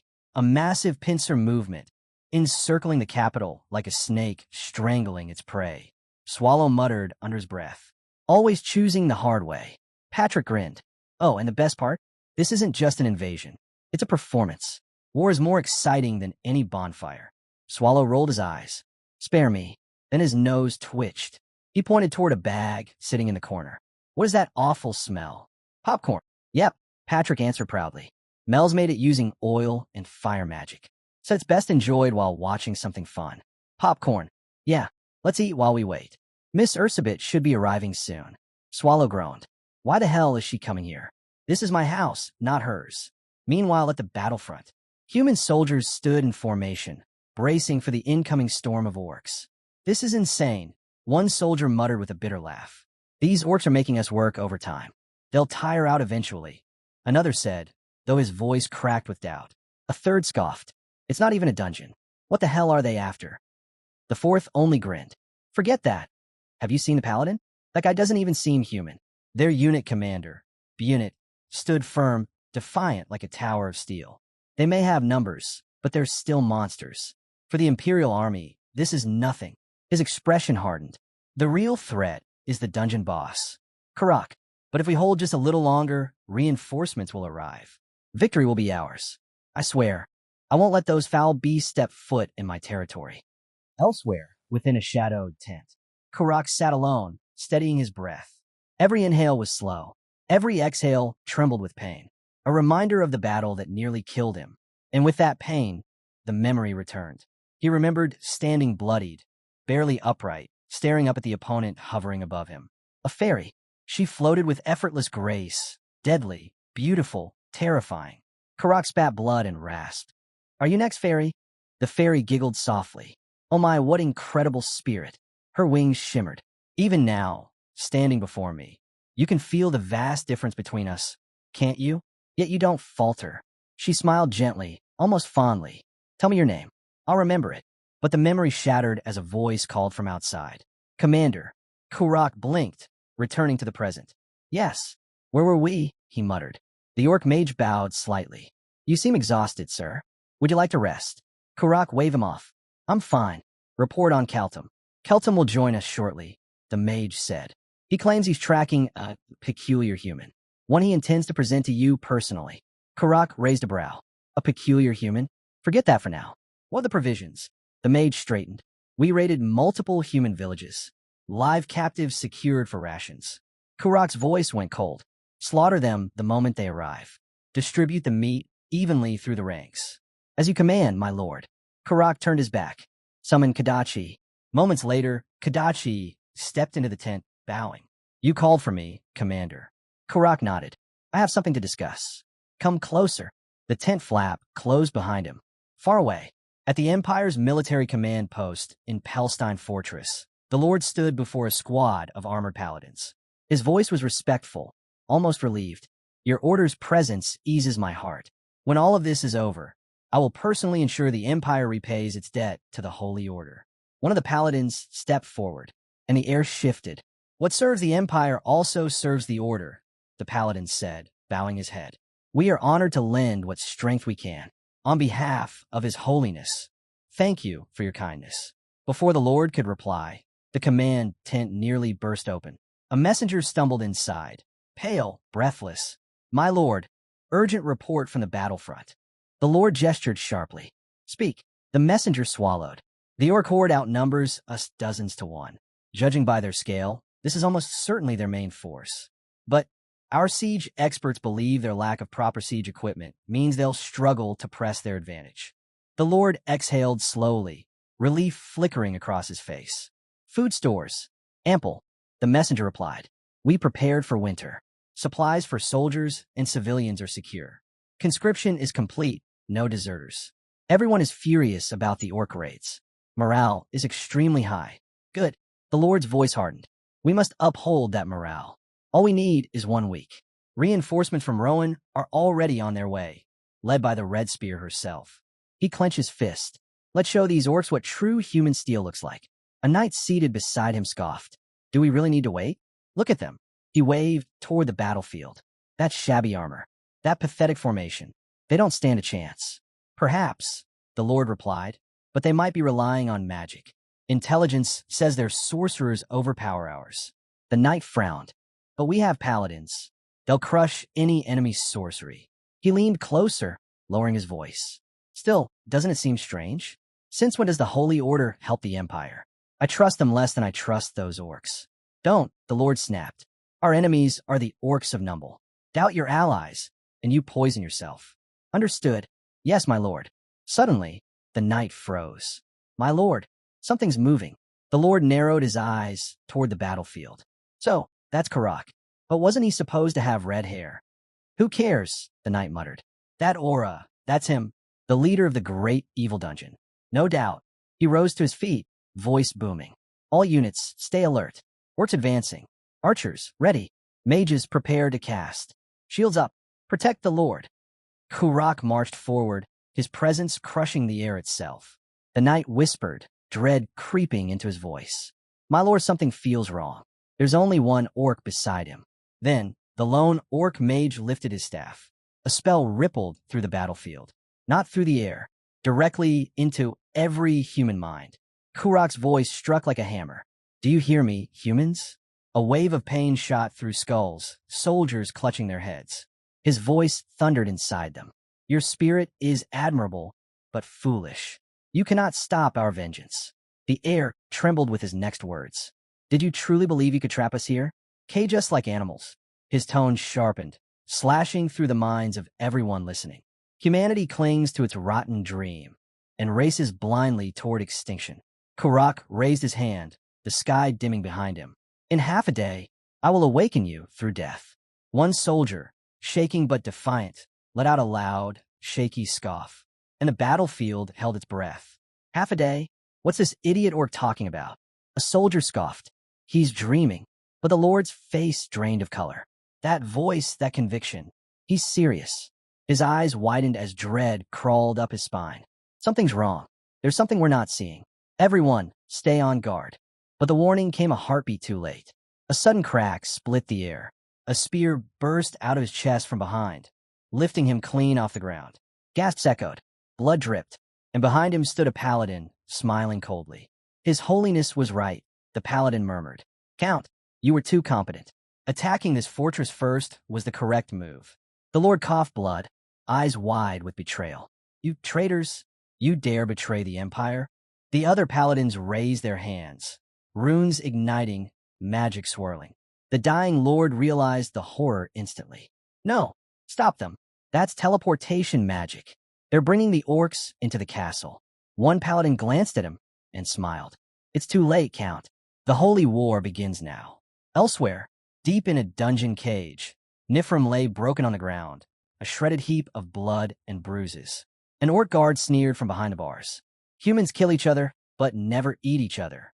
Why? He tossed a chunk of blood-slick meat into the cage. Eat, human. You must live. I must deliver you to the commander. Nifrim glared, even though his body barely moved. You glare in that state? The orc chuckled. I lost my bet. I thought you'd eat. He growled and unlocked the cage. Fine. No more patience. He grabbed Nifrim by the throat and lifted him like a rag doll. Then he shoved the meat toward his mouth. What are you doing? Stop. Please. Nifrim struggled weakly, but the orc forced the meat in. I help you chew. The brute grunted. Eat, human. Eat. Nifrim's body betrayed him. He gagged, then swallowed. The orc dropped him like trash. Eat or die, human.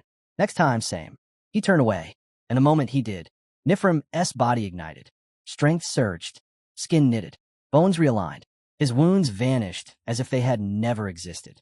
He tore off his restraints, and in one blur of motion, snap, he leapt onto the orc's back and killed him instantly.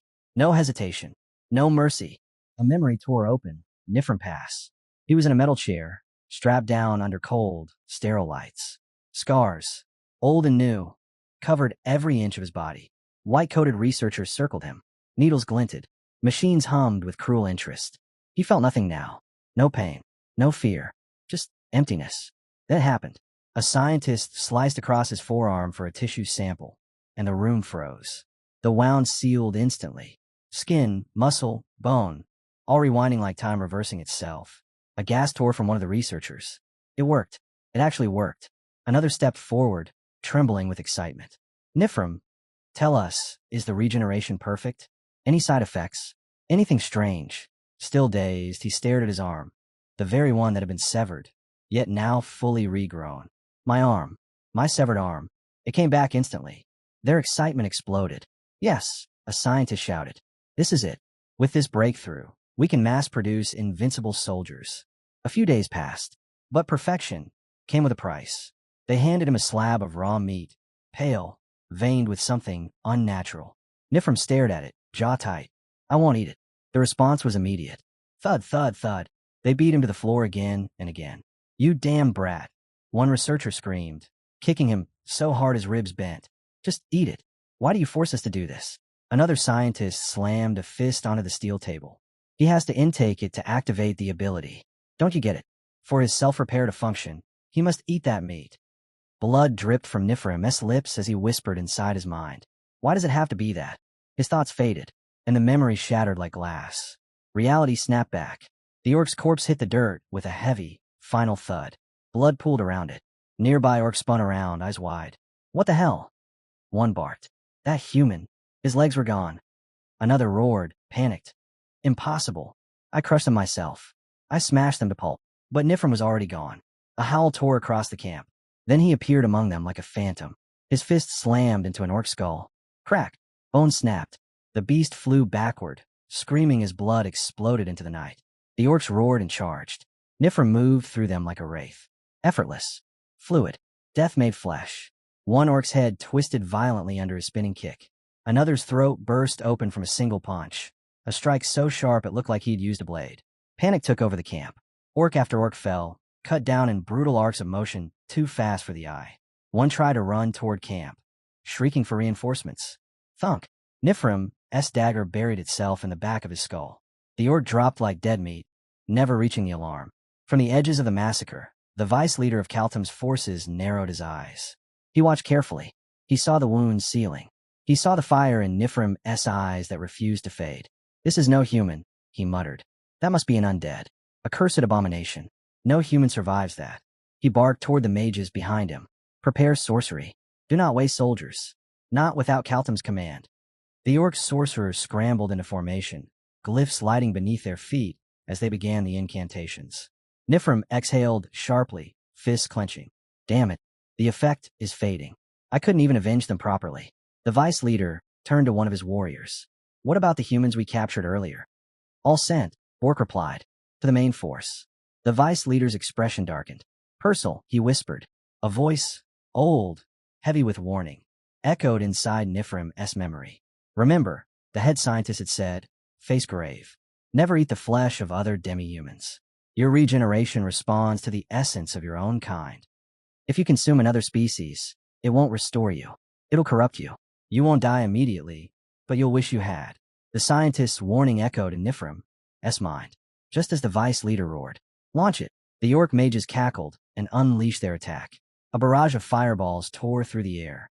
Flames rained down like meteors, swallowing the ground where Nifrim stood. Boom, boom, boom.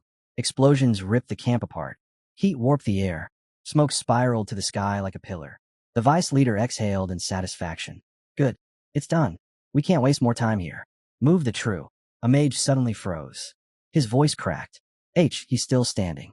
The vice leader's eyes widened. Impossible.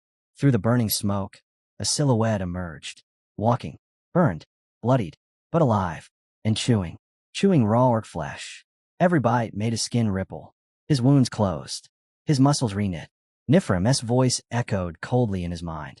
Well, the scientist wasn't wrong. It doesn't kill you immediately. He wiped blood from his mouth. And that's more than enough. The vice leader screamed in fury. Stop him. Don't let him reach the main force. Kill him now. One of the orcs stumbled back, horrified. He's eating our own kind. That's a taboo. A curse. The vice leader snapped. Attack. He's just one human. But it didn't matter. Nifrim burst from the flames like a demon born in fire. Flesh knitting. Bone strengthening. Eyes hollow and burning. I'm coming now, Purcell. What followed was carnage. Orcs fell one after another. Some died before they even understood what killed them. Others gurgled on their own blood, clutching wounds that wouldn't close. Moments later, silence. Only the last gasps of dying orcs lingered in the air. The vice leader collapsed to his knees, trembling as he looked around. His entire unit, slaughtered. No, impossible, he choked. We're the Kaltum clan, strongest among all. How can one human? Nifrim stepped toward him, eyes void of light. The vice leader lifted his hands in terror. Wait, let's talk. What do you want? I'll speak to our chief. I swear. Nifrim lifted the blood-soaked axe. His voice was dead. No need. Swing. One strike. The head fell. It was over. A short while later, dried blood cracked beneath Nifrim's boots as he walked deeper into the ruined war camp. Then he found it. A carriage. He opened the door and froze. Inside lay the mangled corpses of the villagers, piled like livestock, like food. Nifrim dropped to his knees. His breath broke. Tears mixed with dirt and dry blood. So that's what they meant by humans in transit. His voice trembled. Their food supply. His hands shook violently. I'm sorry. I couldn't save you. I should have been the only one to die. Only me. His voice cracked. I'm sorry, Purcell. A faint whisper answered him. Nifrim. He jerked his head up, heart stopping. There, slumped near the edge of the carriage, bloodied, barely alive. Purcell. Her eyes fluttered weakly. Nifrim. Far away. In a completely different scene. A bustling crowd moved crates and equipment. Mel's watched them with a nostalgic sparkle in her eyes. She sighed theatrically and turned to the creature beside her. Tawns. Do you see that, Tawns? Look at those strapping men hauling things around like loyal underlings. A wistful smile curled across her face. You know, I may look like this now, but once upon a time, I was a demon king, and I had servants just like them, hanging on my every word. Someday, I'll reclaim the glory of those times. Don't you think? Tuan's barked once. Mel's narrowed her eyes. Oh, only one bark. Lately your responses have been so dry. Is that it? Do you see me as a burden now? Tuan's barked twice this time. Mel's frowned deeply. And now you're talking back. Wonderful. Just then, Patrick strolled over as if nothing unusual was happening. What are you doing? He asked casually. Mel's turned toward him. Is it really okay to let this many outsiders walk around inside a dungeon? Patrick shrugged. I'm not thrilled either.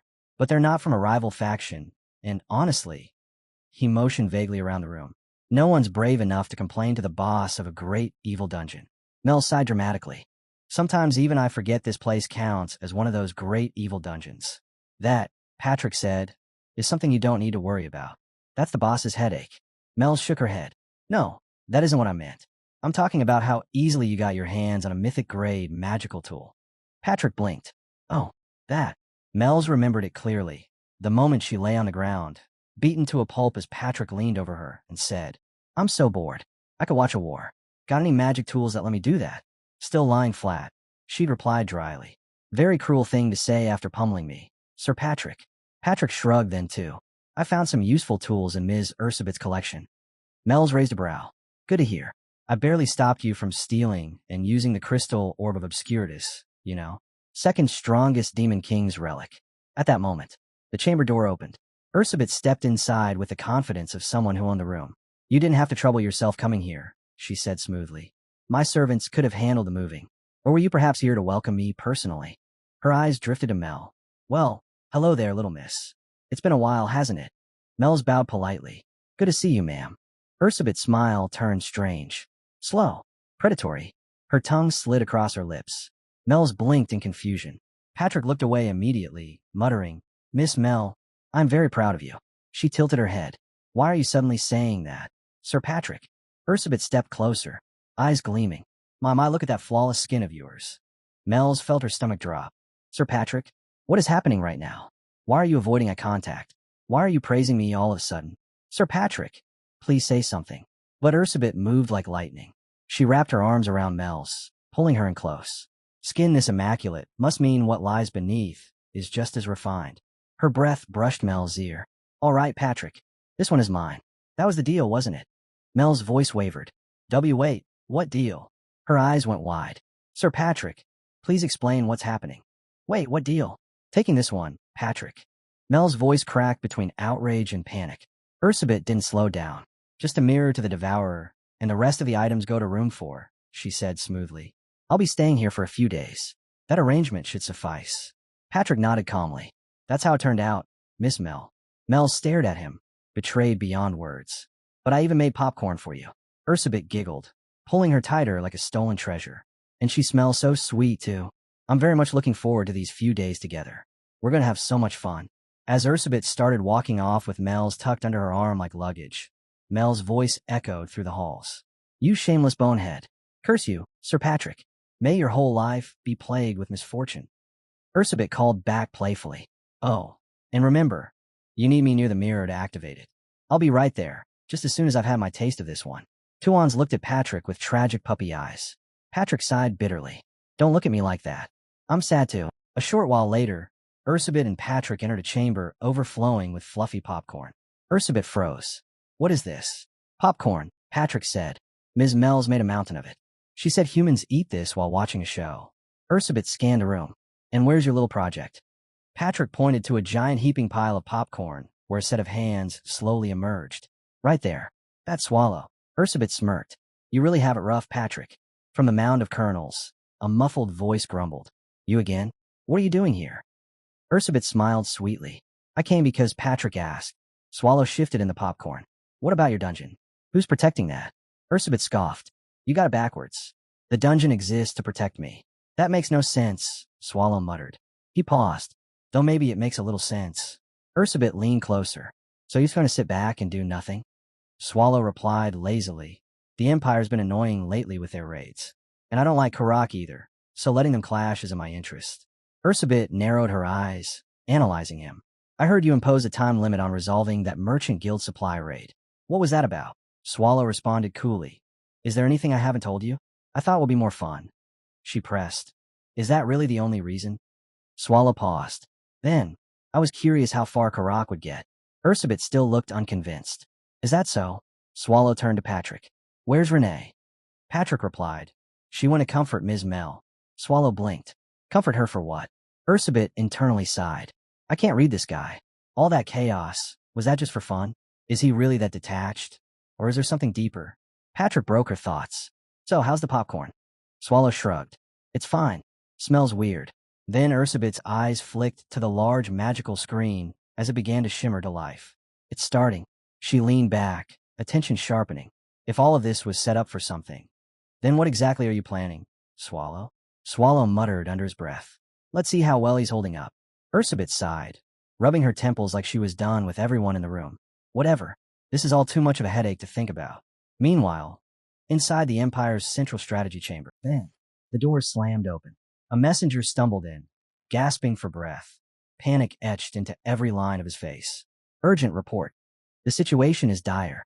Forgive the intrusion, but Palestine has fallen. The chamber erupted. What?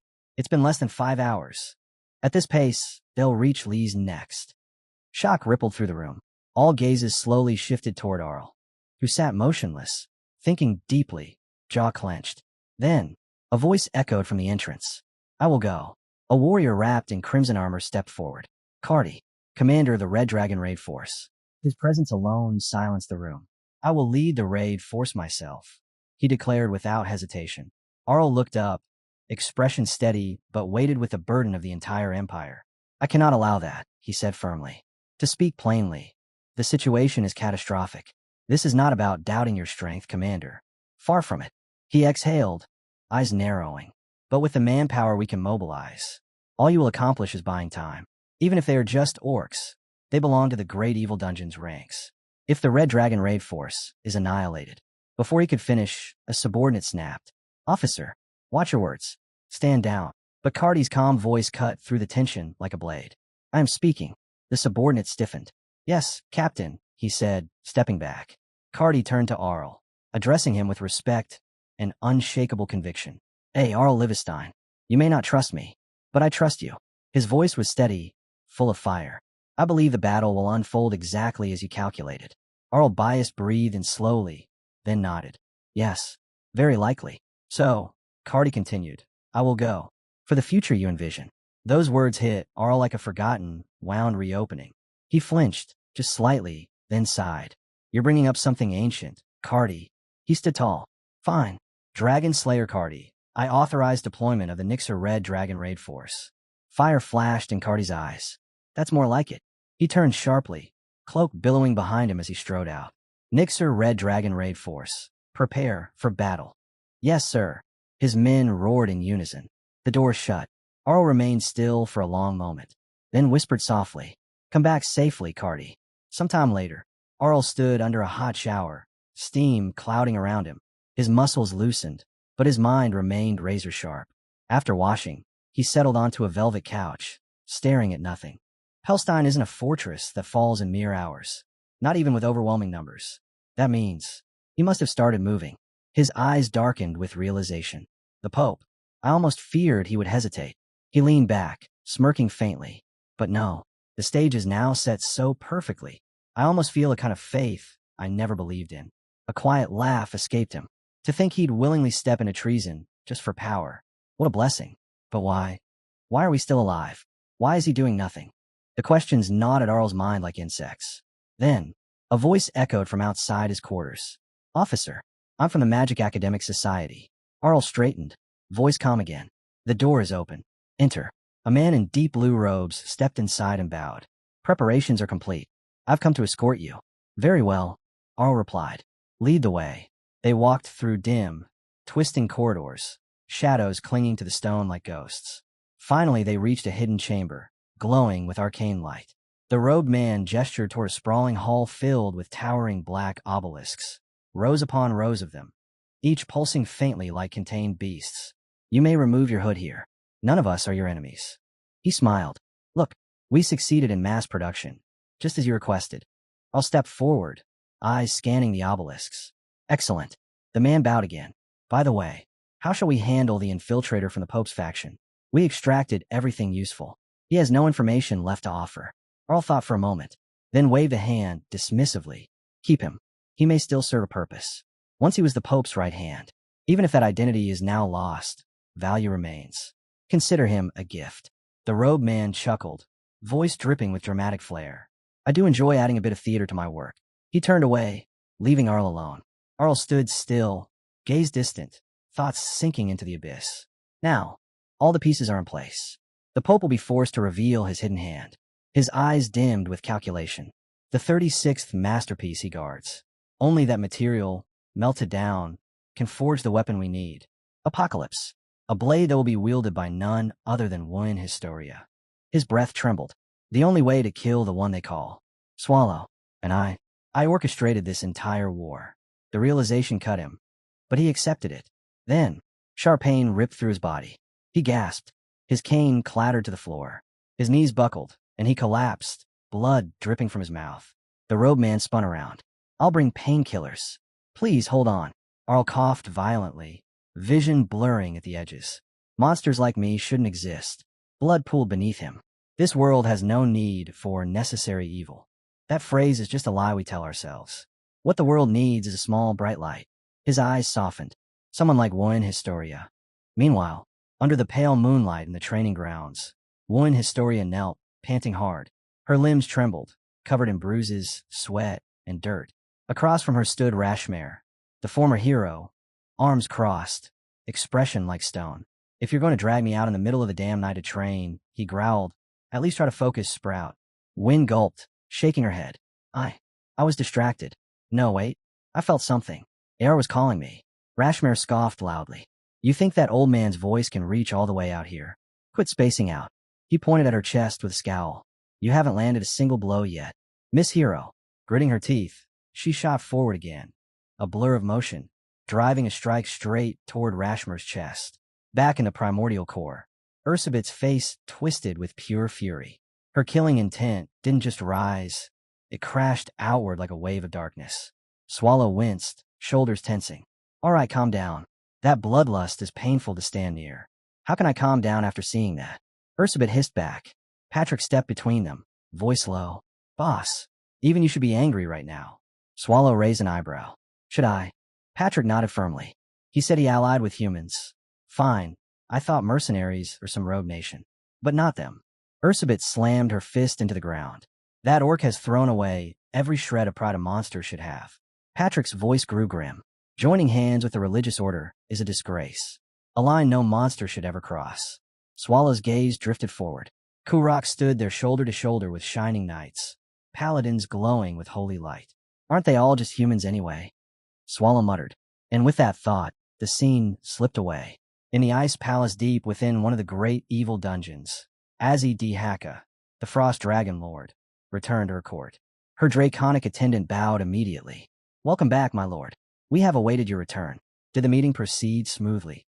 But Azzy's answer chilled the hall even more than the frozen walls around her. No, a new threat has appeared. Hex Sable of the Sand Tomb has allied himself with Kurok.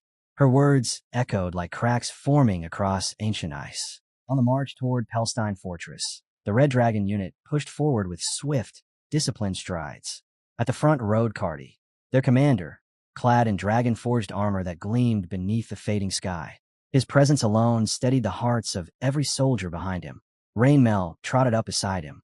Squad leader, may I ask something? Cardi didn't even turn. Make it quick. Rainmel hesitated, then asked quietly, what's your relationship with Ethobrius? For a moment, Cardi said nothing. Then, in a flat tone, nothing special. You could call us childhood friends. Murmurs rippled through the soldiers. No one expected that. We grew up in the same village, Cardi added. That's all. Before the whispers could settle, he pointed ahead. Cliff approaching. I'm going straight down. The rest of you take the longer path and regroup at the territory. Continue the advance. Yes, sir. Without hesitation, Cardi leapt, dropping off the cliff like a meteor. Below, Palestine Fortress braced behind hastily built wooden barricades. The moment his silhouette appeared, alarms erupted across the walls. From the watchtower came frantic shouting. Movement at the rear, but the orcs should be attacking from the front. Lord Magino sprinted out, confusion etched on his face. What's going on? They should be at the main gates. A guard shouted back. Someone dropped from the sky, too fast to identify. Magino frowned deeply. Isn't that the direction of Ray's squad? Could it be a messenger from the capital? But another soldier shook his head violently. No, my lord, that's definitely not a human envoy.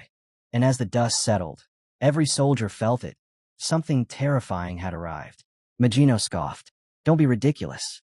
If it looks human, it's human. End of discussion. But the soldier shook his head, eyes wide, voice tight with instinctive fear. No, my lord, you'll understand when you see him. He doesn't feel human. And then the dust parted. A massive silhouette stepped through, broad shoulders, dragon-forged armor catching the light. Even Magino froze, breath caught in his throat. Cardi. For a heartbeat, the fortress fell silent. Then Magino dropped to his knees, voice trembling with relief. Dragon Slayer Cardi, thank the heavens. We're saved. I thought the rumors were exaggerations, but you truly came. Around them, the soldiers whispered in awe. S-class subjugation force, the Red Dragon himself. We might actually survive this. Cardi stood at the edge of the wall, eyes fixed on the dark sea of orcs below. That their main force? He asked quietly. Magino nodded. Yes. Palestine fell in 5 hours. We barely evacuated half the residents. Our defenses are improvised. Cardi studied the barricades. Rough logs lashed together, earth mounds, repurposed carts. For something thrown together, he muttered, it isn't bad. But his expression hardened. Still, the more I look, the stranger it gets. Magino swallowed. Stranger? Cardi's voice dropped. Even with numbers, siege warfare isn't brute force. Palestine isn't some border shed. It's a fortress built to hold the Empire's flank. To take in 5 hours? It doesn't add up. He stared toward the enemy camp, thoughts racing. No siege engines. No long-range tools. And Carlyle isn't someone who'd surrender before death. So how? He paused. Magic? No. Kurok might be strong, but I've never heard of him using anything like that. A whisper of doubt crept into his mind. Arl, did you know something? Were you hiding it? He forced the thought away with a shake of his head. Doesn't matter. We move forward. Magino blinked. Forward? You mean a retreat? Cardi turned, eyes cold and razor sharp. If you're not planning to fight, then hand full command to me. Magino said nothing, because in that moment, he knew Cardi wasn't here to survive. He was here to win. Torches flared. Helmets clicked into place. The Red Dragon unit gathered around Cardi. Tonight, Cardi said, we strike first. Grins spread through the squad. That's more like us. No more waiting. What's the plan, boss? We form a small strike unit. 7 people including me. We burn the enemy's troop barracks and retreat. A soldier frowned.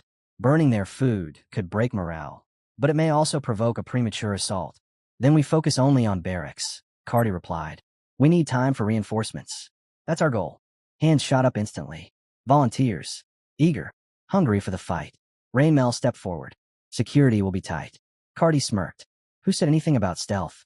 If we're discovered, we cut through every orc in our path and walk home. A low laugh rippled through the squad. Fearless, reckless, red dragon to the core.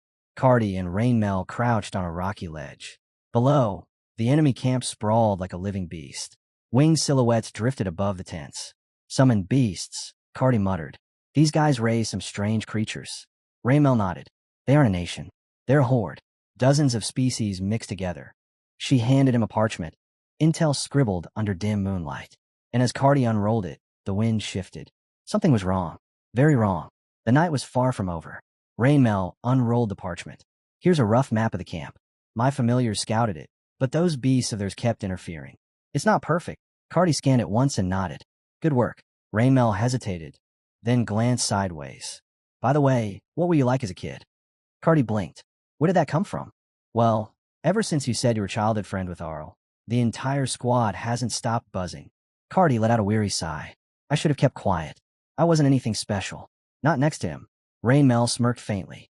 Sounds like you two were close. Maybe, but probably one-sided. Cardi's eyes softened with old memory. Arl's always kept his feet on the ground. I chased dreams. He chased reality. Guess I'm still stuck dreaming. Raymel chuckled. Is that so? Is that why you're so dense? Cardi groaned. Again with this. You should try facing reality too. Squad leader, she teased, letting out an exaggerated sigh. Like marriage, for example. Before Cardi could respond, Lord Mino approached with another figure. Sir Cardi, someone wishes to meet you.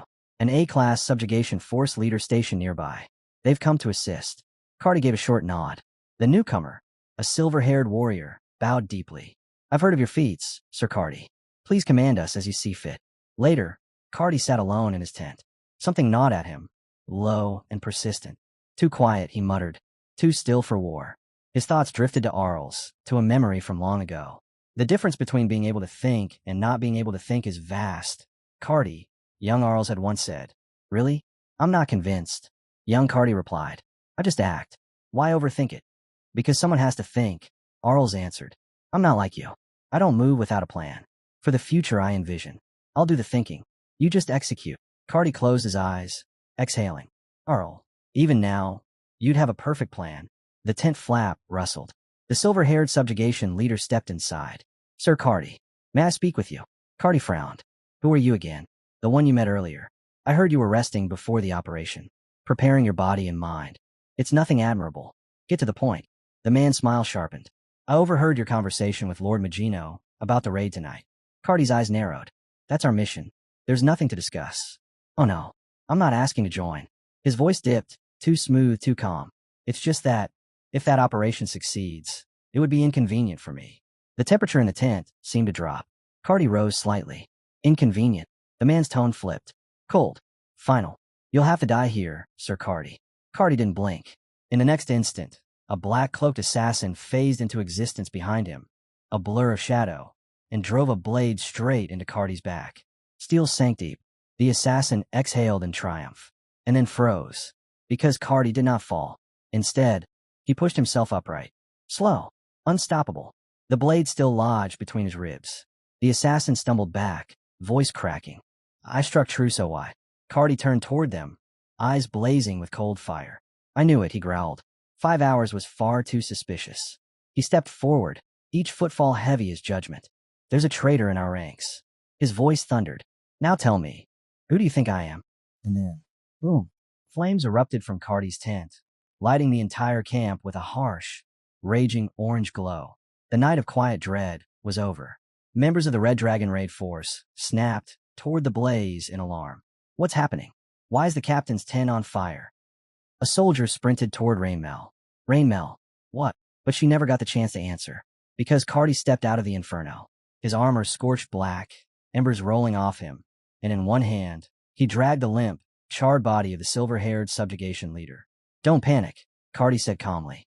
I'm the one who lit the fire. Silence fell instantly. Every warrior stared, stunned, at the corpse dangling from his grip. Who is that? Someone whispered. There's another one inside, Cardi replied, voice cold. Though by now, he's probably nothing but ash. He let the body drop with a thud and stepped forward, the fire behind him casting his shadow across the camp like a monster waking. Change of plans. Every soldier straightened. These two were only the beginning.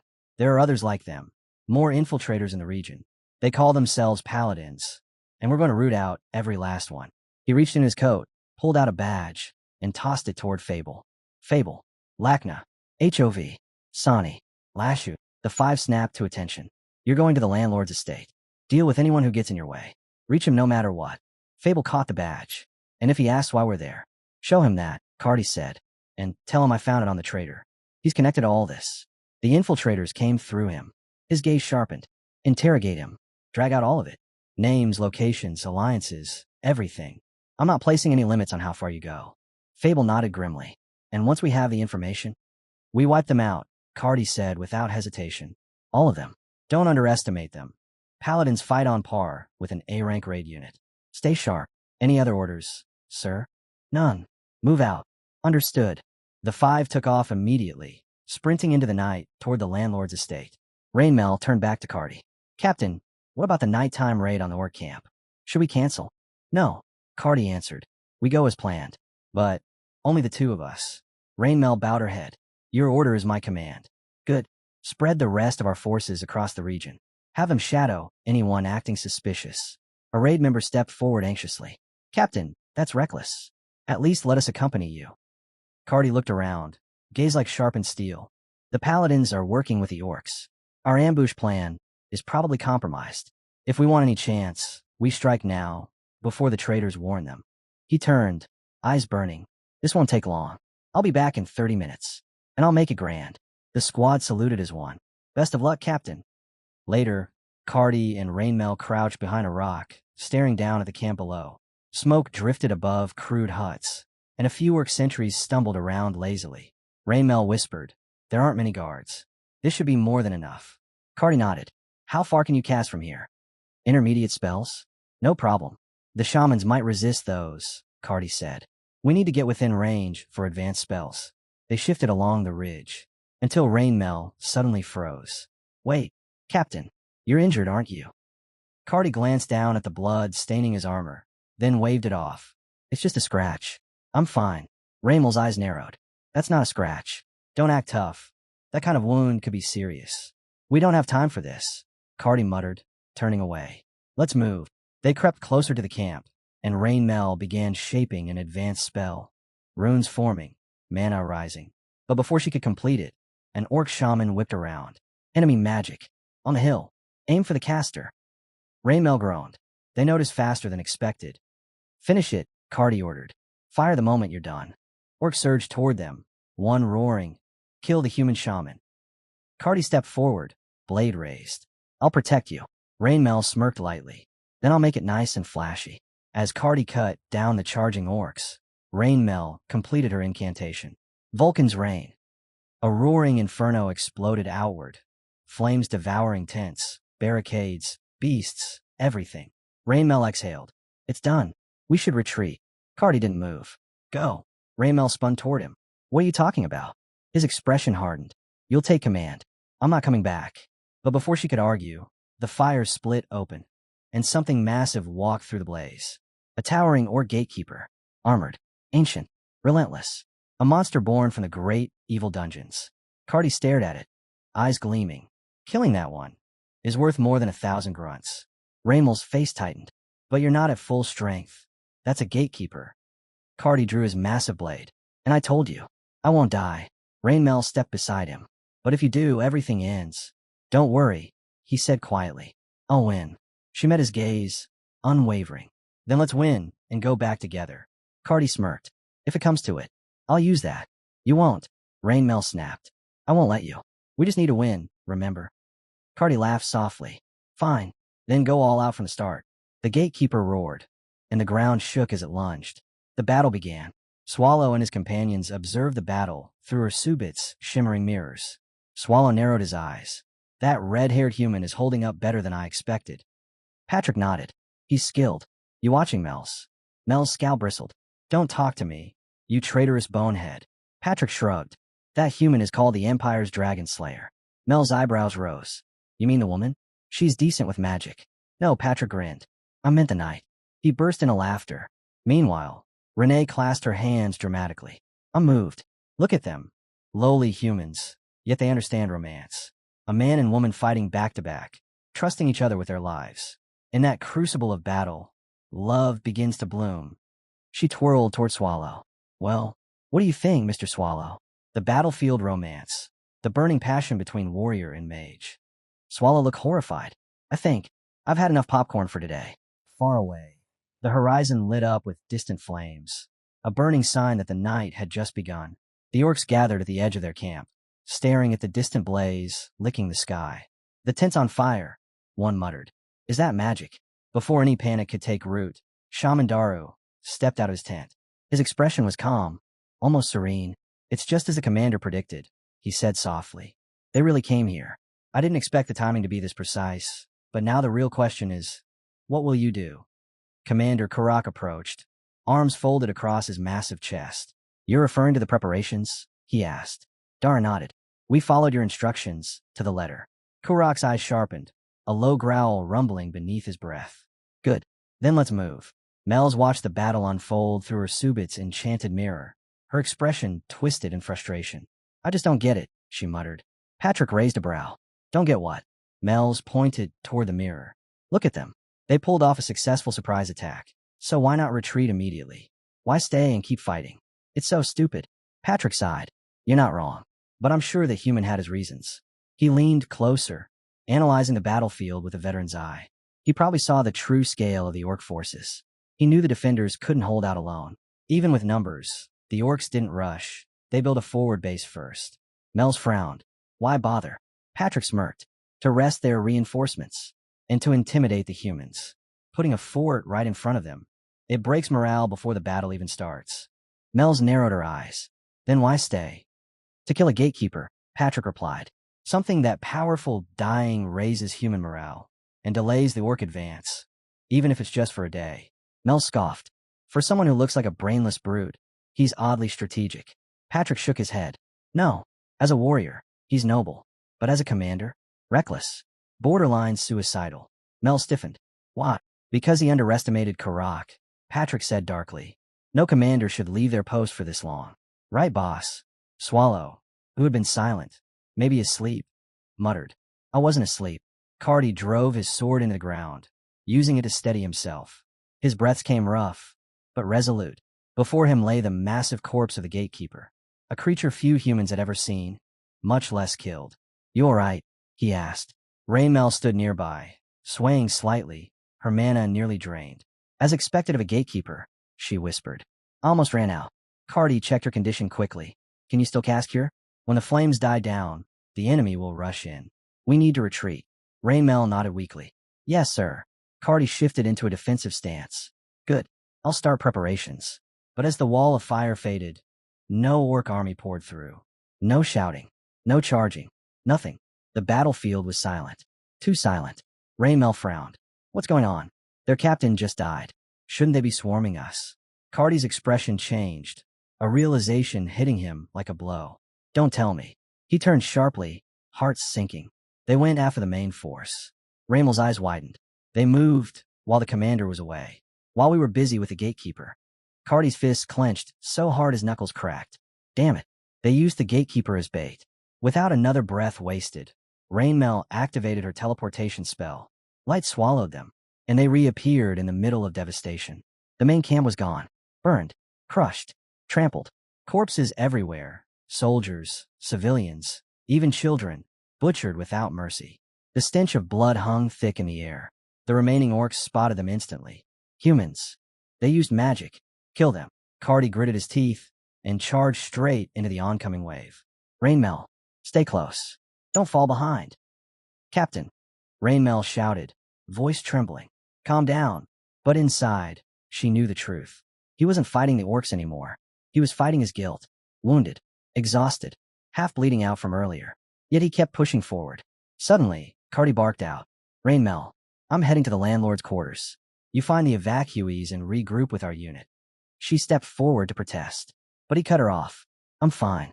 What they need right now isn't me. It's you, Vice Captain Rainmel. You can still save lives.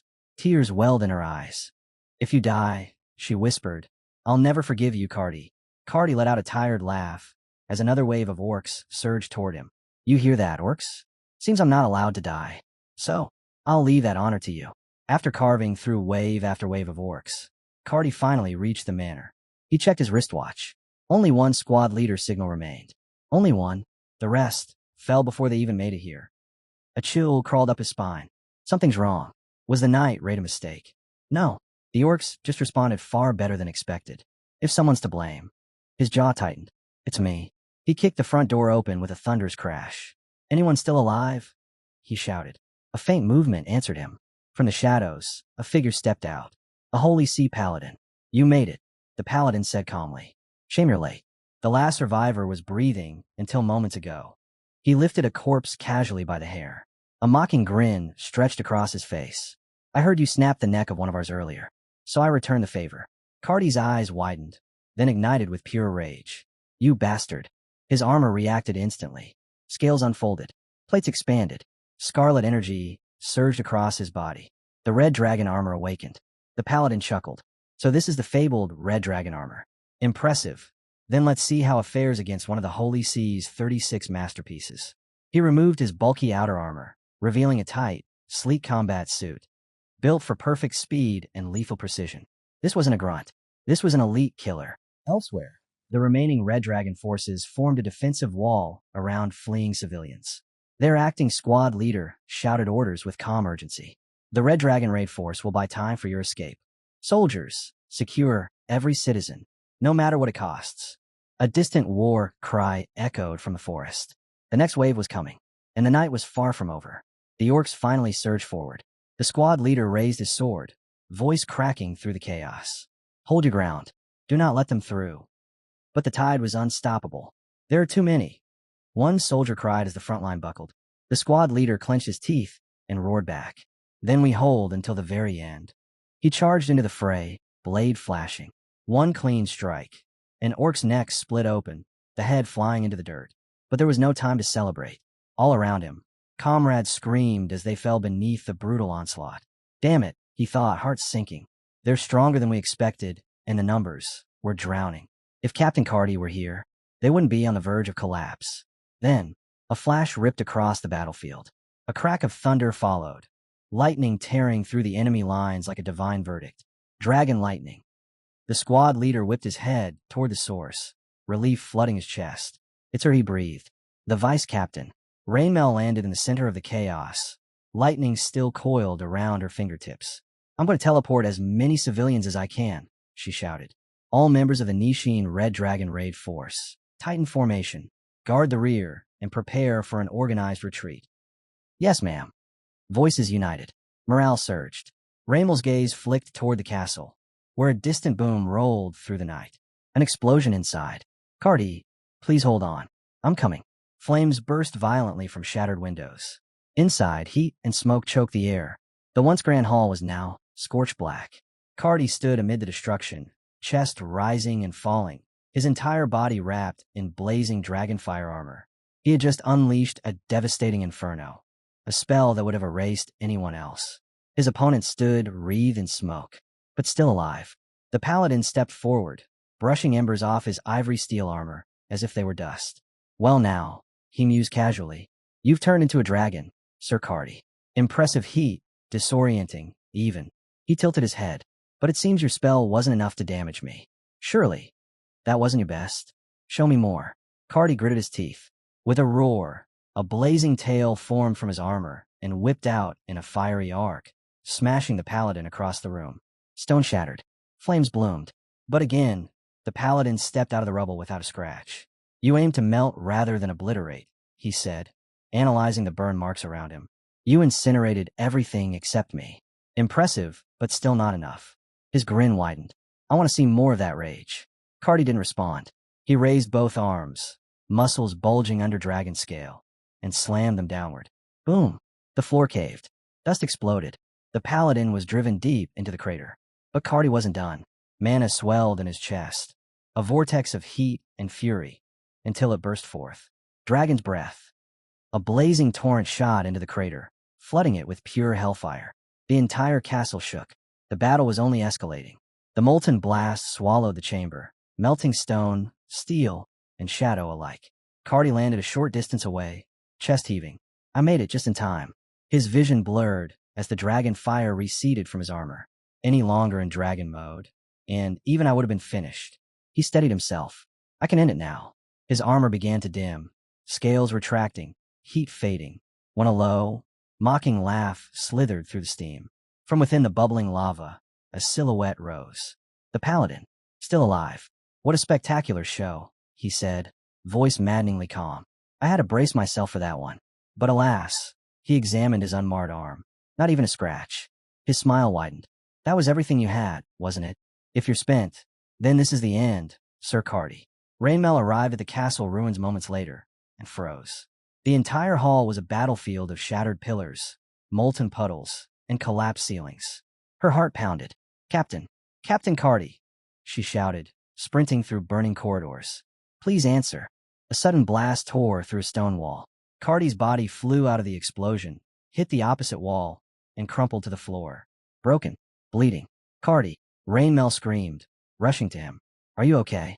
Barely conscious, he gasped. Ray, you have to leave. No. Tears gathered in her eyes. No, you need treatment. Let me. Don't waste your mana. He cut her off, voice cracking with pain. I said run. A shadow stepped out of the smoke. The paladin, untouched, unhurried, unimpressed. You've survived 6 fatal blows already, he said casually. Thanks to that little talent of yours. What was it called again? Ah yes, indomitable spirit. A marvelous trait. He smiled. Sir Cardi, the famed dragon slayer. This is quite entertaining. Rainmail began to cast a spell, but Cardi grabbed her wrist, his voice turning sharp. You can't fight him. That's an order. Go. Tell Arl what's happening. We're out of time. The paladin placed a hand to his chest theatrically. What devotion. What loyalty. Even I'm touched. Cardi spat blood, but kept glaring at him. The paladin order. All of you traitors, the Pope's dogs. Rainmail, remember this. Take that message back. Prepare the counteroffensive. Rainmail ignored his protests and placed her hand over his chest, casting a healing spell anyway. I'll be waiting for you, she whispered. I told you, save your mana, Cardi growled. The paladin chuckled softly. Before you vanish, would you deliver a message from me as well? Rainmail glared at him. We would have contacted Reyes after conquering Palestine, he continued. But those foolish orcs destroyed the transmission devices. Truly an ignorant race. He raised a finger. Anyway, His Holiness has a warning. Your side shall soon face the punishment of God. He leaned in, grinning. And personally, I look forward to seeing what your so-called warriors can really do. Cardi pushed himself off the ground, determination burning through agony. Rainmail go. Then he lunged, grabbing the paladin by the waist and slamming him into the floor with explosive force. To act, he thought. That is my reason to fight. By acting, I eliminate hesitation. Arl, I've done everything I could. Now it's your turn to think. Rainmail, cheeks streaked with tears, completed her teleportation spell, and with a burst of light, she vanished, leaving Cardi alone with death. Meanwhile, Cardi stood tall amid the rubble, bruised, bloodied, barely holding himself upright, yet unbroken. Mana surged around him, flickering like dying embers refusing to go out. The paladin rose slowly, dusting rubble from his armor. He licked his lips in twisted anticipation. Yes, good, he whispered. Show me that indomitable spirit of yours until the very end. Cardi growled, voice low and resolute. Then we perish together, paladin. One of the red dragon raid mages drove his wand into the ground. Entangle roots. Thorn-covered vines erupted from the soil, wrapping around the legs of charging orcs, dragging them to a halt. He narrowed his eyes, pouring mana into the spell. There are still civilians inside. I have to hold them back, no matter what, even if it costs me my life. But then, a shock wave slammed into him, nearly knocking him over. What? A moment later, a massive explosion rocked the battlefield. His eyes shot wide. That blast was at the captain's dragon roar. Without a second thought, he sprinted toward the source. When he reached the ruins, his heart shattered. Captain Cardi, kneeling in the rubble, his right arm gone. See, Captain, what happened? Your arm. The mage dropped to his knees, immediately casting healing magic. Damn it. Why isn't it working? Cardi's voice was strained, but remarkably steady. You're here. Good. Give me a situation report. Still channeling the spell with shaking hands, the mage stammered. The castle has fallen. 53 civilians are still trapped inside.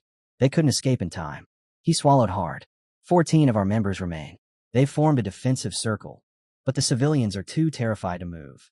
What about the escape routes? Cardi demanded. The northern gate is the closest, but the mage hesitated. The orcs have already seized that area.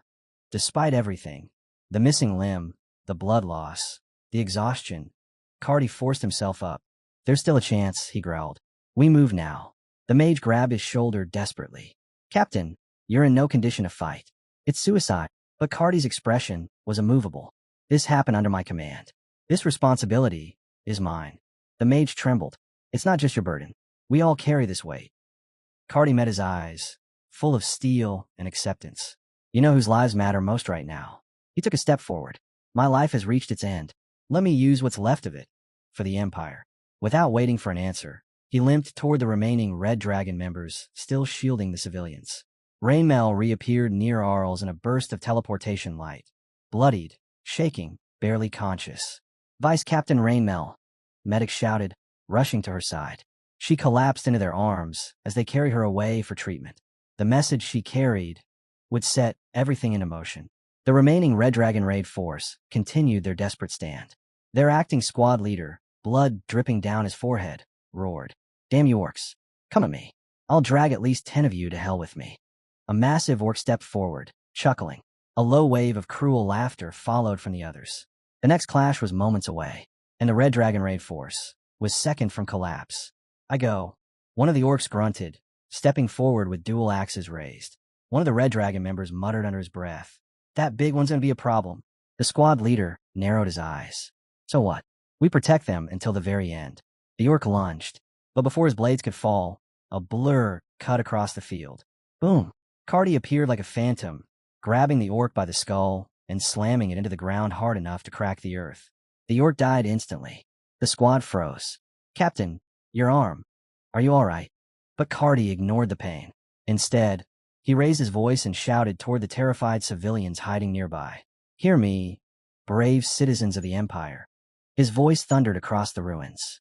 I am Cardi, the Dragon Slayer. I will see to it that you escape this place safely. You are the pride of our land, courageous, resilient. So rise. Stand for the last time. I will carve a path through the enemy. Follow me. One by one, the civilians emerged from hiding, trembling yet determined. Cardi nodded in approval. That's the resolve I want to see. He turned to his troops. Nishin Red Dragon Raid Force. Prioritize civilian safety. Follow me. I'll open the path. Yes, sir, they shouted.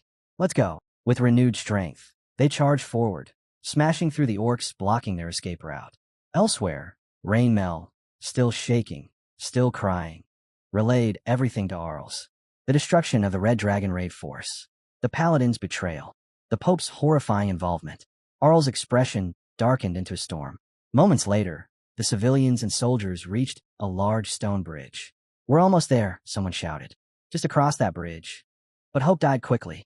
A fresh wave of orcs appeared on the far end. Impossible, one snarled. How did all the humans escape? Cardi stepped forward, blocking their path. Captain, the civilians are across. We should go, Cardi said. They stared at him, confused. What do you mean? I'm destroying this bridge. Their hearts dropped. You must ensure their safe arrival at the secure zone. Captain, we can't just leave you. This is an order, Cardi said with a calm, tired smile. Running alongside you all was an honor. Tears streamed down their faces as they turned across. Captain, don't die. As soon as they were across. Crash, crash, crash. Cardi hammered the bridge's foundation with a barrage of devastating blows, sending the entire structure collapsing into the chasm behind him. He turned to face the orcs, his single remaining arm clenched, his eyes blazing with iron will. You shall not pass. An orc laughed.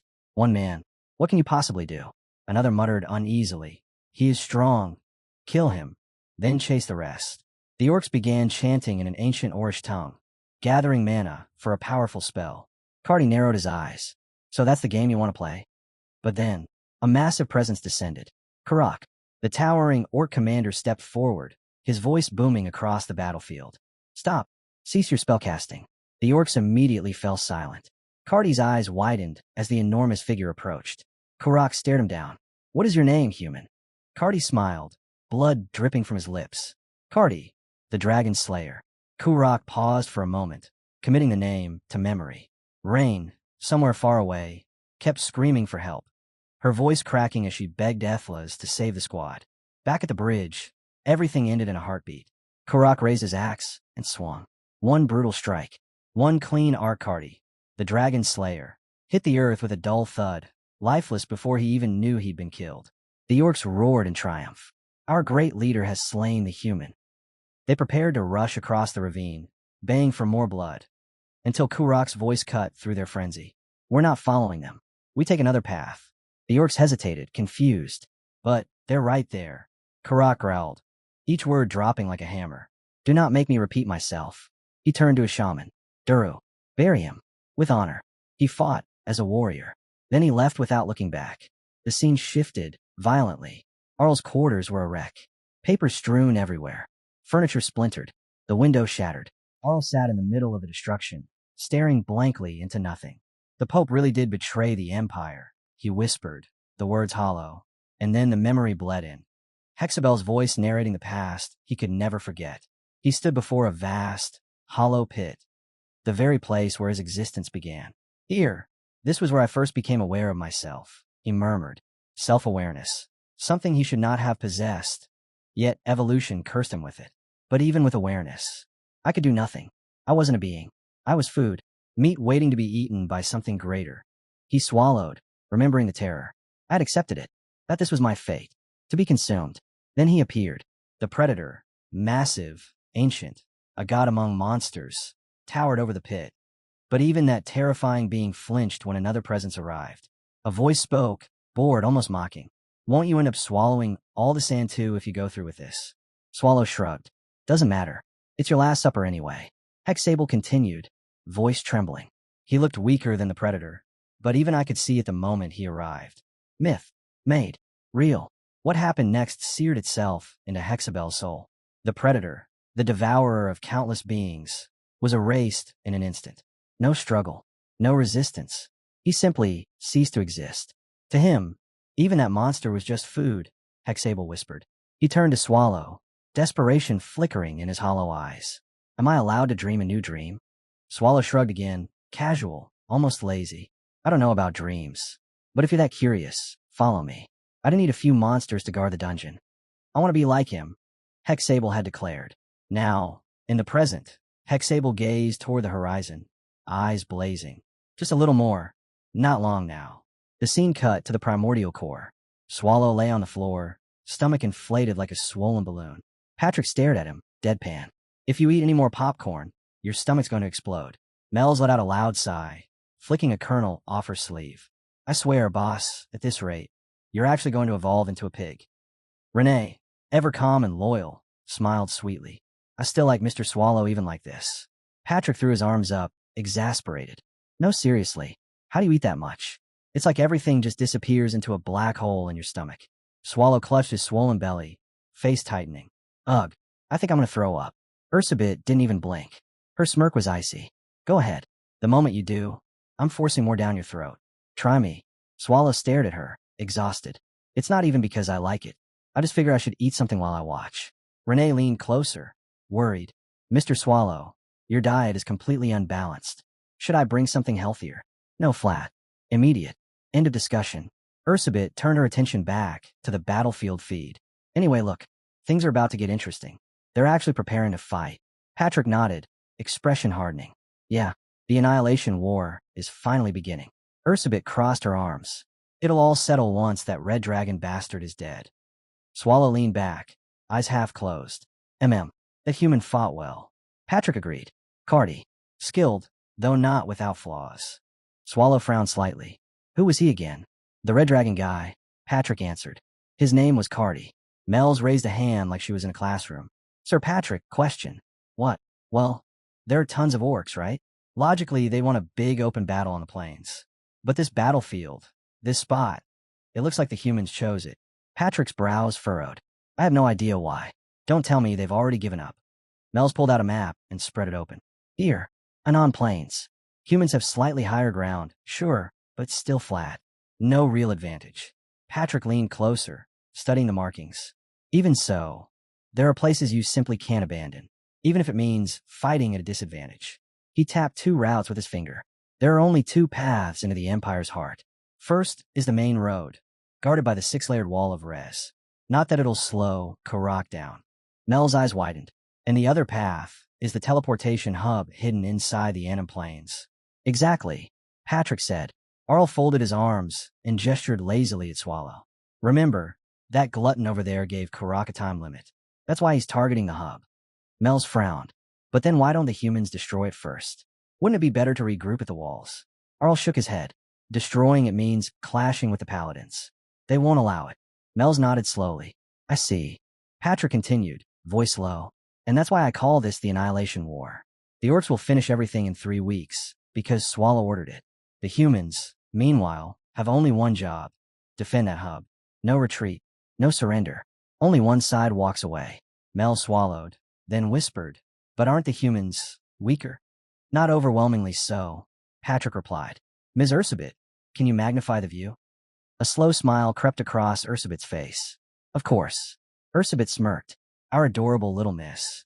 Watch closely. I'll show you. Patrick nodded, arms crossed. You know this better than anyone, Ms. Mel. Sometimes a single person is enough to tilt the entire battlefield. The mirror projection flickered, and a new image filled the room. Dame Sion hovered in midair, aura blazing like a newborn sun. Mel's leaned forward. That warrior. Patrick nodded slowly. Seems the humans aren't as unprepared as we thought. Then he froze. His eyebrows shot up. Ms. Ursabit. Zoom in. Center mirror. The projection expanded, revealing a face that made Patrick's eyes widen. Why is that human there? A few days earlier, his Torai training grounds. Wooin waved enthusiastically. Sir Arl. Welcome. Arl smiled gently. How's the training going, Miss Wooin? She groaned dramatically. Awful. I mean good, but awful. This man is a demon. A real one. I kinda respect it. Arl turned to her instructor. Sir Rashmare, may I have a moment? Rashmare shrugged. I don't mind. They stepped aside, leaving Wooin to resume practice. Arl's expression darkened. Sir Cardi has fallen. I see, Rashmare replied quietly. Was it Karak, or the gatekeepers? Arl shook his head. He was far too strong for any gatekeeper. Karak dealt the final strike, but the one who broke him was a paladin. Rashmare's eyes narrowed. The Pope's hand, then. Arl nodded.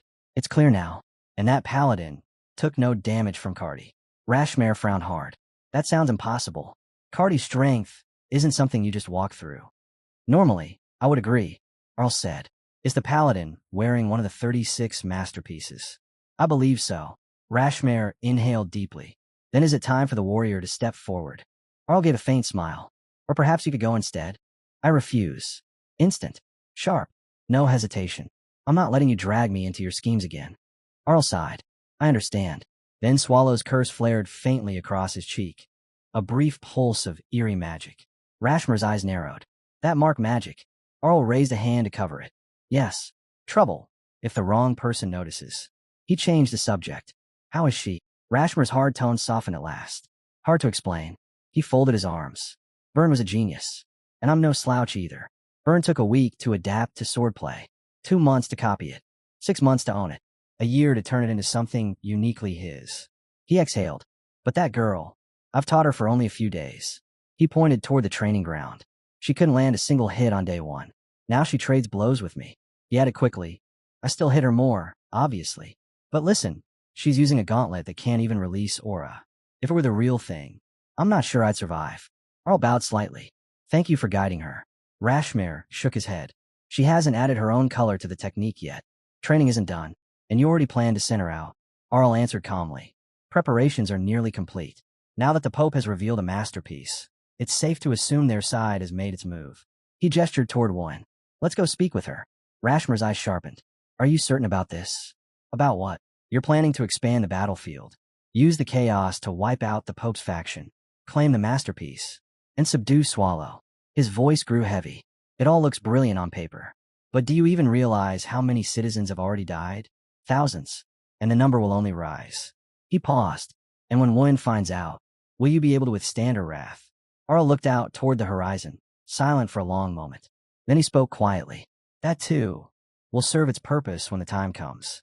The scene shifted. Grand pillars, gilded walls, and rows of nobles glaring like vultures. The royal courtroom.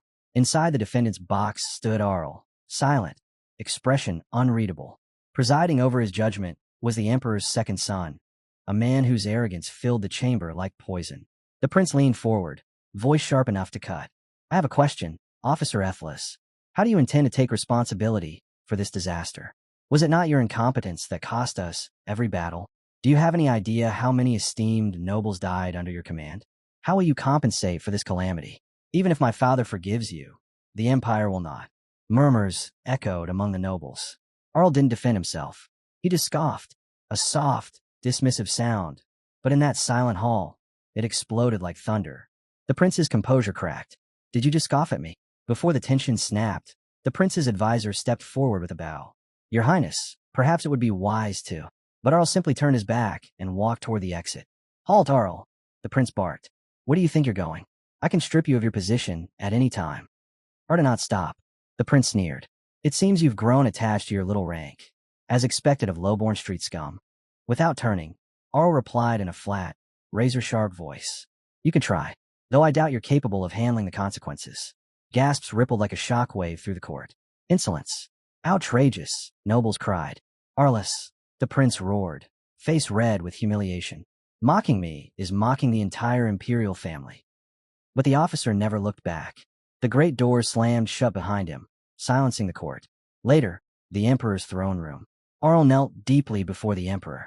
Unlike his son, the ruler carried an aura that swallowed the entire hall. There is an enemy threatening the empire, the emperor said, stepping down from his throne. I hear the situation is not going well. My apologies, Your Majesty, Arl replied. The emperor's voice remained calm. Such is war. The process means nothing, only the outcome. Tell me, Arls, can you bring us victory? There is no other option, Arl answered. I shall. The emperor's stern expression loosened slightly. Do not take the words of my second son to heart. He sees only the surface, never the truth beneath it. Arl bowed deeper. I am humbled that Your Majesty would even spare a thought for my feelings. Bring me results, the emperor commanded. Our enemy is a wicked one, and they will reap thousands of lives if we falter. Arl lay sprawled on a sofa, staring blankly at the ceiling. The mark of Swallow's curse crawled across his right eye like spreading roots. Damn it. He exhaled shakily, bitterness in every breath. I even saw His Majesty as a monster earlier. My mind is slipping. My decisions are no longer sound. He touched the cursed mark. Swallow said I had 6 months left. At this rate, I'll be lucky to survive half that. His vision wavered, another hallucination creeping at the edges. First the breakdowns, now this, he muttered. Alone in that quiet room, he accepted the truth. By the time this war ends, he'll already be dead. A cold shiver crawled beneath Arl's skin. Slow, invasive, wrong. What is this? Erosion? Invasion? Am I turning into something else? A laugh echoed behind him. He snapped to his feet, spinning around. Nothing. Not a shadow. Not a breath. Great. Now I'm hearing things. Just then, the door burst open. Garrote stepped in, flustered and annoyed. Don't even think about making a mess again. Do you know how long it took to clean everything last time? Arl managed a weary smile. Welcome, Garrote. You need to get ready, she said, tone firm. Everyone's gathering soon. No movement from the order, Arl replied. They won't act yet. The Pope wants to topple the imperial family and take absolute power. He can't afford to waste strength before the stage is perfect. Garrote nodded. The vice commander, Rainmel, agrees. But even with a masterpiece, can the Pope really stand against 2 heroes? One alone should be enough to suppress him. She glanced at a paper on the desk. What's this list? Those who must evacuate the Inu plains, Arl answered. So you intend to stick with the plan? Yes. We must lose this battle too. Garrote accepted it with a grim nod, then noticed another stack of documents. The primordial core data again. Yes, Arl sighed. And still nothing. He leaned back, rubbing his temples. Renee, the dagger maid. She's clearly a second-generation homunculus. But all records of that generation vanished. And Patrick, Garrote added. Someone that strong should have some trace of his past life. But with thousands named Patrick, impossible to find him. Arl finished. Garrote picked up another book, frowning. This name again. Yes, Earl said. When I broke down the spelling, I found a connection to Patricio Lanchel, the founding hero of the Empire. I used to pray at his grave. Could he really be that Patrick? Garrote shook her head. No, his tomb has never been opened. Suddenly, agony ripped through him. The curse flared violently, tendrils burning across his face. Captain, Garrote rushed forward, uncorking a potion. Drink this. He snatched it, gulped it down, then exhaled shakily. You can leave it to me now, she said softly. Leave what? He muttered. Your duties. Not everything, but at least some. You need rest. He wiped his mouth and shook his head. Thanks, but no. I will end this war myself, no matter what. Soon after, the Empire's strongest gathered. Adventurers, knights, heroes, all assembled beneath the great banners. Earl stepped forward. Thank you for coming. Despite your duties, he began. Throughout history, humanity has struggled, founding countless nations in pursuit of true freedom. Though many fell, we built what we now call the Empire. He stopped. His words froze on his tongue. Because above him, above everyone, the sky split open into a sea of eyes. Endless. Watching. Judging. The captain's acting strange. One whispered. Captain, are you all right? Garrote asked. Earl collapsed, clutching his head. Not now, not here. A memory surged through him. A conversation with one from the past. If the enemy is human, he had said, and if you must kill them before they commit a greater evil. What are you saying? One had asked, horrified. What would you do? Earl had pressed her back then. If such a human exists, one who will cause a greater evil, what would you do? One had answered without hesitation. I must kill them. Now, in the present, as the darkness swallowed him, Earl looked at her one last time. You have to remember that promise. And then everything faded. Deep within the primordial core, a cold, spectral glow illuminated the massive chamber.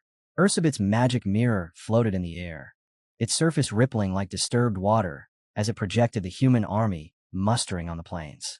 Patrick leaned closer, skeletal fingers tapping the mirror's edge. Well, look at that. Isn't that a royal? Didn't expect one of those cowardly princes to actually show up. Mel's blinked, tilting her head. Royal? Is that like the captain of the humans? Patrick shook his head slowly. No, higher. Much higher. They're the highest-ranking humans alive. Though, I'm not convinced that particular one is here to command anything. Mel's frowned. Then what's so strange about it? I expected them to appear once the capital was under threat, Patrick replied. But right now, no general mobilization order. No emergency summons. No real reason for a royal to be here. He leaned back, eyes narrowing. And yet, I see no one leading the Imperial forces. Then the realization struck him. He turned sharply toward Swallow, who was sprawled on the ground with his stomach still bloated from overeating. Boss, tell me the truth. Did you mess with the human chain of command behind my back? Swallow looked genuinely offended. Why do you always assume it's me? Just be honest, Patrick said flatly. Don't worry. I won't get angry. Swallow scratched his head, brows knitting. Well, maybe I did something. Maybe. I can't remember. Before Patrick could explode, Renee stepped in, voice slicing through the tension like a dagger. So you did do something. What exactly did you do? Swallow waved a hand dismissively. Whatever. It's not important. I don't even remember. Woon stood before the closed doors of the dimly lit room where Aura was resting. The corridor was lined with black wolf knights, every one of them stiff, nervous, afraid. Garrote stood among them. Woon's gaze locked on her like a blade. You knew about this, didn't you? Garrote froze. Her mouth opened, closed, trembled. Woon's aura exploded. A crushing, suffocating wave of heat and fury. I'm asking you, she thundered. Did you know about Arl's condition or not? Silence smothered the hall. Then, in a whisper barely audible, yes, I did. Woon's voice rose like a storm. Then why didn't you tell anyone? No one answered. The knights lowered their eyes, guilt freezing them in place. Her glare moved over them one by one. Don't tell me. I was the only one who didn't know. Still, no one spoke. Then her eyes landed on her master, the former hero, Rashmare. You knew too, didn't you? She whispered. Rashmare did not speak. He didn't have to. His silence was the answer. Woon's entire body trembled. Fury, hurt, betrayal all boiling at once. I see, she whispered. Everyone knew. Everyone, except me. The floor cracked beneath her feet as she slammed her fist down with enough force to shake the corridor. Woon's voice cracked as anger and hurt collided inside her. Is it because I'm not trustworthy? Fine. But if all of you knew, you could have at least stopped him from ending up like this. Someone, say something. Give me a reason. Rashmare stepped forward and grabbed her arm firmly. Calm down, Brad. I didn't train you so you could smash the floor pieces. But the moment his voice softened, Woon's tears spilled over. Then tell me, why didn't you say anything until he collapsed like this? Why was I the only one left in the dark? I feel like a fool. Before Rashmare could answer, Dame Sion's voice came from the side. Cool, composed, steady. Because Officer Ethlas didn't want you to know. He didn't want anyone to know. Woon's head snapped toward her. Then why? She demanded. Dame Sion shook her head. I don't know. None of us do. But remember, this is wartime. We don't have the luxury to stand here arguing. You can't just say that. Woon spat back. Rashmare glared at Cannon, muttering. You could have phrased that better. Woon's voice grew cold. Everyone's hiding something. Garrote lowered her gaze, unable to deny it. Woon's thoughts churned like a storm. Arl Livstein, captain of the Black Wolf Knights, the Empire's strongest tactician, a man trusted above nobles, generals, even some royals. His word was law, his strategy absolute. So why this? Why hide his condition from me? If he'd simply told her, she would have accepted it, stood by him, carried the burden with him. Instead, he left her in ignorance. Was this really the right path, Captain? Was it caution? Or distrust? Or something darker? Her footsteps stopped at his office door. It creaked open under her hand. Captain, just what have you been hiding from all of us? She stepped inside. Meanwhile, human army camp. Barizik, one of the elite Black Wolf Knights, stood before a calm young man. So, you're claiming the title of Supreme Commander while the captain's gone? Ridiculous. Don't overthink it, Barizik, the man replied. We just follow the captain's orders. Barizik clicked his tongue. Fine. The young man was revealed to be Sturman's younger brother. Don't worry, big brother, he thought quietly. I'll serve the captain until the very end. At that moment, someone unexpected approached. The Emperor's second son. Black Wolf Knights, the prince said. Tell me, am I not trustworthy? The younger Storm bowed immediately. Your Highness, you arrived without an escort. What brings you here? Of course you don't trust me, the prince said bluntly. If we follow political logic, I'm practically your enemy. I oppose the officer constantly. But, he paused, eyes narrowing at the distant battlefield. I still acknowledge him. And someday, I intend to challenge him properly. For that, I need to win this battle. The knight frowned. I'm too dull to understand what you mean. The prince sighed. It means I need to actually contribute for once. He stepped closer. I'll be blunt. Right now, we face a common enemy. Orcs. If we can't unite in heart, then at least unite in resolve. He held out his hand. Will you watch my back? The younger Storm blinked in surprise. The prince continued bitterly. At first, I wanted to bind your order down and take all the glory. But looking at that army, chasing glory now would doom the Empire. His gaze hardened. I may dislike the officer, but I respect his strength. And yours. He turned his back to the knight, a gesture of absolute trust. When the war ends, we may cross blades again. But for now, I entrust my back to you. Not as prince and knight, the prince said quietly, but as fellow citizens of the Empire. The knight's stern expression softened. So no politics on the battlefield.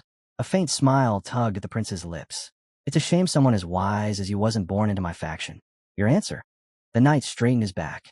How could I refuse? I'll give everything I have. Back in Earl's office, Garrote rifled through the papers scattered across the captain's desk, and her face drained of color. Damn it. How could someone do this? She clenched the page tightly. Captain, is this really something a human should even attempt? The orc war tents. A massive orc warrior, Kadachi, burst into camp from the front lines, kicking up clouds of dirt with each desperate step. Before he could storm into the command tent, a heavy staff blocked his path. The shaman, Daru, stood silently. The humans have begun to move, Kadachi reported, chest heaving. All tribes are waiting for Commander Karak's orders. The other chiefs are already at the front. Daru nodded once. Understood. Return to the lines. He pushed aside the flap and entered the dimly lit tent. Commander Karak stood inside, enormous, tusked, and unmoving like an ancient statue of war. It has begun, Daru announced. Karak grinned, tusks gleaming. Yes, of course it has. What of the warrior? Has he taken the field? Yes, Daru replied. He is positioned in the sky, displaying his presence. In the sky. That must be Cannon, the human's strongest mage. Daru stepped forward. I will handle him. If we let him act freely, the losses will be severe. But Karak raised a clawed hand. No, your task lies elsewhere. I will not have you bound. Everything must unfold exactly as planned. He turned toward the far corner of the tent. A hulking red beast slept there, its 4 blue eyes flickering beneath closed lids. Kurak pressed his massive palm onto its flank. The creature stirred, muscles rippling beneath crimson skin. Human and orc armies charged, shields breaking, blood splashing, screams rising. War swallowed the plains. Then, a shout rang out from the human lines. Retreat signal. Pull back. All frontline units fall back immediately. The sudden withdrawal shocked the orcs. What are the humans doing? Dame Sion floated high above, aura roaring around him. Magic circles bloomed like flowers of light, layer upon layer, spiraling around him. The air quaked. Then, he unleashed everything. Sanctification. 1,000 stakes. Flame that burns the roots. Blind man scream. Steps in the swamp. Ground collapse. Ice witch's breath. Fog of death. Each spell detonated across the battlefield with catastrophic force. Orcs froze mid-charge, staring upward. What I asked that? One gasped. Cannon only laughed, hurling spell after spell, each impact carving craters into the earth. In a human camp, the prince stared skyward in awe. By the gods, is it the power of Dame Sion, the warrior? But he didn't finish. The mana in the air trembled. Then it surged, ripping upward, condensing, coiling, forming a massive sphere of fire that devoured the sky. And what is that? The prince whispered, eyes widening. A soldier answered, voice trembling. Sion's most feared spell, meteor. The burning mass roared downward like a falling sun. Then, boom, a cataclysm tore across the plains, the explosion dwarfing every spell before it. The shockwave blasted outward for miles, even reaching a small home far from the war. A little child pointed at the sky. Mom, look, a shooting star. Then the shockwave slammed into them, hurling both mother and child to the ground. Back at the human camp, soldiers flinched at the force of the blast. The prince raised his voice, steady and commanding. Everyone, lower your stance. Don't panic. The warrior Sion is on our side. Barizik glanced toward the stern man Rolthos. I swear, if we just left everything to that warrior's son, this war would already be over. The elder stern man actually smirked. Rare for him. Normally, I'd call that stupidity. But after watching that, hard to argue. Barizik grimaced. At this rate, the Anon plains are going to turn into a giant crater. The elder Sturman's expression sharpened. But Sion isn't limitless. And if the enemy could be wiped out this easily, they wouldn't be classified as a great evil dungeon. He lifted his massive warhammer. Now it's time for subjugation. Dust clouds rolled across the battlefield. A deep rumbling echoed from beyond the hills. What's that noise? A knight asked. Probably the sound of them coming to die. Another replied grimly. The prince barked. All forces hold formation. Frontline units, prepare for impact. Spears lowered. Shields locked. Hearts pounded. The rumbling grew. Then it stopped. What? Someone whispered. Look up. Another breathed. Every soldier lifted their gaze. And there it stood. A towering red creature with 4 glowing blue eyes, awakened and snarling. Kurak's beast, risen in full monstrous glory. As expected of a great evil dungeon, he muttered. I can't afford to let my guard down. His eyes narrowed to the beast. So Kurak was hiding something like that. Far away, in the primordial core, Swallow stared into the scrying mirror, unimpressed. That thing's ugly. Patrick chuckled. I'm kind of jealous. One of those could guard multiple dungeon floors on its own. It doesn't even look strong, Swallow said flatly. And it's ugly. For eyes. No thanks. Patrick's tone shifted. There are many mystical beasts on the continent, but that one is especially lethal. It's one of the 9 mystical beasts, 4 of the ocean, 3 of the sky, and 2 of the land. He pointed toward the monster. That is a manticore. It has destroyed dozens of rank raid forces. Swallow shrugged. Still ugly. I'm not putting that in my dungeon. Nearby, Mel's rubbed Tuan's head lovingly. But you're cute, so don't worry. Suddenly, Ursabit's voice sliced through the room. Hey, pig. Swallow narrowed his eyes. What? Someone's here. Tell them to go away. Go see for yourself, you bastard. Swallow frowned. Ooh, Ursabit's tone darkened. Azidaka. And then, from the entrance of the primordial core, Azidaka stepped inside. A short while later, Azahadaka sat stiffly in front of Swallow, arms and legs pulled in tightly, posture defensive. Not because she was shy, but because Swallow was lying on the ground like a lazy beast, staring straight at her from below. Mr. Swallow, she asked, brows pinched, are you really going to have a conversation like that? Off to the side, Ursabit let out the deepest, most exhausted sigh imaginable. Seriously, that fat pig. Patrick stepped forward, arms crossed. Boss, sit up. At least pretend to be civilized. Whatever. Swallow grunted without budging. This is my home. I'm comfortable. He rolled his eyes toward Azzy, still half-sprawled. So, why are you here? If you came with a request, forget it. Say what you came to say and go home. I'm not here to request anything. Azzy replied calmly. I came to report something. Something suspicious I saw the last time I was here. Swallow's eyes narrowed. What did you see? Karak had a secret meeting with Hexable. Swallow blinked. A slow smirk crept across his face. Hexable at that age already. Didn't think she'd be into something like that. Huh. Interesting. Before he could continue, Renee stepped forward with a bright smile. Mr. Swallow, I'm also at the age where I can start dating. What do you think? Swallow froze. Wait, Renee, calm down. I think dating is good, she said proudly. Patrick's patience snapped like a brittle bone. I swear to the gods, I will hand in that resignation again. Do you want that? Swallow threw up both hands, panicking. Okay, enough. So, back to the meeting, what about it? As he continued, voice firm. Isn't it strange they met right after Karak declared war? It's natural to suspect Hexable is plotting something. Swallow's joking expression evaporated. His eyes hardened, sharp, cold, calculating. Patrick noticed instantly. Boss. Swallow sat up slowly, posture suddenly straight and deadly serious. Patrick. Yes, boss. Empty the room. Everyone leaves except W. And don't let anyone else in. Patrick bowed. Understood. One by one, the others slipped out. The door thudded shut. Only Swallow and Azahadaka remained. The atmosphere changed instantly.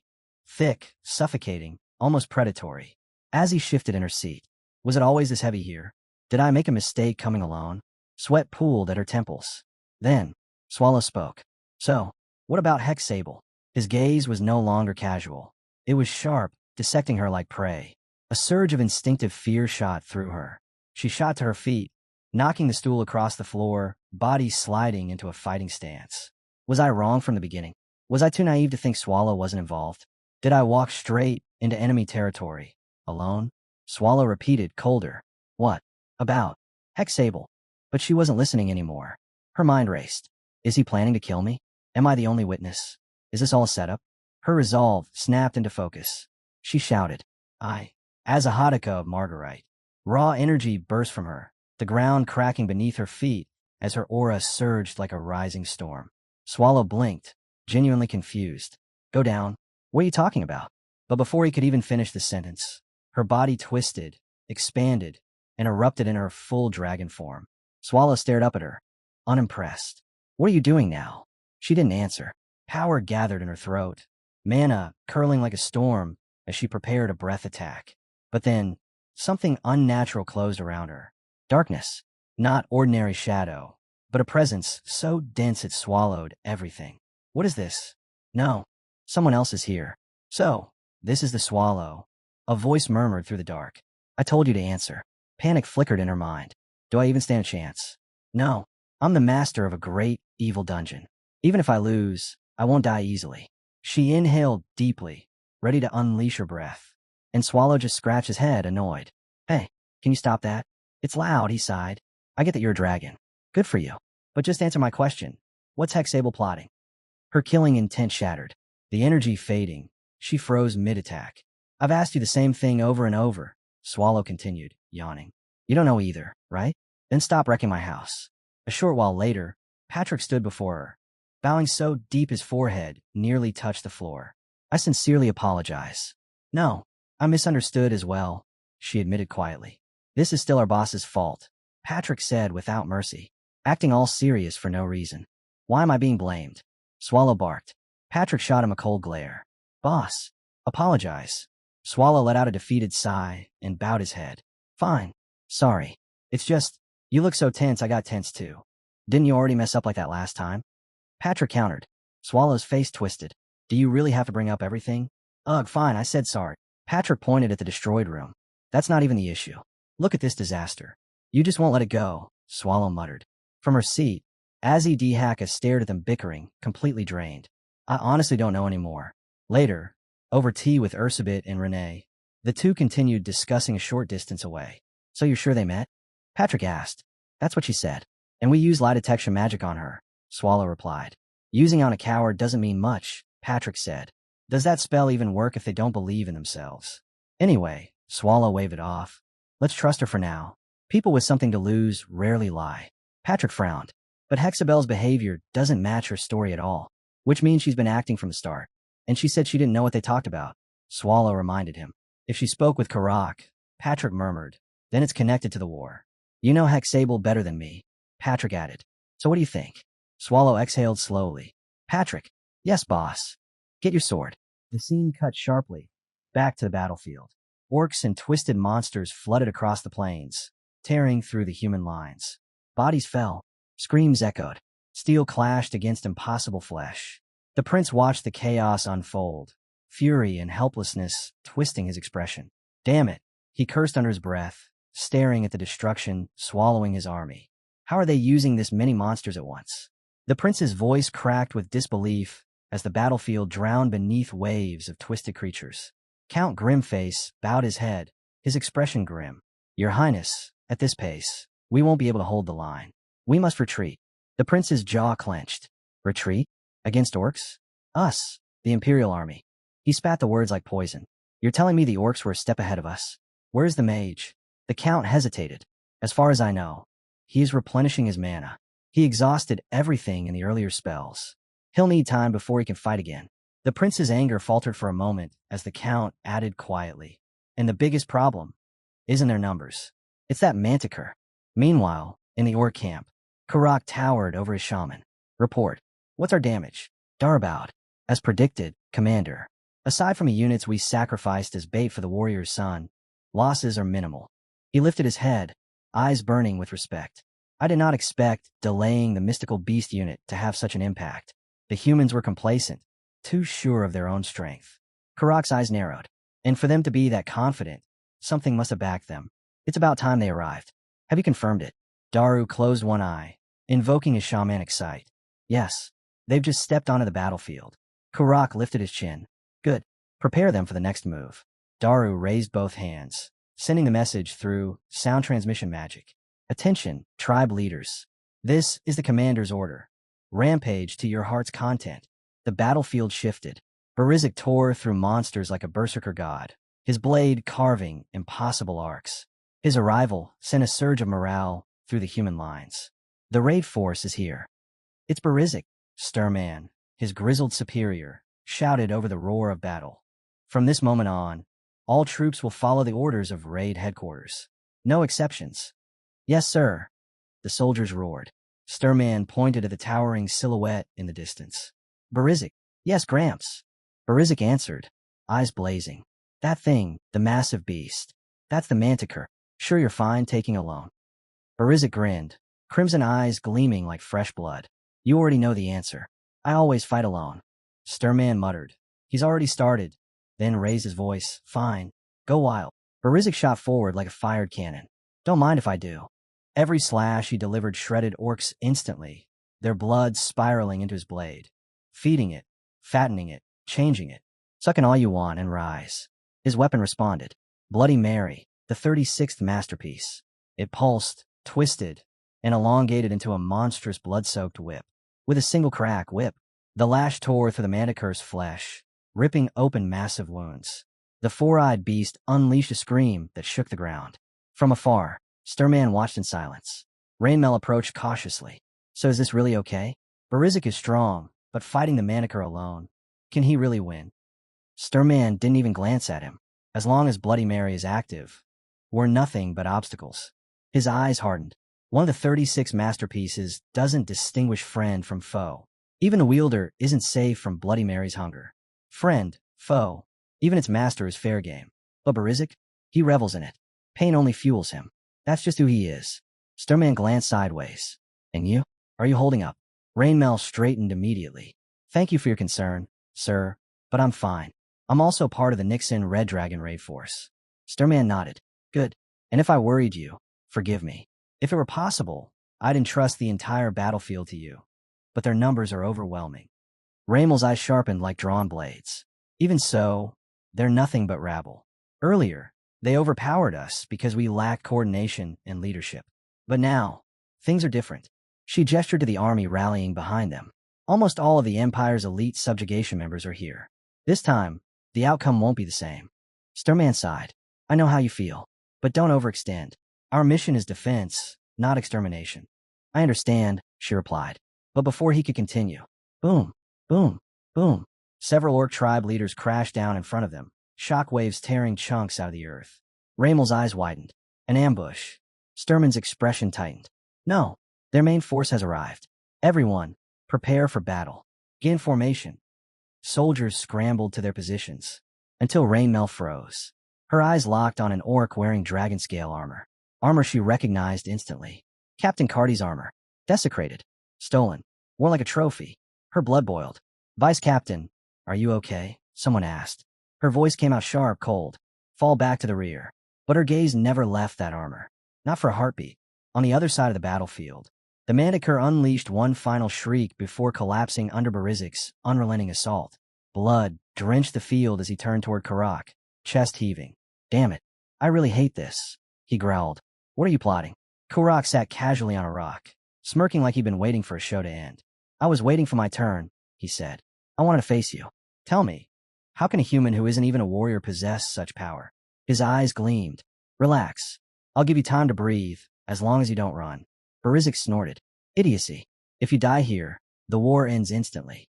You realize that, right? Karak chuckled. Don't worry about me. That won't happen. Barizik cracked his neck, whip dripping with monstrous blood. Fine then. Come at me, bastard. Elsewhere, among the wreckage, an Imperial soldier slowly stirred. His helmet was gone, blood running down his face. Huh. Did I faint? He muttered. I remember getting hit, but only my helmet flew off. I didn't fall. Suddenly, hey, what are you doing? We're retreating. Do you want to die here? His comrades hauled him up, dragging him toward the rear as the army fell back in chaotic waves. Inside the fortress walls, the prince's voice thundered through the corridors. Reform lines. Everyone, hold your positions. The fortress gates slammed shut behind the retreating forces, marking the beginning of the Empire's desperate stand. Get inside. Quickly. The fortress gates thundered as soldiers poured in. We must reorganize the troops. Don't panic. As long as His Highness is here, you're safe. But behind the prince's reassuring words, his thoughts churned with dread. Nothing went according to plan. We can't lose any more men. This is a wide-open plain. There shouldn't even be a way for them to ambush us. If we fall back and turn this into a siege, maybe we can still hold out. Then the ground rumbled. Boom. Boom. Boom. The distant horizon exploded in plumes of dust and fire. The prince's eyes narrowed. Over there. Is that the subjugation squad? They said they'd operate independently. He clenched his jaw. Please be safe.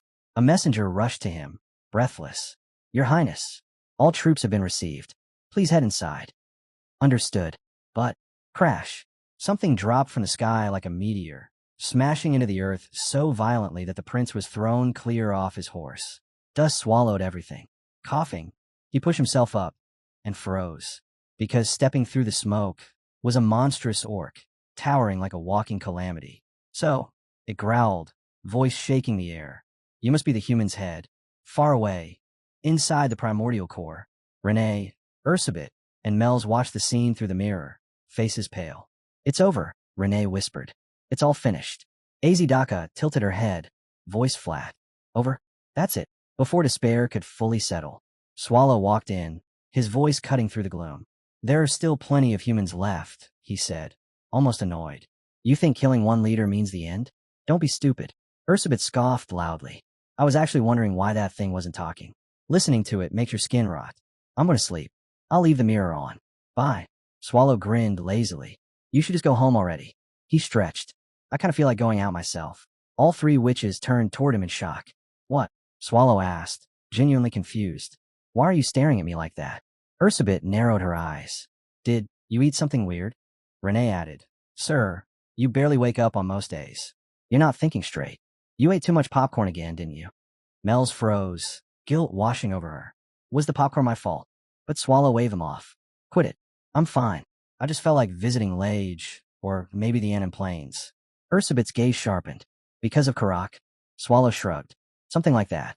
Just then, Patrick stepped in, bowing deeply. Boss, I'm ready. Ursabit stared between them. So it's not a simple stroll. Patrick's voice was calm, steady. Let's go, boss. Her eyes dropped to the weapon in his hand. That sword. I've never seen that one. Patrick nodded. I thought I might need it. He leaned toward Swallow, whispering, Boss, will you be bringing waiting darkness? Swallow shook his head. No need. If I'm going, that's enough. Ursabet swallowed. Then what exactly are you going for? Swallow's grin widened, dangerously. Nothing big. Just felt like having a little chat with Hexable. Ursabet hesitated. Should I send men with you? He pointed at Azidaka. No. I'll ride this one. Looks like she flies fine. Az blinked, bewildered. Back on the battlefield, Daru approached Karak. How is it? Karak watched the devastation spreading across the plains, eyes gleaming like a predator, savoring the feast. I'd like to offer my gratitude, he said quietly, for granting me this meeting. Humans truly do produce many talented warriors, Karak murmured. Daru followed his gaze to where Barizik knelt, bleeding, broken, barely conscious. I'm glad it pleased you, Commander, Dar said quietly. Then, what shall we do with the body? Should we give him a proper funeral like we did for Card, and pass the weapon to the chieftain? Karak shook his head. No, too much hassle. Then what? Dar frowned. That masterpiece weapon. If the humans learn we captured it, their morale will crumble. Karak laughed softly, eyes glinting. It no longer matters. They've already realized masterpieces mean nothing before me. Their spirits have fallen far enough. Elsewhere on the battlefield, steel shrieked. Sturman clashed against the red-skinned orc warrior, Kaltum of the Carrying Tribe. Sparks erupted with every strike, as both warriors pushed each other back and forth with raw strength. Not bad. You damn orcs, Sturman growled. Excellent, human. Kaltum grinned. It's been ages since I met someone with strength and skill equal to mine. He's strong, Sturman thought, but not beyond my reach. However, his eyes flicked toward his struggling men. If this drags on, the commander's orders may suffer.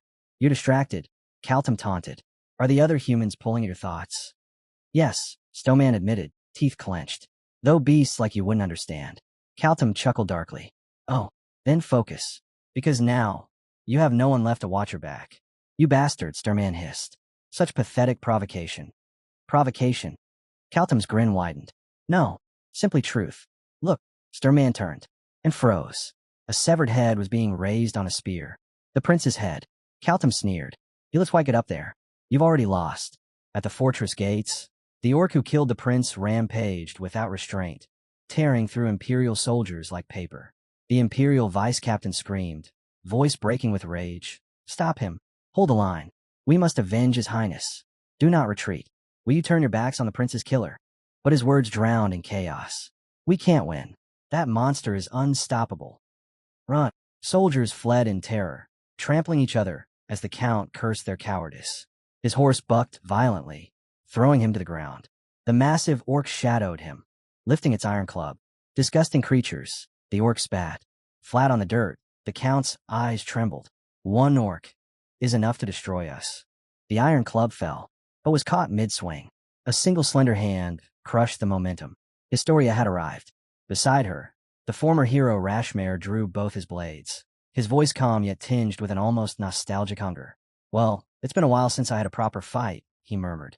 I don't know how rusty I am, but maybe I'll warm up a little. His eyes hardened with memories sharper than his blades. Long ago, deep within a dungeon, Rashmare watched his entire party be swallowed alive by a swarm of monsters. They had sacrificed themselves, dragging the beast down with them, just to buy him enough time to escape. Their screams still echoed in him, their sacrifice seared into his heart like a brand. And now, standing before another monstrous horde, that old pain began to burn again. Rashmar's rage had once burned hot enough to scorch the world. After watching his comrades die, after watching them sacrifice themselves so he alone could escape, something inside him shattered. He did not just turn his blade on monsters. He turned it on the men whose greed and cowardice had sent his companions to their graves. He hunted them relentlessly. Lords who hid behind soldiers, officials who smiled while signing death sentences, cowards who hid behind orders. One such man fell to his knees before him, shaking uncontrollably. Please, spare me. I only followed my superior's orders. I merely carried them out. But Rashmar's blade showed no mercy. The guilty bled, the corrupt fell, and the lord whose negligence condemned his comrades also met his end beneath Rashmar's sword. But not all of Rashmar's memories were soaked in blood. He remembered Byrne, his first disciple, a timid boy he trained with patience and pride, a boy who grew into a warrior strong enough to stand beside heroes.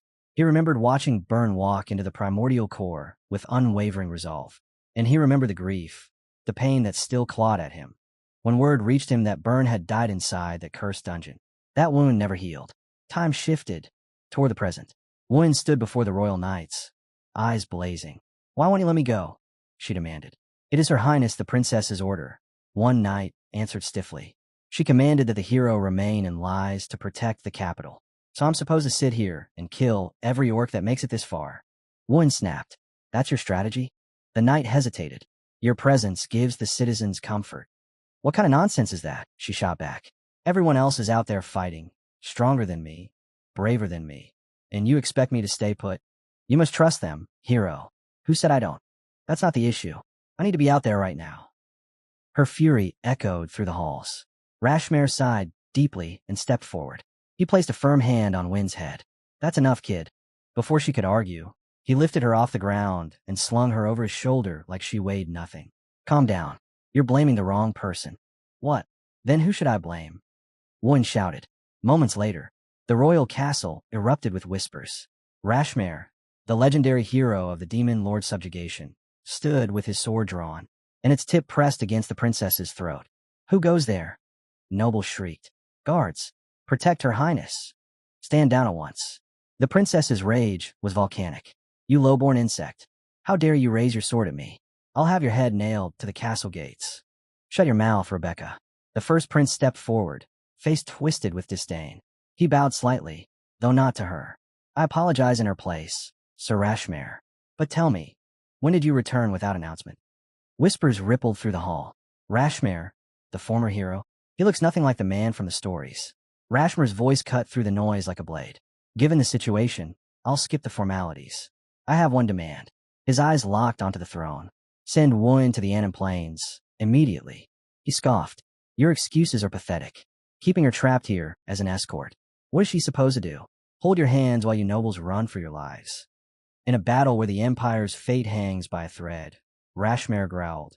"What idiot decided it was wise to split our forces? If that idea came from a royal's brain, then yes, the Empire truly is doomed." The princess shrieked, voice cracking with indignation. "Why aren't you protecting me?" "Guards, seize him." But Rashmare didn't even look at her. His cold gaze turned to Wun instead. "Little Win," he said, voice edged with steel, "don't let the Empire put chains on you. And don't forget, just because I'm a former hero doesn't mean I won't cut down a royal." The guards hesitated, trembling. Before the castle erupted further, the first prince raised a hand. "Lower your weapons," he commanded. "We will accept his demand. Release the princess." And just like that, the Empire bent. Back to the present. The fortress roared with renewed life. When Historia appeared among them, armor gleaming, the soldiers' despair turned into wild hope. "It's her. It's the hero. We're saved." Rashmare glanced at her with a crooked grin. "Little brat." Wun tightened her grip on the massive iron club and scoffed. "Was it your attempt at a joke?" "That was awful, old man." Nearby, an orc desperately pulled at the club in her grasp, veins bulging, muscles shaking. "What would I ask this?" he screamed. "I'm using everything I have, and she doesn't even move." Wun didn't even look at him. She just rolled her wrist, clenched her gauntlet, and sent the orc flying with a single bone-crushing blow. "Geez, you're so noisy." The orc hit the ground like a boulder, unmoving. Rashmare watched her quietly. "That's not something I taught you." Flustered, Wun snapped back, cheeks puffed slightly. "What? We're gonna wipe them out anyway, right? There's no time to play nice." Then she pointed ahead, expression fierce. "Let's go. Don't fall behind, old man." And like a lightning bolt, she dashed straight into the heart of the battlefield. Rashmare sighed. No consideration for an old master. He turned to the nearby count. Have you seen any of those so-called holy knights?" The count shook his head. "It's chaos, sir. I couldn't tell." "Fine," Rashmare said. "Then protect the fortress." "Sir, what are you planning?" "What else?" His eyes hardened. "We win. Not far away." A paladin watched from the shadows, hidden by smoke. "This is not part of the plan," he muttered. "For a hero to throw himself into battle for his soldiers' sake. Perhaps a hero is still a hero." But then his expression darkened. "His Holiness ordered us not to engage with those two yet. Better to withdraw and report." Then, whoosh, something dark streaked across the sky, cutting through clouds like a blade. The paladin stiffened. What was that?" Above the Anon Plains, wings unfurled, a dragon descending from the heavens, scales shimmering in the light. Azzy docked a dove at terrifying speed, and upon her back, Patrick and Swallow. Patrick leaned forward. Boss, we've arrived. What's the plan? Below them, the battlefield seethed with chaos. Smoke, blood, shattered earth. Wuin smashed another tribe leader into the dirt with a single monstrous strike, the ground trembling beneath the impact. From afar, Kaltum of the Kerr tribe froze mid-charge, eyes wide. What kind of monster is that girl? Rashmare arrived like a shadow cutting through the smoke. His voice rang out sharply. Hey, are you really planning to look away from me? Kaltum flinched, too slow, because Rashmare was already there. Twin blades flashed, steel slicing the orc's flesh with a shallow cut. Not fatal, just deep enough to shake his confidence. Kaltum staggered back, rattled. In desperation, he hurled his weapon straight at Rashmare, using the distraction to leap back and flee. Hey, where do you think you're going? Stop right there. Wuin lunged, ready to chase him down, but Rashmare's arm shot out, stopping her cold. Don't chase him, he said firmly. There's too much on the line right now. High above the battlefield, Patrick watched the chaos unfold from Azzy Daka's back as her wings carved the sky. Things are getting pretty interesting, boss, he said. That must be the Iron Fist. I've seen countless warriors, but never anything like her. Maybe she really is the strongest human alive. Swallow, sitting as casually as if he were watching a parade, shrugged. That girl? Yeah, she's strong. What was her name again? Muin. Patrick blinked. Muin? Who's that? I think that's a human name, Swallow said absently. Azzy Daka, usually silent, finally spoke. If she's appeared on the battlefield, does that mean Karak has fallen? Patrick shook his head. Not necessarily. No matter how strong she is, she can't fight every orc by herself. She couldn't take Karak one-on-one either. If the Orc tribes push forward, they'll win. Karak's hatred runs deep, deeper than even we expected. Swallow tilted his head. What are you talking about? Patrick's voice dropped. Karak intends to drag all of Bumble into a full slaughter of humanity. Swallow scoffed lightly. No, he doesn't hate humans that much. Meanwhile, Karak soared high above the battlefield on his griffin, rage smoldering in his eyes. Incompetent fools. They were so sure they could stop the warrior from joining the war. Look at this disaster. Through sound transmission magic, Daru's voice reached him. What now, Commander? If we ignore the losses and push forward, victory is still possible. How many troops remain? Karak demanded. About 100,000. Karak's gaze fell on Rashmare and one below, cutting down orcs like living calamities. We have numbers, he muttered, but without the tribe leaders, they'll be slaughtered, especially by that swordsman. I was going to face him myself if he chased Keelam, but he's too cautious, too wise. A long, bitter silence. Then, signaled a retreat. Back on the ground, Rashmare and Wuin knelt beside Sturman's fallen body. Win's shoulders shook, tears streaking her dirt-covered face. I'm sorry. If only I'd been faster. Rashmare stared at Sturman, then at Barizik, lying nearby among the dead. His voice thickened, thoughts darkening. Too many casualties. Everyone underestimated Karak. Even killing the tribe leaders won't turn this war. At this rate, lives will fall. Just then, members of the Red Dragon Raid force approached, battered and bloodied. One soldier fell to his knees, clutching a familiar set of dragon scale armor. Are you the warrior? He asked, voice trembling. Rashmare turned to face him. Rashmare stared at the kneeling soldier. And you are? My name is Cabal, the man rasped. Unit commander of a Nixon Red Dragon Raid force. Rashmare's eyes drifted to the armor Cabal clutched. What is it you're carrying? Cabal lowered it with reverent, trembling hands. Our captain's armor. Vice Captain Rainmel retrieved it from the orcs, but when she saw it worn by them, her fury consumed her. She fought recklessly and died with them. I see. Rashmare muttered, voice grim. A self-destruction. Yes. Cabal coughed violently, blood spilling from his lips. That's when Rashmare noticed it. A blade lodged deep in Cabal's chest. Even with death creeping up his spine, Cabal forced himself to continue. This armor, the legacy of our captain and vice captain, it must return home. He pushed it forward with shaking hands. Please take it. Rashmare bowed his head. I swear it. On my name. Before he could finish, Win's voice cut through the air like thunder. Paladins, she shouted. Rainmel told me. Paladins were working with the monsters. They tried to stop us from reaching the battlefield. They must be here too. We can't be sure. Rashmare started. But the ground cracked as Wuin slammed her heel into it, shock waves blasting outward. No, I know where they are, she growled, already sprinting, fury blazing in her eyes. High above the battlefield, Patrick watched the sudden movement below. Looks like the humans are retreating too. And the hub? Swallow asked lazily. It stopped moving.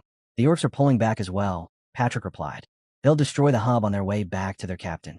He exhaled slowly. From here on, the battle won't be humans versus orcs. It'll be humans loyal to the Emperor against humans loyal to the Order. Swallow's expression darkened. So, what do you think will happen? Patrick's voice was grave. I'm not certain. But one thing is clear. The Empire will fall. Swallow chuckled softly. That's troublesome. Unless something else rises to replace it. Patrick leaned slightly toward him. Boss, I don't know what Hexable is planning. But you do, don't you? Swallow smirked faintly. To some degree. Patrick's eyes narrowed. So that's why you came personally. Boss, don't forget the promise you made me. I know, Swallow replied. That's why I'm here. Don't get worked up. You're scaring me. Patrick gave a humorless laugh. Good. Then what now? Do we head to lies first? Swallow opened his mouth. But as he Daka shivered beneath them. Why is everything suddenly so cold? She whispered, uneasy. Elsewhere, deep inside an underground facility, the third eye greeted a cloaked man. Deputy Officer Garrett of Elgia. We have awaited your arrival. All homunculi are prepared for deployment. Shall we send them out? The man did not answer immediately. The scene shifted again. Inside the tent, the orc shaman Duru stood before Karak, holding a communication device embedded with a glowing red crystal. From the crystal, a voice echoed through the room. So, you order retreat? Karak didn't hesitate. I'm the commander of this army. My legion retreats when I command it. Do you have a problem with that? A soft chuckle came from the other end. A problem? No. I merely wish to know your intentions, since we share the same fate. After all, if you had pressed your attack, the voice said smoothly, you could have annihilated the Imperial army. May I know why you chose not to? Karak's expression hardened into stone. Because doing so, he growled, would benefit only you. I'm not sure what you mean, the voice replied, deceptively calm. Karak continued, tone grim and razor sharp. Yes, we retreated. The Imperial army is weakened and will return to rise. And when they do, he clenched his teeth. The humans will feel cornered, desperate, betrayed. That chaos will erupt on its own. Now tell me, what have you been doing? His voice lowered, dripping with anger. My army fulfilled its role. We achieved victory. But many of my subordinates, my tribe leaders, died because you failed to keep your promise to restrain the warrior. His eyes burned. Those tribe leaders were future pillars of their tribes. Talented, honorable. And because of your incompetence, they died. Karak leaned in so close the crystal crackled. So tell me, what have you done? Answer me, Pope. The voice inside the device finally revealed itself. Urania, the Pope. A faint hesitation crept into his tone. I don't know what to say. The warrior displayed power beyond our expectations. That is your problem, Karak snarled. You failed to keep any of your promises. His jaw tightened. Even so, Karak, will give you another chance. Urania's irritation leaked through. And by chance, you mean? Inwardly, he sneered. This lowly monster dares speak to me like an equal. Karak spoke with cold precision. When the broken Imperial army returns to rise, chaos will erupt. You must shatter the Empire from within. A long silence. Then, ha ha ha ha, Urania burst into wild, manic laughter, startling even Karak. Once he regained composure. Forgive me. I simply didn't expect you to propose something so bold. Tell me, what do you want specifically? Karak didn't hesitate. You will eliminate the warrior, and you will undermine the Empire's unity, just as our contract demands. Urania's voice turned silky smooth. Very well. I accept. And wouldn't it be best if our partnership continued, even after the Empire collapses? Let us trust each other a little more. Karak nodded once. Good. Next, we meet in lies. I'll take my leave. Daru lowered the crystal device. The connection has been cut. Karak asked, how were the funerals of the tribe leaders handled? They were performed with utmost sincerity by each tribe, Daru said. Karak nodded grimly. Tell their families. I will personally compensate them. Yes, Commander. And reorganize the forces of tribes whose leaders fell. Understood. Karak exhaled heavily. So many tribes lost their leaders because of my incompetence. That is not true, Commander, Daru insisted. You did everything you could. Karak stared at the distant horizon. This will be the end. We march to lies. As you command, Daru replied with unwavering loyalty. Teleportation hub. Moments later, the scene shifted. Wu and Historia confronted a heavily armored paladin. He barely raised a shield. Bam! With a single clean punch, Wu sent him flying back like a piece of scrap metal. The paladin steadied himself, boots digging into the scorched earth. Impressive, he said, tapping his temple mockingly. As expected of our dear warrior. I should have taken no damage whatsoever, yet my brain thought I did. That's the extent of it, though. You pose no real threat to me. A few paces away, Rashmare watched quietly, eyes narrowing at the paladin's gleaming armor. Is that your masterpiece? He asked.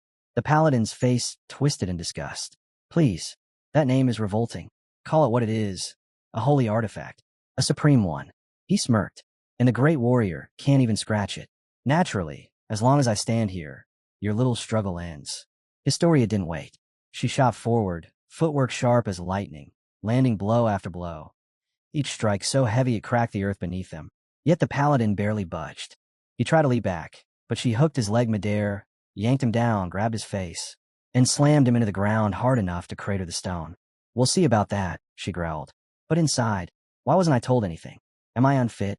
Untrustworthy? Why?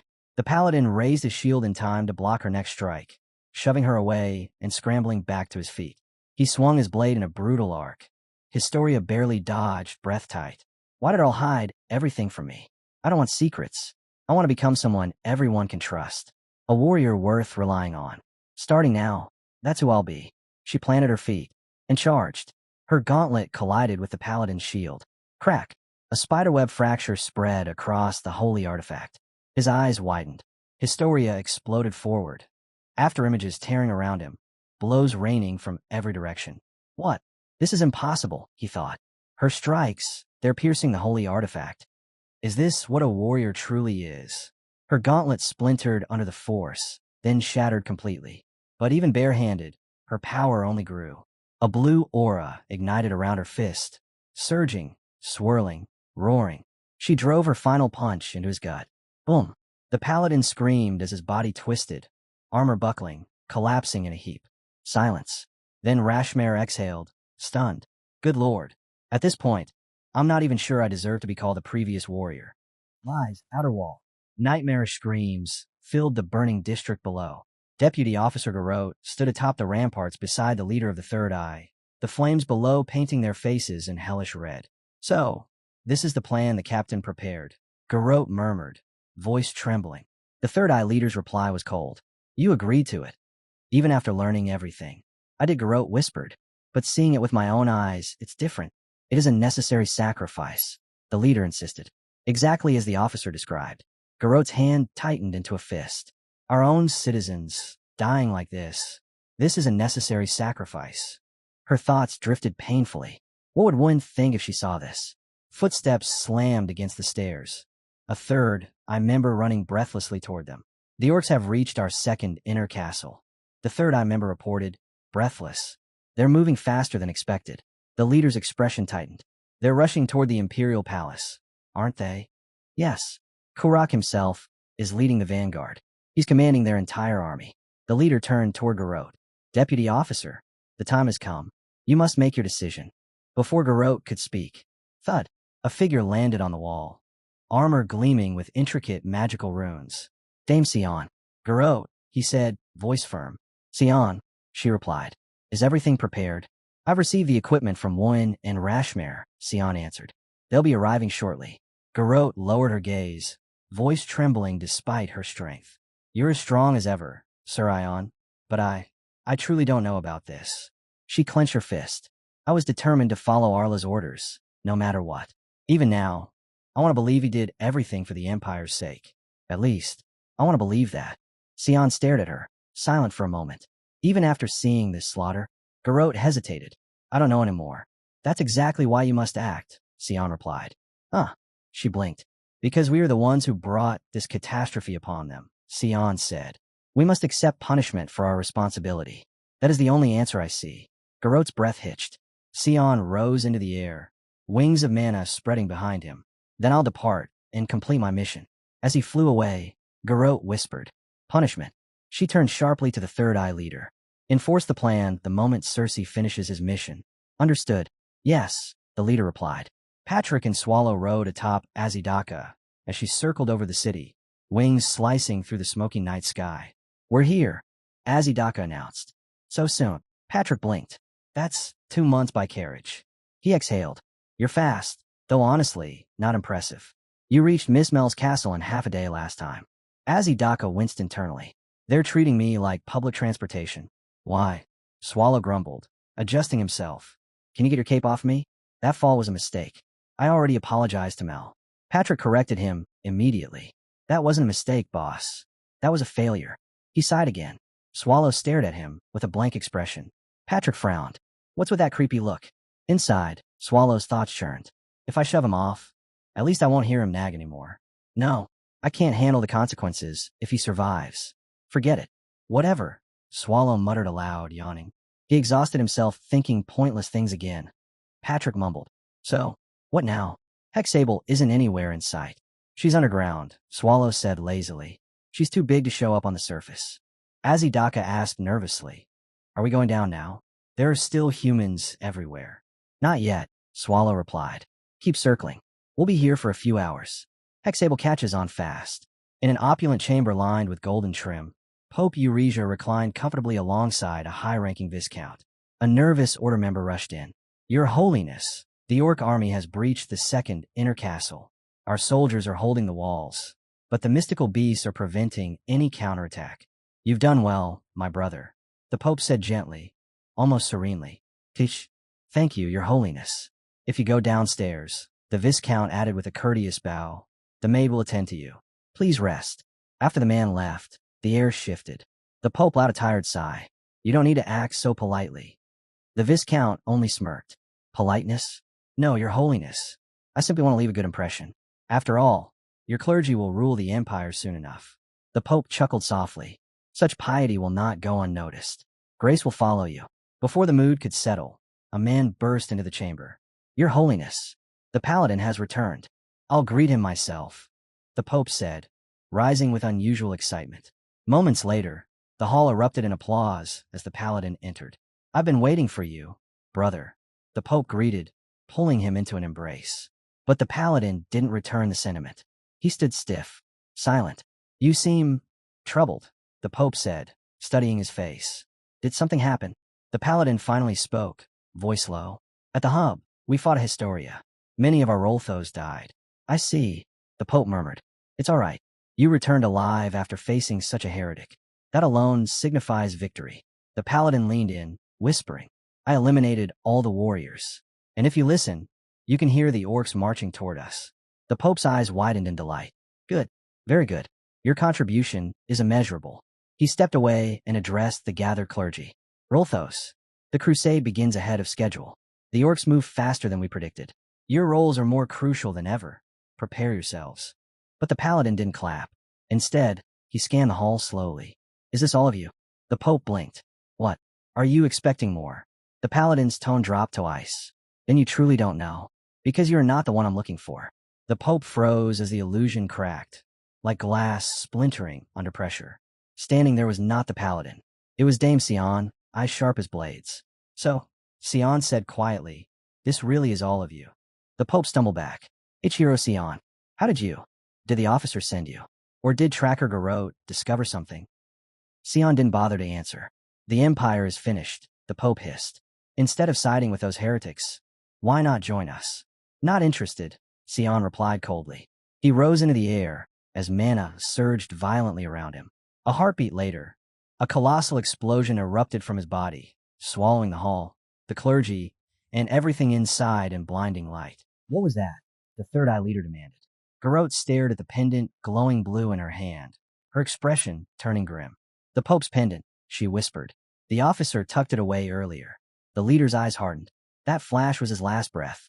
Sion completed his mission. Garot nodded. "Then it's time. End this war. Release the homunculus forces." High above the battlefield, Patrick watched the mass of homunculi burst out like a living tide and turned to the massive figure beside him.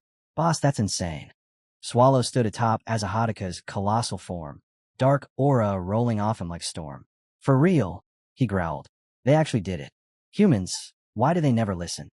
Rain hammered the ruined city as Historia and Rashmare landed beside Garot. Their eyes widened at the flood of homunculus pouring through the streets. What is this? Historia demanded. Garrote looked down, guilt darkening her face.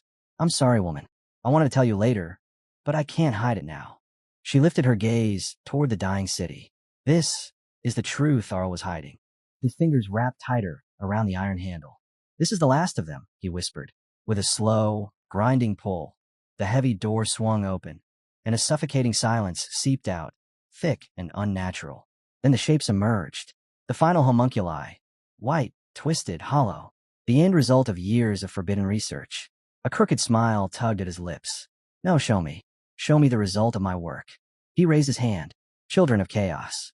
The command echoed, and the homunculi erupted from the chamber like a tidal wave of pale, mindless beasts. Hours later, when Karak and the orc host finally reached the capital, the homunculus swarm was already waiting. They didn't roar. They didn't think. They simply attacked, soulless creatures driven by pure instinct. Karak crushed one under his fist, expression darkening. What are these things? No minds. No will. Are they even alive? They attack anything that moves, Daru said urgently beside him. Commander, what now? We've lost many, but we can still advance. Kurak's jaw tightened. The Empire had never fielded abominations like this. Was this the doing of the Order? We're not certain, Daru added. But you must choose our next move. Karak shut his eyes. 3 weeks. That was the time Swallow had granted him to destroy the Empire.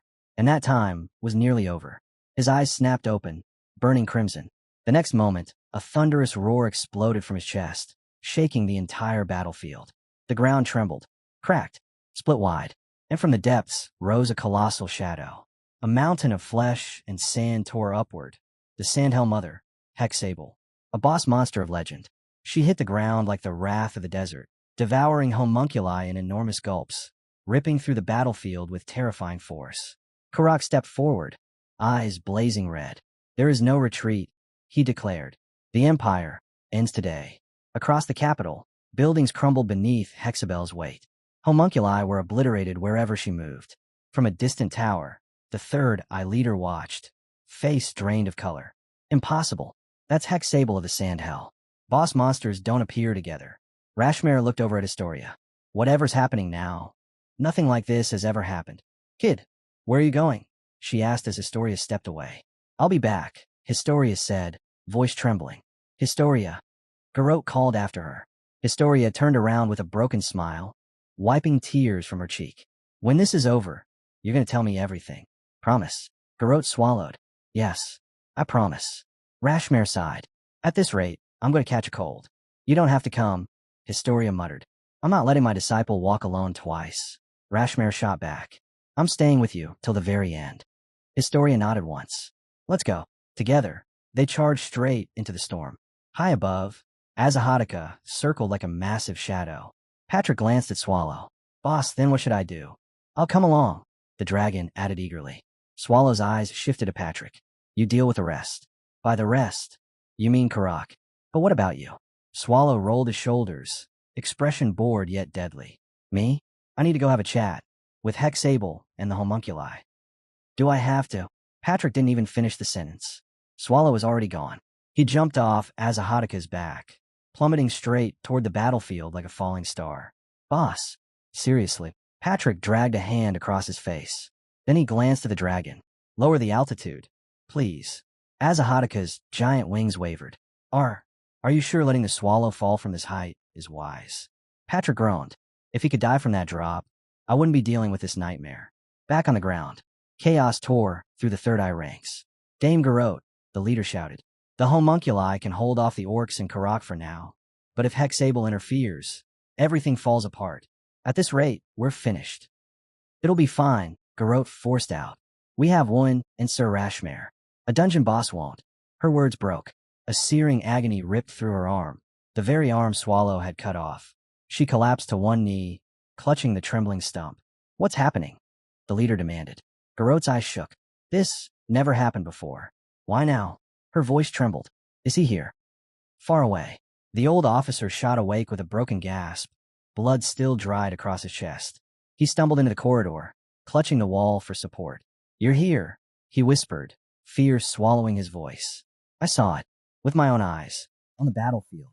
Karak continued cutting down homunculi, his axe turning monsters into pulp with every swing. fragments scattered across the ruined streets with every blow. Even as waves surged toward him, he pushed through, but the numbers slowly forced him back. He exhaled, preparing to charge again. Then he froze. Darkness flooded the battlefield. Heavy, suffocating, familiar. Swallow's aura. Kurok's expression twisted. Fear, dread, disbelief, all crashing together. Black spikes erupted from the ground a heartbeat later, piercing dozens of homunculi and forming a jagged ring around Hexable. And then, Swallow hit the ground between all forces, landing like a disaster given shape. "All of you," he said calmly. "Stop right there." On the fortress wall, Garot's face was drained of blood. "Pull the homunculi back," she shouted. "They can't fight the Swallow. I've already ordered a retreat." "They're not responding," the leader yelled. "They're completely out of control." Garot's breath caught. "No, look down there."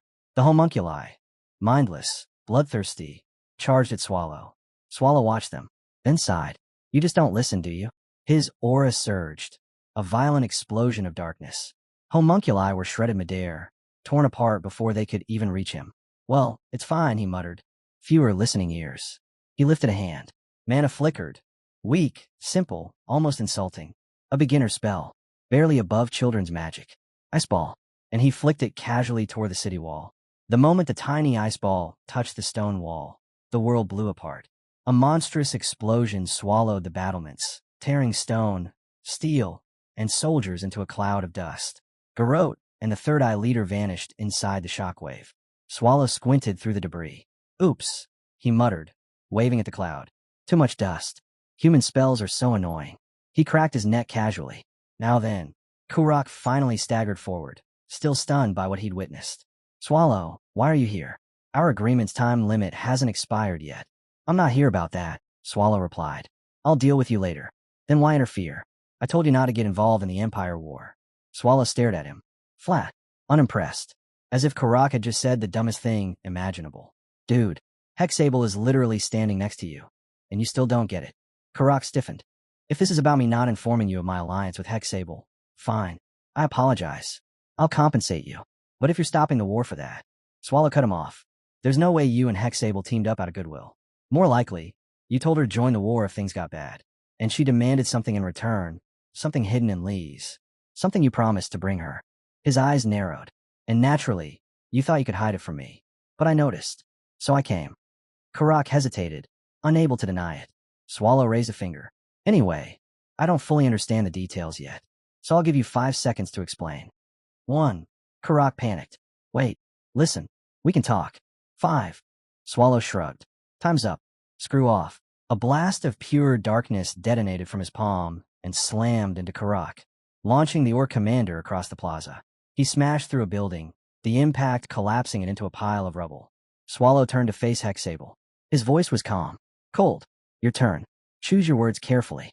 He has a family. That's the only reason he's still breathing. But you? If you try anything stupid, I'll kill you." Slowly, Hexable trembled. "Teacher."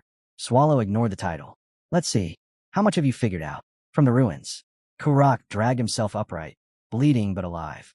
"He spared me." "No. He wants something else." "What are you planning, Swallow?" A metallic clank echoed beside him. Kurok turned. Patrick stood there, casually holding Kurok's own axe. "Nice seeing you again," Patrick said. "You dropped this, so I brought it back." Kurok wiped the blood from his jaw. "I get it now. He didn't kill me because he wants you to finish the job." Patrick sighed. "We didn't want to interfere with your plan. But you're hiding something too, and the situation forced our hand. I can't speak for the boss, but this isn't personal, Mr. Kurok." Kurok growled. "You talk a lot for someone called the Death Knight." "There's no rule saying Death Knights can't talk," Patrick replied. Azahadaka chuckled from behind them. "Is that so?" Patrick nodded. "Besides, I like talking before the fight. I can't do it after the fight. Unfortunately." He caught himself rambling. "Oops, there I go again." Patrick lifted his sword, shifting into position. "Do you have anything to say before we start, Mr. Kurok?" Kurok gripped his restored axe, eyes burning. "I have plenty to say, and I'll say all of it after I defeat you." Patrick grinned. "Good. Then," he lowered his stance. "Shall we begin?" That's where we'll leave it for now. If you want to catch the next part, make sure to like the video and subscribe so you don't miss it.